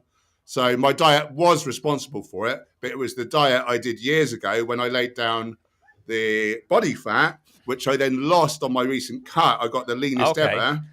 I obviously released the cholesterol from my body fat into my system. Your previous eating ways. So 10% of people dieting will develop gallstones. All right, okay, that's it's pretty common. Very interesting. Back in the day, I ate a lot of animals, so no one, and I've been 21 and a half stone, so. No wonder I had some cholesterol in my adipose tissue. You were doing a nice cut to get nice low body fat or whatever, and you've released. Yeah, you try and be healthy, and then that goes and happens. And you get the previous damage released at that point. There, So I thought I'd got away with it, but all that terrible bad behaviour of eating animals unnecessarily, although I didn't realise it was unnecessary at the time, but it come back and bit me in the ass. or bit you in the gallbladder, so to speak. Yeah. Bit me in the gallbladder. It's still, this is a better case. It's still awful, and I don't try to diminish the pain you undoubtedly had, but it's still better to have that now in this way, rather than if you had continued on eating animals, I presume, because if you would have continued to ingest all of that cholesterol, it may have been worse. Yeah, is that correct? I mean, I ate exactly that. You were bodybuilding obviously when you were non-vegan as well. So and I didn't really understand about the science, and I was just under the false impression, the more the better. If some, like everyone else, I believe the BS that only animal protein counts, and I just thought, well, if I'm getting this big and strong eating this amount, surely if I double that, I'll get twice as big and strong. And I suppose even if you weren't vegan, which you obviously most certainly are, if you carried on doing the animal based eating ways, you would have probably at some point done a cut anyway, and you could have more than likely. And the point is, I would have had so much cholesterol in my system that I could have just got gallstones at any time. I mean, and now you don't have a gallbladder, Paul. What is the recommended diet for somebody who doesn't have a gallbladder by the medical establishment? Yeah, so low fat, which. Obviously, I eat a low-fat, whole foods, plant-based diet. Anyway, right, so you're eating the right things to keep any bad symptoms at bay. Yeah. So it's made absolutely no difference. It was just weighing me down, to be fair, Mark. Just weighing me down before. Just extra weight, Get it won't do anything. Get rid of it. Dead weight. Yeah. Good riddance. Bad rubbish. I mean, I keep pressing the wrong Is there any button. good rubbish, Paul? Because I mean, that phrase has been going around since I was like a baby, and I always wondered what is good rubbish. You can I guess plant scraps, because you can turn them into compost. Well, there's my answer. It's taken all these years to get. There you go. But I have one. Yeah, that sounds. Anything else you want to know, just ask, Mark. So you've been doing a lot of very informative sort of like short form content about health, but you've also been challenging some of these anti-vegan nonsense people on your shorts as well, I've noticed. Anti-vegan Bellins, yeah, I've been taking them on. I just uploaded another one, actually. All right, well...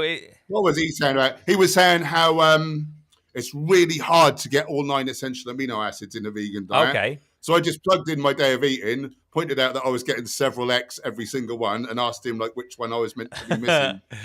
And then he started going on again, and I just went, "Oh, so did you use Chronometer? Is it for that one? Yeah, if anyone at home is wondering about their nutrition intake, Chronometer, CRONOMETER.com is free, and it'll tell you all your macros, your micros, vitamins, minerals, essential fatty acids, essential amino acids. So when people tell you that you can't get this, that, and the other from plant food, you can show them, well, how come you can?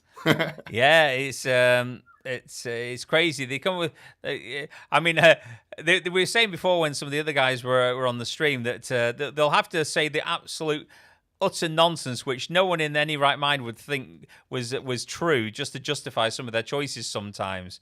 I mean, to the point where I think Mike from Mike the Vegan said that he had somebody on who said that he basically would run over a field of dogs rather than a field of crops.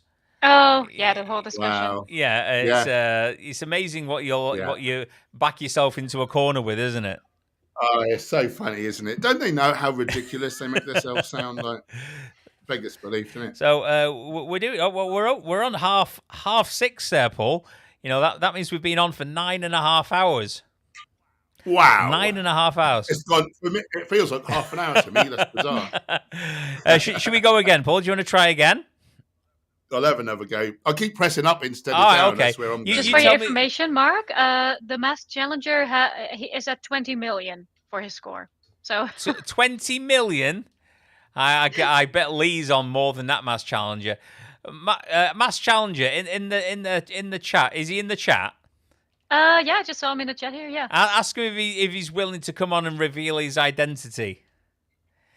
You know, and Joy, and see if he's gonna like come out from behind the mask and show us who he truly is. I don't know if you've seen it, Paul, but we've had the masked challenger coming on all day long, periodically. Tell me about that. And he's not revealed his face, and he's been basically thrashing me.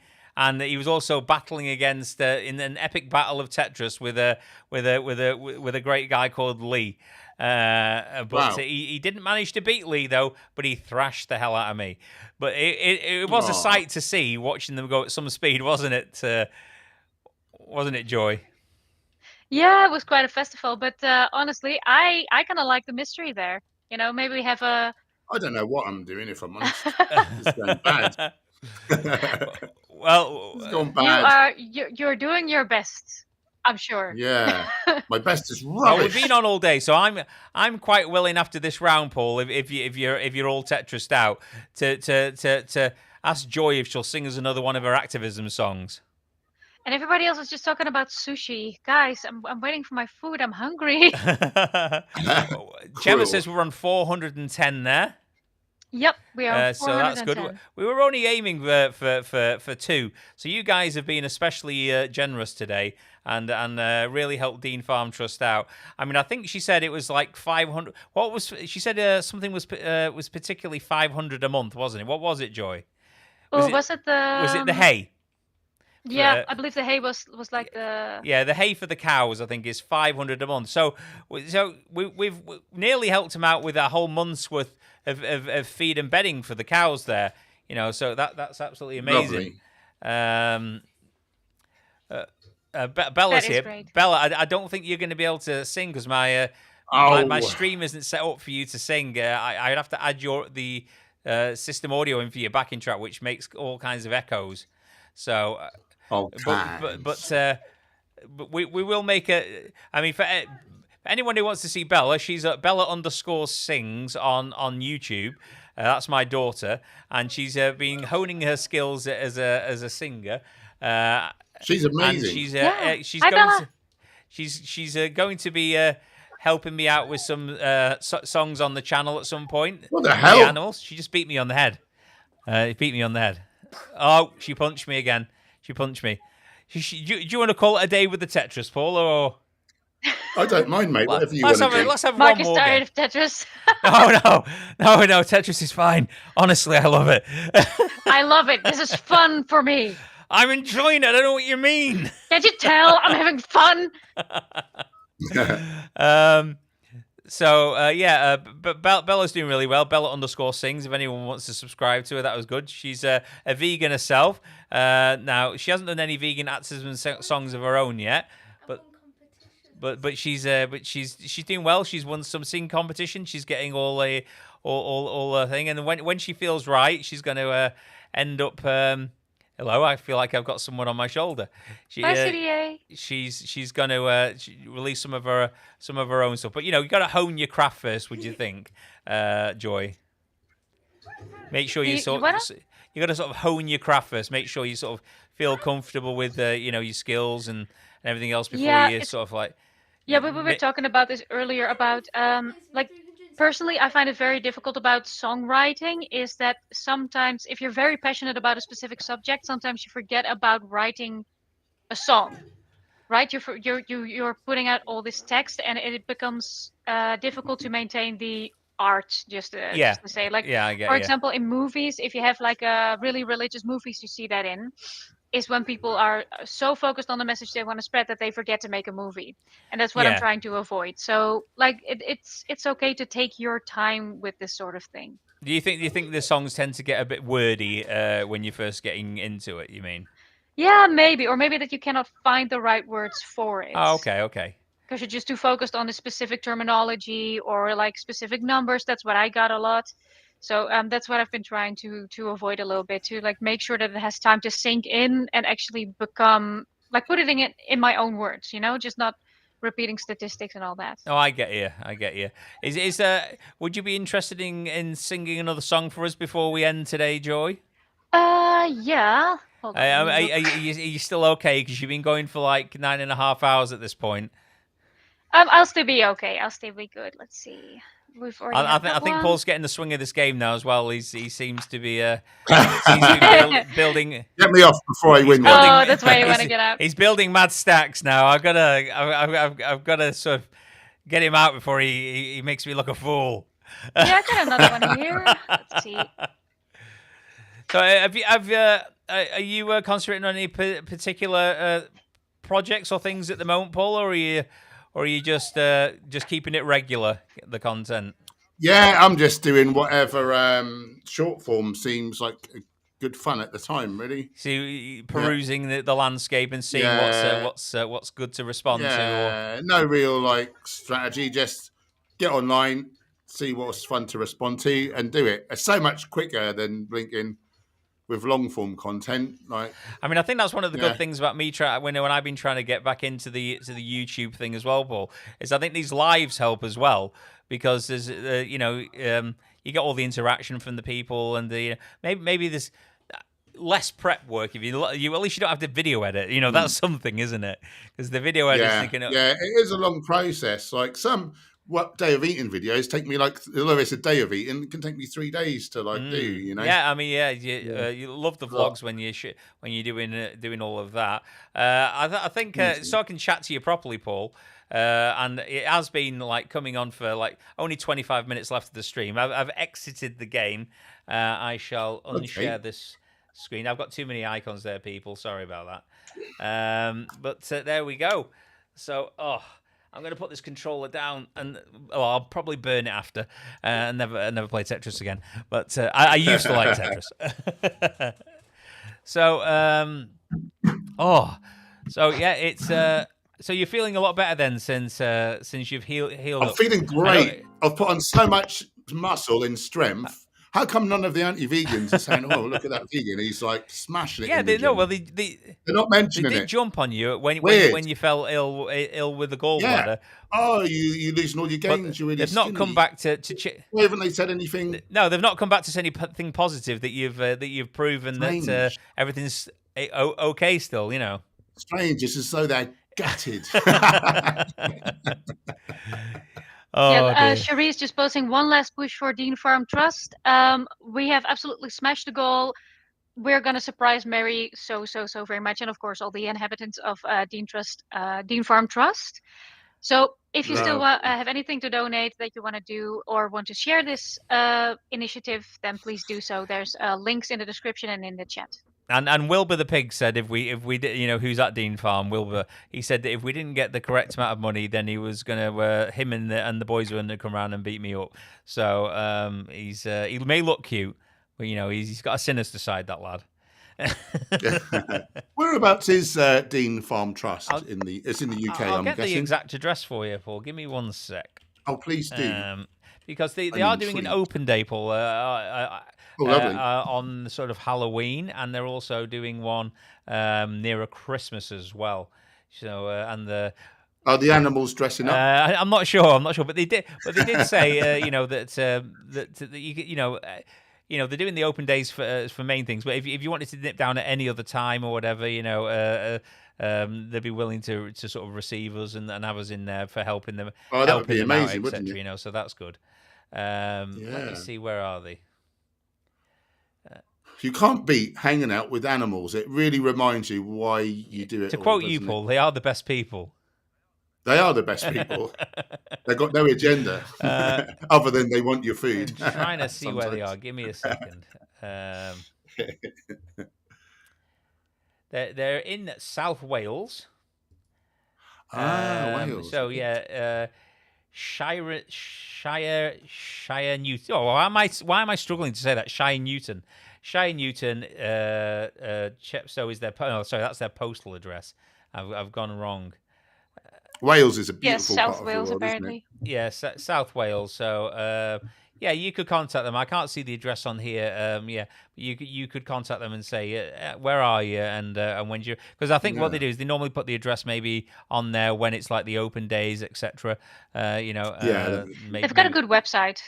So the website's pretty informative. So anyone wants to know what's going on with them, go check that out. I couldn't see the actual address on there. I could only see the postal address, which may not be the actual location. So we've done well. Joy, what song have you got in mind for us? Yeah, I've got another one called Matter of Language. So I'm guessing it's this is one of the most vegan propaganda-ish songs that I have, I suppose. Is this one of the ones you did on the radio, or? All the ones that I did before were ones that I played on the radio as well. Yeah. Okay, cool. I shall be quiet. Are you removing your headphones so I can say bad things? Yeah. So if you want to talk crap about me, Hench, this is never. What's you got her on for, Mark? I don't know. She keeps turning up. I don't know. Can you hear this properly? Can you just give me a heads up if you can? I'm giving you a thumbs up if that's any good.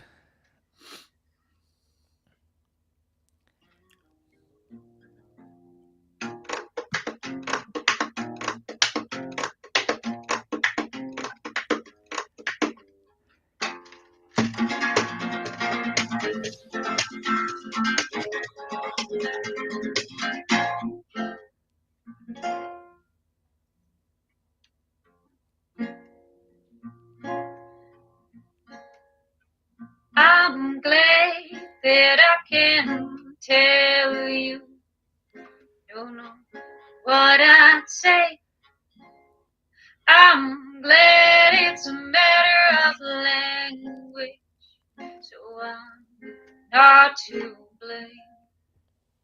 'Cause who am I to tell them how to live their lives? No, it's not my business, so I avert my eyes. I still got time to figure out what I'll tell my children, so they won't look at me in shame on me until that long-lived comfort of my truth don't hold up against my eyes. Won't be until I lift the veil and when my comfort dies. 'Cause I still got time to figure out what I'll tell my children, so they won't look at me in shame on me until then. Hey. I don't know, my voice is getting a little dead. You did great there, Joy. Fantastic work. Thanks very much for that. Soulful. I love that. Yeah, it's your voice getting a crack after the 10 hours. What was it? Did you say? Sorry, I didn't hear all that much. I think you're. No, you sounded great from here. Did you think that your voice was a bit? Did you say you thought your voice had cracked a little bit or something? No, it sounded great from here. Oh, wait a minute. Wait. Okay, look at the stream. The fundraiser. We're at 500. Wow. Oh, can you share Cherie it just for said me? that. Yeah, hold on. Let me share that. That's awesome. Thank you, Cherie, for letting me know. I did not see that yet. Very nice. That's amazing. Let's share this on here. And we are. Look at that. Okay, I'm just gonna grab the names. What a great audience. Let's see. By Anonymous, 85. By Kane Adams, Joshua Brown, Patrick Finn. Okay, we'll read the entire list at the end of it. But there's a bunch more that I've mentioned. But 500 out of the 200-pound goal. I only put a 200 goal, so to get 500, that is literally a whole month of bedding and feed, etc. The hay for the cows, etc. Isn't it? So that's got to help them out a little bit, So well done, everybody. Great work. Thank you very much to everybody. Fantastic. That's fantastic. Oh, I think my voice is actually going now. My voice is actually, to be fair, it took to the last half an hour for my voice to actually start done well, Mark. Dying on me, to be honest, Paul. You know what I miss, Paul? You've been so busy with everything and slamming the content out and doing such great work. Have you done many lives yourself recently? You've just been too busy. No. I don't know. They just don't get so many views, so it just feels like a not so good use of our time. But I'm going to do one probably next Friday. Yeah, and I can see you when you're so busy like yourself, you've got to sort of use your time because you've got your clients as well as there's everything you do on YouTube, and you keep yourself fit and you've got everything to do. But if sometime we can have a hench stream just for old time's sake. Well, just for you, I'll come on Friday, Mark. How's that? I will be there. I will be there for sure. Lovely. Now, can I ask you a nutritional question that was put on earlier in the stream, Paul? I don't know. I think you're pushing it a little bit. While we're here, just take full advantage of your immense encyclopedic knowledge of Why things. not? I might as well be good for something. It was Dan that asked the question, and Mike mentioned a few things, but he sort of referred us to the video he's previously done. And I don't think David wanted to talk about the subject, which is because I don't think it was something he wanted to cover, which is great. He's fine, but. There was a gentleman, I'm not going to use his name, a YouTuber who says he's vegan and he's been vegan for 8 years, and he claims that it's eating bivalves is I don't want to bring it up. It's just a quick question, just so if Dan watches this back or he's in now, he can get the answer. Do you think that is as a human being, is eating bivalves ever required? Ugh, why would it be? They're like little bogies in the bottom of the sea that sift the bottom feed it. Why would you put that poison in your mouth? Do you think that there is a large problem of vegans unable to convert? Is it ALA to DHAs? Is that the word I'm looking for? So the conversion rate is low, but you only need 2.2 to 3.2 grams. All right, okay. It's irrelevant that the conversion rate. So the conversion rate is low, but you need so little of it. It's an irrelevant. It's like irrelevant. having a car that goes 1,000,000 miles an hour, but you can only drive it on the motorway. I get you. So that makes more logical sense then. So even a small amount is adequate and enough, and you don't need to resort to these other things. There's it's going to be extremely rare, and it's for someone who's maybe got genetic mutation. They're basically just not well, and perhaps they don't produce the elongase enzyme that's required to convert short chain omega-3 and omega-6 into the long chain usable version. And at that point, I take it a supplement would probably be better anyway. Yeah, and the fish get it from algae, so just take the algae oil, right? And don't get all the pollutants that the oceans are the sewers of mankind. Like all of our rubbish and industrial pollutants and heavy metals and pesticide runoff from from crop spraying and stuff. It all ends up in the sea, and it biomagnifies. It doesn't just bioaccumulate; it biomagnifies exponentially up the food chain. So why you want to eat a fish to get your omega-3 like that? Where do toxins store in an animal? They store in the fat, aka they store in the fish oil. It's just mental, absolutely mental. So all around a terrible argument nutritionally, and also the fact that there's a possibility that they may have some form of sentience makes it ethically not a good side to come down on, really, doesn't it? So there's bad all round. So I think that might answer Dan's question from earlier. Thanks for that, Paul. I appreciate you telling us all that information. We've over doubled the goal. So that was really good. And, that's amazing. We're at the end of the day. We've got what are we on? We're on 15 minutes left, folks. Nice. Is there anything you want to talk about, Paul or Joy, or anything that we should cover in the last 15 minutes? I didn't really prepare anything. No. We could play Tetris again, Paul, but I'm sure you're getting to the point of beating me. Yeah, I'm starting to get my eye in. Mostly, I just keep getting confused with pushing up or down to speed it up. Yeah, I mean that's it. I used to have a controller that had some kind of fault on it. So every time you were trying to slowly go down, it would push up. Wow! Just slam it in the wrong place, and that was not fun at all. Let me just something weird's going on with my computer. Give me 1 sec. Maybe in the meantime, because there's one last thing I would like to do, and that is read all the names of our donors, donators. Yeah, that sounds a good shout there, Joy. First and foremost, thank you so much to all the anonymous donors. I don't know if there were multiple or one, but thank you so much. There have been significant donations from you. First donation from Mark Henderson, obviously. Thomas Henderson, Michael SQ, Christopher Hines, sorry. Emma Page, Lee McLaren, I donated, Rhys Davies, Claudia Franca, Danny Shepard, Michael Askew again, Lisa Sharp, Gemma Nichols, and Michael Askew again, Patrick Finn, Joshua Brown, Kane Adams, and the final one is also anonymous. So thank you all so much for donating. We're going to surprise Mary so much, and it's really been amazing to smash the goal so significantly. So thank you all for the contributions. Yes, thanks so much. I think the Mass Challenger put so much effort in early. We should at least have him back on to say goodbye as well, don't you? we should have him back on. I'll see if he's around and whether or not he wants to show his miserable face. Is it Tom? It Tom? Who's that? I do not know who that is. Or is it Stig off of Top Gear? Stig. I like the mystery of the masked guy. It's good, isn't it? So I can respect that.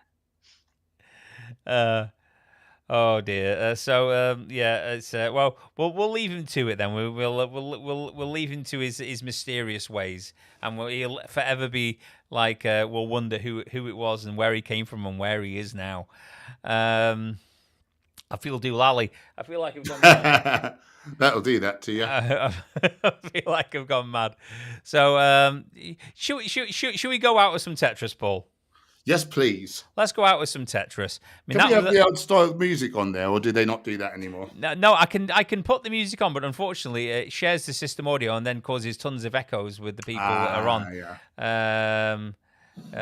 It's a bit I'll just crazy. hum it in my own head. Yeah.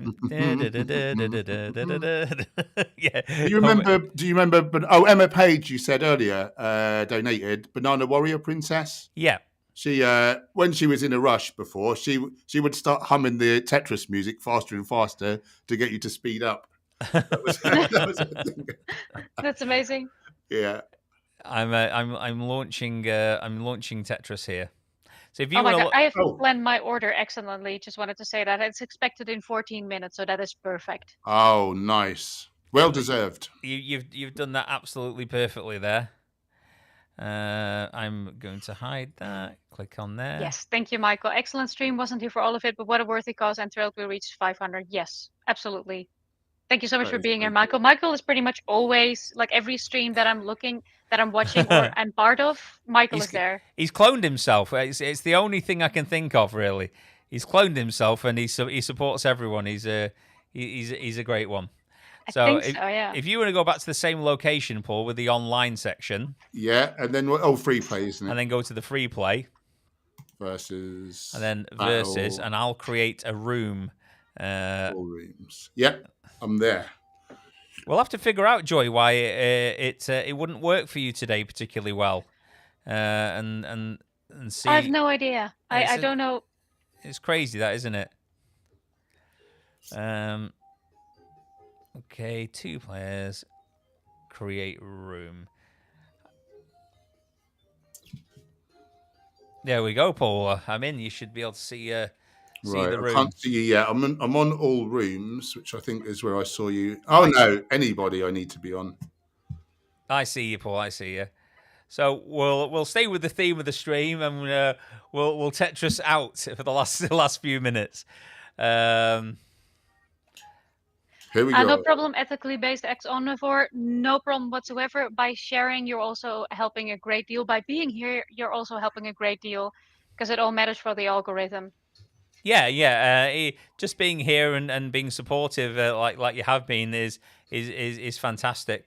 You know, it would have been a pretty long day if it hadn't been for everyone who came on and everyone who was in the chat and supported us. It would have been it would have felt a long day there, wouldn't it, Joy? Yeah. If we would have been talking to an empty room, that would have been difficult. That's always the worry, isn't it? It's like, are you gonna? Is anyone coming? You know. So I was trying to stack perfectly there, and I thought, Paul's getting used to this game. I need to let him warm up. But then I'm sure as soon as I do, he's gonna sort of trick me and just go for it. No, I wouldn't do that to you, Mark. Are you? You're a bit of a Dungeons and Dragons fan, I believe, Paul. No, I hate it. How's the new game you've been playing, Baldur's Gate? Oh, going? Baldur's Gate. Yeah, no, I think that's meant to be the top ranked PC game of all time. I heard. Is that right? Yeah, I think so. And they're saying it's it's definitely the game of the decade. Wow. It is very true to 5e as well. So if anyone is wanting to get into tabletop Dungeons and Dragons, it's a good entry point. Because me and Paul and a couple of the good folks, we do have a game of D&D once a week. It's all good fun. I came to it late, but Paul is literally encyclopedic knowledge again. Not only nutrition but also D&D. He knows a lot. I do love a bit of D&D. Yeah, he's pretty knowledgeable about the whole scenario. But it's taken a bit of an upturn, hasn't it? Over the last few years. Since Stranger Things had it on. I think that's good though, because it's a game that involves less flashy lights, says me playing Tetris, it involves people thinking and interacting. And you have to get together with your mates. You have imagination. There's a lot of maths involved. I think it's great for kids. I think it's a great activity for kids because it just trains so many things that they need to be doing. Yeah, and it's definitely good fun. I mean, as I say, I tried it when I was a little bit younger, but not anything major, and I forgot it all because I'm old now. But I've been re-educated, and I've found it tremendous fun. Tremendous fun. Yeah. Oh God. I'm bad at this. If Paul starts placing big bets, I know he's trying to trick me. But I don't think there's a lot of chance of that. Well, the thing is, it's if it's a game you're not used to as well, which you don't play this game particularly ever. Only Baldur's Gate. Just the D&D stuff. Yeah. it's all good fun, isn't it? It's all good fun. Yes. Yeah, I'm quite enjoying it, really. I think it's one of those games where this one is you can just pick it up, play for 10 minutes or 10 hours in our case. And you don't have to. It's not a big investment normally in normal life. It's not a big investment time wise. Maybe if I did, I'd be better at it. But it's good fun.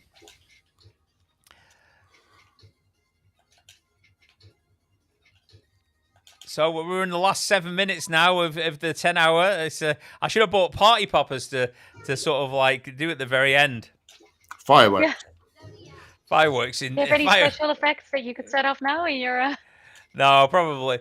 I must admit, I meant to get up earlier this morning and set up some extra things, but because I for some mad reason went to bed. I went to bed early, like I like going to bed early anyway, but then for some reason woke up and couldn't get back to sleep. And I thought, oh my god, this is stupid. And because of that, I just lay in bed going, go to sleep, go to sleep, go to sleep, go to sleep. I should have just come downstairs and done an extra couple of bits and bobs. But, there we go. It's sort of the first time we've done that. I mean, we did that stream the other day, didn't we, Joy, though, which was 4 hours. Which was a big one, like that one was... I needed to use my brain there a lot more. So maybe that was more demanding, I think.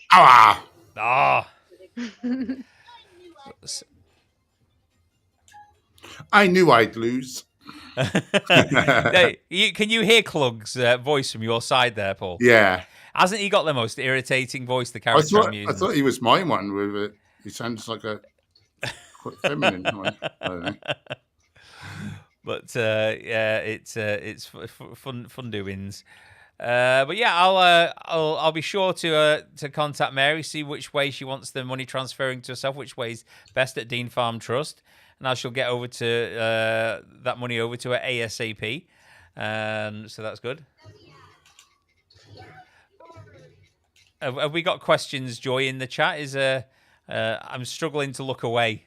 Yeah, there is somebody here who asked, the real thing is asking, does anyone remember Populous on the Amiga, Atari ST, and Master System? Populous. Yeah, I remember it on the Amiga. I remember it on the Amiga for sure.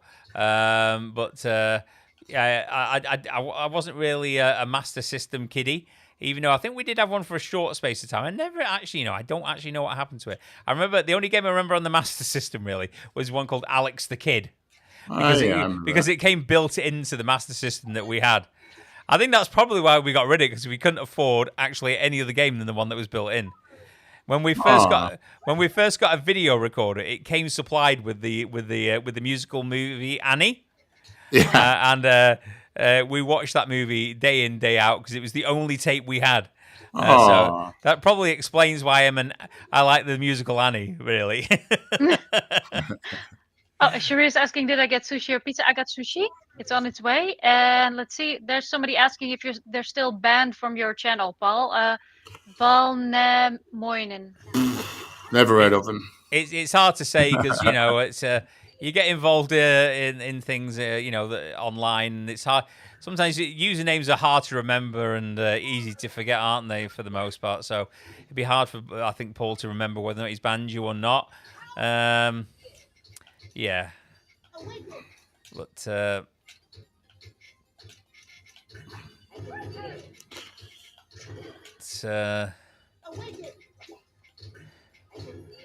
I think Paul is definitely getting in the swing of this one.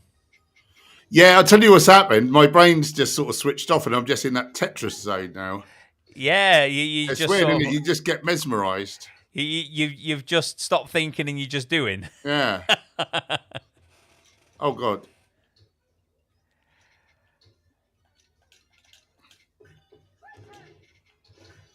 Oh, did you just Tetris me? Yeah. Oh, bugger. That sounded so British for some reason. Oh, bugger. Oh, did you just Tetris me? Oh, bugger. Sorry, I can't do it. But... Oh, this has gone bad.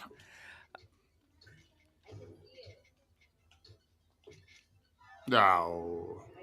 Should we call it with the Tetris, Paul? We've got a couple of minutes left. Should. We'll call it with the Tetris. Thank you for taking on the Tetris challenge there. That's okay. Next time, Baldur's Gate. Yeah, you'll definitely whoop my bum at that game for sure. I did try that other game.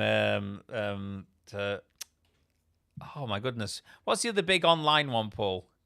The big not online, the big single player Elden Ring. That's so hard. But it's so hard, so difficult. And it involves quite a commitment to complete it as well, doesn't it? Really, you've got to really get halfway through it. Really be there for it. I'll minimize these. I keep showing all my crazy amount of icons for some reason. There we go. So we finished on 500. Should we? Yeah. Oh, wow. I'm refreshing. Yeah, 500. What an amazing community. My leg's gone to sleep. Should I share? I'll share that on the on here. Yes. 500. It's nice. It's nice figure, that, isn't it? Yeah, that's a good place to stop, I think. Yeah, but thanks to everyone who donated there. It's really awesome. Yeah, Michael makes a good point. Always like these sorts of streams as it's for a good cause and promotes a sense of community. Definitely, like it helps us reconnect too with like all these YouTubers and other activists. That's important too. Yeah, and I'd like to thank obviously Paul and yourself for coming on. That's been absolutely amazing. You're very welcome. Also like to thank everyone else who's been on in the day. We had Sugarnoms this morning, all talking about their vegan treats and their reason for being vegan, etc., and all the other good information that they gave us. Rhys for coming on and challenging me. That was great. And then we also had Lee from the chat who came in, and he was in beast mode with Tetris. He really did very well. I'd like to thank the Mass Challenger as well for everything he's done for coming on. And then obviously Mary from Dean Farm Trust. She came on and gave us loads of information about why we're doing this in the first place. So that's been really good. And then we had Mike the Vegan, and we've had David Rams. We had Grumpy Vegan Grandad on there, and that's it. And Paul from Hench Herbivore. Everyone. That's me. So it's all been good people coming in to talk and support the cause. So that's been absolutely. We've been on. I'm talking, Joy, but it's been over 10. We have officially made 10 hours. We've officially done 10 hours. You're doing overtime. I'm going to give it a cheer. Woo! Oh, yeah! Can we have a goddamn, Paul? Oh, goddamn! That's great. Yeah, thanks everyone who's been here. I mean, I think we'll probably get off now because it's we've reached the limit. I think of my voice is going. But thanks to everyone in the chat. Thanks to everyone who stayed. Thanks to everyone who nipped in and nipped out and's come back and and supported. You've all been awesome. And I'll say goodbye. And again, I'll get this money over to them. And if anyone wants to go support Dean Farm Trust on an ongoing basis, visit their website. It'll tell you where their Patreon is. It'll tell you bank details if you want to donate via that, etc., etc., etc. So because we've done a great thing here for them, but obviously the costs are ongoing, so everything helps moving forward. So thanks again, everybody, and I'm going to say goodbye. Bye, everybody.